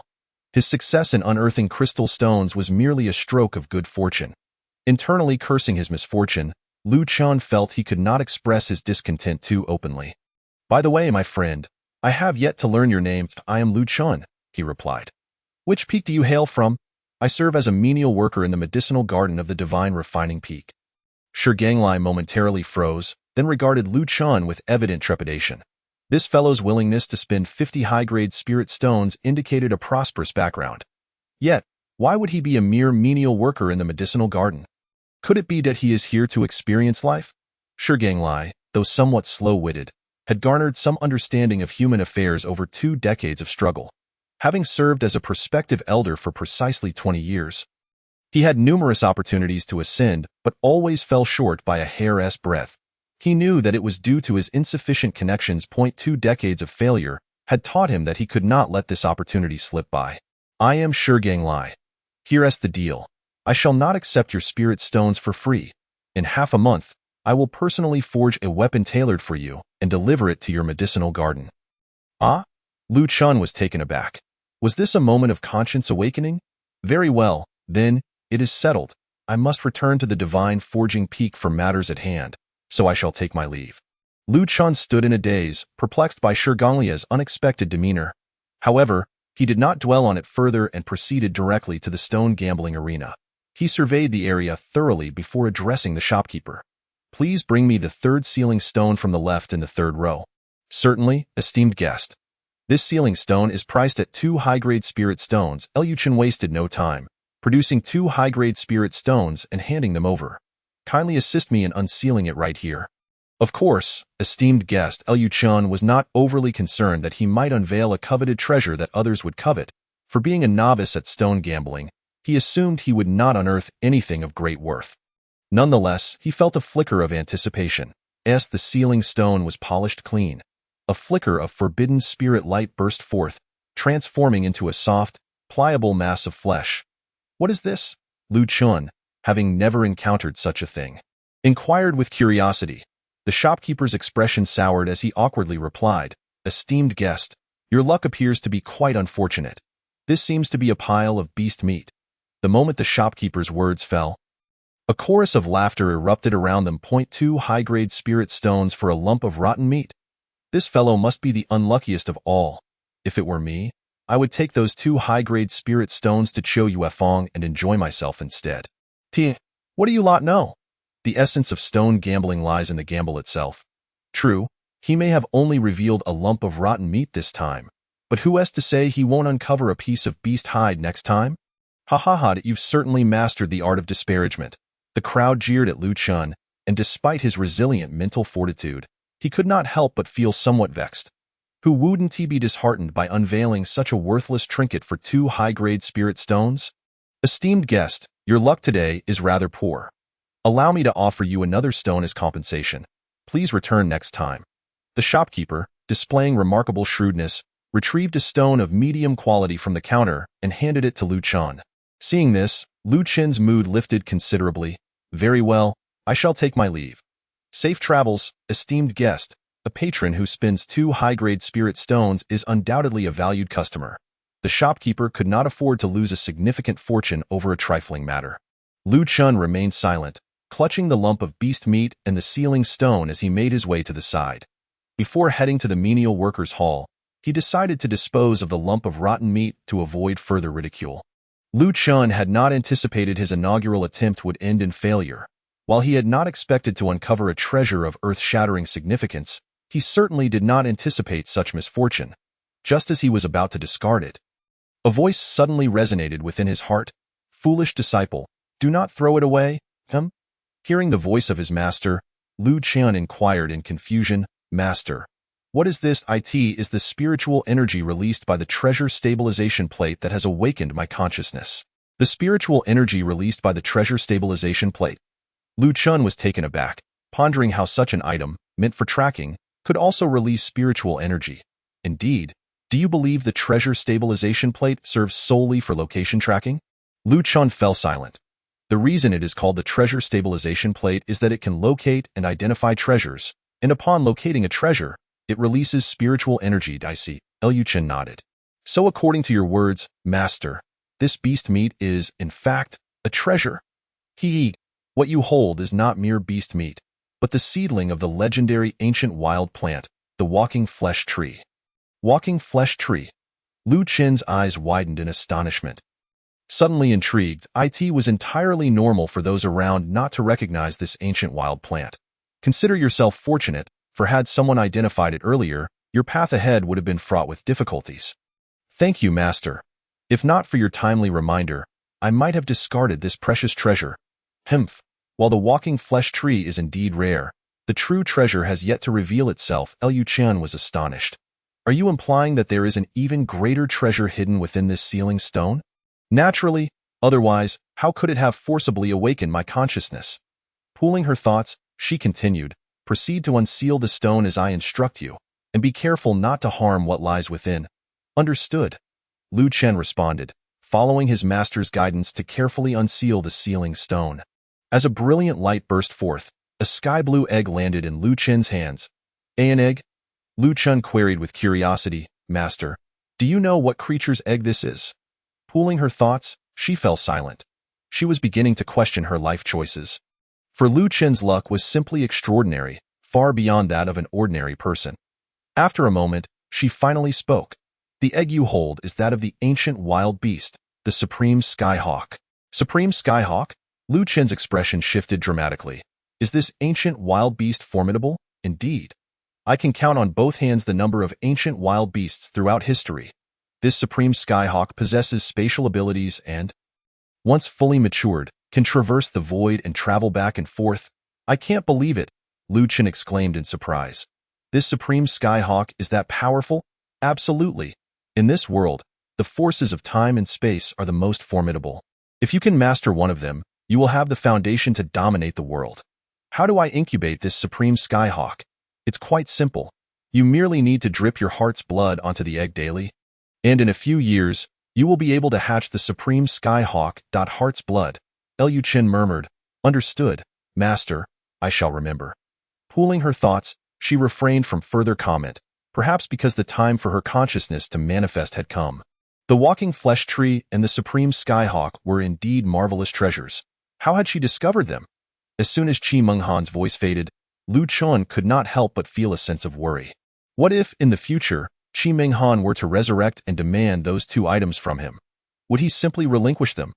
Lu Chun was unwilling to concede so easily. No, he must find a way to eliminate Qi Menghan.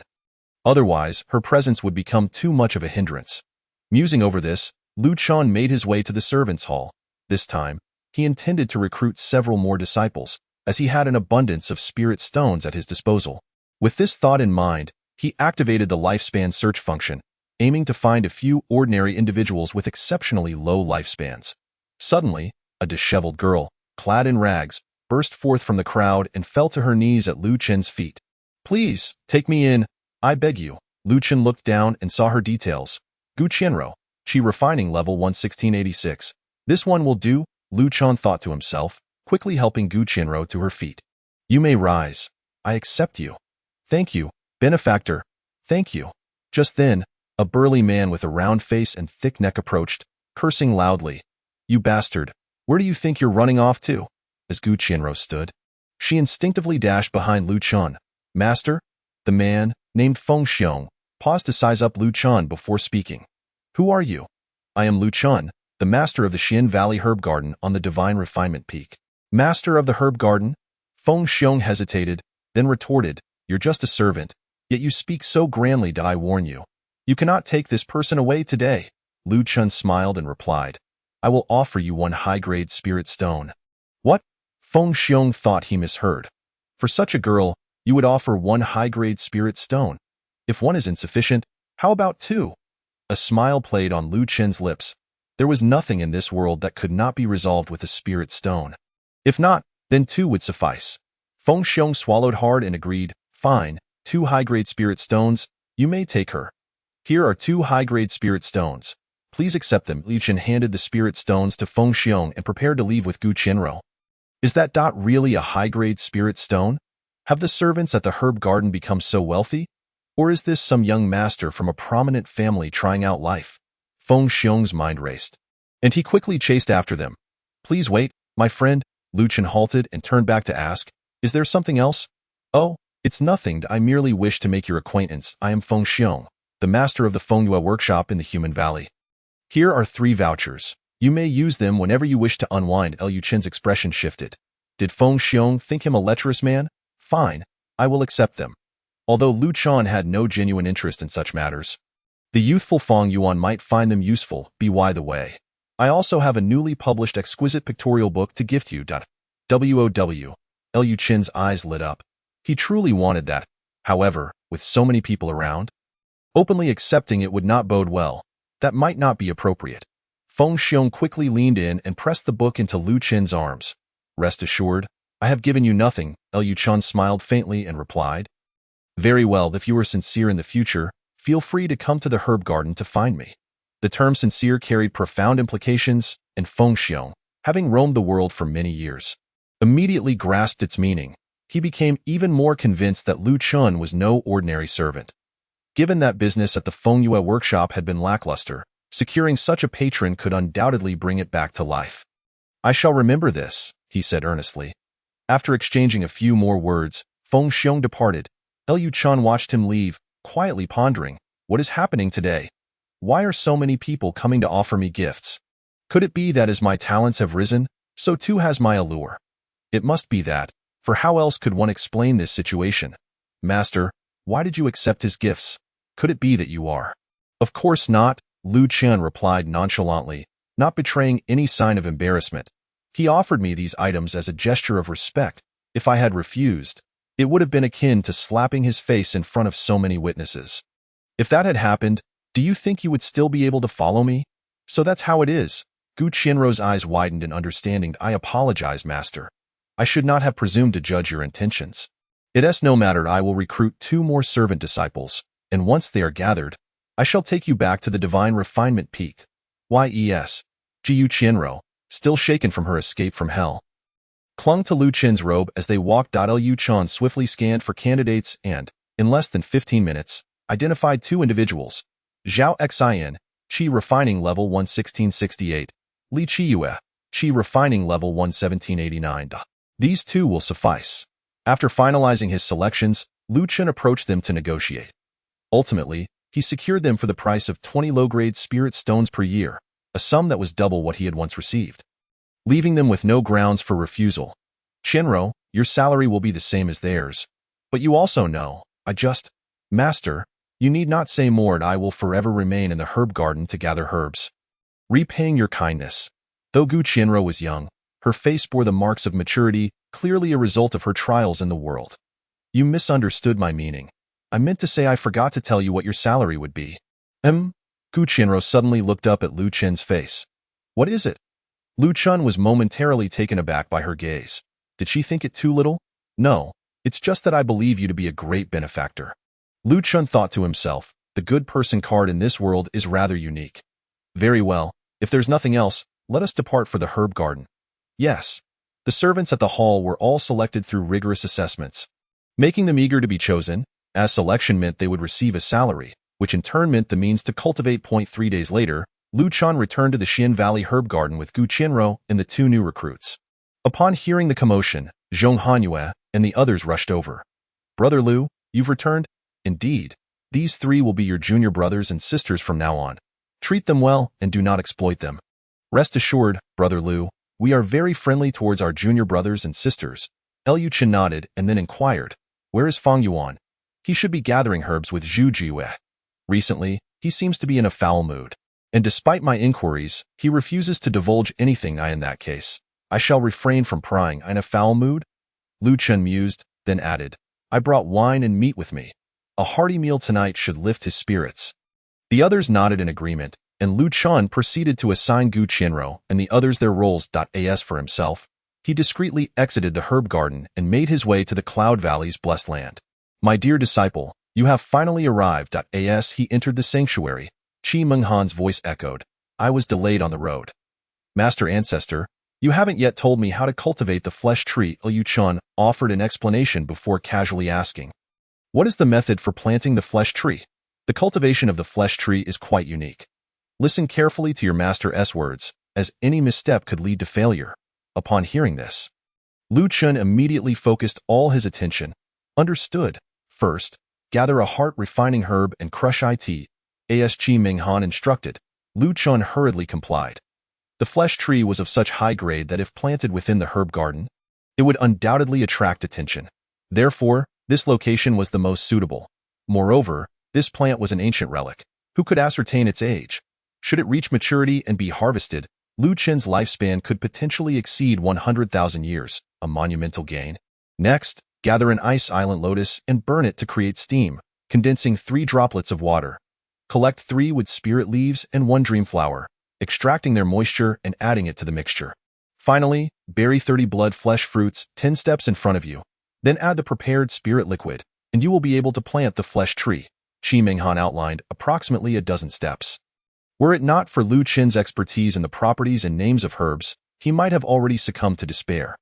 All right, Liu Chen responded, and after reaching the designated spot, he buried the blood flesh fruits and poured the prepared blue and white spirit liquid over the soil. The moment the spirit liquid made contact with the soil, it immediately seeped into the blood flesh fruits. In an instant, both the spirit fruit and spirit liquid began to work their magic. The once yellow earth transformed into a vibrant red, and the loose soil became viscous, resembling a concoction of putrid flesh. At this very moment, place the flesh tree inside. Liu Chen responded promptly, hurriedly inserting the sapling of the flesh tree into the soil. As soon as the flesh tree made contact with the earth, it seemed to have entered a nurturing dish, commencing a frenzied growth. In the blink of an eye, the flesh tree had already sprouted branches and leaves. A quarter of an hour later, it had reached the same height as Liu Chen. Its entire body was enveloped in layers of robust flesh, while its roots twisted together in a spiral resembling a twisted pastry. With 2 elongated flesh arms growing from either side of its trunk, a gentle swing of these limbs produced a sharp whooshing sound, hinting at the formidable power of the flesh tree. Success in planting. Upon witnessing the completed growth of the flesh tree, Qi Menghan exclaimed excitedly, "Is that it? Just a successful planting? In the future, you must meticulously tend to it and check on it regularly. Once it reaches a height of 5 zhang, you will no longer need to worry about it." 5 zhang. Liu Chen was astounded. He had not anticipated that the flesh tree could grow to such heights. Indeed, the current flesh tree was merely in its weakest state. Reaching 5 zhang would signify the first stage of its development. 5 zhang only counts as the first stage. Indeed, the flesh tree possesses 5 stages in total. Once it achieves its complete form, it may very well be too large for this realm to contain. Liu Chen's pupils trembled. Is this the terrifying aspect of the ancient wild plants? Naturally. Liu Chen nodded and inquired, how should I care for this flesh tree in the meantime? I will have you create different elixirs daily. Following my methods, it will enter the first stage within a year at most. Once it reaches that stage, it will possess the power to rival Golden Core practitioners. Such formidable strength at the first stage? Liu Chen was taken aback. The flesh tree has numerous effects and capabilities. You shall discover them gradually in the future. By the way, you should also incubate the Supreme Sky Eagle here. Otherwise, the risks outside are too great if it falls into the hands of someone with ill intentions. A bloody storm may be unavoidable. Liu Chen understood this principle, yet while he wished to keep his Supreme Sky Eagle a secret, he equally did not want Qi Menghan to know. After all, who could predict whether he would attempt to seize the Supreme Sky Eagle upon resurrection? I understand, Master Ancestor. Qi Minghan did not respond further, likely due to the excessive consumption of spiritual energy, and retreated to replenish her strength. After completing the incubation tasks for the day, Lu Chun returned to the medicinal garden under the cover of night. Under the guidance of Zhong Hanyue and the others, Gu Qianrou and her companions quickly acclimated to their new roles. Although still somewhat inexperienced, they had developed the ability to work independently. When dinner time arrived, Lu Chun brought the meat to the cafeteria for processing and then called everyone over. "How do you feel about your work thus far?" Gu Qianrou was the first to respond. "I'm satisfied." Coming from a humble background, she had faced numerous hardships to reach Tianmen Sect, only to be pursued after accidentally entering a brothel. Had it not been for Lu Chin's timely intervention, she might have ended up as a courtesan. "We are satisfied too," Zhao Xian and Li Chue chimed in. "That's splendid," Lu Chin nodded. "You have just arrived. Take the time to observe and learn. Who knows, you might even be promoted to the Dan Hall in the future." These words echoed the advice he received from Feng Guyuan when he first arrived at the medicinal garden. "We will certainly strive to do our best, Director." Observing their eager agreement, Lu Chun felt a sense of optimism for the future. By the way, Feng Yuan, what has been bothering you lately? You seem rather downcast." Upon hearing Lu Chin's inquiry, Feng Yuan felt distressed but could not voice his concerns. He could hardly admit to being a demonic infiltrator, lurking here to gather reliable intelligence. After finally having the chance to visit Lu Chin's loft while he was away, he found nothing after days of searching. How could he reconcile such a feeling of disappointment? "Master brother, I'm fine," Lu Chin remarked. "You seem rather irritable lately." "Huh?" Feng Yuan was taken aback. "All right, I understand," Lu Chin whispered. "I have 3 tickets for the brothel. I specifically brought them for you, Master brother. You can go tonight before descending the mountain. Just return within a week." This is... Feng Yuan was momentarily at a loss. Having never experienced such care from another, as a young man in his prime, unlike Zhong Hanyue, who held a pure love, he had his own physiological needs. "Just take it and don't tell Hanyue." To spare him the trouble of asking, "Master brother, you..." Feng Yuan's hands trembled as he grasped the tickets, tears of gratitude welling up. "I won't say a word. Once I return, I will devote myself wholeheartedly to gathering herbs." Lu Chun said little more, merely patting his shoulder to encourage him to eat. "Master brother, why is Feng Yuan crying?" Zhong Hanyue suddenly inquired. He was scared to tears. "Huh?" Zhong Hanyue was puzzled, thinking to himself that he hadn't frightened Feng Yuan today. "Hiss!" Zhong Hanyue suddenly inhaled sharply, casting a mournful glance at Lu Moli, who had pinched him earlier. "Eat more, speak less." Chapter 59. The initial blade of flight. The atmosphere during the meal was quite pleasant, with everyone enjoying each other's company. The following day, Feng Yuan secretly descended the mountain with the items Lu Chun had given him. However, his purpose for leaving was not to visit the brothel, but rather to contact the Jiuyou sect. Having been at Tianmen sect for nearly 2 years, it was time to relay some news back to avoid causing them worry. 2 weeks passed. The autumn air had thoroughly enveloped the medicinal garden, with the surrounding trees turning yellow and the winds carrying a hint of chill. After half a month, Gu Qianrou and the others had fully adapted to their work in the medicinal garden. "Master, could you teach me the cultivation methods?" In the courtyard outside the loft, Gu Qianrou stood before Lu Chun, her tone timid. That moment, Gu Qianrou had changed into clean attire, her hair freshly washed, and all traces of her previous disarray had vanished. However, as Lu Chun had been engrossed in comprehending the new version of the Spring Palace diagram, he had not paid much attention until now. Leading to his astonishment, with water-like eyes and delicate brows, a fair nose and rosy lips, her narrow shoulders and slender waist complemented her long legs, which stood tall like straight bamboo. Although she lacked the noble air of Yi Jinling, she exuded a more earthly charm. "Master?" Gu Qianrou, seeing Lu Chin's silence, waved her hand in front of him. "I heard you." Lu Chun steadied his thoughts and replied, "Why do you wish to practice cultivation?" "To avoid being bullied," Gu Qianrou answered assertively. "Will cultivating truly prevent others from bullying you?" "Of course. Cultivators possess the power to move mountains and drain seas. With such abilities, who would dare bully me?" Lu Chin chuckled. "Even if you could move mountains and drain seas, what would you do if you encountered a cultivator capable of annihilating the heavens and extinguishing the sun? Wouldn't you still be bullied?" Gu Qianrou faltered. "Am I to endure constant bullying then?" "Certainly not." Lu Chin rose to his feet. I merely wish to convey that if your motivation for cultivation is solely to avoid being bullied, it is a rather flimsy reason, insufficient to sustain your practice in the long run. Jiu Chinro paused, realization dawning on her. Master, do you mean I should find a long-term goal for my cultivation? Precisely. Everyone in our medicinal garden has their own objective. Some aim for entry into the outer sect, some seek revenge, some pursue companionship, while others strive for freedom. To achieve these goals, one must exert relentless effort. As for your desire to avoid being bullied, it is too vague to serve as a lasting source of motivation. Jiu Chinro's eyes brightened as she pondered before saying, then I wish to remain in the medicinal garden forever. Does that count? Lu Chun was momentarily taken aback. Well, it seems you have set your sights on my position. Clearing his throat, Lu Chun replied, that counts, of course. From today onwards, you must diligently practice, if you wish to remain in the medicinal garden forever. You must become the director. All right, Lu Chun said, handing her the ancestral 100 herbs technique of the medicinal garden. Return to your practice, and if you have any questions, feel free to ask me, okay? Jiu Chinro left, exhilarated. The reason Lu Chun shared so much with Gu Chinro was due to her troubled background. He feared she might be consumed by hatred, much like Lu Moli. Shortly after Gu Chinro departed, Zhao Xian and Li Qiyu approached Lu Chen's courtyard, grinning. Director, if you wish to learn cultivation methods, seek your seniors. Zhao Xian's expression darkened. Director, isn't this a bit biased? Clearly, senior Sister Gu could take the techniques directly. Indeed, Director, this isn't fair, Lu Chen chuckled.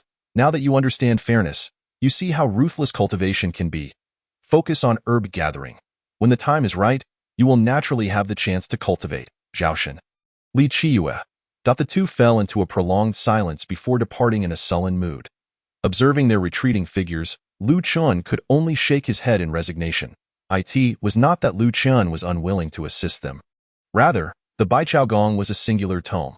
Once bestowed upon Gu Chinro, it could not be shared with them. Surely, Lu Chun could not produce hand-copied duplicates for them. Moreover, their cultivation talents were rather mediocre. It was far more fitting for them to diligently gather medicinal herbs as their ultimate destination. Noon. The sun shining brightly, Fang Yuan entered the courtyard accompanied by a man clad in a black robe. Senior brother, this man claims to be here to see you. Lu Chen lifted his gaze and promptly stood up. Ganglai Daoist, Lu Chen Daoist, it is indeed a pleasure to finally meet you. Shi Ganglai responded with a smile as he stepped inside. Come, please take a seat. Liu Chun recalled that Shi Ganglai had once promised to forge a weapon for him, which explained his evident delight upon their meeting. Noticing the two engrossed in conversation, Fang Yuan wisely excused himself. Recently, he had descended the mountain to reconnect with his family, only to find that they had completely forgotten him, with some even believing him to be deceased. This experience shattered Fang Yuan's illusions, revealing the true nature of those who shared his blood. Though they were bound by blood, their ties were weaker than those he had forged with Lu Chun, whom he had known for less than 2 years. Thus, he resolved not to act as a spy any longer. Instead, he would remain here, living a carefree life. Yu Chen Daoist, the weapon I promised to craft for you is here today, Shi Ganglai stated, producing a silver flying blade that measured over 2 feet in length from his spatial ring. The blade shimmered with a silver hue, its hilt made of the same material, yet when sunlight kissed its surface, a golden glimmer danced upon it. What a remarkable weapon, Lu Chen marveled, for he possessed little knowledge of weaponry and thus could not grasp the true value of the flying blade. This blade is forged from 3,000 pounds of Tianchua silver, even without infusing it with spiritual energy. It can effortlessly pierce the protective spiritual energy of a foundation establishment cultivator. Such sharpness? Lu Chun exclaimed in astonishment. If it were merely Tianchua silver, it wouldn't yield such results. I have also incorporated fragments of radiant gilding stone into the mixture. Do not underestimate these fragments. Their fusion with Tianchua silver complements each other, achieving this formidable sharpness, Shi Ganglai explained. Lu Chun, indifferent to the crafting process, remarked, the value of this flying blade is undoubtedly significant. Do you not feel it a pity to offer it to me so freely? Shi Ganglai quickly replied, you must understand, Lu Chen Daoist, that you bear a striking resemblance to a dear friend of mine. Each time I see you, I am reminded of his presence. Thus, this flying blade is not solely for you. It is also a tribute to my late friend. This statement was, of course, a fabrication. Shi Ganglai merely sought to strengthen his bond with Lu Chun. Unaware of his ulterior motives, Lu Chun accepted the sentiment. Then I shall reluctantly accept this flying blade. It is yet unnamed. Lu Chun Taoist, you may bestow a name upon it. After a moment of contemplation, Lu Chun declared, let it be called Chuyi. Chapter 60. The Outer Sect Tournament of the World Chuyi? Shi Ganglai reflected on the name, perplexed. What prompted you to choose such a name? To him, a weapon wielded by a cultivator should possess a name that echoed with grandeur. One that would instill fear in the hearts of adversaries. Liu Chen smiled. In this world, countless heroes abound, and prodigies are 10 a penny. Yet, I ask, who among the populace does not begin at Chuyi? Who can escape the grasp of Chuyi? Shi Ganglai was momentarily taken aback. He had not anticipated that this seemingly simple name could carry such profound meaning. From this day forth, let my blade Chuyi shatter the annals of cultivation history, becoming the foremost flying blade of all time. As Shi Ganglai absorbed Lu Chen's words, he could not help but join in the laughter. The infectious nature of Lu Chen's rhetoric drew him in, compelling him to envision their shared aspirations. By the way, Ganglai brother, since you have gone to such lengths to visit, why not stay the night? Shi Ganglai replied, Lu Chen brother, I would dearly love to stay. But the Outer Sect tournament is fast approaching. This time, it will be held at my Shindan Peak, so I must return to assist with the preparations and cannot linger. The Outer Sect tournament? Indeed, Shi Ganglai explained.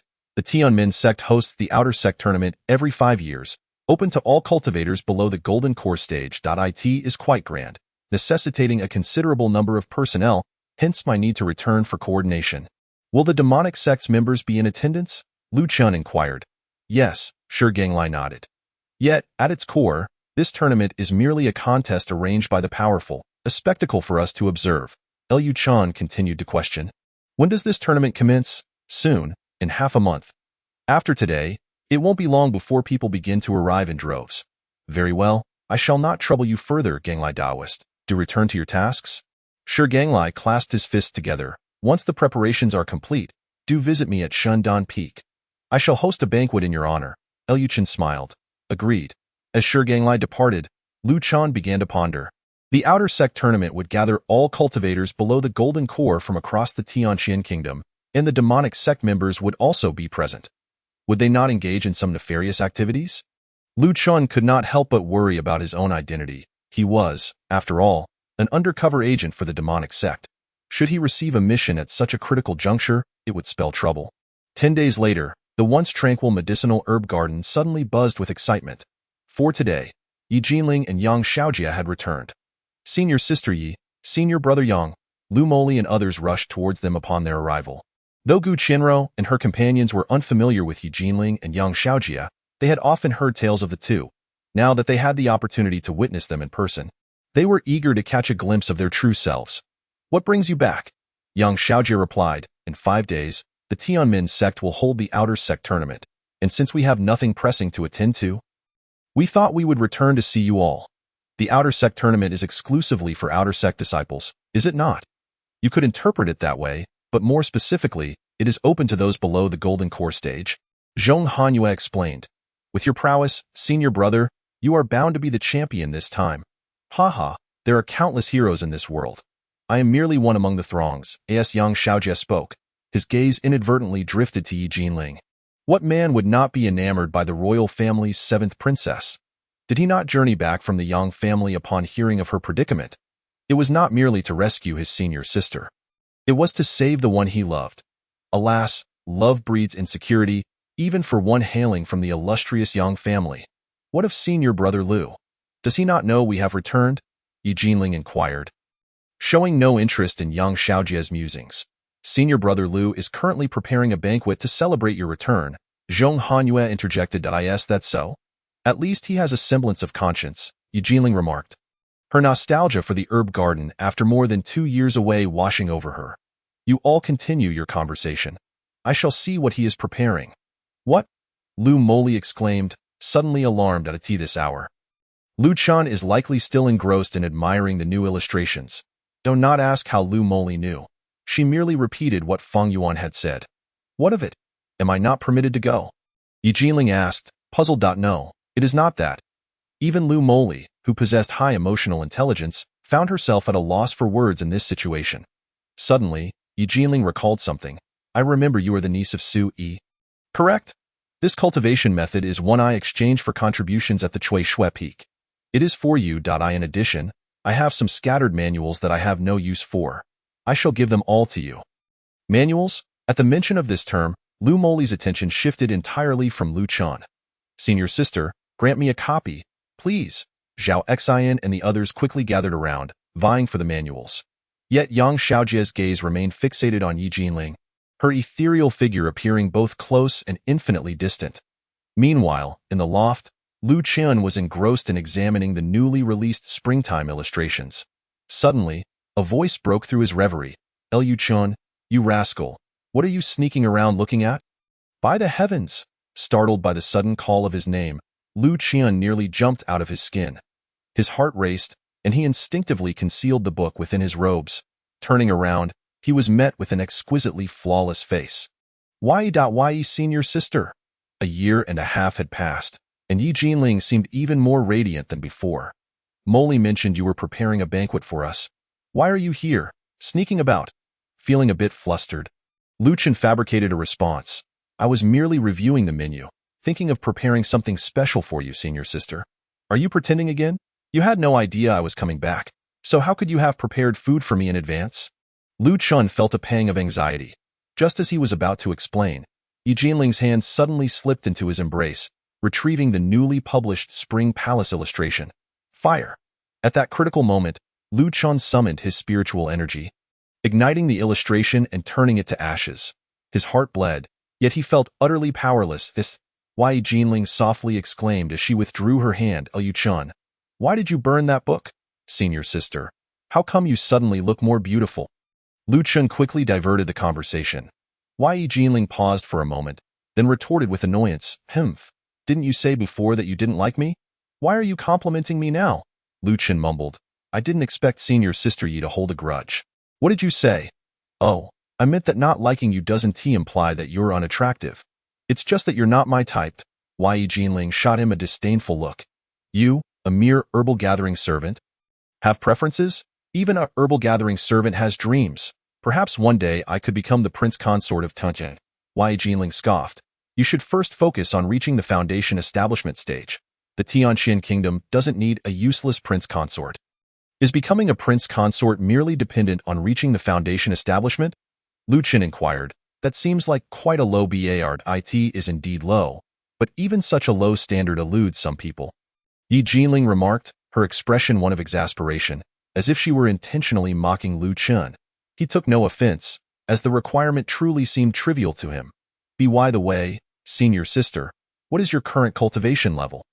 Lu Qian broached this crucial matter, knowing he had a 3-year agreement with Su. If she failed to enter the inner sect within 3 years, she would be sent back to the royal city. Foundation establishment, 6th layer, Yi Jinling replied. 6th layer of foundation establishment? Lu Qian was taken aback. He was aware of Yi Jinling's extraordinary talent, but did not expect her progress to be so rapid. Truly, she was exceptional, having reached the 6th layer of foundation establishment in just 2 short years. At this point, Yi Jinling furrowed her brow in frustration. If it weren't for the urgency to enter the inner sect, I wouldn't have accelerated my cultivation so much. Outer sect disciples must meet certain criteria to enter the inner sect, either achieving the golden core stage or passing an assessment at the 9th layer of foundation establishment. Lu Qian reassured her, with your exceptional talent, even among the disciples of Chui Shui Peak, there should be no one who can surpass you in the remaining year and a half. Breaking through to the golden core stage will surely be no problem. Breaking through to the golden core is certainly achievable, but if you think there are no individuals more talented than me in Chui Shui Peak, then you are rather short-sighted. Oh? Lu Qian asked in confusion. Is there truly someone in Chui Shui Peak comparable to you? Yi Jinling rolled her eyes. This world is filled with extraordinary talents, and Tianmen Sect is particularly renowned for its elite. While my talent is commendable, it is not without its superiors. Liu Qian grew intrigued. May I ask who this person is? Her name is Shi Yixue, a direct disciple of the Grand Elder of Chui Shui Peak. Shi Yixue? Lu Qian was momentarily stunned, nearly forgetting this detail. Due to the disparity in their talents, he had lost contact with Shi Yixue and Qi Tiandao after arriving at the medicine garden, apart from the sycophant Dongfang Yin. Do you know her? Lu Qian nodded. Yes, we grew up in the same village. So I suppose we could be considered childhood sweethearts. Yi Jinling's expression shifted slightly. Childhood sweethearts from the same village? What about Dongfeng Yin, who visited the medicine garden before? Isn't he from your village as well? Indeed. We all grew up together and participated in the sect assessment as a group. There were 4 of us who successfully passed. Aside from us, there was also Qi Tiandao. He seemed to be a natural-born spirit, who entered Tianling peaked, a natural-born spirit. Yi Jinling was taken aback. What is the name of your village? Baijia Village, a small and remote place located in Beishuan City. It's not a desirable location. Why do you ask, senior sister? Beishuan City. Yi Jinling furrowed her brow, her memories of the place scant. The only fragments she could recall were derogatory terms like dilapidated and desolate. However, if the place were truly as dismal as she recalled, how could it possibly produce 4, or rather, 3 such prodigious talents? It seems I should investigate Baijia Village thoroughly upon my return. Nothing particular, I was just curious, Liu Chen offered, if you're interested. I can take you back to visit our village someday. Though it may not be as bustling as the towns, it has its own unique charm and scenery. All right, I will definitely visit when the opportunity arises. The two continued their light-hearted conversation until Liu Chen inquired about Shi Yixue. You seem quite concerned about your childhood sweetheart. Do you have feelings for her? Yi Jinling scrutinized Liu Chen from head to toe before questioning him. How could that be? I am determined to become the prince consort of Tianqian. How could I so easily change my affections? Get lost? I have no desire to see my life ruined by marriage. My dream is to roam the world with a sword, traveling freely and without worry. Liu Chen smiled at her. I believe senior sister will undoubtedly succeed. That night, Liu Chen instructed the kitchen to prepare a lavish feast to celebrate the return of Yi Jinling and her companions. The new arrivals were overjoyed to receive the martial arts techniques from Yi Jinling and Yang Xiaojia. The entire banquet was filled with a harmonious atmosphere. By the way, Liu Shidi, why haven't I seen Meng Shidi for such a long time? Could it be that he has gone down the mountain? Yang Xiaojia suddenly asked about Meng Yu. Since their last encounter where he spoke ill of Feng Guyuan, their relationship had plummeted to an all-time low. And there had been no contact since. However, as an elder brother, he felt compelled to inquire. Indeed, usually, Meng Yu would have emerged by now. It's quite unusual for him to be absent today. Yi Jinling initially thought Meng Yu was merely slacking off. But the absence of his presence at dinner was peculiar. Liu Chen fell silent for a moment before responding. Meng Shixiang has passed away. What? Yang Xiaojie exclaimed in shock. Has he really died? How did that happen? About a year ago, Meng Yu accompanied our master to the outer sect for an assessment. On the way, they were ambushed by demonic beasts, and Meng Yu lost his life. Our master returned heavily injured. Shortly thereafter, he also departed, and I took over as the head of the garden. Liu Chen's words cast a heavy pall over the once joyous atmosphere, plunging it into silence. Dying on the path to the outer sect. But where could demonic beasts possibly come from on the road beyond Xinlian Peak? Yang Xiaojia understood that Meng Yu had been killed by Feng Guyuan, but why had Feng Guyuan also met his end? Had he miscalculated? Similarly, Yi Jinling felt a deep ache in her heart. Meng Yu was the first herbal gathering servant to arrive at the medicine garden after Yi Jinling. Although he was lazy and carefree, he would always compliment her beauty whenever they met. Slowly, she had grown accustomed to his presence. Who would have thought? Get out of the medicine garden, kneel to welcome Lord Yu. Suddenly, a sinister voice echoed from afar, shattering the heavy atmosphere. What was that? Liu Chen exclaimed. It must be the demons attending the outer sect conference. These ruffians are notoriously arrogant and unreasonable. They have come here to make a name for themselves in Tianmen sect. However, choosing our Shuanggu medicine garden as their first destination is a grave mistake. Yang Xiaojie stood up, drawing his sword. You all stay here. I'll be back shortly. I'll accompany you. Yi Jinling also rose to her feet. No need. These few demonic rascals are no match for me alone. With that, he strode forth towards the source of the voice. At the entrance of Shuanggu medicine garden stood a man and a woman, both clad in intricately patterned black robes, exuding a wild demeanor and speaking with arrogance. Brother, do you think the people in this medicine garden will be so frightened by your words that they won't dare to show themselves? The woman was dressed in an extremely alluring manner, her face painted with rouge, her seductive eyes resembling those of a siren. From a distance, she resembled a princess from a vampire kingdom, emanating an eerie aura with every motion. Ha ha ha! Yu Chia laughed heartily. This bunch of mice from Tianmen Sect might just be paralyzed with fear upon hearing my voice. Oh dear. Yuji gently caressed her cheek. Word has it that in the Xinlian Peaks Medicine Garden, there's a mysterious figure wearing a bark mask. Today, we came but did not encounter him. We instead witnessed their cowardice. Forget it. Since no one is willing to meet us, let us explore other peaks. Yuji spoke in a mocking tone, preparing to leave with Uchiha. Whoosh! Suddenly, two streaks of sword energy sliced through the air, aiming at their backs. Trivial skills, Yuji smirked, a flickering blood-red glow appearing behind her. The sword energy struck the radiant light, dissipating in an instant. The Exorcist's blade, with a resounding clang that reverberated through the heavens and earth, Yang Xiaojia, wielding the Yang family sword, leaped into the air, gathering power above. The Yang family? This is bad. The moment Uchiha heard this sword technique, his expression changed drastically. He stomped his foot, and a surge of dark demonic energy erupted from within him. The moon-killing wheel. In an explosive release, the raging dark energy transformed into a massive crescent-shaped scythe, clashing violently with the descending sword energy. Boom! A thunderous sound erupted, stirring up clouds of dust. Heavenly Eye. Activate! Amidst the swirling dust, a beam of spiritual light pierced through, illuminating the figures of Uchiha and his companion. The second Exorcist blade. In the next moment, a figure shot forth like lightning, the Yang family sword in hand. Propelled by overwhelming spiritual power, aimed directly at their eyes. This is not good. Just as the heavenly eye opened, Yang Xiaojia had already discerned the flow of their spiritual energy and their vulnerabilities. Thus, his strike was aimed to deliver a fatal blow. Blood moon disc. At a critical moment, Yuji let out a roar, and a blood-red moon disc flew from his heart, shielding Uchiha. However, unbeknownst to them, Yang Xiaojia's true target was never Uchiha, but rather Yuji. With a metallic clang, Yang Xiaojia's sword struck the blood moon disc, yet simultaneously, three magical talismans began to swirl around Yuji. Kneel! The three talismans suddenly unleashed a blinding golden light. As Yuji was enveloped by this radiance, she let out a delicate gasp and collapsed to the ground. Junior sister, witnessing this, Uchiha's face contorted with rage. He thrust his hands forward, and the surrounding spiritual energy erupted violently. The crashing waves of energy forced Yang Xiaojia back several dozen steps. Die, Yang family scum. Amidst the explosive energy, a blood moon transformed into a malevolent spirit. Lunging towards Yang Xiaojia, break. With a flicker of the heavenly eye, Yang Xiaojia effortlessly slashed it apart with his sword. Both Uchiha and his companion were at a higher cultivation level than Yang Xiaojia.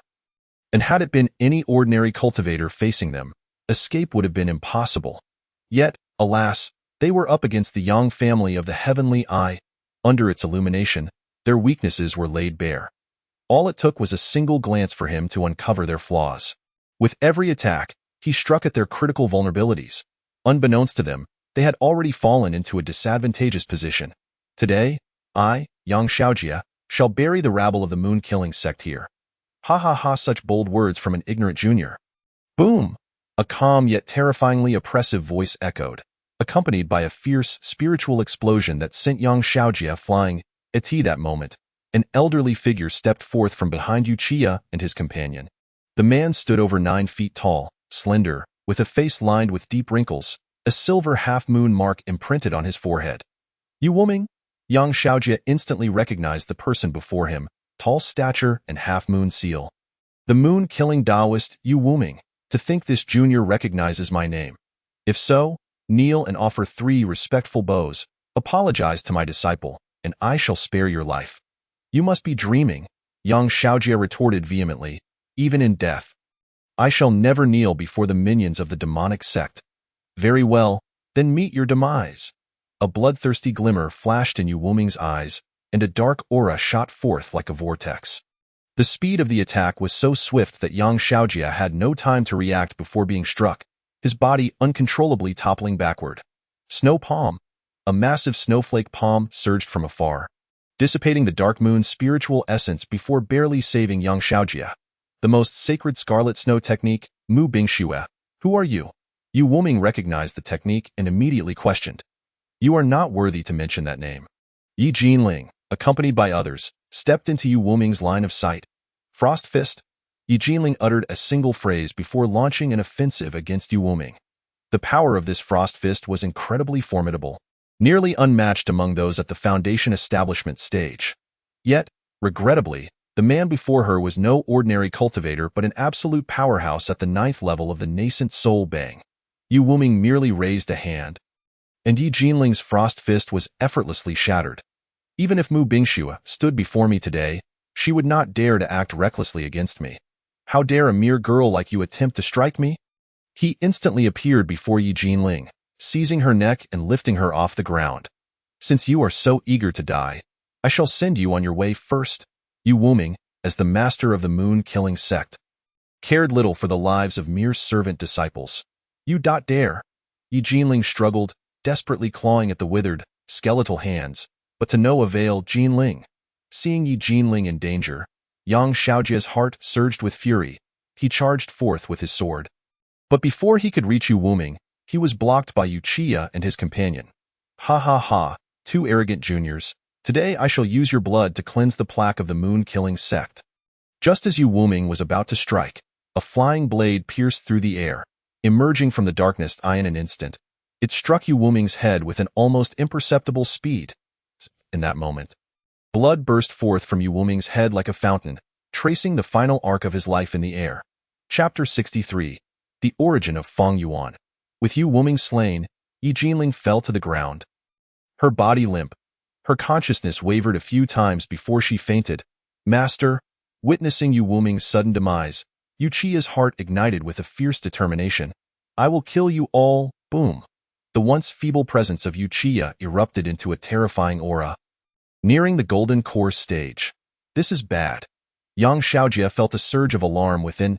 He had been grievously injured by the moon-killing Taoist. Although his mind remained intact, he was devoid of the strength to retaliate. Earth stop wheel. Yu Qia formed a seal with his hands, conjuring a massive blood-red gear that spun rapidly, aimed directly at Yang Xiaojia's head. Yang Xiaojia hastily raised his sword to defend, but he lacked the strength to resist. Clang, clang, clang. The sounds of metal clashing echoed continuously as Yang Xiaojia's sword struggled to hold its ground, inching ever closer to his neck. Damn it. Am I to perish here? Stop. In a moment of desperation, Feng Yuan suddenly surged forward with spiritual energy. Where did you come from, young Master Feng? Just as Yu Qia was prepared to risk everything for revenge, he abruptly halted upon seeing Feng Yuan. Take your master's corpse and leave, young Master Feng. How did you end up here? Have I delayed your business? Your business? Yu Qia's mind raced. Could it be related to the one who had attacked earlier? Or did the moon-killing sect have some grander scheme? Yu Qia struggled to comprehend. After all, the moon-killing sect was merely a second-rate sect within the demonic path, incomparable to the colossal Nine Nether sect. If his actions had brought trouble to the Nine Nether sect, the consequences would be dire. I deserve to die 1,000 deaths. I will leave immediately. Yu Qia hastily apologized, swiftly departing with Yu Ji and the deceased Yu Wuming. Feng Yuan watched them leave, letting out a sigh of relief as he collapsed to the ground. That was terrifying. I almost didn't manage to fool them. Once, at the Grand Demonic Convention, Feng Yuan had encountered Yu Qia, and at that time, they were worlds apart. But now, he was no longer a member of the Killing Sword sect. Feng Yuan had ventured out purely on a gamble, hoping his identity had not yet been revealed. The outcome was clear. He had succeeded. Senior brother, Zhong Hanyue and the others shouted, rushing to assist Yang Xiaojia. He knelt on one knee, disheveled, with the Yang family sword embedded in the ground. Don't worry about me. Save your senior sister Yi first. With that, he could no longer hold on, his grip on the sword loosening as he collapsed like a broken doll. Senior brother, Zhong Hanyue called out, urgently signaling Gu Qianro to assist Yi Jinling while he carried Yang Xiaojia toward Lu Chen's loft. Feng Yuan, seeing this, hurriedly followed, only to be halted by Lu Moli. Feng Yuan, what on earth is going on? Why did those two demonic sect members refer to you as young master? Lu Moli was deeply pained by the actions of the demonic path, and hearing Feng Yuan being called young master left her shocked. Lu senior sister, the urgent matter at hand is to rescue senior sister Yi and senior brother Yang. I will explain everything once this is over. Feng Yuan clenched his fists. Fine, I shall see how you explain later. Lu Moli shot him a fierce glare before following the others to assist Yi Jinling and Yang Xiaojia back to the room. Lu Qin examined them with his spiritual energy and declared, "They are not seriously injured. Merely some superficial wounds. That's a relief." Lu Moli and the others exhaled in relief. If it weren't for senior sister and senior brother Yang today, we would have been in dire straits. Indeed, especially that moon-killing Taoist. His appearance was truly terrifying. Lu Qin listened to the conversations of several individuals, glancing at the information that popped up before him with a sense of helplessness. You have successfully slain Yu Wuming, gaining 1980 years of lifespan. Current accumulated lifespan of the host, 40,856. I truly did not intend to kill you. Alas, you insisted on seeking death. Lu Qin sighed inwardly and addressed the group. All right. You all should return to rest in the coming days. There will likely be more from the demon sect arriving, so please remain vigilant. Senior Lu, I have something to say. Lu Moli suddenly spoke up. What is it? When Yu Jinling sensed something was amiss, Lu Qin had already found a reason to withdraw his blade. Thus he was unaware of Feng Yuan's identity. Feng Yuan is the son of the demon sect. He is one of them, Lu Moli accused him passionately. The son of the demon sect? Lu Qin was naturally aware of Feng Yuan's identity. He merely feigned ignorance. Feng Yuan, is what Moli said true? Indeed, from the moment Feng Yuan stepped forward, he had prepared to confess, I am not an ordinary person. I am the youngest son of the sword-killing sect under the Nine Nether Gate. Very well. Lu Moli's hands surged with golden energy, and the Qinyuan Kaitian Ju was immediately activated. From the moment I laid eyes on you, I sensed something sinister. You are indeed a creature of the demonic path. Today, I shall eliminate you for the Tianmen sect. Moli, Lu Qin called out softly, restraining her movements. Senior Lu, are you going to protect this spy from the demon sect? Moli, I understand your deep-seated hatred for those of the demon sect. But before you act, perhaps you should listen to how Feng Yuan explains himself. Lu Moli paused momentarily. Very well, let us hear what excuses you have to offer. Feng Yuan's eyes glistened with emotion. His voice hoarse. Sister Lu, I am aware of your circumstances. If you choose to kill me today, I shall hold no grudge against you. Lu Moli's gaze was sharp, her golden light piercing. As for my purpose in coming to the medicinal garden, it is indeed to gather useful information to send back to the sword-killing sect. However, my intention is not for the rise of the sword-killing sect. I merely wish to prove to my father and brothers that I am not a waste. The other's expression shifted subtly at his words. I am the youngest son of the sword-killing sect's master. From a young age, I was afforded privileges that other children did not receive. My parents cherished me, and my siblings doted on me, while my friends respected me. The first 12 years of my life were extraordinarily blissful. Yet, all of that vanished after I tested my spiritual root and physique at the age of 12. My spiritual root was the most ordinary sword spiritual root, and my physique was utterly non-existent. Upon hearing this, my father flew into a rage, declaring that he could never have given birth to a waste, insisting that I must be the illegitimate child of my mother with some other my siblings shared the same sentiment, and from that day forth, I was given a new name, Dog Bastard. At that time, I could not comprehend why spiritual roots and physique were so significant. Did having none mean I could not be my father's son? I did not understand, but as those around me began to flourish, I gradually recognized the differences between us. I was unwilling to accept my fate. I wanted to change everything, to prove that even someone without talent could shine brightly. Thus, I came here, attempting to prove myself. Yet slowly I realized I was merely a joke. Not only had I accomplished nothing, but even if I had, they would still regard me as a fool. The only difference would be that they would no longer find my farce amusing. Ha!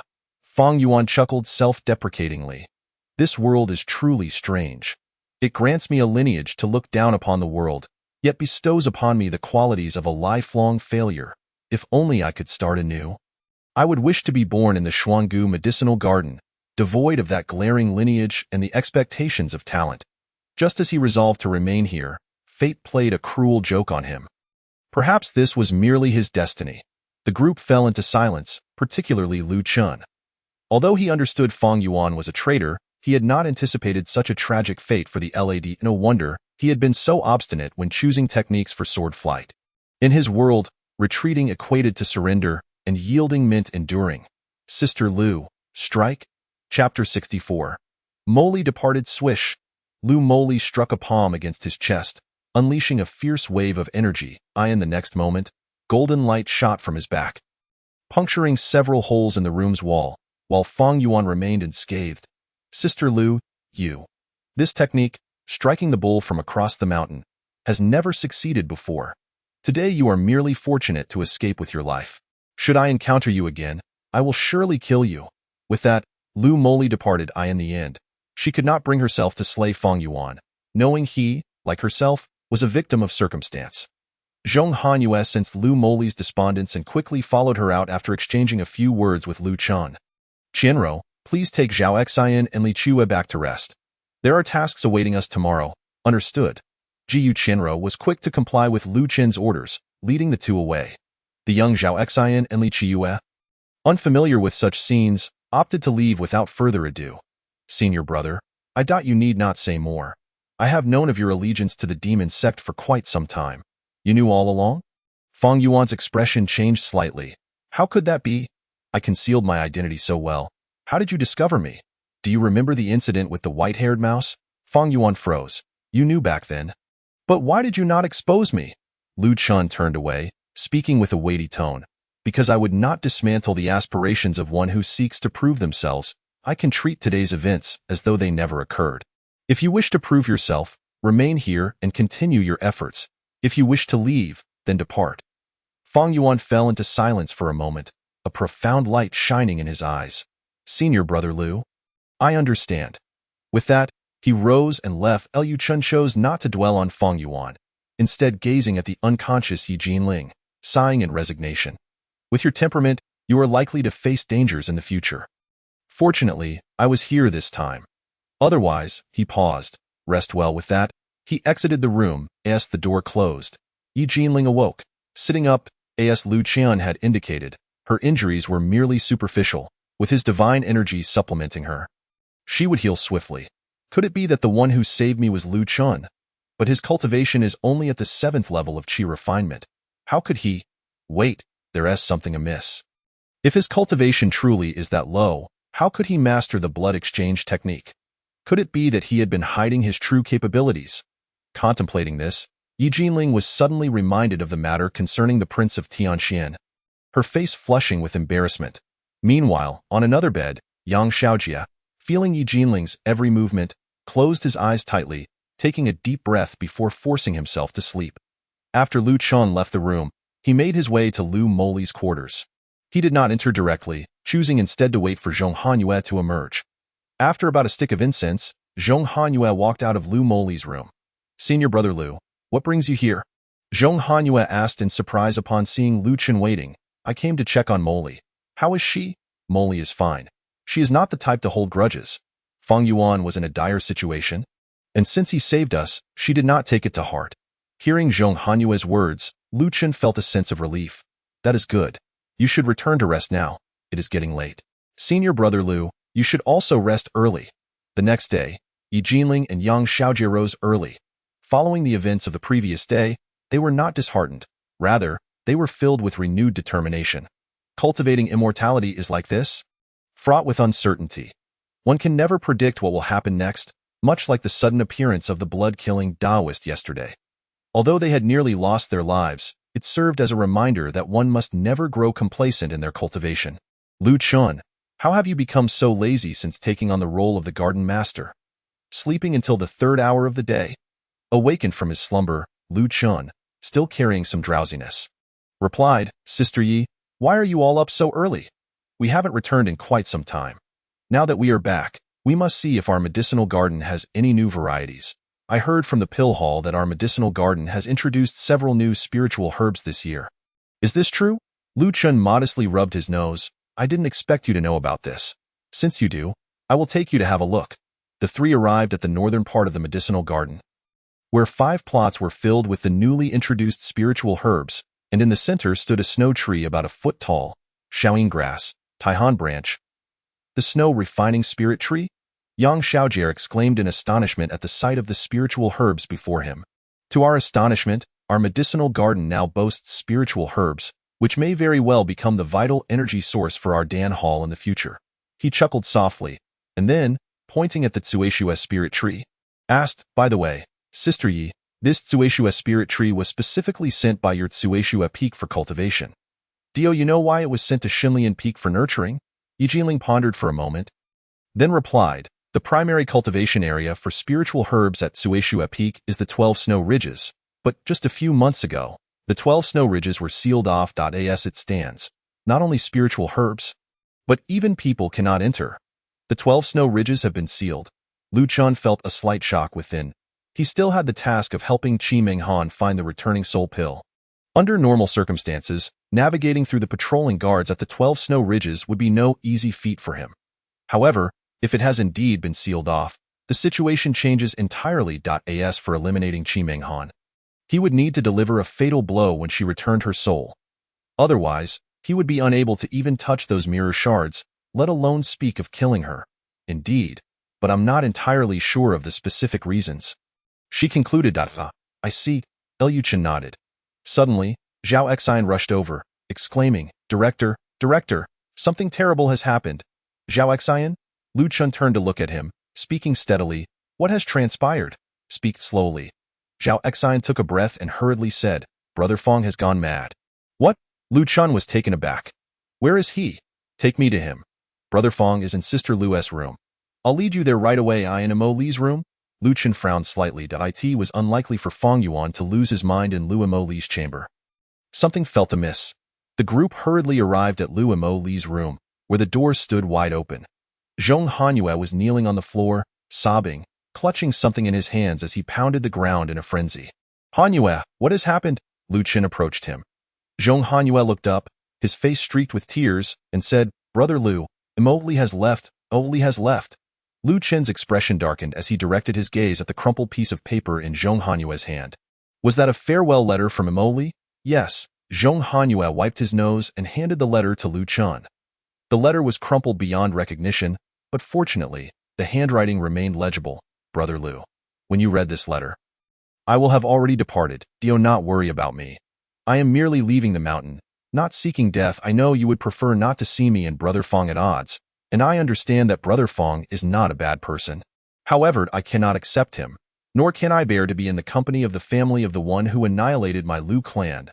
My time here at the medicinal garden over the past 2 years has been joyous, and I have learned so much. This departure has been on my mind for a long time. I simply lack the opportunity now. I must leave to seek my own path, if given the chance. I will surely return to express my gratitude to you. Do not dwell on it. Lu Amoli. This letter was addressed to Lu Chun, and beneath it was another for Zhong Hanyue. Hanyue, you have followed me through thick and thin, and I know of your kindness towards me, but I am sorry. I cannot afford to think of those sentimental matters right now. The world is vast, and you will undoubtedly encounter someone else whom you cherish. The rivers and lakes are far and wide. Perhaps we shall meet again by fate. Moli, after reading the letters, Lu Chun could not help but clench the paper tightly. Senior brother, Zhong, what is happening with you two? At that moment, Fong Yuan, alerted by the commotion, entered the room. Upon seeing Lu Chen and Zhong Hanyue squatting on the ground, sorrow etched on their faces as they clutched the letters. He immediately sensed the gravity of the situation. Fong Yuan, Zhong Hanyue, upon hearing his voice, sprang to his feet, yelling, It's all your fault that Emoli left. I swear I will kill you.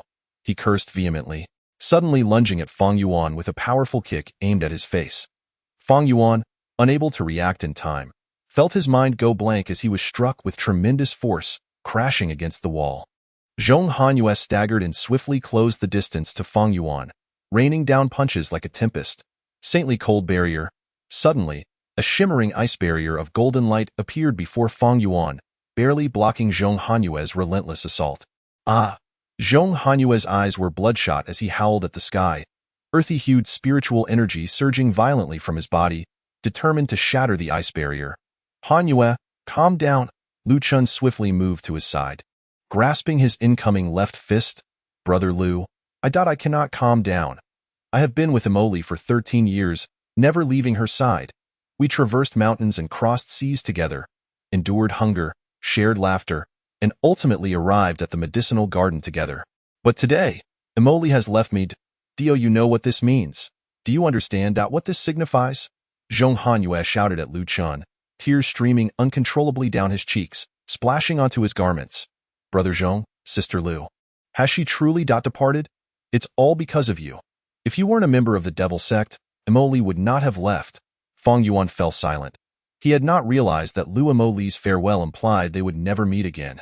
Han Yue, had Fang Yuan not revealed his identity at that moment, you both might have perished there, Liu Chan interjected, which only caused Zhong Hanyue's emotional turmoil to explode into uncontrollable sobs. His tears flowed freely.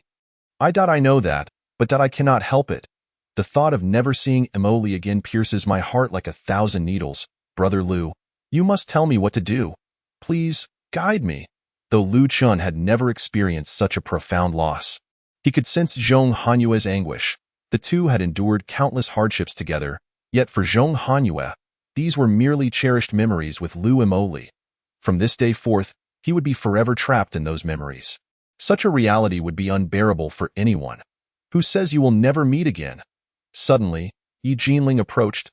Emoli has merely gone down the mountain to cultivate. She is not seeking death, as long as you diligently train and acquire the strength to avenge her. Won't you naturally reunite in the future? Zhong Hanyue paused, realization dawning upon him. Yes, Emoli has not truly left. She has merely departed. If I commit to my training, I will surely meet her again. I must train, he murmured to himself, turning and walking dejectedly towards the door. Brother Zhong. Fang Yuan attempted to call out to him, but Liu Qian stopped him. Let him be. Perhaps time will heal his wounds. Senior brother, but Fang Yuan placed a hand on his shoulder. You have merely done what you had to do. This is not a mistake. Even if it is a mistake, it belongs to your forebears. Not to you. Fang Yuan's expression was one of sorrow, his lips trembling. This is the way things are now. You need not bear too much pressure. If it weighs heavily on your conscience, perhaps you could seek ways to avenge Emoli in the future. Fang Yuan nodded. If that day ever comes, I will certainly do so. Yi Jinling remained perplexed by the events of the previous day. Yet upon witnessing Zhong Hanyue's desolate demeanor, she too felt a pang of sorrow. However, her sadness stemmed not from Liu Emoli's departure, but rather from Zhong Hanyue's misguided affections. How could such a devoted girl ever fall for a fool who understood nothing? In the ensuing days, the medicinal garden grew notably quieter. Perhaps due to the death of the Moon Sect's Yu Wuming, no one from the Devil Sect dared to approach Xian Gu's medicinal garden. They feared the mysterious flying blade and also dreaded encountering Fang Yuan. Both were dangers they could not afford to face. Moreover, since Liu Emoli's departure, Zhong Hanyue had become taciturn. He contributed his spiritual stones, arranging for Zhao Xian and others to assist him in gathering herbs while he secluded himself in his room. Cultivating day and night. Liu Chan, the Outer Sect tournament is commencing today. We must depart. Yi Jinling and Yang Xiaojie bid farewell to Liu Chan. Tio, my junior brother. I wish Sister Yi and senior brother great success. Proving your might. Indeed, during this Outer Sect tournament, I shall ensure those Devil Sect scoundrels witness the vast chasm separating U.S. Yi Jinling was particularly invested in the Outer Sect tournament, for the top 10 participants would receive a third-tier gathering chi pill, aiding their breakthrough in the foundation establishment stage. This was a priceless treasure for her at present. I shall await your good news here in the medicinal garden. The three exchanged respectful farewells, and Fang Yuan approached Liu Chan. Senior brother, I have a request. What is it? Liu Chen inquired. I would like to ask for your assistance in refining a rock chi pill. Why would you, as a sword cultivator, require a rock chi pill? Fang Yuan gently touched his head and remarked, I have noticed that Brother Zhong has recently encountered a bottleneck in his cultivation. As such, I wish to. The path of cultivation has never been smooth sailing, and encountering obstacles is quite normal. You may assist him this time, but what about next time? He is currently only at the chi refinement stage. In the future, he will face many more bottlenecks. Should he rely solely on elixirs? Fang Yuan fell silent. I understand that you feel a sense of guilt towards Fang Yuan and wish to make amends. However, there is truly no need for such sentiments. This child, Han Yu, possesses many admirable qualities, with the sole flaw being that his heart is not focused on his own progress. If he wishes to continue on this path, he must rely on himself this time. Fang Yuan paused for a moment, then enlightenedly looked at Liu Chun. I understand now. By the way, you are a sword cultivator, and I have never imparted to you the techniques of swordsmanship. Tonight, summon Zhao Xian and Li Qiyue. I shall teach you the Surging Phoenix Sword Technique. The Surging Phoenix Sword Technique? Fang Yuan murmured to himself, then exclaimed with joy, "Excellent! I shall seek you at the pavilion this evening." Ever since revealing his identity, Fang Yuan's heart, although burdened with a tinge of guilt, has become less constrained. Once, he felt out of place among those in the medicinal garden, but now he has begun to integrate into this collective. Lu Chen was not concerned that Fang Yuan's heart still lingered in the demonic path. After all, he himself was a spy for the demonic sect in the evening. Fang Yuan arrived with Li Qiyue and Zhao Xian to learn the Surging Phoenix Sword Technique. This sword technique consists of only one form, yet mastering it can ensure your invincibility in the realm of Golden Core. Observe closely, Lu Chen commanded, as he summoned the Tianyu sword, executing a swift and decisive slash. His movements precise and filled with an imposing aura. However, these initial moves were mere feints, designed to confuse the opponent in the next moment. Lu Chen sharply thrust the sword upward, striking with the ferocity of a venomous serpent. Be mindful, this move is still a feint. The true sword technique lies beneath. With a flick of his wrist, Lu Chen's aura surged, his figure spiraling upward, followed by an astonishing descent from the skies at a speed imperceptible to the naked eye. As the Tianyu sword struck the ground, the earth around it shattered like thunder, sending mud and debris flying. What a formidable sword technique! Fang Yuan gasped, retreating a step. If we are to merely discuss the explosive power of a moment, even my 7 kills sword from the sword sect cannot compare. Zhao Xian was equally astonished by this sword technique. Yet Li Qiyue remained composed, her expression largely unchanged. If you all practice diligently according to my method, one day you shall surely surpass me, director. Was that sword move like this? Li Qiyue inquired as she gracefully mimicked the motion. Oh, Qiyue, you've grasped it? I believe I have, though I have yet to wield a sword to confirm. Lu Chen chuckled as he tossed the Tianyu sword to her. Give it a try. Set an example for everyone. All right, Li Qiyue accepted the Tianyu sword and executed the moves Lu Chen had demonstrated. Her figure spiraled upward, then she descended from the sky. Bang! The surging phoenix was unleashed, resulting in either death or injury. Although the power of her strike was less than 1/10 of Lu Chen's, the force she unleashed still astonished everyone present. It was noteworthy that Li Qiyue was currently only at the 3rd level of qi refinement. Lu Chen's eyes widened in astonishment. Impressive, impressive. To achieve this level after just one demonstration. Qiyue, you are truly gifted. I can't believe it. Li Qiyue, are you hiding your talents from me? It seems to be the former, she replied, savoring the sensation of holding the sword. Oh my, I commend you a couple of times. And you start to breathe heavily. Yet Li Qiyue remained earnest. I'm not joking this time. When I first saw the sword, I felt a peculiar sensation. She gazed at the Tianyu sword. Her eyes dreamy. It's as if I was born for the sword. Zhao Xian was bewildered. This was not the Li Qiyue he was accustomed to. Usually, she would be discussing Yi Jinling or Gu Qianrou. Yet now she appeared so refined. Lu Chen furrowed his brow. Qiyue, have you ever tested your spiritual root? I have been an orphan since I can remember, growing up on the kindness of others. And I have never tested my spiritual root. Then you have never awakened your spiritual power? No, Lu Chen suddenly felt a sense of foreboding. Could it be that Li Qiyue was a prodigy? Her name was Li Qiyue, not Li Qiya. Filled with doubt, Lu Chen slowly channeled his spiritual energy to the position of Li Qiyue's dantian. Testing one's spiritual root and constitution requires awakening spiritual power. Only by connecting with the heavens can one open the dantian and condense a spiritual sea. With a surge, the awakening was successful. Lu Chen retrieved a spirit testing stone from his spatial ring and said to Li Qiyue, "Place your hand here and inject some spiritual energy." All right, Li Qiyue placed her hand on the stone and gradually infused it with spiritual energy. Suddenly, a fierce gust of cold wind swept through, causing the surrounding trees to sway violently, showering the ground with autumn leaves. What is this? Lu Chen pondered. A dual elemental spiritual root of wind and snow? Clang. Suddenly, a deafening sound of sword resonance pierced the heavens, coalescing into an immense shadow of a wind and snow sword above the medicinal garden. Seeing this, Lu Chen hurriedly activated a longevity barrier to conceal the aura. This is not a wind and snow spiritual root. It is a dual mutated spiritual root, the wind and snow sword. Lu Chen exclaimed in astonishment. All mutated spiritual roots are without rank. The extent of their future potential remains unknown.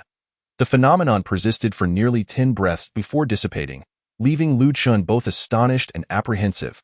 Is my luck truly this extraordinary? To casually acquire a prodigy, the wind and snow sword? Li Qiyue murmured in shock. The name of this sword. My head hurts, it hurts so much. Suddenly, she clutched her head and groaned. Qiyue, what is wrong? Zhao Xian hurried to her side, supporting her. Zhao Xian, it feels like something is trying to emerge from my head. It hurts. Lu Qin squinted, raising his hand to release a wave of spiritual energy. However, rather than alleviating her pain, it caused her to faint instantly. Qiyue quickly, take her back to her room. Yes. The others responded quickly, hurrying to escort Li Qiyue back to her chamber. Liu Chan checked her with spiritual energy and even utilized blood path methods to investigate her meridians and organs, but found no issues. Yet, for some reason, Li Qiyue remained unconscious.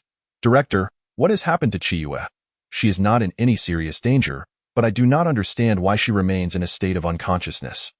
Could it be that this child harbors some untold story? Chapter 67. The deadly mountain range of 10,000 miles night fell, and Li Qiyue remained in a state of unconsciousness. Liu Chan, at his wit's end, called upon Yang Xiaojie and Yi Jinling for assistance. Yang Xiaojie, possessing the Eye of Heaven, should be able to discern the cause.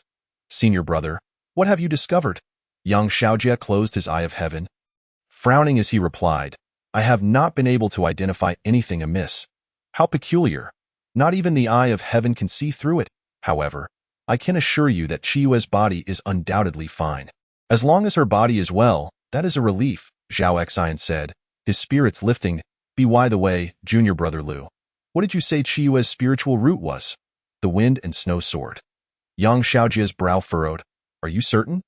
Though I am not well versed in spiritual roots, I would not mistake it. Then this is strange.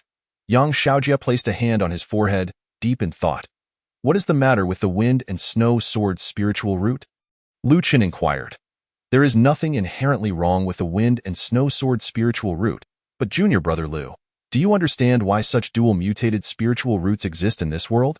Lu Chan shook his head. In the Tianmen kingdom, there is a forbidden place known as the mountain range of 10,000 miles of death. This area lies in the extreme north of Tianmen, perpetually engulfed in heavy snowfall, accompanied by the bone-cutting divine wind. It is said that even those in the transformation stage cannot traverse this deadly mountain range.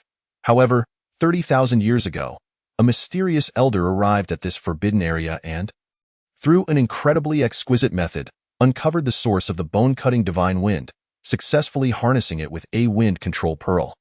In the end, he claimed the mountain as his own, establishing a sect known as Spirit Control Valley.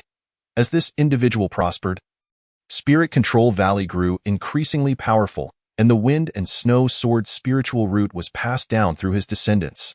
Yet, 26 years ago, the sect mysteriously vanished overnight, and even the mountain range of 10,000 miles of death melted away. To this day, no one knows what transpired there. Liu Qin listened silently to Yang Xiaojie's account, his heart filled with confusion and bewilderment. How could a place of both geographical and social advantage vanish overnight? Indeed, the world is perplexed. They have conducted investigations into the mountain hundreds of times, yet apart from traces of battle, they have uncovered nothing. Traces of battle? Could it have been ambushed by the demonic sect? Yang Xiaojie shook his head. The demonic sect's members cannot even set foot in that territory, let alone engage in combat there. True, Lu Qin admitted, unable to deduce the reason, and thus returned to the main topic. So, according to what you said, could Li Qiyue's spiritual root originate from Spirit Control Valley? It is highly likely, for the esteemed predecessor who founded the Spirit Taming Valley bore the surname Li. Although the millennia-old foundation of the Spirit Taming Valley has been utterly destroyed, none believe that the Li family has become extinct, and to everyone's astonishment, a descendant appears to be present here. A profound silence enveloped the crowd, particularly affecting Zhao Xian. He had not anticipated that his close companion harbored such a remarkable lineage, and he found it difficult to accept. Principal, I have yet to test my spiritual root aptitude. Would you mind assessing mine? Lu Qin expressed, a hint of exasperation in his voice. Fang Guiyuan had advised him upon his abdication that it would be prudent not to recruit disciples with excessively high talents, lest they attract the attention of the Juyu sect. Senior brother, Is there no Zhao family in the Tianxian kingdom? Currently, there isn't, but it seems there once existed a flourishing sect 100,000 years ago. Though the specifics elude my memory, as it was so long, Liu Chun let out a sigh of relief, reasoning that after such a protracted time, surely no successors could remain. Principal, why do you seem so apprehensive about my potential? Certainly, I must consider the matter of succession. You are all prodigies, and when you eventually depart from the medicine garden, to whom shall I pass on my position?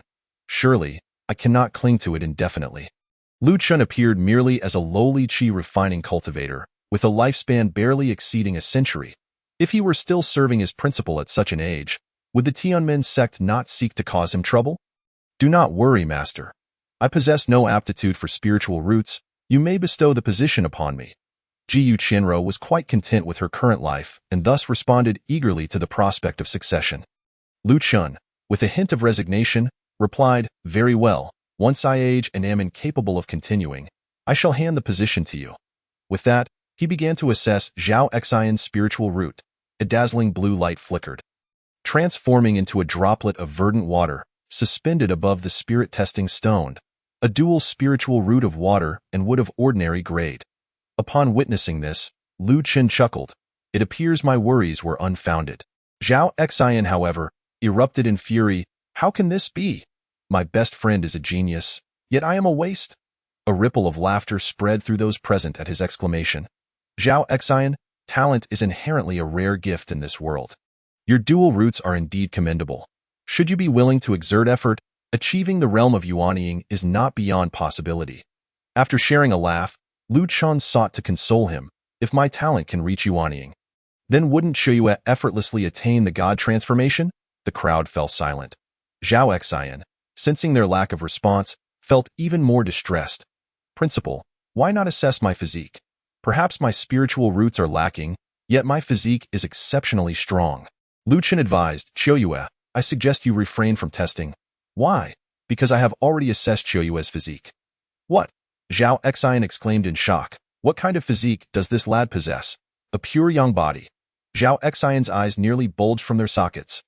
Principal, are you implying that this boy not only possesses formidable spiritual roots, but also exudes immense pure young energy? Indeed. Crack!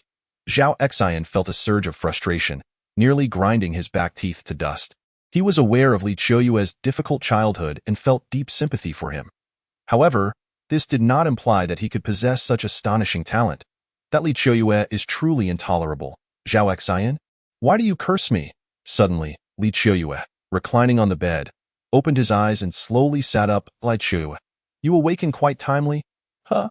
Li Qiuyue appeared bewildered. What transpired? I see you are merely pretending here. I will strangle you. Zhao Xian lunged forward like a hungry tiger, seizing his neck. Zhao Xian, what are you doing? I command you to share a portion of your spiritual root and physique with me. Otherwise, I shall never play with you again. Cough, cough, cough. Li Qiuyue coughed a few times. I would gladly share, but isn't it impossible? Zhao Xian was on the verge of tears. Ha ha, enough. Zhao Xian, if you continue, you will truly strangle Qiuyue to death, Liu Chun interjected, prompting Zhao Xian to release his grip. Qiuyue, can you recall why you fainted? Li Qiuyue shook his head. I only felt a severe headache, but I cannot remember why I fainted. Liu Chen and Yang Xiaojie exchanged glances and nodded. Since you cannot recall, do not dwell on it. Rest well, we shall take our leave. Thank you for your concern, Principal. Lu Chun raised his hand. You are a disciple of the medicine garden. This is my duty. Very well, we shall take our leave. Principal, walk carefully. As Lu Chen and the others exited the room, a deep voice suddenly resonated in his mind. The heavens stretch infinitely, clouds surge. Liu Chen's mind went blank, his pupils constricting as if pierced by a needle. Chapter 68. The Demon Spirit of Rakshasa. This voice is from the Jiyu Sect. Lu Chun was filled with dread. Could it be that Shuyue's leaked aura has been discovered? It could not be such a coincidence, could it? Lu Chun, what troubles you? Yi Jinling noticed Lu Chen's distress and inquired. Liu Chen shook his head. It is nothing, merely pondering over Qiu. You need not worry excessively. After all, it has been over 20 years since. Yang Xiaojie added, such occurrences are quite common in the Tianxian kingdom. This world is inherently one of the weak, preying upon the strong. To survive and attain greatness, sacrifices must inevitably be made. Liu Chun understood this principle well and nodded. I am aware. I appreciate your assistance today. You need not be so courteous. Hurry back to rest. We shall ascend the Divine Forge Peak tomorrow, and we shall not keep you company. Very well, you all go rest. After bidding farewell, Liu Chun quietly echoed. The Jiuyu shines brightly, everlasting. This code phrase was imperative. Otherwise, members of the Jiuyu sect would directly intrude. Come to the woods outside the mountain. I have matters to discuss. Understood, Liu Chun nodded, his heart filled with trepidation as he made his way to the woods. After walking several miles inward, a shadow flashed past him and then halted before him. The figure was enveloped in dark energy, rendering their appearance indecipherable. Liu Chun immediately activated his lifespan to probe. Luo Tianyi, God Transformation Level 8, 3251-2-5637. God Transformation Level 8? Liu Chun was taken aback. This individual's cultivation was indeed more profound than his own. You are the spy who has replaced Fanggu Yuan? Luo Tianyi inquired. Yes, Liu Chun clasped his hands in salute, his form slightly trembling. There is no need for fear. I am not one who revels in slaughter. I have come to assign you a task. Liu Chun replied, Please command me. Regardless of whether it is feasible, I shall not shirk my duty. Haha, you are quite open-minded. Fanggu Yuan, when he first met me, was indecisive and hesitant. Compared to him, you are far superior. Liu Chun did not appreciate the flattery from someone of the demonic sect, but still offered a token response. The task I entrust to you is simple. You need only plant this amber in the Young Valley's blessed land. Plant something? Liu Chun murmured to himself, and soon saw Chu Tianyi hand him a piece of black amber. Simply bury it beneath the ancient forest tree, and it will grow on its own. Beyond that, you need not concern yourself. I shall obey your command. Luo Tianyi noted that Liu Chun was not curious about the purpose of this object, and he secretly marveled, realizing that this candidate was stronger than any previous one. I shall not treat you poorly. Take this cultivation method and be sure to practice diligently. A beam of black light flew into Liu Chun's hand, and shortly after, the figure vanished. Upon confirming that Luo Tianyi's presence had completely dissipated, Liu Chun finally relaxed. Fortunately, I was not ordered to harm Li Qiuyue. Otherwise, I would have had no choice but to disobey, Liu Chun mused, then turned his gaze to the black amber in his hand. I wonder what is sealed within. I shall inquire with that old witch, Qi Ming Han, when I visit the Young Valley's blessed land. Having resolved his thoughts regarding the amber, he focused on the cultivation method in his hand. Rakshasa Heart Technique. Given its name, this technique must possess a high grade. I shall study it further upon my return. Liu Chun stored all the items in his spatial ring and returned to his chamber. After about the span of an incense stick, Liu Chun successfully perused the Rakshasa Heart Technique. This technique was remarkably intricate, allowing one to conjure a massive Rakshasa blade within the heart for combat. What astonished Liu Chun the most was that the Rakshasa Heart Technique relied on mental energy to activate, rendering its attacks formless and shadowless, making it nearly impossible for ordinary individuals to detect. Thus, in future battles, Liu Chun's use of the Rakshasa Heart Technique would not be easily discernible by others. This technique is promising, yet my lifespan is limited. Otherwise, I would have to conduct a thorough exploration. Since the commencement of the Outer Sect Conference, Liu Chun had reduced his visits to the Young Valley's blessed land. The spiritual herbs in the Young Valley had already been fully harvested by Liu Chun, and it would take several years for them to regrow. Therefore, his current priority remained the medicine garden. Perhaps next year, I shall invest in some seeds myself. Liu Chun currently possesses no shortage of spirit stones and is fully capable of purchasing some for cultivation. However, I am uncertain whether the Dan Hall would permit such actions. If not, I would have no choice but to undertake missions. Liu Chun is not one to limit himself to a single path. Hence he is making preparations on multiple fronts. On the following morning, Liu Chun rose early. After bidding farewell to Yi Jinling and the others, he made his way directly to the Cloud Valley's blessed land. Master Ancestor, Master Ancestor? Upon entering, Liu Chun began to call for Qi Ming Han. Disciple, why do you come here instead of focusing on your cultivation?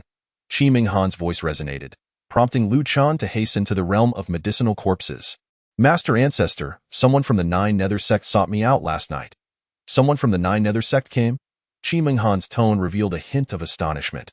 What was their purpose? Liu Chun produced the piece of amber, stating that That individual instructed me to plant this amber beneath the ancient forest tree. Amber? Qi Minghan inquired with curiosity, then gradually released a surge of spiritual energy to examine the object in Lu Chen's hand. This is a Rakshasa demon spirit, Qi Minghan exclaimed.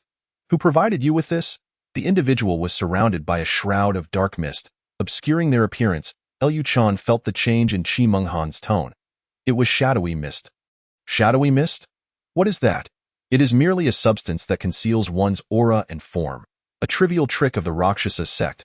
Liu Chan found Qi Minghan's remarks somewhat peculiar. Aren't you from the Rakshasa sect? Humph, I, your master ancestor, am the head of the Nine Nether sect, an elder of the Phantom Demon Palace. That mere Rakshasa sect is not worthy of comparison with me, Phantom Demon Palace. Lu Chan mused inwardly, realizing that Qi Minghan's cultivation level surpassed that of Luo Tianyi. Master ancestor, do you know what this demon spirit is? I naturally know. You may leave this demon spirit here. There is no need to heed their instructions. But this, will you listen to your master ancestor or to that individual? Lu Chan hurriedly replied, naturally, I will heed your words, master ancestor. Then leave this demon spirit here. Why yes, Liu Chan had no intention of planting this ghastly thing. So leaving it with Qi Minghan was the best course of action.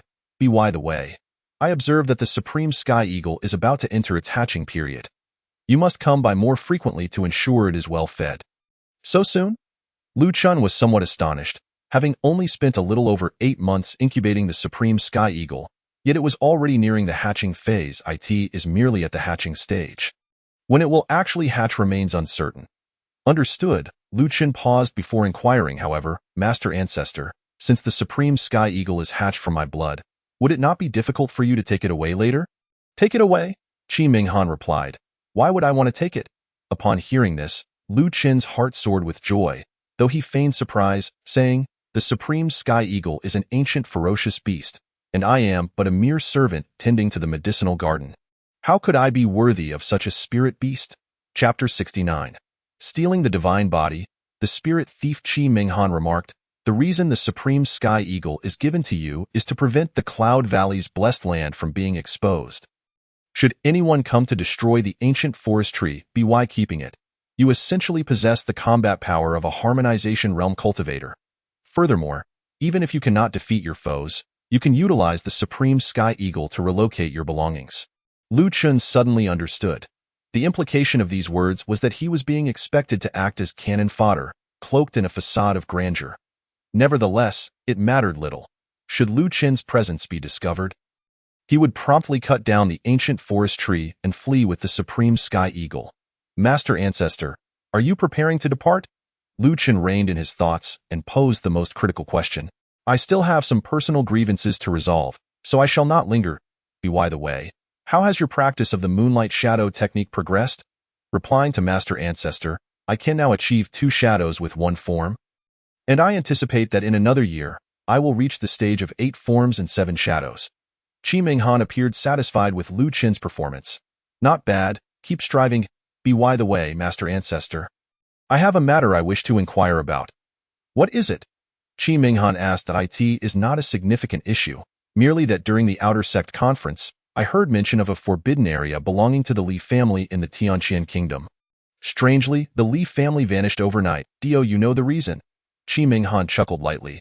Ah, so you seek to uncover the truth behind this matter. In truth, the answer is widely known.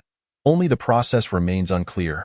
Since you have asked, I shall inform you. It is well known that the Li family was able to establish roots in the deadly Abyss Mountain due to their mastery of the bone-cutting divine wind. With the primary tool controlling this wind being the wind manipulation pearl held by the Li family patriarch. Once the method of restraint is understood, countering them becomes considerably simpler. In the Nine Nether sect, there exists a faction known as Heavenly Thief, which specializes in the art of thievery, living by stealing. Within this sect, there is a child who possesses the divine thief body, endowed with the spirit thief spirit, a once-in-a-millennia genius among the Nine Nether sect. Upon hearing this, Lu Chan could easily comprehend the reason for the Li family's disappearance. This individual stole the wind manipulation pearl, causing chaos within the Li family, and the Nine Nether sect seized the opportunity to invade. Bringing the Li family to ruin, Liu Chan marveled internally. He had expected the process of subduing the Li family to be fraught with twists and turns, yet it turned out to be so straightforward and brutal. The Li family, which had stood for so long, was extinguished so easily. It was truly unexpected. Ha ha ha. Qi Minghan laughed heartily. The fall of any sect is never without cause. If the Li family, no, if their righteous alliance, had truly united as one, it would have been impossible for us to conquer the Li family overnight. The root of their downfall lies within their own issues. The so-called righteous alliance appears inseparable, yet in reality, they harbor ulterior motives. Failing to unify their efforts, had even one person from this righteous alliance come to their aid, such a tragic fate would not have befallen them. Liu Chun furrowed his brow. But did not those in the righteous alliance know of the Li family's plight? Disciple, you are truly naively pitiable. Within the righteous alliance, there are exchanges of disciples, ostensibly for cordial relations and resource sharing. In truth, these exchanged disciples serve as spies, constantly monitoring each other. This is merely the surface. The hidden eyes in the shadows are even more numerous. Thus, how could they remain unaware of the Li family's attack? They simply chose not to intervene. Liu Chen's brow furrowed even tighter. But why did they not come to their rescue? With the Li family gone, doesn't that diminish a powerful ally for the righteous path? Disciple, if that is your line of thinking, then you are gravely mistaken. The righteous path values rules and benefits. To you, the Li family's existence may seem like a strong support for the righteous alliance. However, to the righteous alliance, they are an uncontrollable, capricious bomb. For, in the future, whether the righteous path faces adversity or the alliance encounters danger, the Li family could merely hide within the deadly abyss mountain, drawing upon the spirit energy of heaven and earth, thriving amidst flowers, grass, and creatures, even in isolation. But what about the other sects? They do not possess such advantageous terrain. They neither gain the benefits of the deadly abyss mountain, nor can they afford the fear of being abandoned by the Li family one day. Hence, they chose to abandon the Li family before they themselves were forsaken. The claim of ignorance regarding the events is merely an excuse, a means to avoid the scorn of the world. Such is the game of the righteous path. Liu Chan fell silent. The truths Qi Minghan spoke contrasted sharply with his understanding of the world. Yet, if the righteous path is so heartless, why do so many still choose to join? Disciple, you may find my words to be in stark opposition to your understanding of the righteous path. But the reality is cruel. A truth few are willing to confront. Liu Chun nodded, inadvertently recalling the Dark Hall of the Heavenly Gate sect. Yun Qingyang had said that the purpose of the Dark Hall's existence was to eliminate those who could not be controlled. For such individuals could pose a threat in the future. At that moment, Yun Qingyang had not comprehended why those in the Dark Hall acted thus, but today Liu Chun seemed to grasp a fragment of understanding. Yet, that understanding was merely a sliver. He yearned to know the true reasons behind it.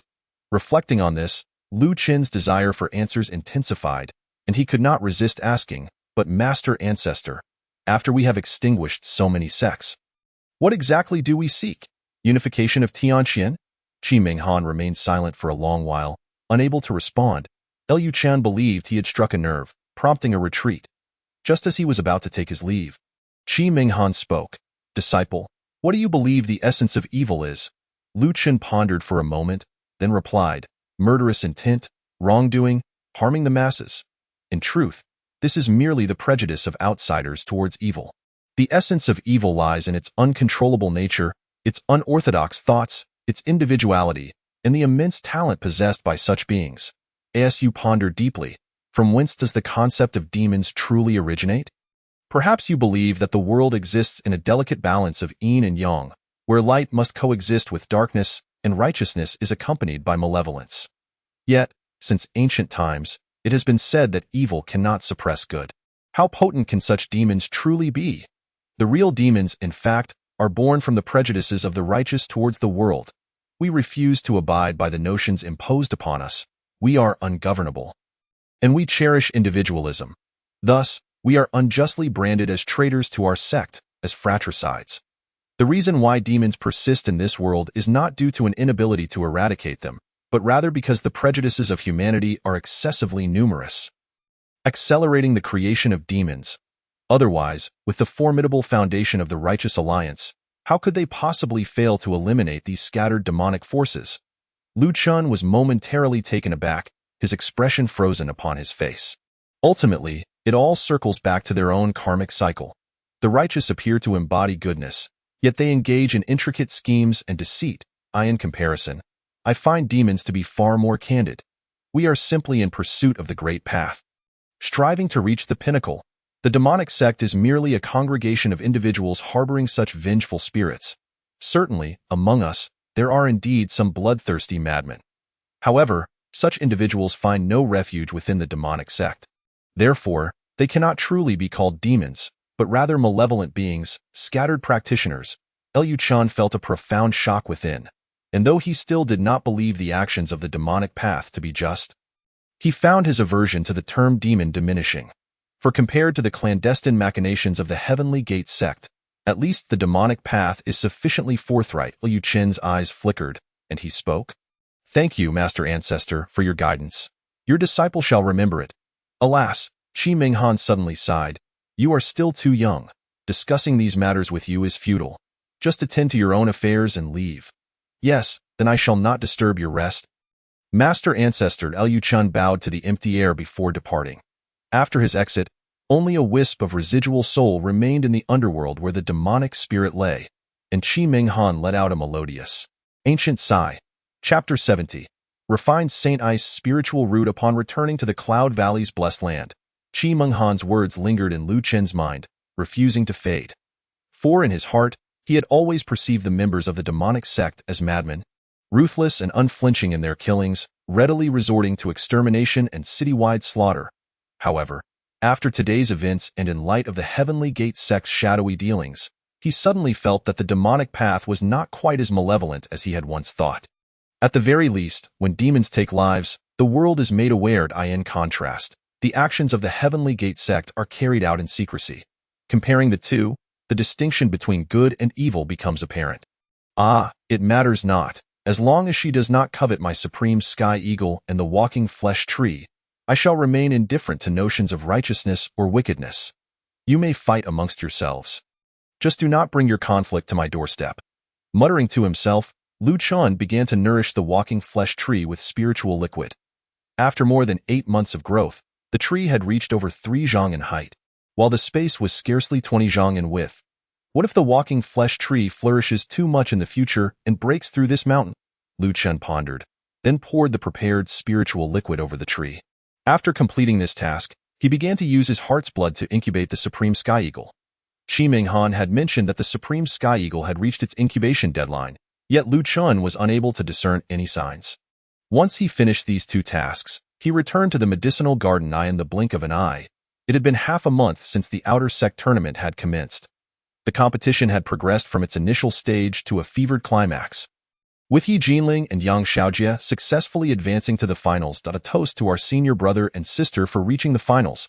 Gu Qianrou and the others raised their cups in celebration. They drank heartily and then engaged in lively conversation. Only Zhong Hanyue sat apart, observing coldly. Hanyue, won't you come over and have a drink? Yi Jinling inquired, approaching Zhong Hanyue with her cup in hand. Zhong Hanyue shook his head. No, I shall stay with you for a while, but then I must return to my cultivation. Such coldness. Are you still grieving over Lu Moli's departure? Zhong Hanyue remained silent. Yet the answer was written all over his face. Hanyue, I know you wish to elevate your cultivation swiftly to assist Moli, but have you considered that an individual's power is finite? What do you mean? Zhong Hanyue looked up. It means that no matter how exceptional your talents may be, the higher your future realm, your strength as a single person remains limited. The power and depth of the 9 Nether sect are so profound that even the royal families cannot fathom them. How can you, a mere individual, hope to contend with the 9 Nether sect? Zhong Hanyue's eyes blazed with determination. As long as I attain immortality through cultivation, no matter how great the 9 Nether sect's power or resources, I shall stand against them alone. Yi Jinling immediately asked, Hanyue, what spiritual root do you possess? Heavenly Great Earth spiritual root. Zhong Hanyue replied confidently. Do you know what spiritual root I possess, senior sister? Zhong Hanyue shook his head. I possess a refined Saint Ice spiritual root. Zhong Hanyue was taken aback, his confidence waning. If even I, senior sister, do not dare to hope for achieving the immortal path, how can you with a heavenly grade spiritual root? But senior sister understands what you wish to say, yet one must not be too hasty. Cultivation requires patience, as does pursuing a romantic interest. Zhong Hanyue abruptly lifted his head. Is pursuing a romantic interest also a gradual process? Of course. Do you think that simply by taking a fancy to a girl, she will readily agree to be with you? Zhong Hanyue's eyes widened. Isn't that the case? Ha! Yi Jinling suddenly laughed, taking a swig from the wine jar. Wiping her lips with a rosy complexion as she said, certainly not. If you like a girl, do not reveal your feelings outright. But if I don't tell her, how will she know I like her? Yi Jinling was somewhat speechless, scolding him. You truly are just like that Lu Chun, a closed book. Huh. Lu Chun, who had been maintaining his sobriety while drinking, immediately interjected upon hearing Yi Jinling mention him. What does this have to do with me? How can it not concern you? Do you not aspire to become the heavenly prince one day? Would you like to hear how to pursue a girl? Lu Chen's heart trembled. Is there such a beneficial opportunity? He promptly pulled up a stool and sat beside Yi Jinling. The others, seeing this, also rushed over to join her side, leaving only Yang Xiaojia hesitating in place. Senior brother, won't you come over and listen? Yang Xiaojia thought about joining but resisted, saying, such matters of love are for you youngsters. My dream is to become a sage and stand atop the great path. The others praised him for his aspirations and swiftly gathered around Yi Jinling. Yang Xiaojia inwardly cursed, contemplating, if I don't go, will they not drag me along? Such a bother. Yet I suppose it is fine to listen. All right, senior sister, please continue, Zhong Hanyue urged eagerly. Yi Jinling took another sip of wine and began. If you wish to pursue a girl, you must first understand her. Suddenly, a loud explosion erupted from outside, interrupting their thoughts. Yi Jinling, Yang Xiaojia, you two rascals, come out here. The voice belonged to Duan Yunyang. Yang Xiaojia sprang to his feet. What is he doing here in the medicinal garden? Senior brother, do you know the person outside? Zhong Hanyue, engrossed in the conversation, felt his annoyance rise at the interruption. This fellow is my opponent in the finals. He must be here to scout our strengths. Stay here. I will confront him alone. Senior brother, wait. Zhong Hanyue stood up, saying, leave them to me. Hanyue, those two possess cultivation at the 9th layer of foundation establishment. You may not. Rest assured, senior brother, if I dare to go out, I possess the confidence to do so. If you are worried, you may come along. The group exchanged glances and nodded in agreement. Outside, a man dressed in pure white with a pristine white folding fan hovered in the air, accompanied by a voluptuous woman. Duan Yunyang, Xiongli, Yang Xiaojia called out upon seeing them. What brings you two here, instead of resting at the divine forging peak? Duan Yunyang snorted coldly. I have long heard of the Yang family's heavenly eye. Capable of piercing through all techniques that utilize spiritual power, I simply wish to test its limits today. It seems you have come at an inopportune time. What do you mean? Today, it is not I who shall fight you, but him. Bang! Zhong Hanyue stepped forward, and his spiritual power surged forth like a torrential flood. Haha. Yang Xiaojia, you dare to send a mere 7th layer Qi practitioner to challenge me? Just as Duan Yunyang's words fell, he felt Zhong Hanyue's aura surging dramatically. 7th layer Qi practitioner, 8th layer, 9th layer, foundation establishment, 2nd layer, foundation establishment 8th layer, foundation establishment 9th layer. Chapter 71. The stone heart transformation in 3 days. Is this the stone heart transformation of 3 days? Upon sensing this aura, Duan Yunyang could not help but exclaim in astonishment. The stone heart transformation of 3 days? Xiongli also paused momentarily upon hearing those 5 words. Tio think that such a humble medicinal garden would gather so many talented individuals. He. Allow me to test this rumored secret technique of Shurcheng. Duan Yunyang let out a low growl, his folding fan shooting forth like a flying blade. Stone wall. Zhong Hanyue brought his arms together, preparing to block. Bang! The immensely powerful fan struck Zhong Hanyue's arms, producing a muffled sound akin to hitting an ancient, unyielding stone. Here you go. With a sudden tremor of his arms, Zhong Hanyue deflected the fan and, in an instant, transformed his hands into stone, seizing the fan with a fierce grip before violently hurling it away. What? Duan Yunyang's expression turned to one of alarm as his hands instinctively sought to reclaim control over the fan. Yet, in the blink of an eye, he realized that his artifact was no longer under his command. Ripping sound, the folding fan grazed past his right arm, slicing a 3-inch deep wound. The stone shattered the heavens. Zhong Hanyue's assault did not cease. He leaped forward, charging at Duan Yunyang like a titan. Seeking death, Xiongli shouted angrily, her lips parting wide as a wave of demonic sound surged forth. Buzz, the dissonant and jarring magic sound reverberated, affecting even Lu Qian and the others below. Yang Xiaojie immediately activated his heavenly eye, unleashing a stream of milky white light to shield them from the incoming sound waves. Everyone be cautious. This is the 1,000-kill demon sound from the Miaoyin workshop, capable of devouring souls and seizing spirits. Miaoyin workshop? Lu Qian murmured to himself, quietly noting the name. Stone ears, Zhong Hanyue let out a low roar, instantly petrifying his ears to block out sound. Although the magic sound was formidable, it was rendered ineffective against Zhong Hanyue, who possessed no sense of hearing. Get out of my way! Zhong Hanyue ferociously slammed his fist down onto Xiong Li's raised arms. With a resounding crash, Xiong Li's body fell to the ground like a battering ram, creating a half-meter deep crater in the medicinal garden's grassy surface. Damn! Witnessing this scene, Lu Qian felt an overwhelming sense of distress. It was important to note that this fellow had just crushed not only Herb's but also Lu Qian's life. The little creature is surprisingly resilient. Let me show you this, Xiongli roared, drawing forth a 3-meter-long emerald whip from her waist. Hanyue, be careful, for this is one of the 3 magic artifacts from the Miaoyin workshop, the Sound Demon Whip. Yang Xiaojie warned. Yet Zhong Hanyue's expression remained unchanged, as if he paid no mind to what she wielded. Stone hammer. He clenched his hands from the void, a massive stone hammer coalescing in his grasp. With a mighty swing, he struck down towards the incoming magic whip. The clash ended swiftly, with the whip swiftly defeated. In just one exchange, the outcome was determined. Die! Murderous intent surged within Zhong Hanyue as he swung the stone hammer towards Xiongli. A torrential assault descended upon her. Yet Xiongli showed not a trace of fear, her face instead betraying a cold demeanor. In the next moment, a figure struck Zhong Hanyue's back with the ferocity of a lightning bolt flashing across the night sky. Whoosh! A brown glow erupted, releasing an aura. The massive hammer in Zhong Hanyue's hand vanished without a trace, and even his aura began to dissipate wildly. This is bad. Hanyue's cultivation has been disrupted.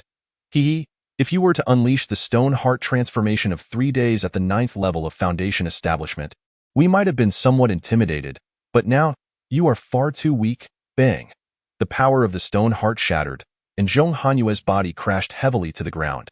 Yang Xiaojie, if you plan to take advantage of my depleted spiritual energy to defeat me, now is indeed a prime opportunity. Otherwise, once my energy is restored, your chances will be gone. Duan Yunyang boasted once more. Yang Xiaojie showed no fear of either individual as he stepped forward. If you are truly seeking death, then I shall escort you both on your journey. Heavenly Eye, open. Yang Xiaojie's heavenly eye burst forth, radiating a piercing brilliance. I was waiting for you to open your heavenly eye. Xiongli, Duan Yunyang shouted. And in response, Xiongli turned her delicate form, transforming into a gigantic brown bear. Bear demon sound. Roar. The bear's roar thundered, spreading through space like steel spikes. Hiss at the moment the magic sound was released. Yang Xiaojie suddenly cried out in pain, kneeling as he covered his heavenly Y magic sound is formless and intangible, specifically designed to counter your heavenly eye. Without it, how will you participate in the finals? With your heavenly eye gone, you may well surrender your lives here. Suddenly, a deep and familiar voice resonated from the surroundings. What voice? Chu Yi. Chen stood amidst the crowd, using his divine sense to propel the Chu Yi flying blade. Before Xiongli could react, the blade pierced straight through her forehead. The world before her froze at that moment, and she collapsed to the ground, her bare form reverting to her original state. Xiongli, Duan Yunyang's anguished roar echoed, but there was no time for grief. He had to find a way to save himself. I am a disciple of the Tianmen Sect from the Nine Hells Sect. Who dares to kill me? Whoosh! The flying blade Chu Yi struck with ferocity, moving at incredible speed. Before Duan Yunyang's voice faded, it had already pierced through his skull, soaring towards the distant woods. Upon seeing the flying blade, Yi Jinling immediately rushed towards the woods. Last time she had suffered severe injuries, leaving no trace. This time, she was determined to unveil the identity behind the blade. Sister Yi, where are you going? Lu Chen feigned a call, then urged Chu Yi to swiftly reach the location of the white-haired mouse. Liu Chan felt quite displeased when those two suddenly emerged, trying to show off while he was engrossed in the spectacle. Why did they choose to appear just when I was most captivated? Was it not inviting death? Were it not for Zhong Hanyue's desire to prove himself, those two would have long since lost their heads. Director, let us first observe Brother Zhong, and the Master Logo said worriedly, quickly rushing to their side. Yang Xiaojia's heavenly eye was crimson, bloodshot, as if he had not slept for 3 days and nights. Meanwhile, Zhong Hanyue appeared pale, utterly exhausted. It's still not enough. Zhong Hanyue lay on the ground, blood trickling from the corner of his mouth, his fists pounding the earth in frustration. Even using the family's secret technique, I am still no match for those few? Damn it. Zhong Hanyue murmured, before losing consciousness, being carried back to his room. Chapter 72. The cool and handsome guy? Night fell, and everyone drifted into slumber. Liu Chan gazed at the system information that appeared before him. Do you have successfully slain Duan Yinyang, gaining 132 years of lifespan? You have successfully slain Xiongli, gaining 325 years of lifespan. So Xiongli was an old witch? Upon seeing Xiongli's lifespan, Liu Chan was taken aback. He had assumed that the participants were all quite young, only to discover they were seasoned veterans. Only the demonic sect would engage in such practices. If a righteous sect were to allow a several hundred-year-old cultivator at the 9th level of Foundation establishment to participate in this grand competition, they would surely be laughed at. However, unbeknownst to Liu Chan, both of their cultivations were not merely at the 9th level of Foundation establishment, but at the Golden Core stage. They had intentionally regressed their cultivation to enter the competition. This was their leverage for approaching him, but unfortunately, whether at the Foundation or Golden Core stage, they were all mere trifles for Liu Chan to handle with a simple gesture. Liu Chan, was that flying blade wielded by you? Suddenly, Yi Jinling burst through the door, confronting Liu Chan with a soul-piercing inquiry. This caught Liu Chan completely off guard. Has she figured it out? Liu Chan stood frozen, momentarily unsure of how to respond. I am asking you, was that flying blade wielded by you? Yi Jinling leaned in closer, fixing her gaze intensely on Liu Chan. Instinctively, Liu Chan took a step back, raising his hand in feigned defense. Responding, Sister Yi, what are you talking about? How could I possibly wield any flying blade? Yi Jinling did not budge. Then why does the flying blade carry your aura? Upon hearing this, Liu Chan immediately understood that Yi Jinling was trying to trap him. The Chui had already been brought back by the white-haired mouse. Since Sister has discovered it, I shall no longer pretend. Indeed, I am the mysterious figure who has manipulated the flying blade to rescue you time and again from peril. Upon seeing Liu Chen's admission, Yi Jinling began to doubt him. She took a step back, resting her chin on her palm in contemplation. Sister, do you remember what you said? As long as your cultivation exceeds the Foundation establishment stage, you have the chance to become the Prince Consort of Tianmen. Do you think I have a chance? Hearing this, Yi Jinling quickly replied, Let's not get ahead of ourselves. I doubt you could possibly be that mysterious figure wielding the flying blade. Why not? Liu Chen's expression darkened. When has a mysterious individual ever confessed so readily after just a couple of questions? Moreover, the true mysterious figure would undoubtedly be a cool, handsome guy, not someone like you. A cool, handsome guy? Liu Chan felt a surge of delight within. Am I not handsome? You are at most a bit tall, Liu Chan. At least that counts for something. It's better than nothing at all. All right, enough of this. I want to discuss it further with you. I pursued that flying blade, but ultimately failed to catch it. Its master is undoubtedly a formidable cultivator. Liu Chan nodded and replied, Indeed, if he weren't a great cultivator, how could you possibly fail to pursue him? Yet, why do you think he has repeatedly come to our aid? Yi Jinling has always been puzzled by this question. I don't know. Perhaps he is simply captivated by my charm. Liu Chan quipped. Why? Yi Jinling shot him a disapproving glance. You have no serious thoughts in that head of yours. Enough of this. What about senior brother and Hanyu? How are they faring? Just some minor injuries. Nothing serious, he replied. That's good, Yi Jinling said. You know, Hanyu is quite determined for Lu Moli's sake. He even attempted to challenge those two cultivators at the 9th level of Foundation establishment. Love can bestow a fearless strength upon one. Yet it can also imprison the lover in a cage, Liu Chan sighed, acknowledging that while he may have failed today, he would likely learn from this experience in the future. Indeed, but the stone heart technique he previously activated consumes an immense amount of energy. I doubt he will be able to use that technique again for a year, Elyuchin nodded. I truly did not expect Han Yu to possess such a skill. Han Yu is from the Zhong family of Shiqing, one of the 7 major sects that complement the Tianmen sect. His strength should not be underestimated, at this point. Yi Jinling yawned. All right, I must rest as I have the finals to attend tomorrow. Understood, senior sister. Take care, Lu Chen replied, shaking his head in resignation as he watched Yi Jinling leave. He knew he could not keep his secrets from her forever, but for now, he would continue to conceal them. He had no desire to live a life filled with constant conflict. If fighting were to occur, it must be he who strikes first. Their dreams and aspirations diverged significantly, and their paths would inevitably lead them in opposite directions. Though Lu Chun claimed he wished to become the Heavenly Prince, they both understood this was merely a jest. As autumn faded into winter, it marked Lu Chen's 4th year since arriving at the medicinal garden, and the 2nd winter since he became its director. A heavy snowfall enveloped the entire garden, and Lu Chun, having arranged the spiritual formations, began to enjoy the season. The external sect tournament had concluded, and the ultimate victor was not Yang Xiaojie or Yi Jinling, but rather a junior from Tianling Peak. The good news, however, was that the forces of the demon sect were utterly defeated. Although Yi Jinling did not claim the top position, she finished within the top 3, earning a spirit-gathering pill and a contribution of 10,000 to her sect. With this pill, she could directly ascend to the 9th level upon reaching the 8th level of Foundation establishment. Junior brother Lu, during this external sect tournament, the demon sect suffered significant losses, with 2 of their members perishing within your medicinal garden. You must remain vigilant in the days to come. Be wary of their retaliation. Yang Xiaojie advised. Elu Chun reassured him, senior brother, rest assured. Our medicinal garden is under the protection of that mysterious figure. Ordinary members of the demon sect pose little threat to us. Indeed, while the divine refinement peak may appear unguarded, it is heavily fortified in secret, offering a high level of safety. Yi Jinling concurred. I just wonder what this mysterious hero looks like. It would be wonderful to meet them one day. If you wish to meet them, perhaps you should spend more time here in the medicinal garden with senior brother. You might just have the chance, Lu Chen teased.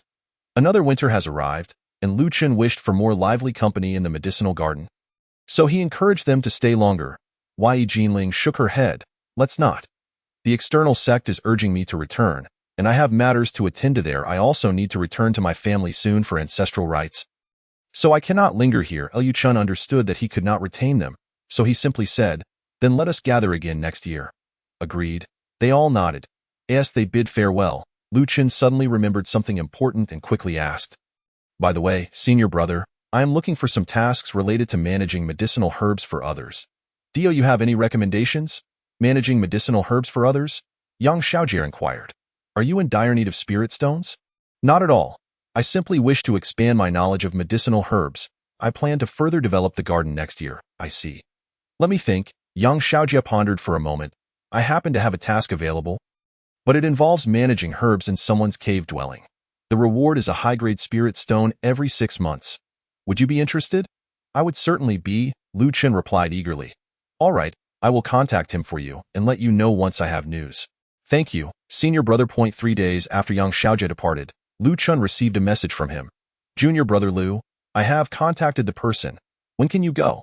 Upon receiving Yang Xiaojie's message, Lu Chun promptly replied, I can go at any time. Then I will have him come to the medicinal garden to find you.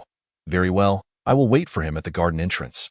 After cutting off the communication, Lu Chun made his way to the entrance of the garden. Shortly after, a man dressed in a yellow and white robe approached. You must be the one needing assistance with the herbs in the cave. Lu Chun surmised. The man, named Zhu Jiao, nodded with an air of confidence.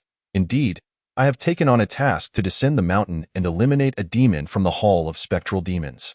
I will be away for a month, so I entrust the care of the cave to you in my absence. Eliminating a demon from the Hall of Spectral Demons? Lu Chen's eyes lit up upon hearing those words. Indeed, Zhu Jiao responded, surprised. You, a mere errand boy from the medicinal garden, have heard of the Hall of Spectral Demons? Lu Chen chuckled inwardly and replied, I cannot compare to esteemed figures like you, but I have heard of the notorious reputation of the Hall. Zhu Jiao laughed heartily. The fearsome reputation of the Hall of Spectral Demons is a tale from a century ago.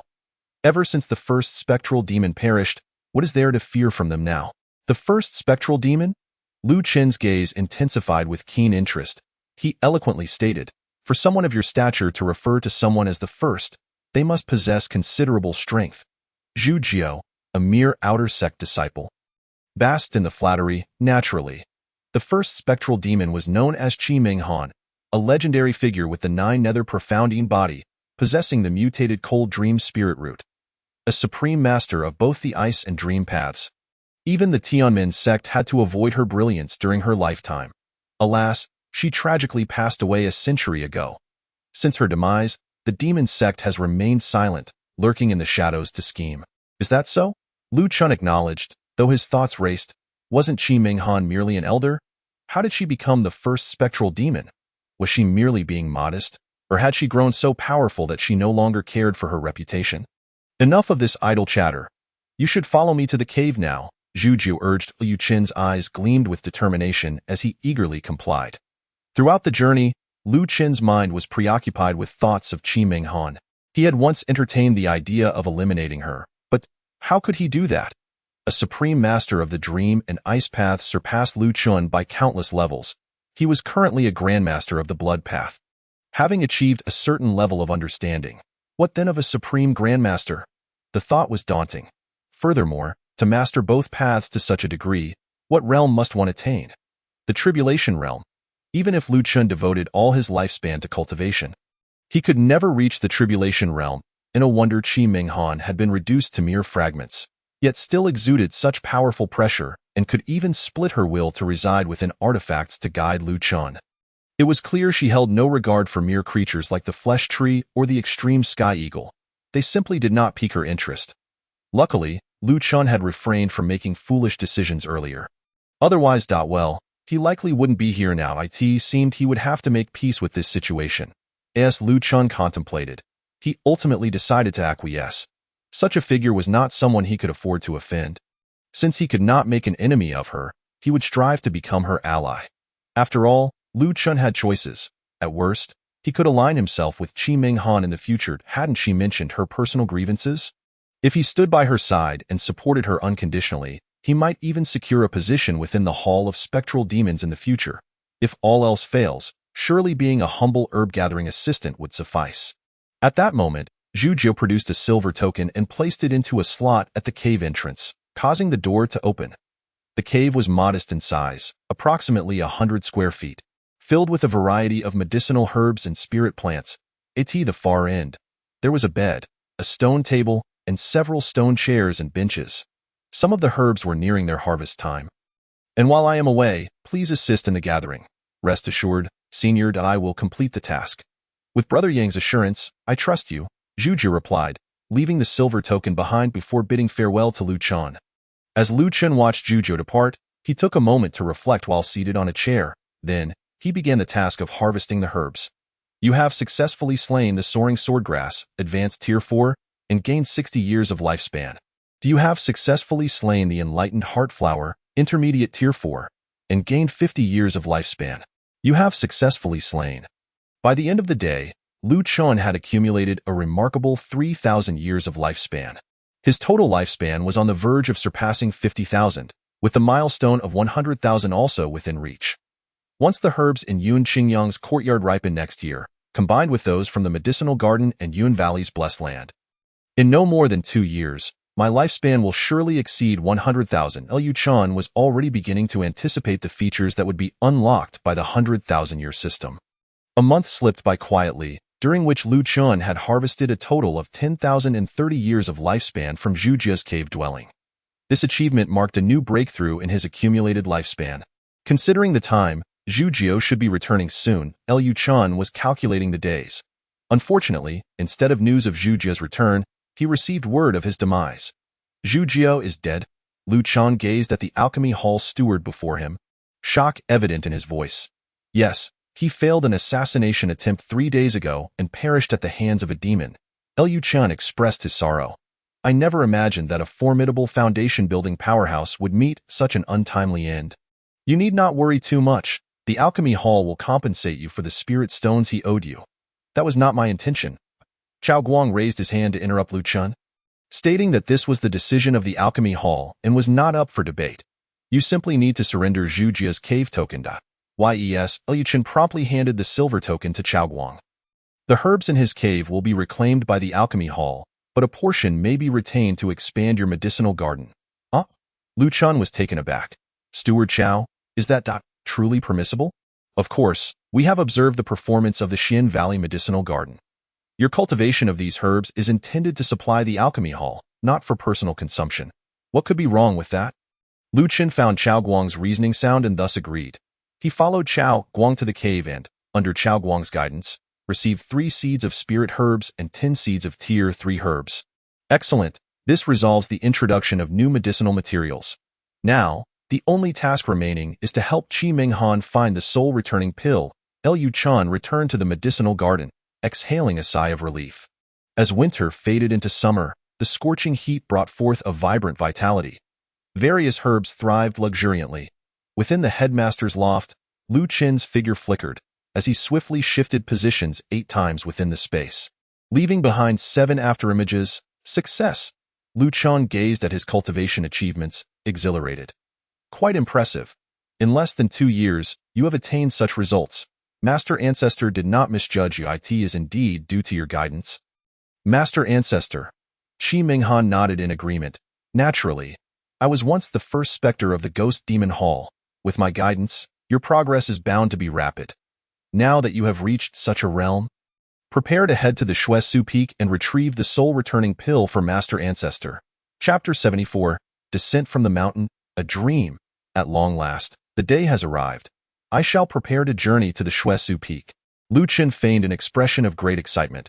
Before heading to the Shuesu Peak, you should make one more visit to the Yun Valley Blessed Land. Master Ancestor will assist you in breaking through to the foundation building realm, allowing you to better harness the power of the moonlit shadowed. The breakthrough to the foundation building realm. Lu Chen pursed his lips, momentarily at a loss for words. Hee. There is no need for such joy. Master Ancestor merely wishes to ensure everything is foolproof. Lu Chen felt somewhat speechless yet managed to smile. Thank you, Master Ancestor. I shall convene a meeting now and set off for the Yun Valley Blessed Land tomorrow. Very well, we shall meet again tomorrow. Yes, Lu Chen responded with a firm affirmation, and Qi Minghan nodded with satisfaction, gradually dissipating the will that had accompanied Lu Chen for nearly 2 years. Has the duration of the will come to an end? Lu Chen murmured, then exited the room. Qianro, please gather everyone.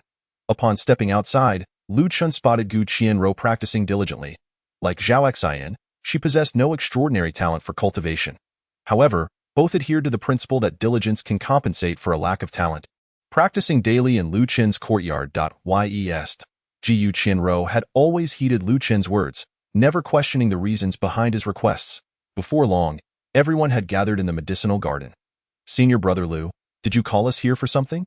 Following the previous incident, Zhong Hanyue's mindset had noticeably improved. Though he still immersed himself in arduous training, he no longer appeared as lost as before. I gathered you here to announce an important matter. An important matter? Zhong Hanyue furrowed his brow. What is it? I will be visiting the Alchemy Hall tomorrow to relay our herb cultivation and growth progress over the past year. I expect to be away for about half a month. During my absence, Han Yue and Fang Yuan must take good care of the younger disciples. Yes, the two responded glumly. The group felt somewhat reluctant to part with Lu Chen, especially Fang Yuan. Although Zhong Hanyue's situation had improved significantly, he still harbored resentment towards him and no need to worry too much. I will return as early as possible if circumstances allow. Meichen, Headmaster, when you return, could you bring me a new sword technique? Li Qiu suddenly approached Lu Chen. A new sword technique? Have you completely mastered the Jinghong sword technique? Yes, I have grasped the essence of the Jinghong sword technique to perfection. Hee. Liu Chen chuckled and affectionately ruffled his hair. Quite impressive. You truly are a genius with the frost and snow sword spirit root, and your talent in swordsmanship is indeed remarkable. In that case, I shall bring you a new sword technique upon my return. Thank you, Headmaster, thank you. Li Qiu expressed his gratitude excitedly.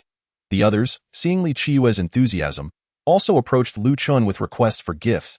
He did not decline and agreed to all, as these were simple requests that would not cost him much spirit stone. Very well, you may all return to your tasks. Do not neglect your herb gathering and cultivation. The following morning, Lu Chen arrived at the Yun Valley Blessed Land. Master Ancestor, I have arrived. Come to Master Ancestor. Upon hearing this, Lu Chun traversed the cave and arrived in the space where the medicinal corpses were stored.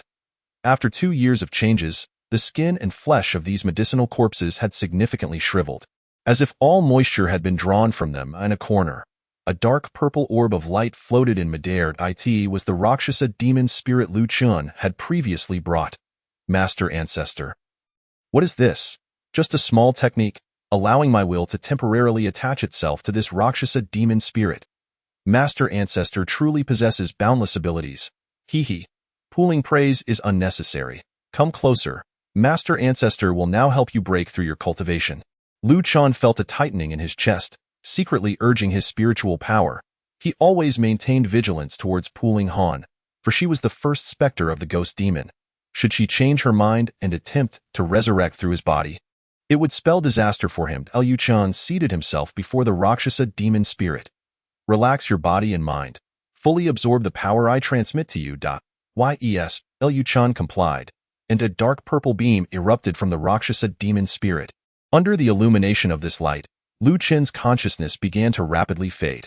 This is problematic. Lu Chun sensed something amiss, but it was too late. His consciousness was completely severed from his body and transported into a chaotic realm. Upon opening his eyes again, Lu Chun found himself in a vast, pitch-black space. What is this place? Startled by the scene before him. Fear not, disciple. This is a dream realm created by Master Ancestor using spiritual power. Within it, as long as you can pass through the 2 challenges I set, your cultivation can ascend directly from the 8th layer of chi refinement to the foundation-building realm. A dream realm? Lu Chun exclaimed in astonishment. Is it truly so simple to enhance one's cultivation within a dream realm? Pooling Han nodded. Indeed, the speed of cultivation enhancement in a dream realm is quite rapid. But the prerequisite is that the user must possess exceptional mastery over the dream path. Otherwise, they risk remaining trapped in the dream realm forever. Forever trapped in the dream realm? Precisely. The dream realm is a double-edged sword. While it can expedite your cultivation, it may also cost you your future. However, you need not worry. I am a supreme grandmaster of the dream path and will ensure you do not remain trapped in the dream realm. Lu Chun nodded. I trust Master Ancestor. Very well, Master Ancestor has opened the door for you. Prepare to enter the challenges. Yes. Knowing nothing of this dream realm, Lu Chun instinctively felt he should exit and gather more information before entering. Alas, there is no turning back once the bow is drawn. He could only brace himself and proceed. Whoosh! A portal of light appeared before Lu Chun, and he stepped forward, entering. The world shattered and reassembled. As the world before Lu Chun brightened once more, he beheld a landscape engulfed in ice and snow. How cold! Upon arriving at this place, Lu Chun immediately sensed a bone-chilling coldness enveloping him. Disciple, do you see the door ahead? As long as you can pass through that door, you shall have conquered this challenge, came the guiding voice of Qi Minghan. Lu Chun raised his gaze and spotted a grand gate, seemingly constructed from piles of snow, approximately 100 meters away. Is it really that simple? Just walk through that door to succeed, he muttered, taking a step forward. Yet, with that very step, Lu Chun realized something was amiss.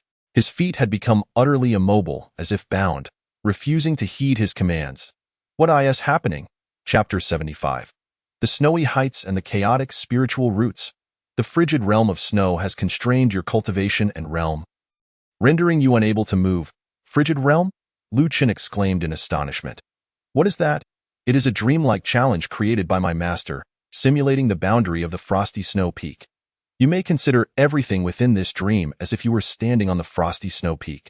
Lu Chun furrowed his brows. Master, why is there a boundary in the frosty snow peak? He had been at the Tianmen Sect for over 5 years, yet it was the first time he had heard the term boundary. Even within the divine refinement peak, such a boundary did not exist. The frosty snow peak was unlike any of the 9 peaks of the Tianmen Sect. It was an entirely independently constructed mountain. From its inception, the concept of its master, Mu Feishue, diverged from that of the other peak masters. She envisioned the frosty snow peak as a completely autonomous mountain, intentionally erecting this frigid realm boundary. Consequently, any cultivator who does not possess an ice attribute spiritual root will have their cultivation suppressed by a significant realm upon entering the frosty snow peak. Suppressed by a significant realm?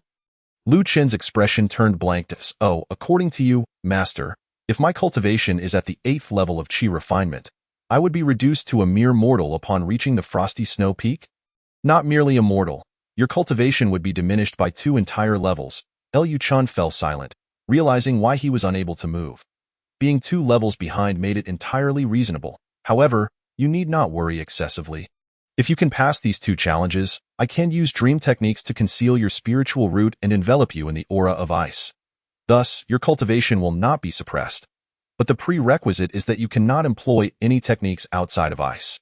The moment you utilize any other type of technique, the frigid realm will immediately discern it, and your cultivation will be suppressed once more. What if I encounter guards while searching for the soul return pill? Qi Minghan chuckled softly. With your current cultivation, even without suppression, you would not stand a chance against those guards. The reason I taught you the moonlit shadow technique instead of offensive skills was to prevent you from confronting those guards directly. As long as you proceed cautiously and follow the position indicated by the treasure compass, the likelihood of encountering guards is minimal, Liu Chun thought to himself.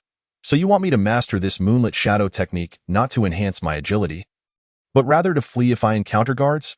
I truly appreciate your guidance. Very well, focus on passing the challenges. These 2 trials have been specially prepared for you by my master. If you can succeed, you will undoubtedly emerge unscathed from the 12 snow ridges. With those words, Qi Menghan's presence faded from this realm. From here on, Liu Chun had to rely on himself. Feeling somewhat helpless, he lifted his head and began to move towards the snowy door. Although the door appeared to be less than 100 meters away, advancing felt like an arduous task, as if his movements had been slowed down several-fold. Even though Liu Chun was making continuous progress, he couldn't cover much distance at this rate. It might take a month of uninterrupted walking to reach that door. And this was merely the first trial. The second might prove even more challenging. Combining both trials, it might take 2 months to complete. Liu Chen's mind was occupied with thoughts of the newly planted medicinal herbs. If he wasted 2 months in this dream, the herbs would likely be harvested by Zhong Hanyue by the time he returned. This won't do. He couldn't afford such delays. Time was not the only thing being squandered. His lifespan was at stake as well. Perhaps he should attempt to enhance his spiritual root. Since this dream simulates the boundary of the frigid realm, it meant that as long as Liu Chen's spiritual root adapted to the ice attribute, he would no longer be suppressed. With this thought in mind, Liu Chen decided to access the system panel. Name: Liu Chun. Lifespan: 23,50,023.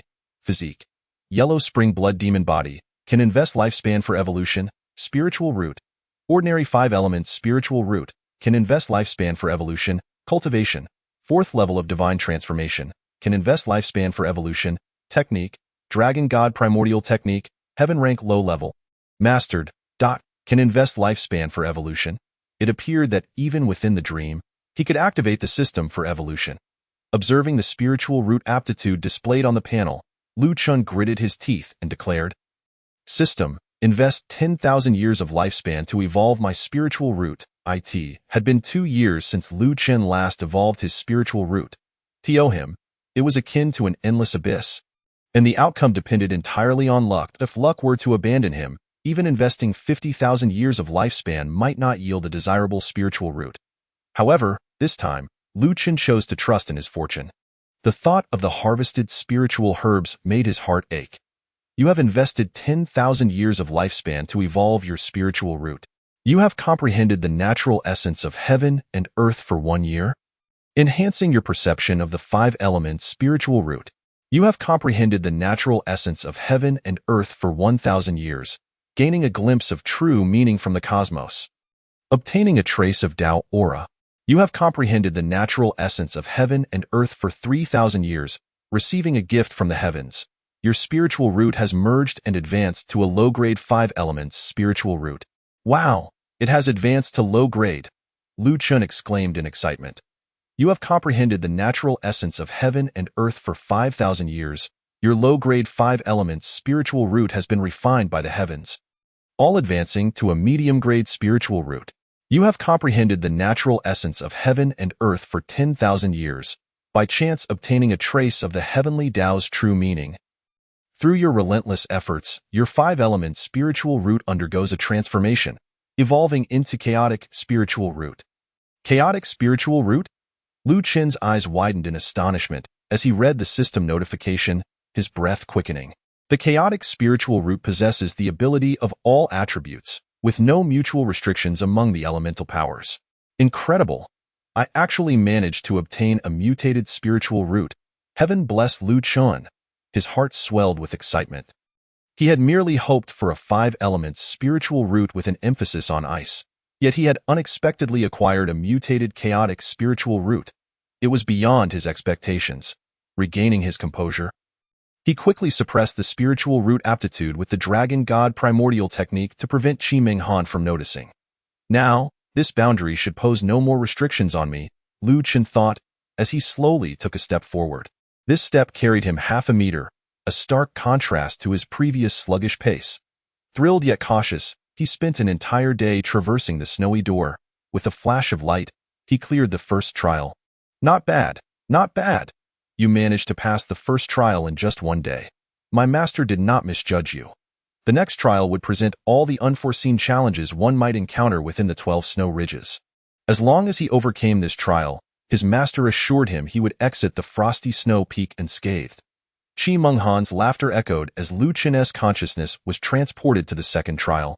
Chapter 76. A small experience package. As the world shifted, a winding snowy mountain path appeared before Lu Chen. How am I to pass this second trial? He wondered, surveying his surroundings before tentatively asking Qi Ming Han. My master has left 10 traces of spiritual energy here. You need only use the treasure compass to locate all 10, and you shall naturally succeed. However, be cautious, for during your search, you may encounter generated snow spirits and snow monsters. These creatures vary in strength. The choice of how to confront them is entirely up to you. Should you fail, my master will arrange for you to start over. Lu Chun responded resolutely, rest assured. Master, I will certainly succeed. Good disciple, I await your good news, Qi Ming Han replied, and her presence withdrew from the dream. The essence of thought is composed of intention, contemplation, and emotion, all ultimately stemming from the collision of thoughts. At this moment, Qi Ming Han was but a wisp of thought, relying on the Resetsu demon spirit to channel spiritual energy, unable to think with the aid of a physical brain. Thus, her awareness was limited, and she could not continuously monitor Lu Chen.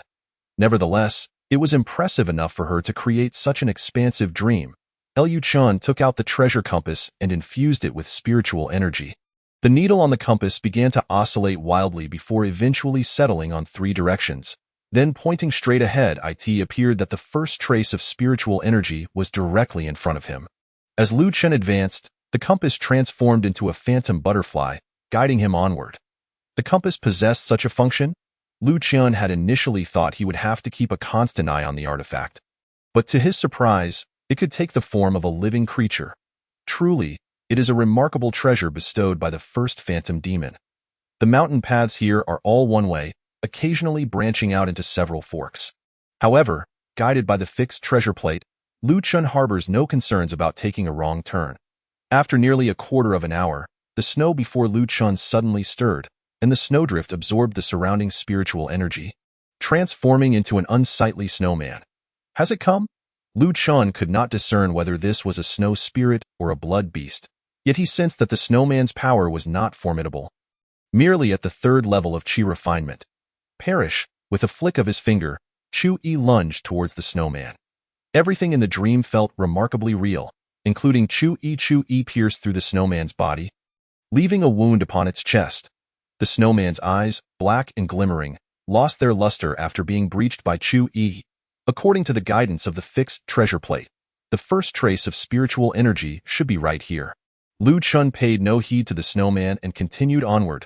However, just as his body approached the snowman, its dull gaze suddenly regained color, and its closed snow mouth gaped wide, revealing a mouthful of steel fangs. Ah! The snowman roared and lunged at Lu Chen's head, bang. The snowman's fangs bit down squarely upon Lu Chen's head, but regrettably, Lu Chen was protected by the dragon goddess primal essence and the golden scales talisman. The snowman, being merely at the 3rd level of Qi refinement, posed no threat to him and instead met its demise from the backlash. Goodness!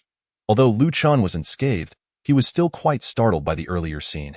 This snowman was indeed quite fearsome, Lu Chen murmured with lingering trepidation. Had I not possessed my protective technique, my head might have rolled. It seems that merely piercing its body is ineffective. It must be utterly destroyed by my own hands. Do you have successfully slain a snow beast, gaining 1 year of lifespan? Is it possible to gain cultivation by slaying creatures within a dream? Lu Chen was astonished, if that were the case. He found himself quite intrigued. He had been contemplating how to accumulate lifespan during his time outside, and he had not anticipated achieving it within a dream. Indeed, it is true that one might stumble upon treasures when least expected. With this newfound understanding, Lu Chen eagerly proceeded towards a cave covered in snow, adorned with icicles of varying lengths. After traversing nearly 100 meters, Lu Chen successfully located the first trace of spiritual energy left by Qimeng Han within the cave. This is it. Lu Chen raised his hand to grasp it, drawing the spiritual energy into the fixed treasure plate. Simultaneously, a wave of spiritual energy rippled forth from that essence. This time, Lu Chen reacted swiftly. Instinctively retreating a few steps, he then beheld a small, ethereal figure, its eyes a carrot-like orange. Another snowman appeared before him. Another snow beast? Lu Chen muttered to himself. No, if the previous one was a snow beast, then this must be a snow spirit. This time, Lu Chen did not slacken his efforts. He swiftly closed in, raising his fist to strike its head. The snow spirit was at the 8th level of Qi refinement and could not respond in time to Lu Chen's assault. Yet, just as Lu Chen's fist made contact, it peculiarly passed through the snow spirit's head. What? Pfft. The snow spirit stumbled back, promptly expelling 2 snowballs from its mouth. The snowballs struck Lu Chen's face, sending a chill through him. Damn it, this snow spirit can phase? Enraged, Lu Chen incinerated the snowballs on his face with fire elements, declaring, I wonder how many times you can evade.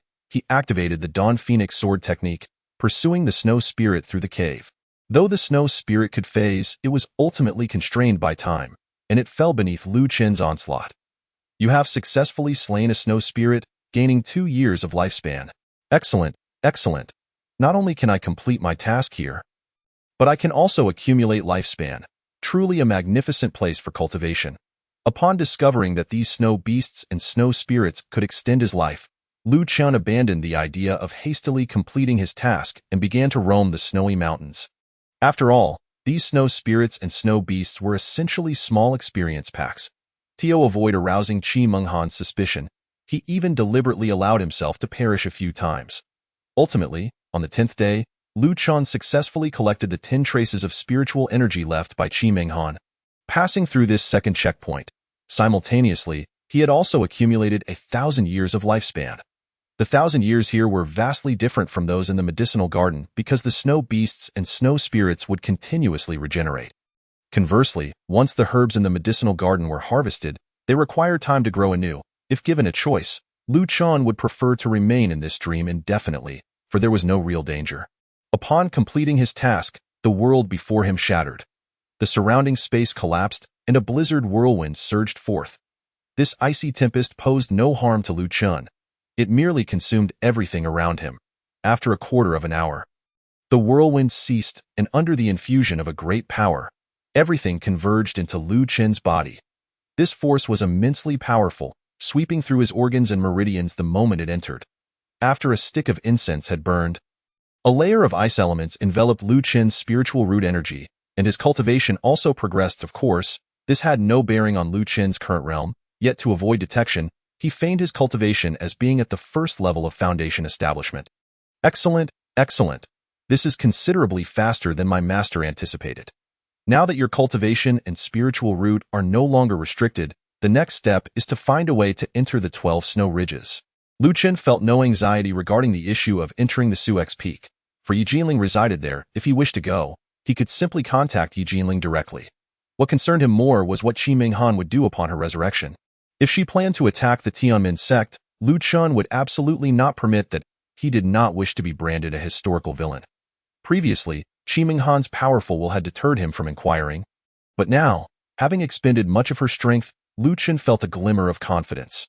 Master, before you depart, I wish to ask you a question. What question? Qimeng Han responded. What is the first thing you intend to do upon your resurrection? Chapter 77. Proceeding to Suex Peak. Lu Chen's question momentarily halted Qimeng Han. After my resurrection, of course, I shall resume my cultivation and restore my peak strength. Resume cultivation? Lu Chen's heart leapt with joy. Could it be that she would not possess the same strength as before upon her resurrection? Alas, Qi Minghan sighed. It is indeed a situation of helplessness. After my demise, my physical body was obliterated, and my 3 souls and 7 spirits were captured, leaving only this remnant of will to escape through my shattered artifact. To be able to return to life is already an immense stroke of fortune. How could I dare to speak of other matters? Upon hearing this, Lu Chen felt a sense of relief, thinking to himself that as long as she did not engage in a massacre, all would be well. But how could someone as powerful as my master be slain? The spectral figure of the Rakshasa demon flickered momentarily, followed by a heavy sigh. Do you recall what I told you about the essence of demons? I do. In truth, I am not only an anomaly within the righteous path, but also an uncontrollable entity within the demonic realm.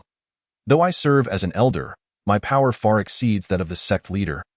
And coupled with my free-spirited nature, I naturally became a thorn in the side of all.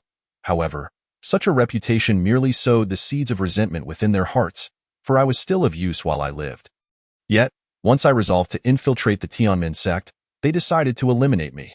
They first devised a scheme to have me clash head-on with the 9 peaks of Tianmen, claiming that I could destroy the sect's lifeblood, the fairy spirit gorge.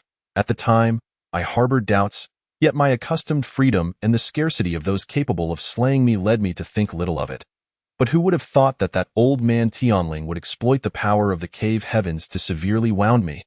I returned to the 9 Nether Gate in a state of serious injury, only to be besieged by the 9 sects. Ultimately, my soul was bound, my body destroyed, leaving only this fragment of my soul to cling to existence.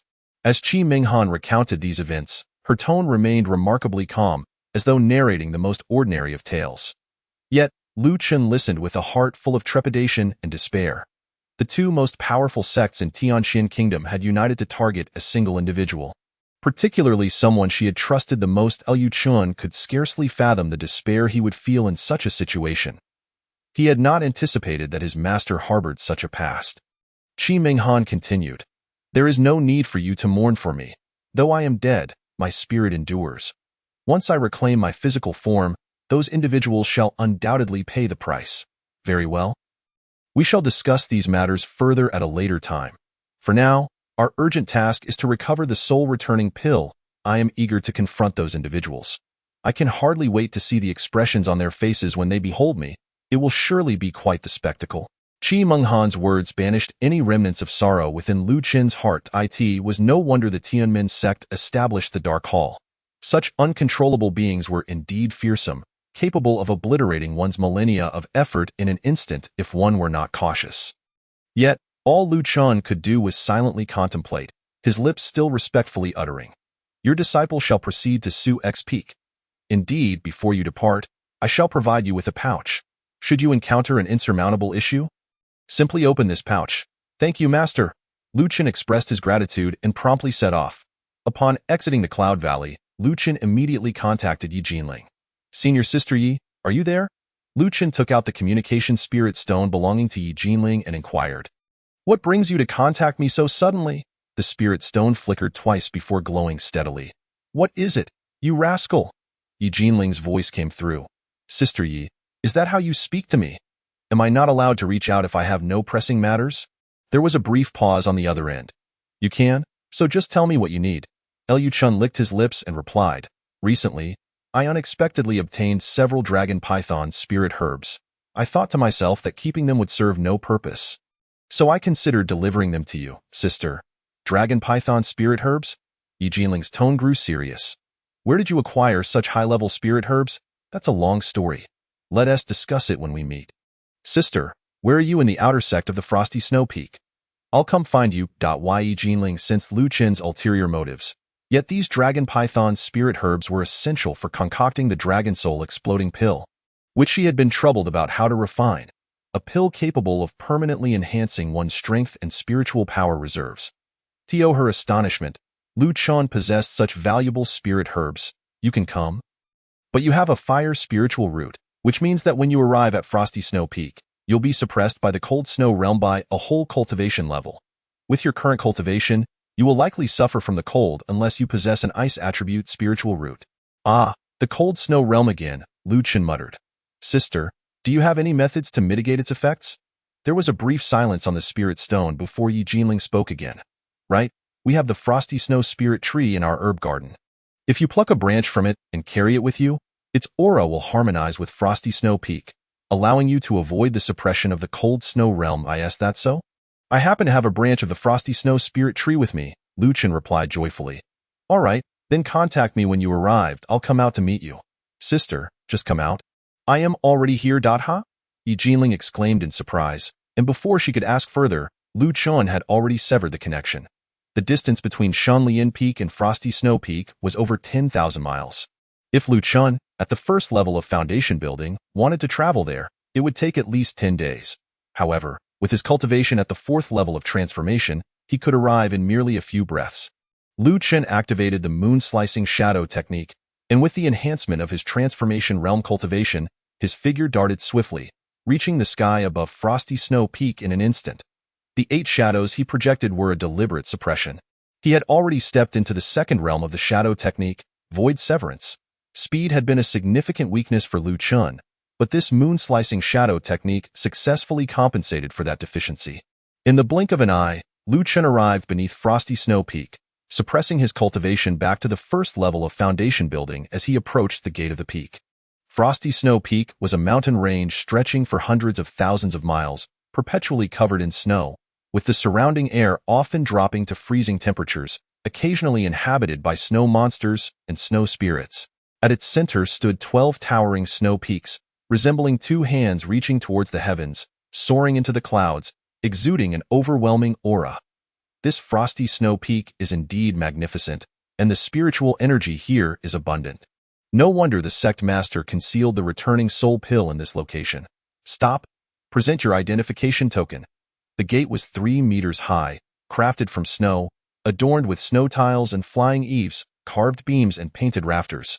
Resembling a celestial palace. 2 disciples clad in snowy robes stood at the entrance, blocking Lu Chen's path. Upon seeing him, Liu Chen produced his token and handed it to them. I am a menial worker from the Shenlian Peak's Xian Valley Herb Garden. What brings you to Frosty Snow Peak? The left disciple, with a stern expression, inquired. I am here to find my sister, Yi Jinling. Why Yi Jinling? The disciple's expression shifted in surprise. I heard that Yi Jinling came from the Shenlian Peak Herb Garden. At first, I didn't believe it, but now it seems true. Who knows? This kid might just be spouting nonsense, Gong Dahan said coldly. Do you have any evidence to prove you are Yi Jinling's junior? Lu Chen frowned, wondering how to prove it. Should I offer you a drop of Yi Jinling's blood that remains within me? That is dragon vein phoenix blood. Big brother Dahan, little brother Xiaohan, this person is indeed my junior. I kindly ask you to let him in, a melodious voice suddenly interjected. The two turned to see a woman dressed in an ice blue gown, her beauty unparalleled, akin to a serene snow lotus. Gracefully approaching, Sister Yi, Gong Lingen and the others hurriedly bowed upon seeing Yi Jinling. According to the time of arrival at Frosty Snow Peak, you are my seniors, Yi Jinling replied, her voice like a celestial melody. Uplifting their spirits, you jest, sister. You are the second-place winner of this Outer Sect Grand Assembly. It is only right we address you as sister. Why Yi Jinling chuckled, exchanging pleasantries before stating, I will take him in. Please, Sister Yi. The 2 disciples treated Yi Jinling with utmost respect, akin to devoted attendants. They were merely gatekeepers, incomparable to someone of Yi Jinling's caliber, who had achieved notable accomplishments. Thank you. We shall take our leave. Safe travels, Sister Yi. They respectfully bid farewell and watched as Yi Jinling led Lu Chen away. My goodness, this kid truly is Yi Jinling's junior. He is so fortunate. Gong Xiaohan exclaimed enviously. Fortunate? Just wait until the senior brother finds out about this. That kid won't have it easy. The environment of Frosty Snow Peak mirrored that of Qi Menghan's dreamscape, the only difference being that Lu Chen was no longer subject to the suppression of the cold snow realm. How does it feel? No sense of spiritual power obstruction, right? Yi Jinling inquired with concern. Thanks to your guidance, I am perfectly fine. That's good to hear. Let us head to my courtyard. There's a partition barrier there, so the suppression will be less intense compared to the outside. All right. The two traversed through dozens of smaller peaks before finally arriving at a particularly spacious courtyard. Here we are. Make yourself comfortable. The courtyard was blanketed in white snow, adorned with exotic flowers and plants, most of which were ice or water attributes. Snowflakes delicately adorned the leaves and petals, creating a breathtaking sight. In the center of the courtyard lay an ice spring, where snowfish swam gracefully, adding to the tranquility of the scene. Liu Chen found an ice chair to sit on, and Yi Jinling took a seat across from him. Sister, this courtyard is far superior to my herb garden's loft. Of course, as an outer sect disciple, my treatment is naturally better, Yi Jinling replied with a hint of pride. Yet, she soon noticed a change in Liu Chen's aura. Wait a moment, you've reached foundation building? Liu Chen smiled. Yes, I just recently established my foundation. Ha, you've done well. Young man, you've only been in the Tianmen sect for a few years, and you've already reached foundation building, not so? Did you come to Frosty Snow Peak to join the outer sect? Liu Chen shook his head, candidly stating, Not exactly, I actually came to visit the 12 Snow Ridges. The 12 Snow Ridges? Yi Jinling furrowed her brows. What do you seek there? I've heard that the 12 Snow Ridges are the lifeblood of Frosty Snow Peak, gathering the spiritual energy of heaven and earth, nourishing the roots of all living things. However, I never had the chance to visit until now, and I certainly want to see it. Sister, can you take me there? Yi Jinling pondered for a moment. I can take you, but the 12 Snow Ridges are currently sealed off. If you wish to go, you'll only be able to see them from the outside. That's fine. As long as I can see them, I'm not picky.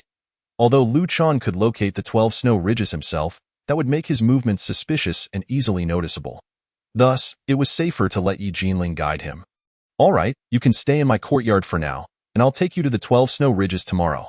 Sounds good. Liu Chen readily agreed, and then handed Yi Jinling half of the dragon python spirit herbs he had collected from the Yungu Blessed Land. Sister, here are the dragon python spirit herbs I promised to give you. So many? Yi Jinling was taken aback. Where did you get such a large quantity of high-level spirit herbs? Actually, I obtained them through a fortunate encounter. Liu Chen modified the story of Zhu Jiu slightly and informed Yi Jinling. You really are a lucky fool. How did you stumble upon such good fortune? Liu Chen shyly rubbed his nose. These spirit herbs serve no purpose for me, so it's not really luck. Chatterbox, Yi Jinling teased with a smile. All right, I'll accept these spirit herbs. I have some matters to attend to, so you stay in the courtyard for now. When I return tonight, I'll let you sample the delicacies of Frosty Snow Peak. Understood, Sister Yi. You may go about your business.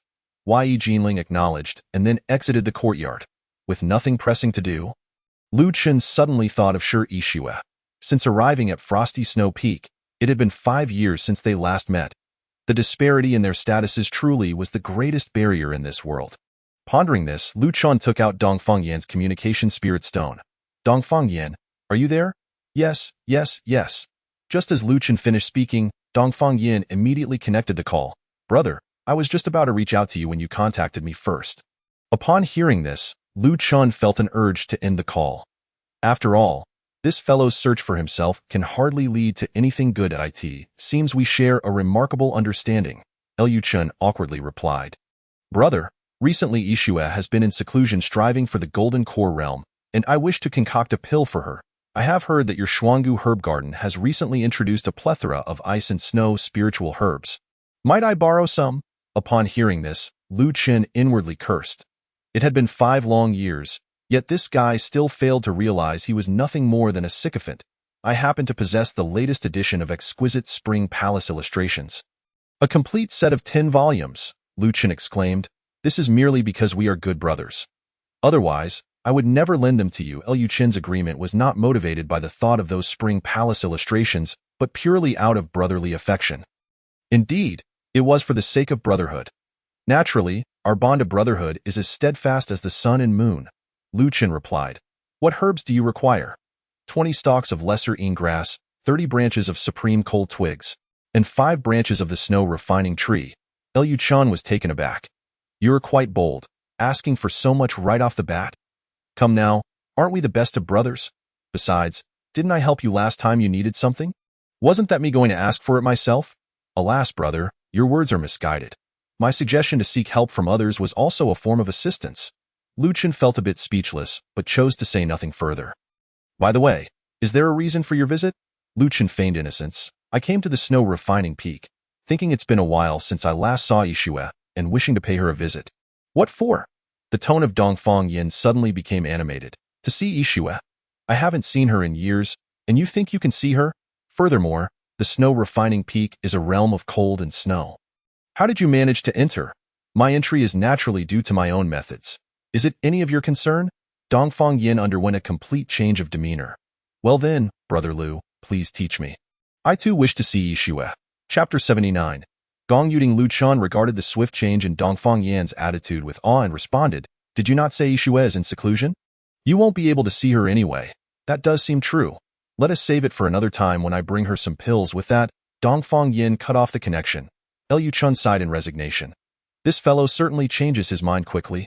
After putting away Dongfang Yan's transmission stone, Liu Chun began to stroll around the courtyard. In the blink of an eye, night fell.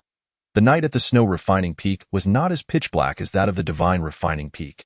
The moonlight illuminated the snowy ground, casting a faint silver glow. Junior brother, come help me with something. The voice of Yi Jinling came from the entrance of the courtyard. Liu Chun looked up to see Yi Jinling entering with a large bundle of items in her arms. Senior sister, why didn't you store those in your storage ring? Liu Chun stepped forward to take the items from her. You truly are a reserved fellow. Bringing them back like this adds a sense of ceremony, doesn't it? Liu Chen's mouth twitched as he placed the items in the courtyard. Today, you shall experience the exquisite delicacy of the snow refining peak. Ice-boiled lamb. Ice-boiled lamb? Liu Chen exclaimed in astonishment. Such a delicacy exists at the snow refining peak? Naturally, since you've come here with great difficulty, senior sister guarantees to provide you with the best. Very well, Liu Chen agreed, and together with Yi Jinling, they busied themselves in the courtyard for a considerable time before finally tasting the dish. Come, try it and tell me how it is. Yi Jinling lifted the lid of the pot, eagerly watching Liu Chun. As Liu Chun picked up a piece and placed it in his mouth, an extremely chilling aura surged into his mouth, nearly chilling his teeth to the bone. Senior sister, what did you use to cook this soup? Star anise ice flour and 7-star liquid. Both are high-grade 4th-tier spiritual herbs. What's wrong with that? Not that. The taste is fine, but the chill is a bit overwhelming. Overwhelming chill? I find it quite manageable. Liu Chun, feeling helpless, remarked, You possess the supreme ice spiritual root. This level of chill is surely nothing to you. If it's too cold, just drink some wine. It warms quite nicely. Yi Jinling poured Liu Chun a cup of wine. And the two began to drink merrily. Junior sister Yi, I heard a guest has arrived at your residence. May I come in? Suddenly, a voice rang from outside. Gong Yuding? Yi Jinling murmured. Why has this fellow come? Senior sister, who is Gong Yuding? Well, it's a long story. I'll tell you when there's a chance. It's not convenient for me here. Please return. Yi Jinling casually declined. The figure at the door paused for a moment before continuing. Junior sister Yi, to be candid, I came primarily to see your junior brother. I also brought a gift. Might I know why junior brother is merely the head of a herb garden? He is not a person of great influence. There's no need for you to bring a gift just to meet him. You should return. After saying this, Yi Jinling opened the courtyard's barrier, cutting off the sounds from outside. Gong Yuding stood tall at the entrance. Gazing at the barrier that had been erected, his icy gaze flickering with a hint of lightning. Since you say so, I shall take my leave. Gong Yuding turned to depart. Inside the courtyard, Yi Jinling paid no heed to Gong Yuding's arrival or departure. Entirely focused on dining and drinking with Liu Chun as the wine flowed and the dishes were savored, Liu Chun restrained himself from excessive drinking. While Yi Jinling's face flushed crimson, Liu Chun, tell me honestly, what brings you to the snow refining peak this time? Did I not mention? I came to see the 12 snow peaks. Nonsense, Yi Jinling slurred. You're not even interested in entering the outer gate.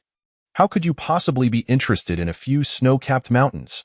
Liu Chun forced a smile, momentarily at a loss for words. His intentions for this visit had never been pure, and given Yi Jinling's current state, he found it hard to deceive her. Are you here to see your childhood sweetheart? Liu Chen's expression shifted as he stammered. How could that be? I am no longer on the same level as her. Why would I want to see her? Yi Jinling wore a mischievous grin. So you came to seek my assistance in making an introduction? Rest assured, junior brother. Although I am an outer disciple, the people of the snow refining peak would still grant me some respect. If I speak on your behalf, you will surely be able to meet her. His expression darkened as he said earnestly, Senior sister Yi, you've had too much to drink. You're the one who has drunk. My alcohol tolerance is quite impressive. By the way, has Sui contacted you recently? The 3-year agreement is approaching, yet my life remains unfulfilled. I do not wish to return. If only I had a bit more time. As Yi Jinling spoke, she leaned over the table and fell asleep. Liu Chun sighed and helped her back to her room. Life outside the sect was certainly not as relaxed as it was in the herb garden. Yi Jinling enjoyed the privilege of having royal backing, allowing her to rise swiftly within the Tianmen sect. Yet, this also brought pressures unique to her status. As a princess, she represented not just herself but the entire royal family. Thus, she needed to excel in front of others while also striving to secure her own place. Such a life, while fulfilling, was undoubtedly exhausting. But this was the reality for those born into royalty. They often knew no freedom. Yi Jinling's ability to remain outside was a result of her talent and hard work.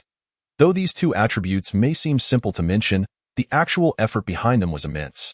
With only half a year remaining before the 3-year agreement, her pressure was indeed considerable. This feast of wine and food served as a momentary reprieve for her. Upon awakening, she would have to resume her role as the illustrious yet distant 7th princess. The following day, Yi Jinling was roused by Liu Chun, and the two set off towards the 12 snow peaks. The 12 snow peaks were situated at the highest point of the snow refining peak, a sacred place of great significance. The journey involved passing through 12 checkpoints, each requiring verification of identity. Had it not been for Yi Jinling accompanying him, Liu Chun likely would have been turned away halfway. Just ahead are the 12 snow peaks. I can only accompany you this far. The two stood atop a cliff, gazing at the array of mountains in the distance.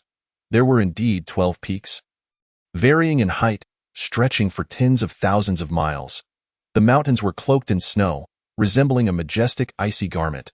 Senior sister, if I wish to enter now, do you have any suggestions? Liu Chun asked in a joking manner. Indeed, all you need is to reach the pinnacle of the nascent soul realm, descend below, and break through the barrier to enter.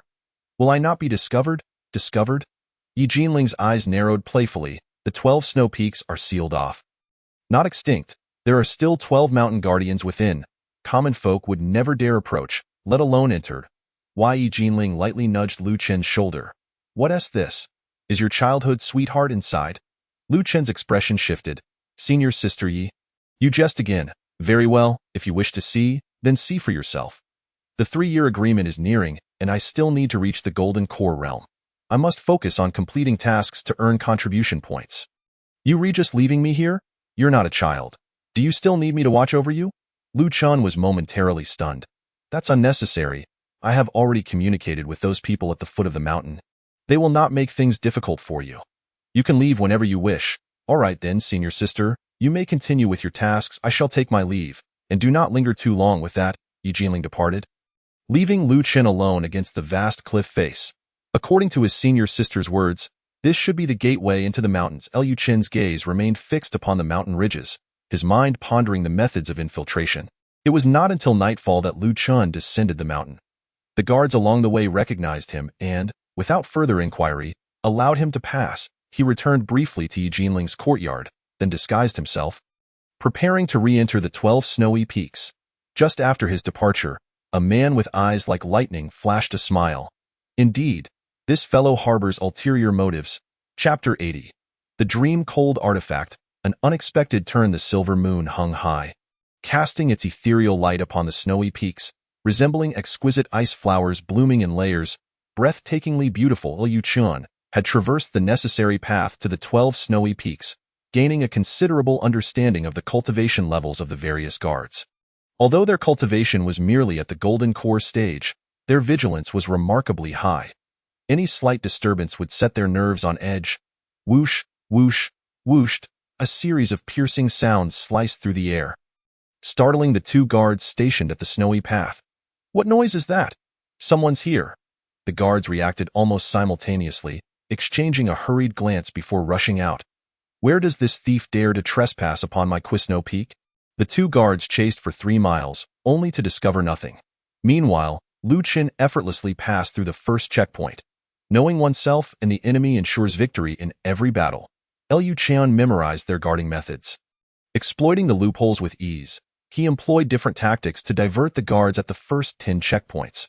However, by the 11th checkpoint, the tactic of diversion proved ineffective. They had assigned only one person to pursue. While the rest remained stationed, it appeared that he would have to take action. With a sigh, Liu Chen concealed himself in the shadows, his form flickering as he swiftly appeared behind the lone guard. Delivering a precise strike to the back of the man's neck, rendering him unconscious, Liu Chun concealed the guard's body within the snow thicket and proceeded towards the final checkpoint. Who dares to intrude upon my Quisno Peak? Suddenly, a roar erupted before Liu Chun, followed by the thunderous sound of footsteps approaching from all directions. Yet, seeing this, Liu Chun remained unfazed. He activated the moon-slicing shadow, leaving behind dozens of afterimages in the air. All these phantoms headed downhill. Where do you think you're going? Their cultivation levels were ultimately too shallow. They were deceived by Liu Chin's afterimages. These illusions were mere facades. At the instant they appeared, Liu Chun had already severed space and arrived at the cliff face near the 12 snowy peaks. The cold wind was sharp as a blade, and the moonlight was serene and ethereal. Liu Chun touched the bark-like mask on his face and leaped down the cliff. After his departure, a footprint was left upon the cliff face. Have I entered the 12 snowy peaks? Quite intriguing. Let me indulge in this game for a while longer. Following the route he had observed during the day, Liu Chun advanced smoothly, arriving directly at a side peak. Initial 1. The heavens bless. Liu Chun summoned 2 swords without hesitation and plunged them into the barrier. In an instant, a gap was rent in the barrier, releasing a torrent of spiritual energy. A glint of excitement lit up Liu Chin's eyes as he transformed into a streak of white light and dove into the snowy mountains. The terrain and environment of the 12 snowy peaks bore a striking resemblance to the second checkpoint in Qimeng Han's dreamscape. The only distinction was the uncanny silence that enveloped this place. Whether it was the falling snow or the cracking of frozen branches, the sounds were muted to the point of near silence, as if no medium existed for sound transmission. Even the noise of Liu Chin's footsteps upon the snow was barely perceptible. Liu Chun was not inclined to ponder the reasons behind this phenomenon. He swiftly retrieved the stability treasure plate and infused it with spiritual energy. Soon, the plate illuminated, its needle spinning wildly before ultimately pointing in 3 different directions. Liu Chun was bewildered. Could it be that this soul return elixir has been divided into 3 portions by Qimeng Han? Or does she have other treasures hidden here? Musings filled his mind as the stability treasure plate transformed into a butterfly, leading him forward. With no turning back, Liu Chun had already ventured into this realm. Even if he faced ferocious beasts ahead, he could only forge ahead. Throughout his journey, Liu Chun proceeded cautiously along the cliffside, wary of leaving any trace behind. His pace was deliberate and measured. Suddenly, the snow before him stirred, a snow beast. Having spent 10 days in Qimeng Han's dream, where he had slain no less than 80 snow beasts, he ignited a fierce flame and incinerated the snow mound at first sight. You have successfully slain an adult snow beast, gaining 3 years of lifespan. Liu Chun continued onward, meticulously navigating the snowy peaks for 2 days before finally arriving at the first treasure's location. This should be the place. Liu Chun looked up to see a diminutive ice cave nestled beneath an ice tree, covered in a layer of ice and surrounded by scattered fallen leaves. Were it not for the confirmation from the stability treasure plate, he would not have dared to believe anything lay within. He refrained from rushing in, instead shutting off the treasure plate and observing the area for a day, ensuring there was no danger before stealthily approaching under the cover of night. There's even a restriction on this ice cave? As Liu Chun neared the ice cave, a burst of icy radiance repelled him. While contemplating how to unlock this restriction, the butterfly formed from the stability treasure plate fluttered out from his spatial ring, landed at the center of the ice cave, and in mere moments, the restriction vanished. The restriction had been dispelled by the stability treasure plate. Filled with excitement, Liu Chun murmured to himself and hurriedly crouched down to enter the ice cave.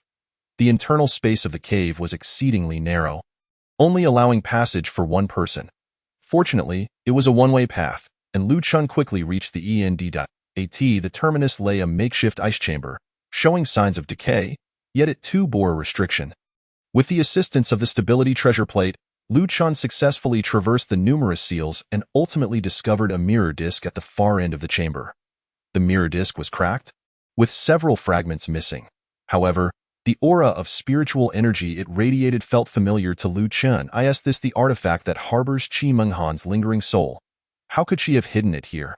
Liu Chun clutched the artifact, murmuring to himself, "No matter. Since I found it, I shall take it all back." He placed it into his spatial ring and then proceeded towards the second location. Although he had achieved success with the first treasure, Lu Chun remained vigilant, continuing his careful advance. 3 days later, deep within the mountains, he discovered a dilapidated palace. According to the guidance of the stability treasure plate, it should be here. This time, Lu Chun did not hesitate to enter directly. The place was too remote, with narrow paths and an abundance of snow spirits and snow beasts. It seemed unlikely that anyone would inhabit such a desolate location. Creak. Lu Chun pushed open the ancient palace doors. In an instant, his body froze in place, as if struck by lightning. For at the very center of the palace sat an elderly man dressed in white, his eyebrows like snow. You have finally arrived. I have awaited your presence for quite some time. This is not good, Lu Chun thought to himself, hurriedly retreating. Dear young brother, since you have come, why must you leave? Boom, boom, boom. Behind Lu Chun, massive ice walls erupted from the ground, interlinking to form an enormous icy barrier that sealed off his escape route. Chapter 81. The unintentional snow, the pouch, the collapse of the snowy peaks, flame of the burning sky. Without a moment's hesitation, Lu Chun summoned his power. Flames erupted, and surging spiritual energy coalesced into a colossal fiery hand, crashing violently against the ice walls. Bang! With a tremendous roar, the ice walls began to dissolve, crumbling like a collapsing edifice. You refuse the toast and instead seek punishment, the elder in the palace bellowed in fury, lightly beckoning with his hand. The wind and snow surged violently. The flurries transformed into lethal blades, hurtling towards Lu Chun like a tidal wave. Golden scales protecting the body. A radiant golden light enveloped Lu Chun, waves of spiritual energy rolling forth. Countless golden glimmers converged upon him, forming a brilliant layer of golden dragon scales. The third layer of the golden scale? The elder, witnessing Lu Chun's technique, felt a surge of astonishment. It seems after dealing with you, I must pay a visit to those old coots in the royal family. Vast and boundless snowstorm. The snow-clad elder remained seated, merely waving his hands in the air. Clang, clang, clang. Countless icy blades descended upon Lu Chun in relentless waves. The power of these ice blades was not particularly strong, but their sheer quantity was overwhelming. At this rate, the golden scales protecting the body would not endure for long. Standing amidst the snowstorm, Lu Chun's gaze grew fierce. No, I must find a way out. He did not wish to take a life here. Thus he had not contemplated a direct confrontation with this individual. Fiery leg of the exploding flames, boom! Lu Chun shouted, unleashing a sweeping kick. A torrent of flames surged forth, incinerating the oncoming flurries, causing the very ground beneath him to rapidly melt. A massive ring of fire rapidly formed around Lu Chun, expanding outward from his center. Wherever the fire ring passed, all the drifting snow it touched transformed into a faint white mist. Such fierce flames. The approaching fire ring caused his expression to change, and with a flick of his fingers towards the void, beams of icy light pierced into the fire ring. Crack, crack, crack. The sound of ice crystallizing echoed. And the cold light that entered the fire ring not only did not cower before the flames, but instead thrived within, spreading and growing. Ultimately, it devoured the fire ring, shattering it into an icy sculpture. Youngster, you need not expend any more effort. In this silent vast ridge. No one can save you. Silent vast ridge? Lu Chun paused, raising his gaze towards him. What do you mean? At the same time, he cast out a probe for his lifespan. Shui Wui, level 7 of transformation, 35-2035-1278. What does that mean? Shui Wui sneered. Had you entered another snow ridge, perhaps there would be a glimmer of hope. But in this silent vast ridge, devoid of sound, do not think that your presence here, so grand, would go unnoticed. Even a bird's intrusion would alert me. Here, everything is laid bare. Even if you attempt to flee, I will find you instantly. Lu Chun's expression froze, his demeanor stiffening. If you knew all along, why wait until now to strike? Shui Wui slightly raised his icy gaze. Naturally, I wanted to see what treasures that fellow Qi Menghan left behind at my snow refining peak. Yet, what a pity it is, after waiting so long, to only receive a broken elixir. Truly a waste of expressions. Behind Shui Wui, a golden urn adorned with a patterned dragon contained a dimly glowing elixir. Was that the returning soul pill? Nevertheless, capturing you, a direct subordinate of Qi Menghan, is indeed a considerable gain. Lu Chun's brows furrowed. I had no intention of opposing you, but if you insist, then I apologize. After hearing Xue Wui's words, Lu Chun realized escape was futile and that he must fight to the death. Apologize? Haha, I would like to see how a mere level 4 of transformation can possibly apologize to me. Lu Chen's countenance grew resolute, and with a gentle beckoning of his palm. First strike. First strike? Even if the 15th came today, you would still… Whoosh! A silver blade sliced through the air before her face, barely missing her neck. What? Xue Wui's brow furrowed slightly. Dawn. Lu Chen bellowed, 2 fingers coming together and bending slightly backward. The launched first strike returned with a strange arc, directly stabbing at Xue Wui's back. Bang! The first strike struck true, yet was halted by a veil of faint ice. However, Dawn was merely the prelude. The true powerful strike lay ahead. Startling swan, a piercing sound of the sword rang out as the first strike pierced through Xue Wui's back, creating a bloody hole. Had he not intervened in time, the first strike would have pierced his heart. Pfft! Xue Wui spat out a mouthful of blood, yet there was no trace of fear upon his face. Instead, his fighting spirit surged, his killing intent overwhelming.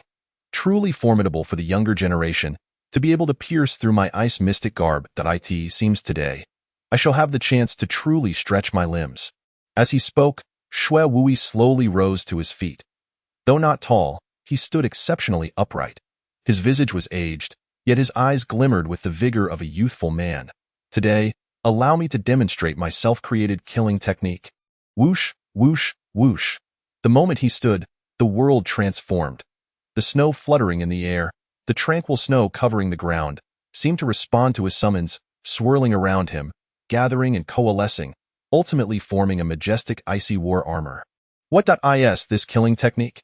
The instant this armor adorned Xue Wui, his aura underwent a cataclysmic transformation. His power surged dramatically, breaking through from level 7 of transformation to the realm of refinement. Youngster, my heaven and earth battle snow armor does not slay nameless individuals.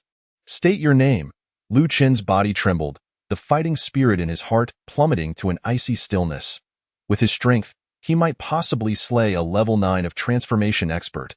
But the chasm between refinement and transformation was not trivial. He had no chance of victory. It seemed he could only resort to that pouch.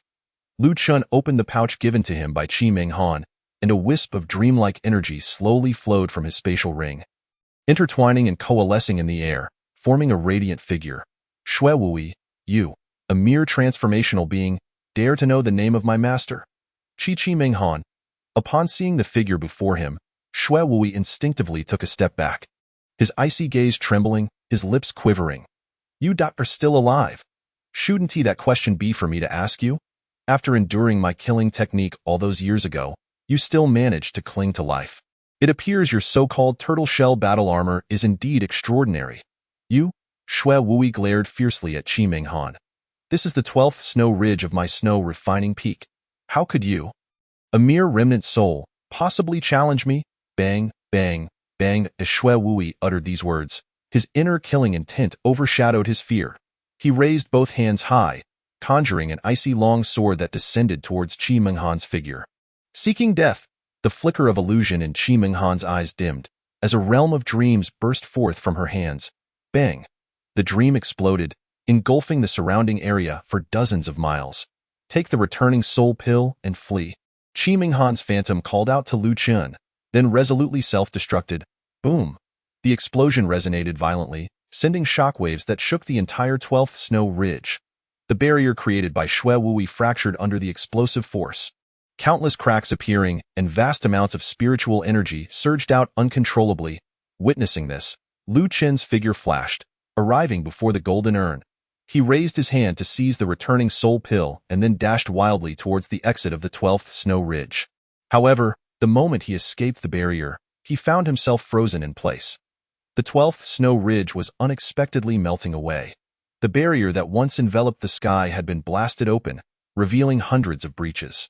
Sunlight illuminated the mountains, like golden crows shedding their feathers, incinerating the snow and spiritual energy within the 12th snow ridge, scorching it dry. The once grand and imposing 12th snow ridge, which had gathered the essence of heaven and earth, was now visibly crumbling and deteriorating. At this moment, in the other 11 snow ridges, The 11 elders who had truly been in seclusion simultaneously opened their eyes. The solid spirit barrier has been destroyed? In the third snow ridge, nearly simultaneously, 11 terrifying and formidable figures gathered from all directions above Lu Qian. It's over. Just sensing their presence, Lu Chun realized that the cultivation of these 11 surpassed that of Xue Wui. With his current strength, escaping was unlikely. Simply avoiding capture would be a stroke of luck. He had to leave at once. With a thought, Lu Chun took out the treasure compass, racing towards the direction of the last treasure. Chapter 82. Time to lean on snow? Outside the 12th snow ridge, as the solid spirit barrier crumbled, the spiritual energy that had accumulated within the 12th snow ridge poured out like a torrential storm through the breach. The spiritual energy, like a prisoner suppressed for centuries, erupted with wild fervor, intertwined with the heavens and earth, stirring the boundary, crashing into mountains and palaces. In an instant, the once tranquil snow refining peak was thrown into chaos. What is happening? Why is the spiritual power within the 12th snow ridge so disordered? Be careful. A massive hammer of heaven and earth's spiritual energy formed, hurtling straight down towards the snow-watching cliff opposite the 12th snow ridge. Boom! With a deafening sound, the snow-watching cliff was cleaved in two, the mountain collapsing, an avalanche occurring, resulting in countless casualties. Quick, hurry to report to the peak master. Guard team, go save the people, the crowd shouted. Desperately seeking survival, this was an unprecedented event for the snow-refining peak. Everyone was caught off guard, yet through instinct, they began to devise countermeasures. Bang, bang, bang. The higher-ups of the snow-refining peak unleashed snow-ling ice arrows, which exploded in the sky, transforming into a massive ice flower. All the guards and disciples of the snow-refining peak swiftly assembled, heading towards the snow-watching cliff of the 12th snow ridge. Within the 12th snow ridge, above the heavens, 11 figures hovered in mid-air, gazing at each other.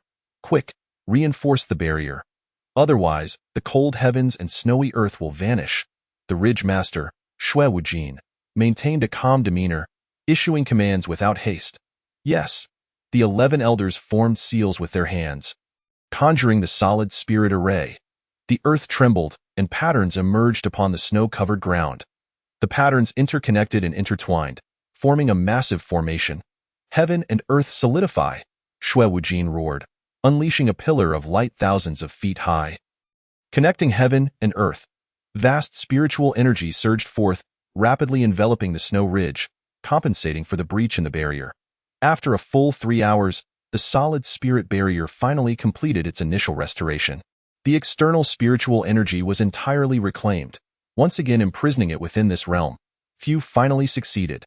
Xue Wujin let out a long sigh, feeling a sense of relief. Others might not comprehend what lay within the 12th snow ridge, but he understood very well. Within these 12 snow ridges lay the essence of heaven and earth that the snow-refining peak had bound in those days. The esteemed leader Mu Feishue, in her quest to construct the frigid realm of Hantian Shueti, employed secret arts to attract the ethereal energies of the surrounding tens of thousands of miles around Suishue Peak, imprisoning them entirely within the 12 snow ridges. She then arranged an ancient formation, known as 4 directions and 8 passages, upon the surface to channel this immense power, thereby forming the boundary of the Hantian Shueti. In other words, the 12 snow ridges serve as a colossal furnace, designed to absorb and transform spiritual energy, and it can also be regarded as the lifeblood of Hantian Shueti. Just moments ago, the barrier was breached, unleashing the pent-up ethereal energies in a furious rampage, resulting in a bloody slaughter. Were it not for the swift reactions of the crowd, Suishue Peak would have already sustained irreparable damage. Xue Wujia, I demand an explanation. A voice filled with fury echoed through the air as a man clad in a silver fox and jade brocade robe stormed in. Brimming with ire, Wujia pays respects to the Frost Sky Peak Master. The 11 elders present immediately bowed in deference. Cease this pointless display. I seek only to understand the cause of this incident. The Frost Sky Peak Master inquired, Where is Xue Wui? Why is he absent? Mu Shuangtian scanned the room and questioned. Xue Wujia stepped forward, stating, reporting to the Frost Sky Peak Master, Wui has fallen victim to Qi Menghan's Dream Dao assassination technique and is currently unable to meet with you. Qi Menghan? Even the formidable Mu Shuangtian couldn't help but change expression upon hearing that name. She's still alive. Her physical form is dead, and her soul is imprisoned. She should exist only as a remnant spirit. Humph, Mu Shuangqian scoffed. A mere remnant spirit has caused such chaos at Suishua Peak. If her true form were here, would we not be forced to plead for her mercy? Shui Wujia hurriedly clarified. Frost Sky Peak Master, the cause of this situation is not solely Qi Ming Han, but rather a long-infiltrating agent from the Demon Sect. A Demon Sect agent? Shui Wujia produced a stone shimmering with multicolored light. This is the Key Stone, capable of recording any incident that occurs. As he infused it with spiritual power, the scenes of Lu Qian infiltrating the palace and unleashing Qi Ming Han's will were revealed. Mu Shuangqian's eyes narrowed. Is this the person that Qi Shui sought to capture earlier? Judging by his attire, it must be so. This is utterly preposterous, Mu Shuangqian thundered. How could our esteemed Tianmen sect be thrown into disarray by an insignificant junior? I care not what methods you employ. Bring him before me.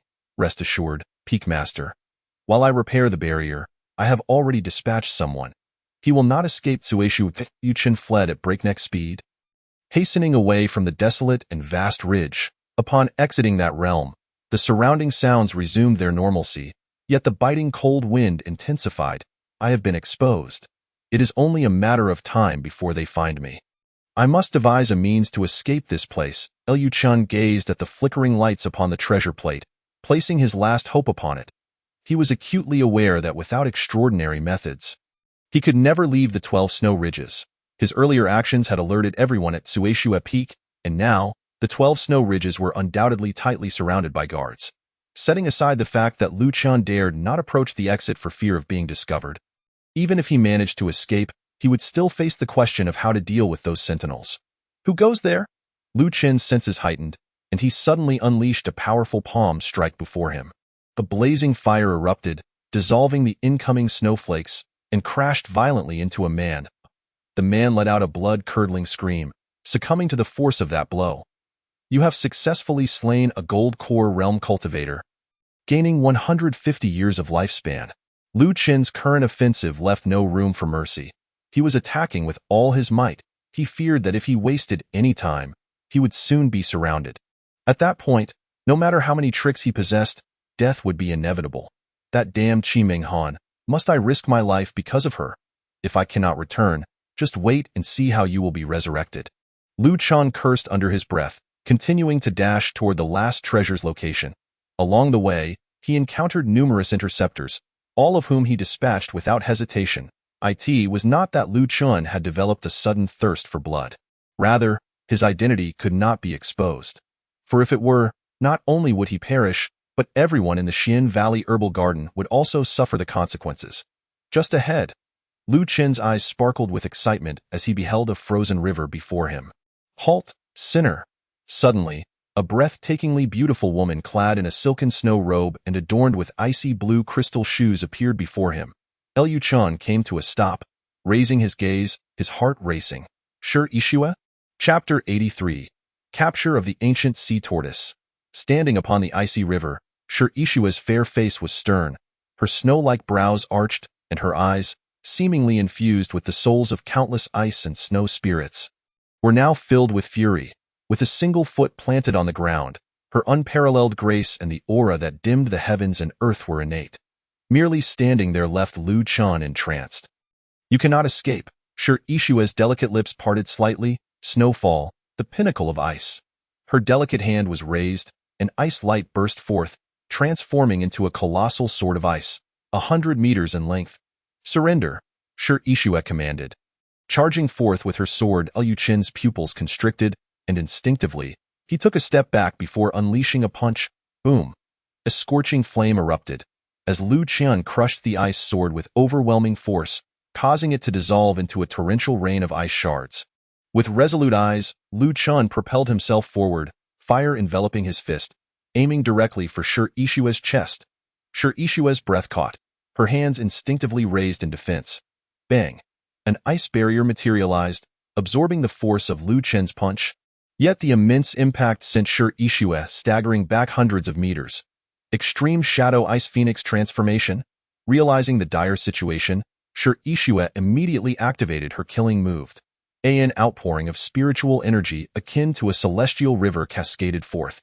Rebounding Lu Chen's form. Caw! A resounding phoenix cry reverberated through the heavens as a colossal ice phoenix silhouette enveloped Shi Ishue. Simultaneously, her spiritual energy began to surge rapidly. Liu Chen felt a sense of foreboding. This won't do. I must subdue you. Though Shi Ishue's cultivation barely reached the gold core realm, making her a standout at her age, she was but a small fry compared to Liu Chen. The reason he had not ended her in one blow was partly due to lingering feelings and partly because capturing Shi Ishue, as the most talented disciple of Tsueshue Peak, would serve as a trump card for his survival. Even if he were pursued shortly thereafter, holding Shi Ishue would guarantee him a slim chance of survival. Otherwise, even if Shi Ishue possessed the extreme and cold physique, she would not stand a chance against Liu Chen. Yet now, Liu Chen dared not waste any more time. He had to secure her quickly. Ice Phoenix Dance of the Nine Heavens. The Ice Phoenix silhouette flapped its wings, unleashing hundreds of gusts of energy. Liu Chen's eyes gleamed with golden light. Golden Divine Dragon, roar. The dragon's roar shattered the skies, instilling terror. With the fusion of the Dragon Goddess primordial power and the Golden Scale Guardian Seal, the Golden Divine Dragon reappeared. Apologies, Liu Chen murmured softly, as the Golden Divine Dragon unleashed its breath, obliterating the incoming Ice Phoenix silhouette in an instant, like a withering tree uprooted.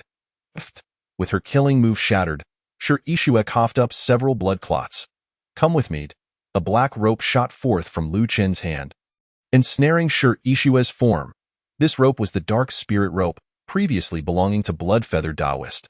After Liu Chen had slain him, the Dark Spirit Rope became a formless object. Wu Fa, in his haste to search for souls, had overlooked this item, allowing Liu Chen to claim it. Release me. My master will arrive shortly. You cannot escape. Shi Ishue struggled fiercely, her words tumbling forth rapidly. Liu Chen paid her no mind, diving into the icy river. This river, seemingly modest, was extraordinarily deep. Liu Chen took Shi Ishue down to a depth of 1,500 meters before reaching the riverbed. Upon arriving at the seabed, the two continued onward for nearly the duration of an incense stick before stopping before a pit. This is the place. Who dares intrude upon the ancient formation? Suddenly, a heavy, echoing voice resonated from the surroundings. This voice reverberated like an ancient bell, ringing in Liu Chen's ears, deafening him. Who is playing tricks here? Liu Chen called out, as the treasure plate from his spatial ring transformed into a butterfly and flew out. Those who intrude upon the formation shall die. The voice boomed once more, and Liu Chen felt an immense pressure descending from above. As if a colossal celestial mountain were hovering over him, suffocating him, Liu Chen looked up, only to see a pair of pitch-black turtle eyes, seemingly containing the vastness of the stars and the sea, piercing through all things. What is this? Liu Chen was horrified, swallowing hard. He suppressed his inner fear and cast out his lifespan to probe. Ancient Sea Tortoise, 8th Tier Peak, 758482-5680. This ancient sea tortoise possesses the cultivation of a peak integration stage. The fear within Liu Chen spread like a virus, fracturing and filling his mind and body. Suddenly, Shi Ishue broke free from Liu Chen's grasp, shouting, "Tortoise! This man is a demon sect infiltrator. Kill him!" Liu Chen's heart stopped at this turn of events, and he hastily infused his spiritual power to seal Shi Ishue's mouth. Yet, it was too late. A low hum reverberated through the air, akin to the relentless tide, crashing upon Liu Chen and Shi Ishue. This sound wave stirred the tidal forces within the ice river, overwhelming Liu Chen, who found himself retreating step by step. Simultaneously, the dark spirit chain could not withstand the pressure and shattered under the assault of the sound wave. Freed from her burdens, Shi Ishue disregarded her injuries and immediately summoned her powers. Damn you, treacherous minion of the demonic sect! Today, I, Shi Ishue, shall enact justice upon you. Be careful, Liu Chen shouted abruptly, dashing to shield Shi Ishue. Bam!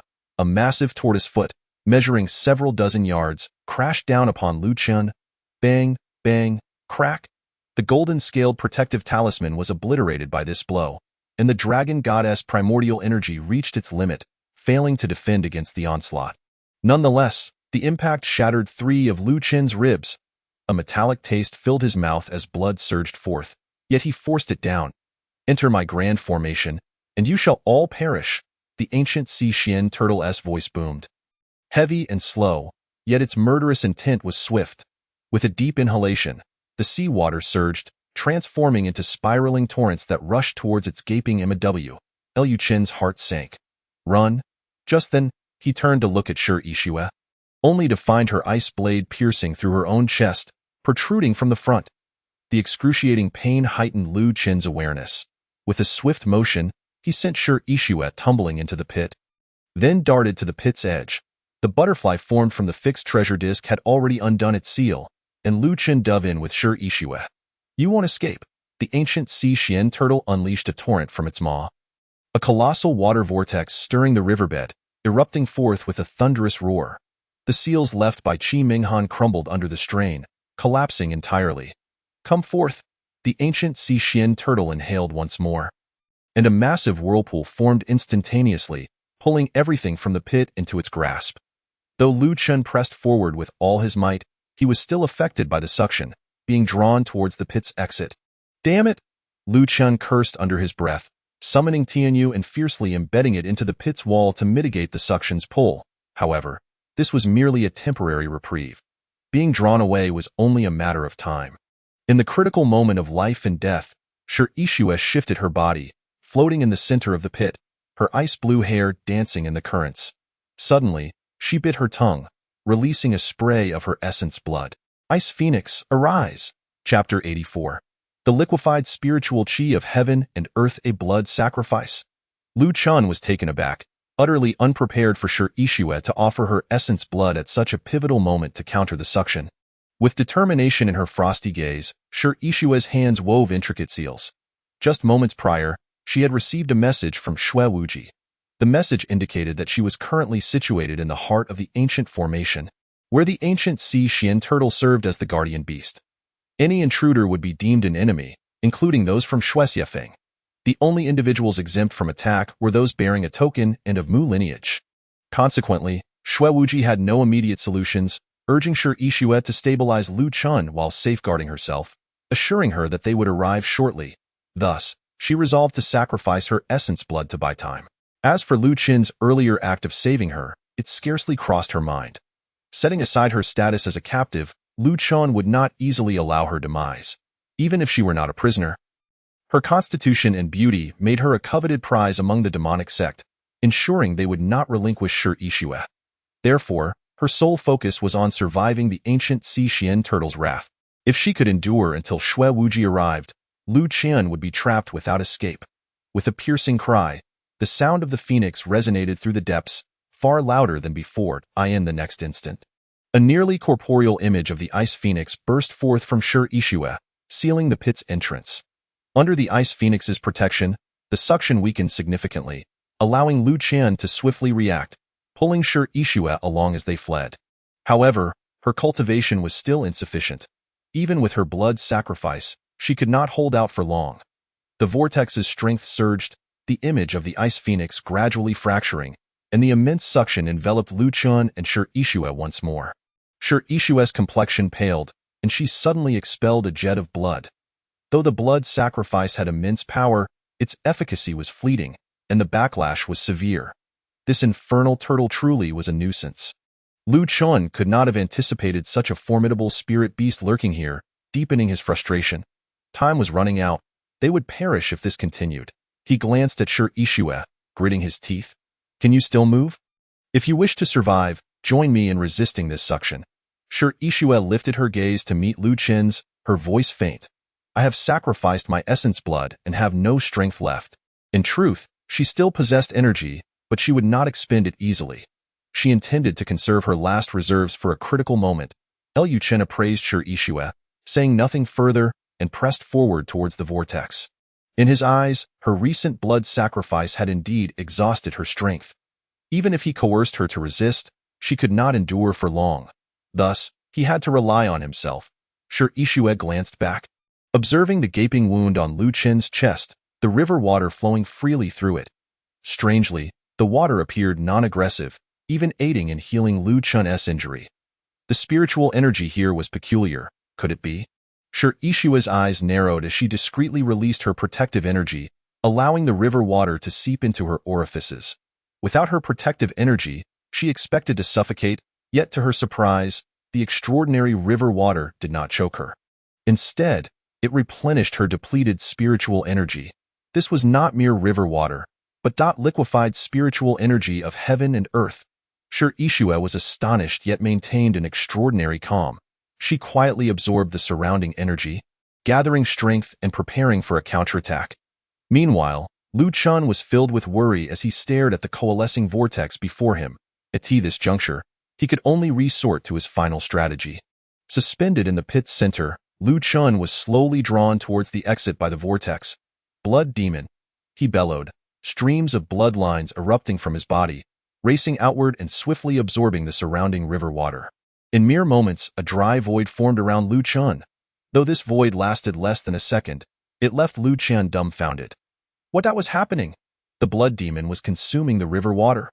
The bloodlines expanded into a towering blood pillar, continually growing. Could this river water enhance the blood demon's power? Elation surged within Lu Chun.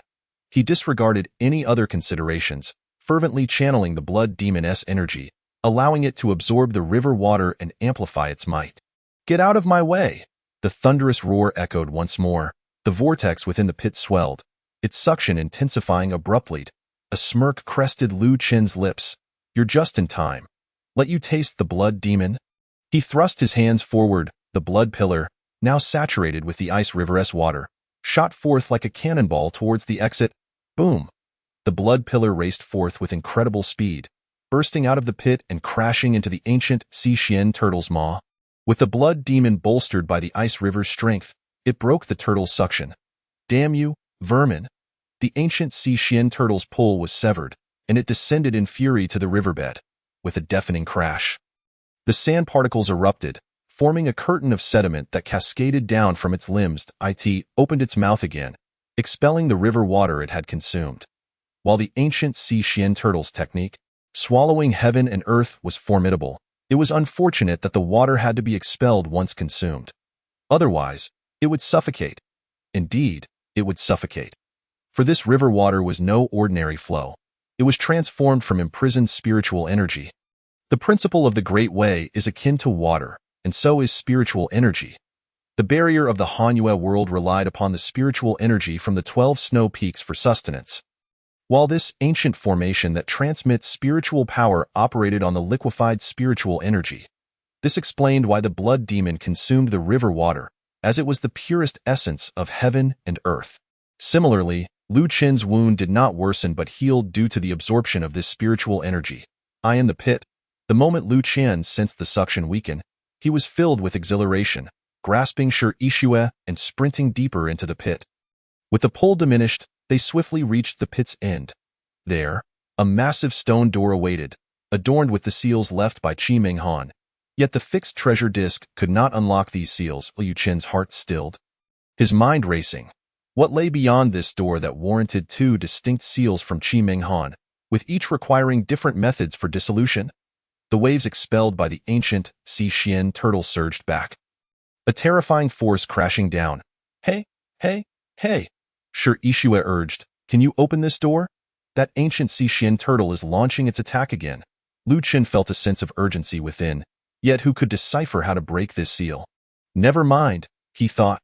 He hastily retrieved the mirror disc artifact he had discovered at the first treasure site and pressed it against the stone door.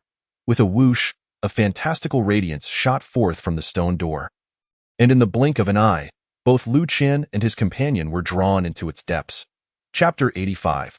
Drunken Dreams and Death. Thud, thud, thud. The surging river crashed against the stone door, producing a deep, resonant sound. Were it not for the barrier left by Qi Ming Han, this single blow would have shattered the door. Inside the stone door, Lu Chun listened to the sounds of the impacts from outside and quietly sighed in relief. The old turtle's offensive was indeed formidable. Had he not entered the stone door in time, that strike would have left him gravely injured, if not dead. Within the stone door, Lu Chun took a moment to gather his thoughts and then began to survey his surroundings. The interior was devoid of seawater, and the space was exceedingly vast, rivaling even the famed Yun Valley. Before Lu Chun lay a dimly lit 6-star formation. At its center stood a colossal purple crystal pillar, which pierced through the ceiling, Upon the surface of the pillar were countless intricate engravings. Could this pillar be the final artifact left by Qi Minghan? He pondered briefly before stepping into the formation. As for Shi Yixue, after a brief recovery from their earlier ordeal in the river, her complexion had regained some color. However, she feigned exhaustion, squatting down and offering no resistance. She understood that she was no match for Lu Chun.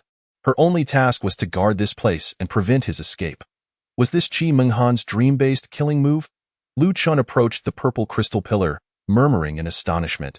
Drunken dreams and death, like waking from a dream. The inscriptions on the pillar were numerous, and upon reading the name of the killing move, his interest was piqued, prompting him to read swiftly. As a quarter of an hour passed, the frown on Lu Chen's face gradually faded. Replaced by a rich smile, he suddenly erupted into laughter, because these two dream-based killing moves were perfectly suited to Lu Chen's current predicament. Drunken dreams and death consumed vast amounts of spiritual energy and fixed dream traces, creating an entrapping dreamscape that rendered its victims dazed and unable to escape. Waking from a dream was a variation of drunken dreams and death, giving the illusion of escaping the former's dream, only to plunge the victim deeper into another. The only drawbacks of these two dream-based killing moves were that the user must possess a considerable amount of dream traces and must be a master of the dream path to unleash their full potential. For others, these drawbacks could spell a lifetime of irreversibility. Yet for Lu Chun, they were hardly drawbacks. He could replenish his dream path realm, spiritual roots, and traces through the renewal of his lifespan. I see you are not from the demonic sect. So why act as their spy? Shi Yixue noticed Lu Chen's peculiar demeanor and immediately voiced her thoughts, attempting to interrupt his train of thought. Hearing her inquiry, Lu Chen raised his gaze to meet hers. I saved you before, so why did you stab me in the back? Shi Yixue, infuriated by Lu Chen's retort, exclaimed, if you hadn't brought me here, would I have been attacked by that mysterious turtle? And if you hadn't jumped in to block me, would I have brought you here? Shi Yixue found his retort laughable. You infiltrated the Cui Shui Peak, stole our spiritual artifacts, breached the spirit barrier. And now you think I shouldn't stop you? Lu Chen chuckled. First, what I took was not from your Cui Shui Peak. Secondly, I breached your barrier solely for self-preservation. Nonsense, Shi Yixue rebuked. If we follow your reasoning, then every infiltrator of Cui Shui Peak would be justified.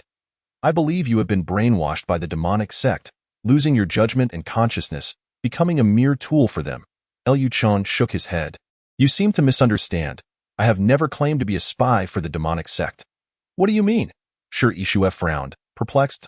Lu Chun paused his actions, gazing at her. I am merely doing what I must do. Shi Yixue scoffed. If you didn't want to do it, then don't. How can there be things one must do in this world? Lu Chen coldly laughed. You truly are the favored daughter of the heavens? Surrounded by stars, your words reek of arrogance. For you, things you do not wish to do can easily be avoided. You have a master, a background, and a towering tree to shield you from the storm. But we do not. When we encounter injustice, we can only endure. When faced with things we do not wish to do, we are forced to comply. Perhaps you might wonder why, if one does not wish to do something. They do not simply refuse, I shall tell you. Because refusing may lead to death. I was born an orphan, raised on the kindness of others, subjected to scorn and bullying from a young age. The injustices of the world have always found me. I was unwilling to accept this fate, so I struggled and joined the Tianmen sect, believing I would find protection. Yet all I received was more disdain. Now, faced with the threat of demonic forces, my life hangs by a thread, and you dare tell me to simply refuse? How utterly absurd. Shi Yixue was taken aback. Lu Chen's words resonated with her own experiences. All the children in her village were orphans, raised on the charity of others. In those days, when they were starving on the streets, if someone offered them a bun, they would kneel and beg for mercy. If someone offered them a cup of water, they would bow 3 times in gratitude. Perhaps due to the gradual improvement of her circumstances, combined with the 5 years spent in the Tianmen sect, she had buried those painful memories deep within. Yet now, as the past resurfaced, it struck a profound chord within her heart. Shi Yixue hastily suggested, perhaps you could try to resist the coercion of the demonic sect and seek assistance from the Tianmen sect. Don't be ridiculous. That if I could, I would have done so long ago. The Tianmen sect, I am but a minor figure. They would not confront the demonic sect for someone like me, nor would they engage in direct conflict on my behalf. The so-called righteous path is merely a pursuit of self-interest. No, the righteous path is not as bad as you think. Perhaps you could trust me if you were willing to return what you took and disclose your connections. I believe they would treat you leniently. Leniently? Lu Chen chuckled. You truly have a knack for humor. Tio betray the demonic sect merely for a chance at leniency. Am I foolish, or are you? I doubt if you ever stand atop the world. Perhaps you would possess such power, but the current you lacks this capability. Sure, Ishua fell silent, for deep down, she recognized the truth in Lu Chen's words. Noticing her silence, Lu Chen mused, this persuasion must be working, right? If she discovers I am the spy, she surely won't join forces with that sycophant Dongfang Yin to mock me. Suddenly, a violent rumble echoed from beyond the stone door. The next moment, a heavy voice resounded. Demonic fiend, you have nowhere left to run. Cease your futile resistance and surrender, Sir Ishua, and we may leave you with a whole corpse. Are they here? Lu Chen murmured, then turned to Sir Ishua. Say a few words to your master. You may not have another opportunity soon. With that, Lu Chen disregarded Sir Ishua's reaction and directly opened the system panel, beginning to deduce the first killing move. Drunken Dreams and Death, Chapter 86, Master of the Dream Path. You have invested 5,000 years of lifespan to evolve Drunken Dreams and Death. You have practiced Drunken Dreams and Death for 1 year. Due to your lack of affinity with the Dream Path, your talent is mediocre, resulting in no significant growth. You have practiced Drunken Dreams and Death for 10 years. Limited by your innate abilities, there has been no progress, but you have successfully grasped the sequence for utilizing the killing move. You have practiced Drunken Dreams and Death for 100 years, and through your unrelenting efforts, you have successfully developed the killing move, which has taken form. You have practiced Drunken Dreams and Death for 1,000 years, experiencing inspiration, successfully comprehending it, and gaining the ability to operate it. However, due to missing traces and insufficient Dream Path realm, its power is less than 1%. Your Dream Path traces have significantly increased. You have practiced Drunken Dreams and Death for 3,000 years, finally comprehending the essence of heaven and earth, elevating your Dream Path realm to that of a master.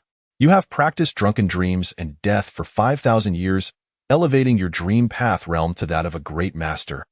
Your Dream Path traces surpassing 10,000, and your proficiency in the killing move has greatly improved. Looking at the information displayed by the system, Lu Chen's expression was filled with excitement.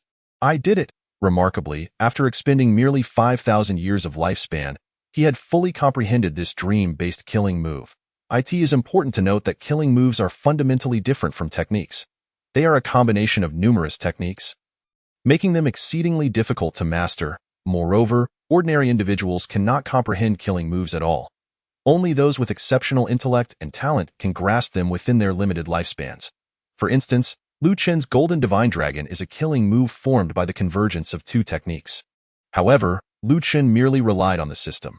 If he were to attempt the fusion on his own, given his current mastery in both the realm of strength and the realm of gold, it would be utterly impossible for him to comprehend such a formidable killing technique.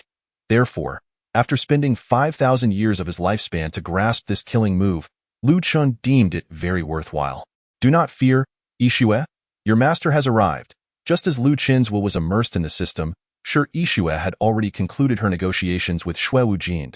As expected, these individuals had no intention of letting Lu Chen go. In their eyes, Lu Chen was doomed today.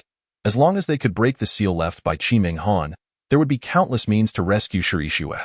They had no reason to worry about Sure Ishua being held hostage by Lu Chen. Thus surrendering would merely be a redundant act. As for the mastermind behind Lu Chen, they could likely guess, leaving them with no justification to spare him. Bang, bang, bang. The thunderous sound of the stone door grew increasingly intense, and the once impregnable stone door had begun to show numerous cracks, on the verge of breaking. Master, you? Sure Ishua glanced helplessly at Lu Chen, only to be met with the cold, bark-like mask he wore.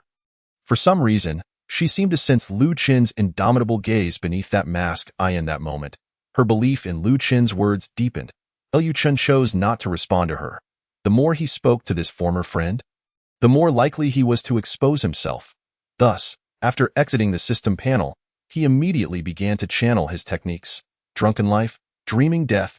Lu Chen gently raised his hand, and the traces of the dream Tao converged within him. Coupled with his Grand Master realm, he executed this Dream Dao killing move with remarkable ease. Whoosh! A beam of iridescent light shot from Lu Qin's fingertips, striking the door directly. Bang! The beam exploded, transforming into a dazzling array of dreams, spreading outward in a radius of 3 meters from the stone door. Suddenly, the thunderous sounds ceased, as if all had submerged into the realm of dreams. Outside the stone door, what is this a dream? Xue Wuhui gazed at the vibrant scene that had erupted before him, utterly astonished. Moreover, this was no ordinary dream. It was the drunken life, dreaming death. Xue Wujin discerned the nature of this dream at a glance, for they had suffered greatly within this dream realm in the past. Even now, they could only ensure they would not be trapped for too long, unable to guarantee they would not be consumed. Drunken life, dreaming death? The surrounding elders were bewildered. How could that young lad possibly master Qi Menghan's signature killing move? Xue Wujin narrowed his eyes slightly. Perhaps there remains a will left by Qi Menghan within this stone door. Or perhaps a specific formation. Bang! Xue Wuhan forcefully struck the surrounding pits, causing waves to ripple. This Qi Menghan, even in death, cannot rest, leaving behind a residence here. It is truly infuriating. It seems that back then, Qi Menghan left behind many contingencies in our Tsueshua Ridge, Xue Wuning remarked. Indeed, once we capture this person, we ought to thoroughly cleanse Tsueshua Peak to prevent any future loose ends. Correct, but that is a matter for later. What should we do now? He. According to the will of the frost sky, Mu Lungxing chuckled. If we cannot break this drunken life, dreaming death, we simply wait. That fellow's cultivation is not profound. After using this drunken life, dreaming death, his spiritual energy is likely depleted. We need only wait for the dream to dissipate, and we can break the stone door and capture that wretch in one fell swoop. Elder Long's reasoning was sound. Currently, he was the fish, and we were the knife. Only he would seek to escape. We are not without means to counteract. Indeed, let us wait here for a while. What harm could it do? Can he truly escape? Inside the stone door, after executing the killing move, Lu Qin's body slumped to the ground, utterly drained of energy and unable to rise. His complexion was ashen, his limbs weak, as if all his vitality and spine had been siphoned away. This drunken life, dreaming death consumed such a vast amount of spiritual energy with just one activation. Lu Qin muttered within, feeling a hint of despair.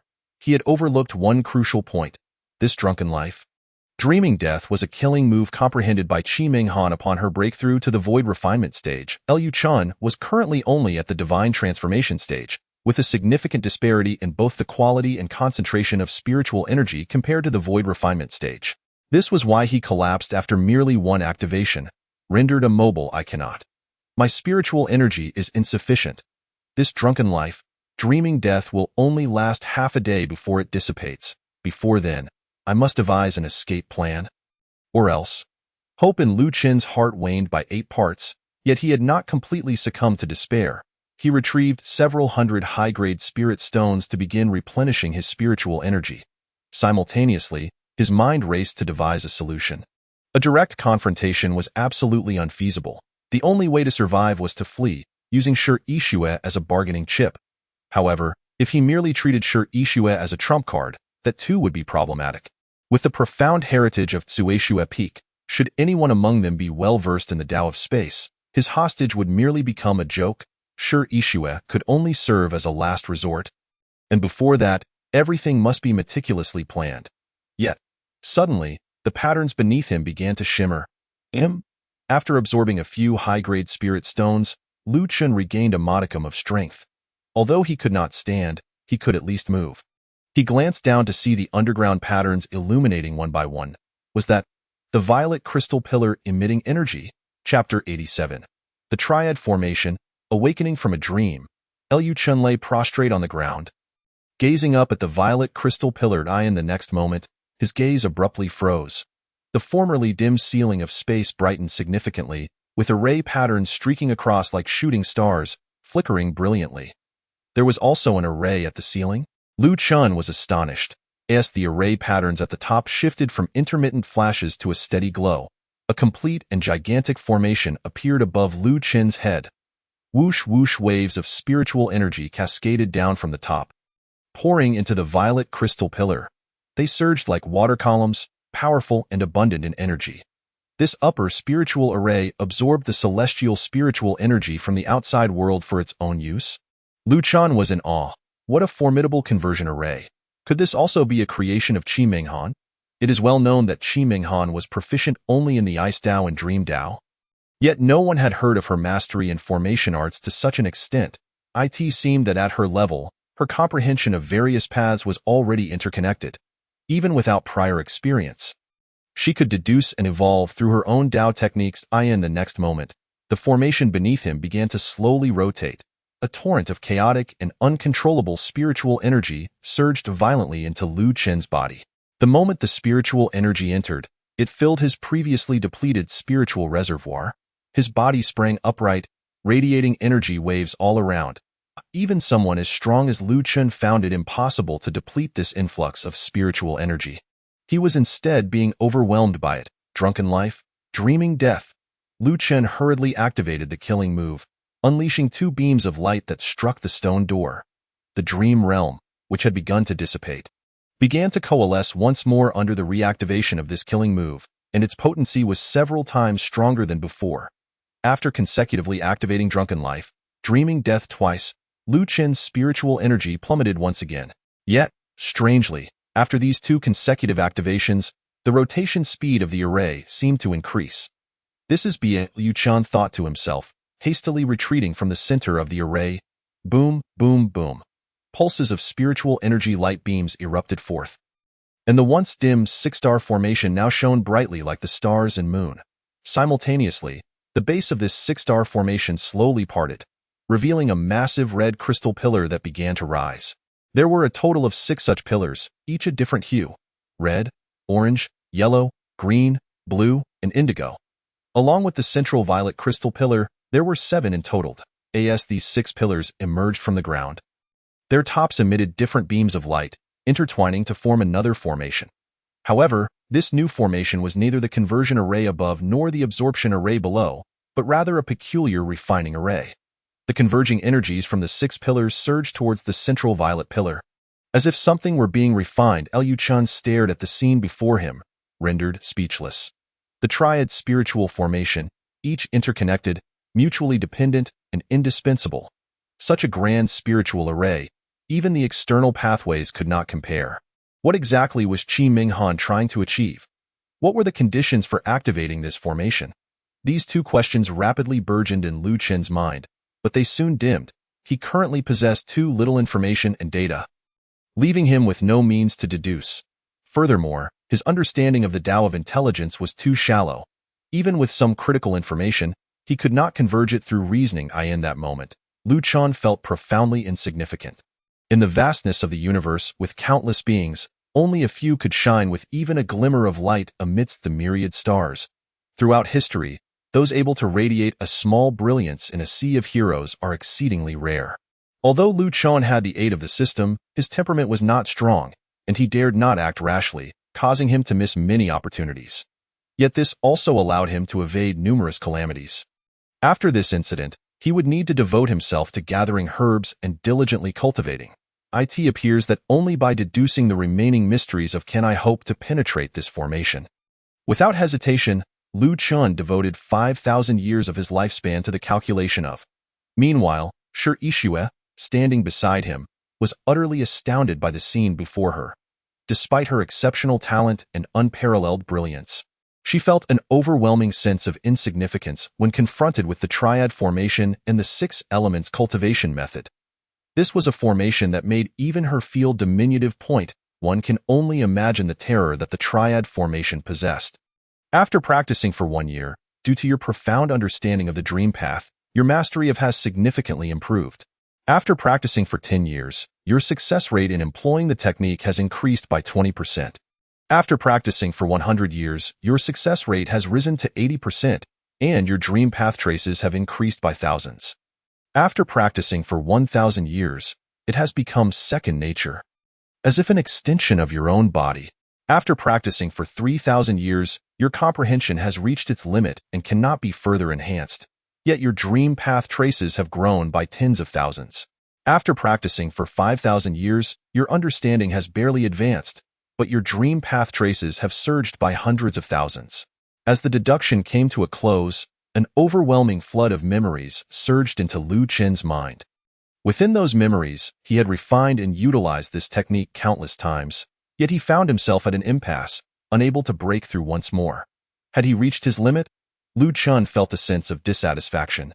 Compared to the understanding of, he had grasped only about half of. This feeling of incompleteness tormented him. It seemed that the power of far surpassed that of. Otherwise, why would it be so arduous? Should he invest another 5,000 years? This thought crept into Lu Chen's mind. He had already expended a full 10,000 years of lifespan on the deduction of these two techniques. If this attempt were to fail once again, what would he do? Should he continue the deduction or abandon it to pursue other avenues? He found himself in a quandary. Was it perhaps due to the nature of his spiritual roots and physique? Although Lu Chen possessed a chaos spiritual root, encompassing all sects, it was merely of ordinary quality. While he could cultivate spells from any sect without restriction, he also faced the drawback of being scattered across numerous fields, preventing him from concentrating his efforts in one area. Were he in the medicinal garden, he might choose to deduce his spiritual root and physique. However, at this moment, he would never make such a foolish decision. It must be noted that the deduction of spiritual roots and physique involves channeling the true essence of heaven and earth to forge oneself, utilizing the power of the great Tao's rules, thereby altering one's qualifications. Hence, every change is uncontrollable. Even though he currently possessed a chaos spiritual root, it might not remain so after the deduction. Thus, the deduction of spiritual roots and physique was a gamble. If he could ensure his own safety, Lu Chen might take the plunge. But for now, he had no intention of pursuing that path. Let us first test the combination of this technique to see what kind of power it can unleash. Lu Chen murmured to himself before beginning to channel. Suddenly, the stone door before him emitted a resonant sound, and in the next moment, a fierce gale swept in, dispersing and weakening the dream shrouding the stone door. This spectacle left Lu Chen momentarily stunned. With a sudden burst, Lu Chen expelled a mouthful of blood. The activation of Da had failed. Chapter 88. Threatened retaliation, failure and backlash. The failure to activate the technique resulted in a tremendous backlash, and all the spiritual energy required for the attack dissipated. Liu Chen watched as the dream enveloping the stone door rapidly retreated and immediately shouted, "Listen closely, those outside. If you wish to see this disciple with the extreme in cold body again, cease your actions immediately." Having finished this declaration, Lu Chen approached Shi Yixue and said, "I apologize." "Ah?" Lu Chen struck her back with a fist, the intense pain eliciting a scream from her. Just as Shi Yixue's cry escaped her lips, the fierce gale abruptly ceased. "You wretch, do not harm my disciple," Xue Wuji bellowed. "It is quite simple if you wish to prevent me from harming her. Withdraw from this place, and in 10 days, I shall release her unharmed." "You think I would trust the words of a villain from the demonic sect?" Lu Chen scoffed. "Then I apologize. The negotiations are over." Lu Chen landed another punch on Shi Yixue, each of his strikes deliberately leaving her in a state of agony just short of unconsciousness. The volume of her cries increased incrementally, and after 3 such exclamations, Xue Wuji grew frantic. "Stop! Stop! Cease this at once." Lu Chen smirked. "What? Have you reconsidered? We will withdraw in 10 days. I demand to see Shi Yixue. Otherwise, you shall never leave Tsueshue Peak alive. Rest assured, we of the demonic sect value our credibility. Agreed. As the words faded from outside, the howling wind completely subsided. Outside the stone door, the crowd retreated from the pit and returned to the base of the ice river. "Xue Wuji, share your plan," Mu Longxing inquired as soon as they emerged. He understood Xue Wuji well enough to know that this individual would not relent easily. The people of the demonic sect cannot be trusted. My disciple, Shi Yixue, is a prodigious talent of the ice path. One not seen in a million years. She has the potential to surpass that old hag, Qi Minghan. She absolutely cannot come to harm. For this, I have devised a strategy. Mu Longxing remained silent, feigning interest. The previous pit was located at the base of the ancient formation, which was interconnected. Thus, if I enter the formation and utilize the 8 hidden doors, I can naturally penetrate the stone chamber from below the formation. Nonsense! Xue Wuji's suggestion was promptly dismissed by Mu Longxing. The interconnectedness concerns the maintenance of Tsueshue Peak's boundary and its connection to the will of heaven. If the formation falters, with spiritual energy overflowing. The cold snow of the world will vanish. Do you comprehend the magnitude of the loss this would impose on Sueshua Peak? Rest assured, Elder Cold, I shall not undertake any reckless actions. I guarantee that my entry into the formation will not cause even the slightest harm to it. No, I will not take that risk. Shui Wuji's gaze was resolute. Then I request that Elder Cold return to the Peak Lord's Hall. I shall devise another plan. Yu Longxing nodded, leaving with numerous cautions, and entrusted his token and a drop of his blood to Shui Wuji. Wuji, perhaps we can employ the techniques of the temporal path to dispel that dream, Shui Wuhui suggested. Indeed, there are several adept in the temporal path within Suevik. Perhaps we could invite them, Shui Wuji countered. That would be ineffectual. The stone chamber surely possesses contingencies left by Qi Ming Han. Is merely the overture. Is the true symphony. None among us can withstand these two techniques. The only solution lies within my proposal. But Mu Longxing he has already acquiesced. Did you not notice? His verbal disagreement stems from his position as a member of the Peak Lord's Hall, which prohibits him from undertaking actions detrimental to Tsueshua Peak. His departure is, in essence, a silent agreement. Otherwise, how could he have left me here? The group suddenly understood. In the stone chamber, the triad formation continued to operate. But its absorption of spiritual energy had noticeably diminished. Liu Chun paid little heed to this, instead channeling his spiritual energy to aid Shi Ishua's recovery. This was his crucial lifeline in a moment of desperate survival. Should it be compromised, its value would diminish. Of course, there was also a sense of cherishing the delicate, but that was ultimately secondary. Why are you helping me recover? Shi Ishua asked, bewildered by Lu Chen's actions. To ensure I haven't struck too hard and accidentally killed you. In truth, you hardly exerted any real force, did you? Lu Chen paused. This is not a concern for a captive such as yourself. Just stay put. Since Lu Chen shared his experiences, Shi Ishua's perception of him had improved considerably. In a world where few truly grasp the essence of life, how many can genuinely pursue their desires and become the individuals they aspire to be? Most merely drift through life like fish in a stream, lost in their own illusions.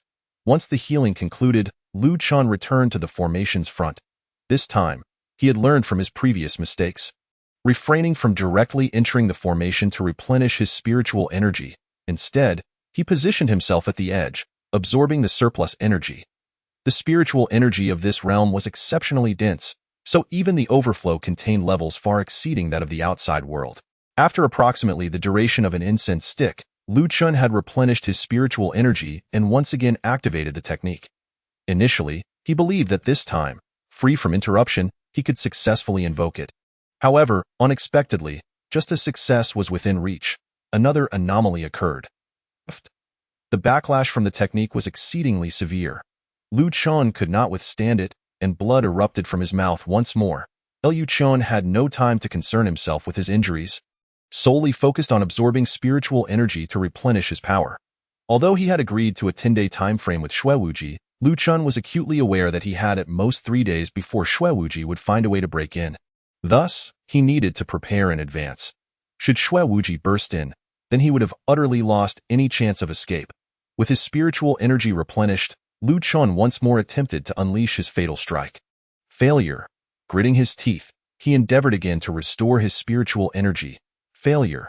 Thus, he persisted, attempting dozens of times, each culminating in failure. Puff. Cough, cough, cough. This backlash was more severe than any before, and Lu Chun began to cough up clots of blood. The 18th failure. I understand now. I understand. It is the realm of cultivation, the very cause of my failures.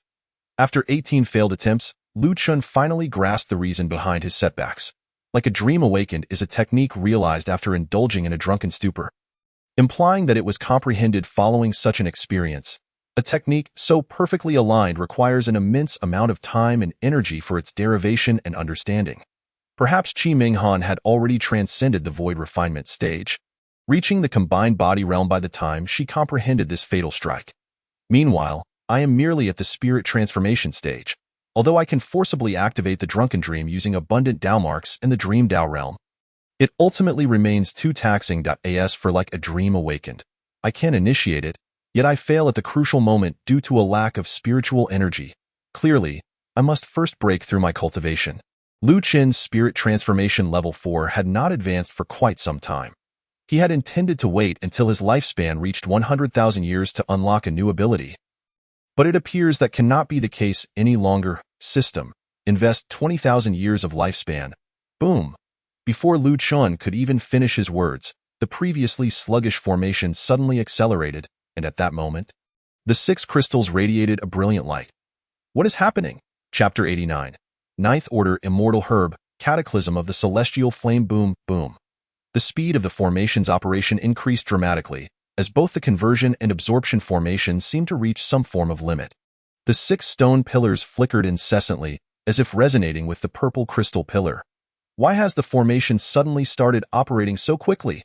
Lu Chen furrowed his brow, utterly perplexed. Wait, it seems that each time I activate the Dream Dao Fatal Strike, the formation's operation accelerates. Could it be that these 2 techniques on the purple crystal pillar serve as the switches to activate this formation? With this thought, Lu Chen hurriedly attempted again. This time, he prepared to replenish his spiritual energy in advance and directly unleash Drunken Dream against the stone door. The moment his internal spiritual energy was depleted, the surrounding overflow of spiritual energy automatically replenished Lu Chen. Simultaneously, he focused intently on the stone door before him. After he released the technique, about 15 minutes passed before wisps of thin energy flowed from the dreamscape to the ground, then converged into the formation. Indeed, every time I unleash a fatal strike, energy flows out and merges into the formation, serving as its activation source. However, Liu Qian supported his chin in contemplation, even when I previously attempted like a dream awakened. Which clearly failed, the formation continued to operate. Does it mean that as long as I attempt to activate it, success is not a prerequisite? Lu Chen mumbled, still uncertain of the formation's true purpose. But he was aware that without the energy supplied by this formation, he would have been captured long ago. Crack! Suddenly, a sound akin to breaking glass reverberated, followed by an explosion at the top of the crimson stone pillar. As the crystal shattered, a fiery red vine emerged, bizarrely resembling the head of a king cobra, with fierce eyes and venomous fangs. What perplexed Lu Chen the most was that flames raged around this vine. What is this? This was the first time Lu Chen had encountered something that straddled the line between plant and animal. It is the Jiaomeng flame vine. A 9th Order Premium Immortal Herb. A 9th Order Premium Immortal Herb? Lu Chen's eyes widened in astonishment as he turned to Shi Yixue. Are you saying that what lies within this red crystal is a 9th Order Premium Immortal Herb? Indeed, I would not mistake it. A fierce light ignited in Lu Chen's eyes. If I can slay this spiritual herb, wouldn't my lifespan surge directly to 100 million years? What do you intend to do? Shi Yixue suddenly exclaimed sharply. I want to slay this thing, Lu Chen instinctively replied. Are you out of your mind? Shi Yixue shouted. This 9th Order Immortal Herb is equivalent to a peak tribulation realm expert. Do you really wish to kill it? Realizing the gravity of his intentions, Lu Chen's expression shifted abruptly, and he drew back the foot that had unconsciously stepped forward. Indeed, I almost forgot about this crucial detail. Once a herb reaches the 6th tier, it gains sentience, making it exceedingly difficult to slay. Thankfully, she reminded me. Otherwise, the consequences would have been dire. Yet, if this red crystal contains an immortal herb, what about the others? Lu Chen's mind raced with these thoughts. As these herbs held profound significance to him. Crack, crack. Just then, the tops of the other crystals also exploded, revealing various factions of premium immortal herbs. Remarkably, each of these stone pillars contained a 9th Order Premium Immortal Herb. As the tops of the pillars shattered, the fragments that fell to the ground transformed into a torrent of spiritual energy, absorbed by the formation. This is Qilin Wind Thunder Apricot, Songxian Mysterious Earth Bamboo, Hanhai Divine Spirit Beard, Liuguang Ice Extreme Fruit, Light Dark Chaos Leaf. Shi Yixue stood dumbfounded. These top-tier immortal herbs were ones she had only encountered in ancient texts during the primordial era. In today's world, where spiritual energy is scarce, could such high-grade immortal herbs truly exist?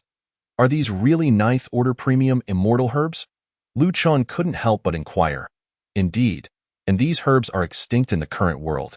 I never expected to see them here. Liu Chen's features trembled, his jaw nearly dropping in disbelief. No wonder Qi Minghan established this formation at the crossroads.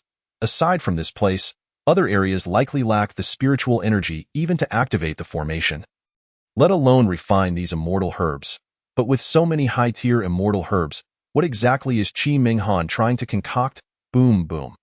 A series of explosive sounds erupted as the tips of the 6 immortal herbs transformed into beams of multicolored spiritual power. Converging upon the purple crystal pillared, a piercing scream echoed, reminiscent of an infant's cry, a wail akin to that of a hellish demon, and a sob that seemed to emanate from celestial beings. Just that single sound sent chills down Lu Qin's spine. Could what lies within this purple crystal pillar be a life form? Fear surged within Lu Qin. At this moment, he gazed at the formation with more trepidation than when being pursued by Xue Wuji and his entourage. He could hardly imagine what kind of entity would emerge from so many ninth-order immortal herbs, what its intelligence would be, what its temperament would be, and whether it would recognize its master. If any of these conditions were amiss, Lu Qin would face obliteration. No. I must swiftly break through my cultivation and leave this place as soon as possible. Lu Qin dared not linger any longer, hastily channeling his lifespan into his cultivation. Meanwhile, Shi Yixue had already begun devising an escape plan in her heart. As a prodigy of the ice path, she could at least achieve great ascension in the future. She did not wish to perish here. Moreover, her grandparents, who had raised her in Baijia village, still lacked a proper resting place. How could she die here? You have invested 20,000 years of lifespan to evolve your cultivation. You have practiced the Phoenix Qi gathering technique for 1 year. Due to your high cultivation level, the improvement is minimal. You have practiced the Phoenix Qi gathering technique for 100 years. Your cultivation has reached the pinnacle of spirit transformation level 5. You have practiced the Phoenix Qi gathering technique for 1,000 years. Your cultivation has continuously broken through, reaching spirit transformation level 7. You have practiced the Phoenix Qi gathering technique for 10,000 years. You have successfully reached the pinnacle of spirit transformation, just a step away from void refinement. You practiced for 15,000 years and failed to overcome the cataclysm of celestial flame falling, resulting in a breakthrough failure. Cataclysm of celestial flame falling? Lu Qin stared at the information displayed by the system, secretly shocked. The power of this cataclysm stronger than the 8-fold thunder tribulation. If I were to attract this cataclysm after my breakthrough, would it not allow me to break through the barrier and escape? With this thought, Lu Qin became increasingly reckless. The cave he was currently in was not secure. If he could leverage this cataclysm to make his escape amidst the chaos, that would be ideal. You practiced for 20,000 years, successfully evading the cataclysm of celestial flame falling. Your cultivation has broken through to the void refinement realm. I succeeded. Chapter 90. The design of heavenly intent. As the information on the system vanished, the surrounding spiritual energy began to surge and coalesce around Lu Qin. Boom, boom. The cave trembled as if struck repeatedly by a colossal hammer, swaying violently. In the next moment, icy river water began to flow from the cave's ceiling. Initially, the water dripped down slowly, but as time passed, it cascaded down like a torrential downpour. The icy river water posed no threat. It merely swirled around Lu Qin, continuously enhancing his cultivation. You plan to break through your cultivation here? Shi Yixue, noticing Lu Qin's actions, shouted in alarm. Lu Qin remained silent, solely focused on absorbing the overflowing liquid spiritual energy. Stop! You must stop! Shi Yixue cried out. Breaking through here will attract a calamity. If the ancient formation is damaged, the ancient sea turtle outside will go berserk. Lu Qin undoubtedly considered this point. His breakthrough was intended to create chaos. The more tumultuous the scene became, the greater his chances of escape. As for Shi Yixue, those individuals would not neglect him. The spiritual energy of heaven and earth surged into his body, causing Lu Qin's cultivation to ascend steadily, until he reached the pinnacle of the 9th layer of the transformation god realm. Just as he was about to break through to the void refinement stage, Lu Qin abruptly severed the spiritual energy within him, forcing his breakthrough to fail. The violent backlash caused him to spew a mouthful of fresh blood. Yet this minor pain was inconsequential to him at present. Due to the system's constraints, he could not trigger a calamity by directly advancing to the void refinement realm. Thus, he had to achieve this breakthrough on his own. Without relying on the system, it was for this reason that Lu Qin chose to cut off the influx of spiritual energy at the moment of imminent breakthrough, opting for a self-directed advancement. All in pursuit of a slender chance of survival. Boom! The stone cave trembled as the previously still spiritual energy surged once more, cascading down from the ceiling. The void refinement realm involved projecting the primordial spirit outside the body, transforming it into myriad avatars. To complete this process, one must mobilize the primordial spirit to leave the body and condense outside. During this process, the breakthrougher's physical form is exceedingly vulnerable, and a moment's carelessness could result in being crushed by calamity. Above the 12 snow ridges, or more precisely, the skies above the refining snow peak, the once bright sky suddenly darkened, as if enveloped by the colossal hand of a demon, obscuring all light. What is happening? Outside the ice river, several elders guarding the intricate array sensed the anomaly and abruptly looked up. Strange. Under the shroud of the cold snow realm, the refining snow peak remained unchanged, exhibiting only dimness and a faint glow. Why is it so gloomy today? Shui Wuyuan furrowed his brows and remarked.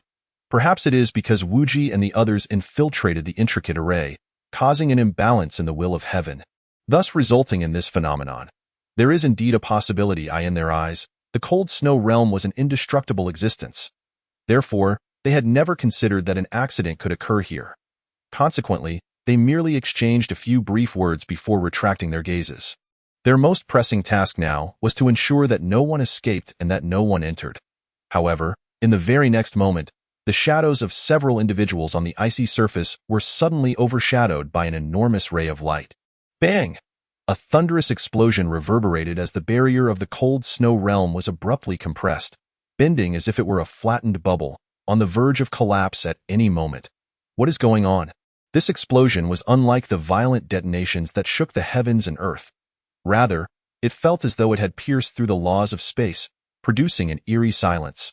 The crowd looked up, only to see countless fiery lights converging in the dim sky, resembling solar flares. This is the calamity of the celestial flames? Shui Wujing exclaimed in shock, among the 12 elders of the Snow Ridge. Apart from the four known as Ihue Henlu, the others had already broken through the void refinement realm, and many were formidable beings of the combined body stage. Thus, they were quite familiar with various calamities. Could it be that the young man inside is breaking through to a new realm? Shui Wujing suddenly sensed the gravity of the situation. It is highly likely. I must send a message to Wuji now. There is no time to lose. With a heavy sigh, Shui Wuji turned to the others and said, The urgent matter at hand is to report to the Hall Master and summon reinforcements to intercept this calamity. Otherwise, if the cold snow realm shatters, the intricate array will malfunction, and the imprisoned spiritual energy of heaven and earth will surge forth, causing immeasurable destruction. But what about Wuji? Shui Wuyuan remarked. Wuji took Wu Huang with him. Even if that young man breaks through to the void refinement realm, he will never escape from their grasp. As for this calamity, it is up to us to bear the brunt of it. At the refining snow peak, in the hall of the Peak Master, the Peak Master, Mu Shuangtian, reacted immediately upon sensing the disturbance in the cold snow realm. That is, it has finally come. Peak Master, I request permission to go out and confront this calamity. Peak Master, I also request permission to go out and confront this calamity. Standing in the hall, Mu Shuangtian gazed up at the sky. I hope you all can withstand this calamity. In the hall. The two who had requested permission frowned.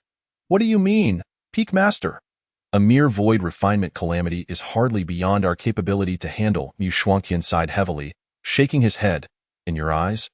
This calamity is merely caused by a young man who unexpectedly intruded into the 12 snow ridges, and thus is not worth worrying about. However, from my perspective, it is a manifestation of the will of heaven's design. The will of heaven's design? Mu Bingzhan exclaimed in astonishment. Can the will of heaven still plot? Mu Shuangtian looked at the first general, who was adorned with numerous battle achievements, and patiently replied. The cold snow realm has existed for several 100,000 years, and throughout these years, we have imprisoned the spiritual energy of heaven and earth, which is an act against the natural order, and such defiance will inevitably attract the ire of the will of heaven. Therefore, since I inherited this position, I have been on guard against the retribution of heaven's design. Yet, as time passed, I gradually relaxed my vigilance, until 3 days ago, when a spy from the demon sect infiltrated the 12 snow ridges. And I sensed the anomaly. The eruption of the will of heaven this time carries a force far beyond a simple calamity. Zhan Tian, take the 18 Shui Ling Wei and go to confront the calamity. Han Ing, you go to the heavenly spirit peak and inform the sect master of what is happening here. Understood. The two received their orders and immediately took action. Within the vast palace, he stood alone. I hope this time, refining Snow Peak can evade disaster. Mu Shuangtian touched the jade pendant around his neck, and a golden light flickered upon it. Outside the refining Snow Peak, the 4 elders of the 12 snow ridges, serene and distant, encountered Mu Zhantian and the others. The group exchanged glances, nodded in agreement, and then began to join forces to resist the impending disaster. Inside the stone cave, Lu Qin's primordial spirit had been projected outside, beginning the process of transformation into avatars. Why is there still no movement? Could it be that due to the system, my self-directed breakthrough will not attract calamity? Lu Qin pondered, yet at this moment, he could not afford to dwell on such thoughts. Even if calamity did not ensue, after breaking through to the void refinement realm, he could unleash the awakening from a dream, and with Shi Yixue as his trump card, he had a significant chance of escaping alive. Wuji Qian Kuan / Suddenly, a spatial rift appeared at the top of the stone cave, and a magnificent sword energy surged forth. Disaster. Chapter 91. Regardless of the winds from east, west, south, or north, I remain unmoved. The incoming sword energy was fierce and violent, plummeting from the sky, directly aimed at Lu Qin. Golden Scale Protection Seal. Lu Qin hurriedly activated the protective seal, his skin transforming into dragon scales.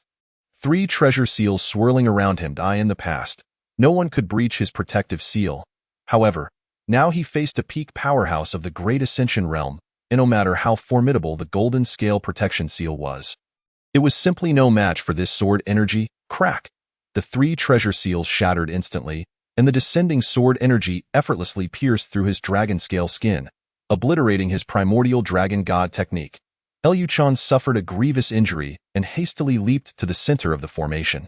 You beast, where do you think you're going? 2 elders clad in icy silk snow robes, wielding ice swords, leaped out from the spatial rift, appearing directly before Lu Qin. They managed to enter so quickly. Damn it, what should I do next? Lu Qin felt a surge of dread. He was still in the midst of his breakthrough and could not spare the energy to retaliate, leaving him with no choice but to defend passively. But could his physical form withstand even a few strikes from Shui Wujing? Wu Huang, you take Shi Yixue and leave first. I will deal with this fellow. All right, Shui Wu Huang agreed, then moved to Shi Yixue's side, releasing the restrictions placed upon her. Master, don't. Shi Yixue intended to secure a glimmer of hope for Lu Qin, but before she could finish her words, she was whisked away by Shui Wu Huang through the spatial rift. You beast, today is your end. Shui Wujing, forcibly breaking into the intricate array, expended considerable spiritual energy.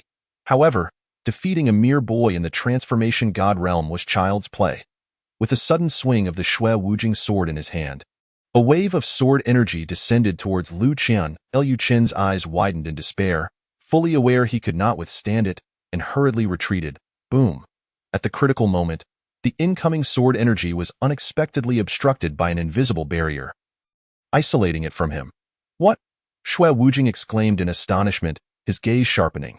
This formation is the Dream Realm Refining Fetus Formation. I did not expect that old witch, Qi Ming Han, would leave behind such a vicious formation in the refining snow peak. In the center of the formation, Lu Qin had no time to ponder its purpose. He continued to concentrate on condensing his void avatars. Given the current situation, his only chance of survival lay in the awakening from a dream technique. However, you have encountered me today.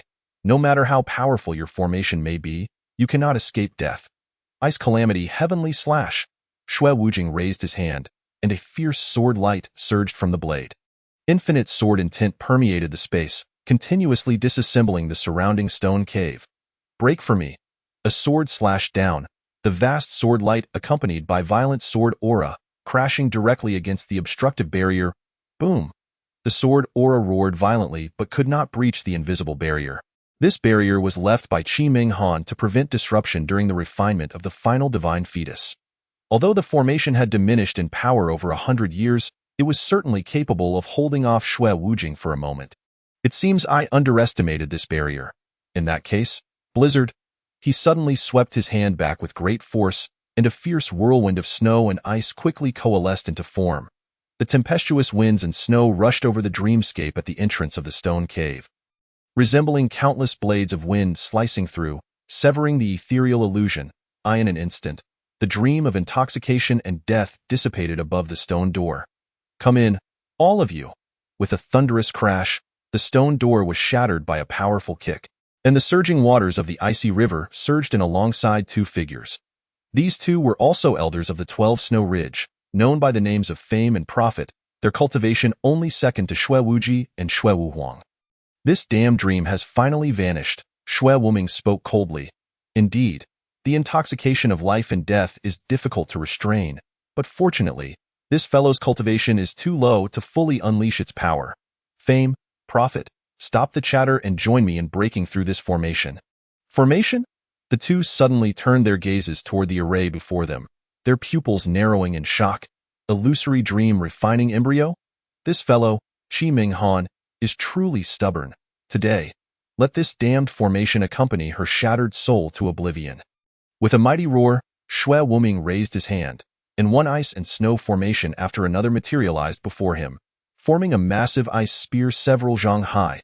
"Allow me to demonstrate my self-created killing move. 1,000 feathers, 1,000 realms annihilation." Boom! The ice spear, as sharp as a celestial axe, pierced through the invisible barrier at its tip. However, the barrier swiftly activated its power, severing the rear half of the ice spear and neutralizing the deadly strike. "No Profit, let us go together." "Good." This 1,000 feathers, 1,000 realms annihilation is a renowned combination killing move of the 12 Snow Ridge, and when unleashed together, its might could contend with mighty cultivators of the Great Ascension. The two joined hands, forming seals, and the formation rapidly manifested. Meanwhile, Shui Wuji was not inclined to give Lu Qian any respite, simultaneously gathering his own killing move. Feeling the pressure, Lu Qian's expression remained unchanged. The more desperate the situation, the more he needed to remain heavy and composed. As long as he calmed himself and emptied his mind, he could focus his attention. "Congeal for me." The surroundings erupted in a torrent of energy as Lu Qian exerted all his strength to refine this void avatar. While the spiritual energy washed over his body, this spiritual force was wild and chaotic, relentlessly tormenting Lu Qian's body and mind. Yet, having centered his heart, he had long since forgotten the pain. Countless ice spears and snow feathers rained down like a storm of thunder, and the stone cave teetered on the brink of collapse under such terrifying destructive force. Although the invisible barrier could still withstand the assault, it was gradually thinning. How much longer could it hold out? Lu Qian was uncertain. "Damn it, what kind of barrier is this that can withstand our combined onslaught for so long?" Shui Wuming cursed, his arms surging with spiritual energy. "Whatever it is, let us break it." Shui Wuji's killing intent intensified as he leaped, stirring the winds and snow, channeling the icy river's waters, and fiercely striking down upon the barrier. Boom! The explosive rumble sent ripples through the space, shattering the surrounding stone walls to dust, leaving only this formation and a fissure in the space above. This strike was overwhelmingly powerful, and even the formation struggled to resist, revealing numerous cracks. "It's about to break." Shui Wuming rejoiced, darting forward and striking the barrier with a snowstorm palm. Crack! The cracks in the barrier multiplied. "You wretched creature, let us see who can save you this time. A mere god transformation junior dares to cause mischief in my refining snow peak. Next year's today shall be your day of sacrifice. Kid, you're doomed. If you beg for mercy now and surrender all that you know, perhaps we can leave you with a whole corpse." The three shouted in fury, intending to intensify Lu Qian's external pressure, leaving him besieged on all fronts. Lu Qian did not respond, merely sitting upright at the center of the formation. "Let the winds from all directions blow. I remain unwavering." Chapter 92. Breakthrough to Refining Void. Illusory dream refining embryo activates Wuji. This kid, why does he remain expressionless? Shui Wuming gazed at the barrier on the verge of collapse. Furrowing his brows, a mere junior at the god transformation stage, facing three opponents whose strengths vastly exceeded his, showed no sign of panic, instead wearing an expression of indifference. He seemed utterly unafraid. Could it be that he has a hidden card? Qi Ming Han is dead, and the illusory dream refining embryo array is about to fall apart. What other means could he possess? Yet, why does he appear so fearless, having lived for thousands of years? Shui Wuming and his companions had never encountered someone so calm. If it were an ordinary disciple of the demonic sect, they would either be fleeing in terror or begging for mercy at this moment. Yet, this fellow sat in the center, unfazed, as he gathered his void avatar. Was Lu Chen truly not afraid in the face of their onslaught? Was he truly unafraid? His proud trump card had been abruptly snatched away, and the calamity he depended on to break through had yet to arrive. The last remaining protective formation was also on the brink of collapse. Was he not afraid? The answer was a resounding no. He was indeed afraid, but what good would that do? Lu Chen understood that his talent was not of the highest caliber, and he was well aware of this, which was why he had chosen to survive quietly in the medicinal garden. Yet, fate had other plans. Some matters could not be accomplished merely through desire. If you do not provoke others, they will come to provoke you. If you do not seek trouble, trouble will seek you. Over the years, Lu Chen's cultivation had advanced rapidly, but the imminent crises and risks were beyond his capacity to withstand. He was forced into this perilous situation, with danger looming and death approaching. Was he desperate? Certainly. Was he afraid? Undoubtedly, yet deep down, he understood that if despair and fear took hold of his heart, he would lose all chance of respite and become a lamb awaiting slaughter. Thus, he was not unafraid. He simply longed to live.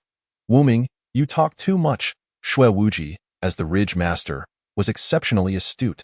Observing this scene, although he held doubts, he remained silent, fiercely intensifying his output of spiritual energy.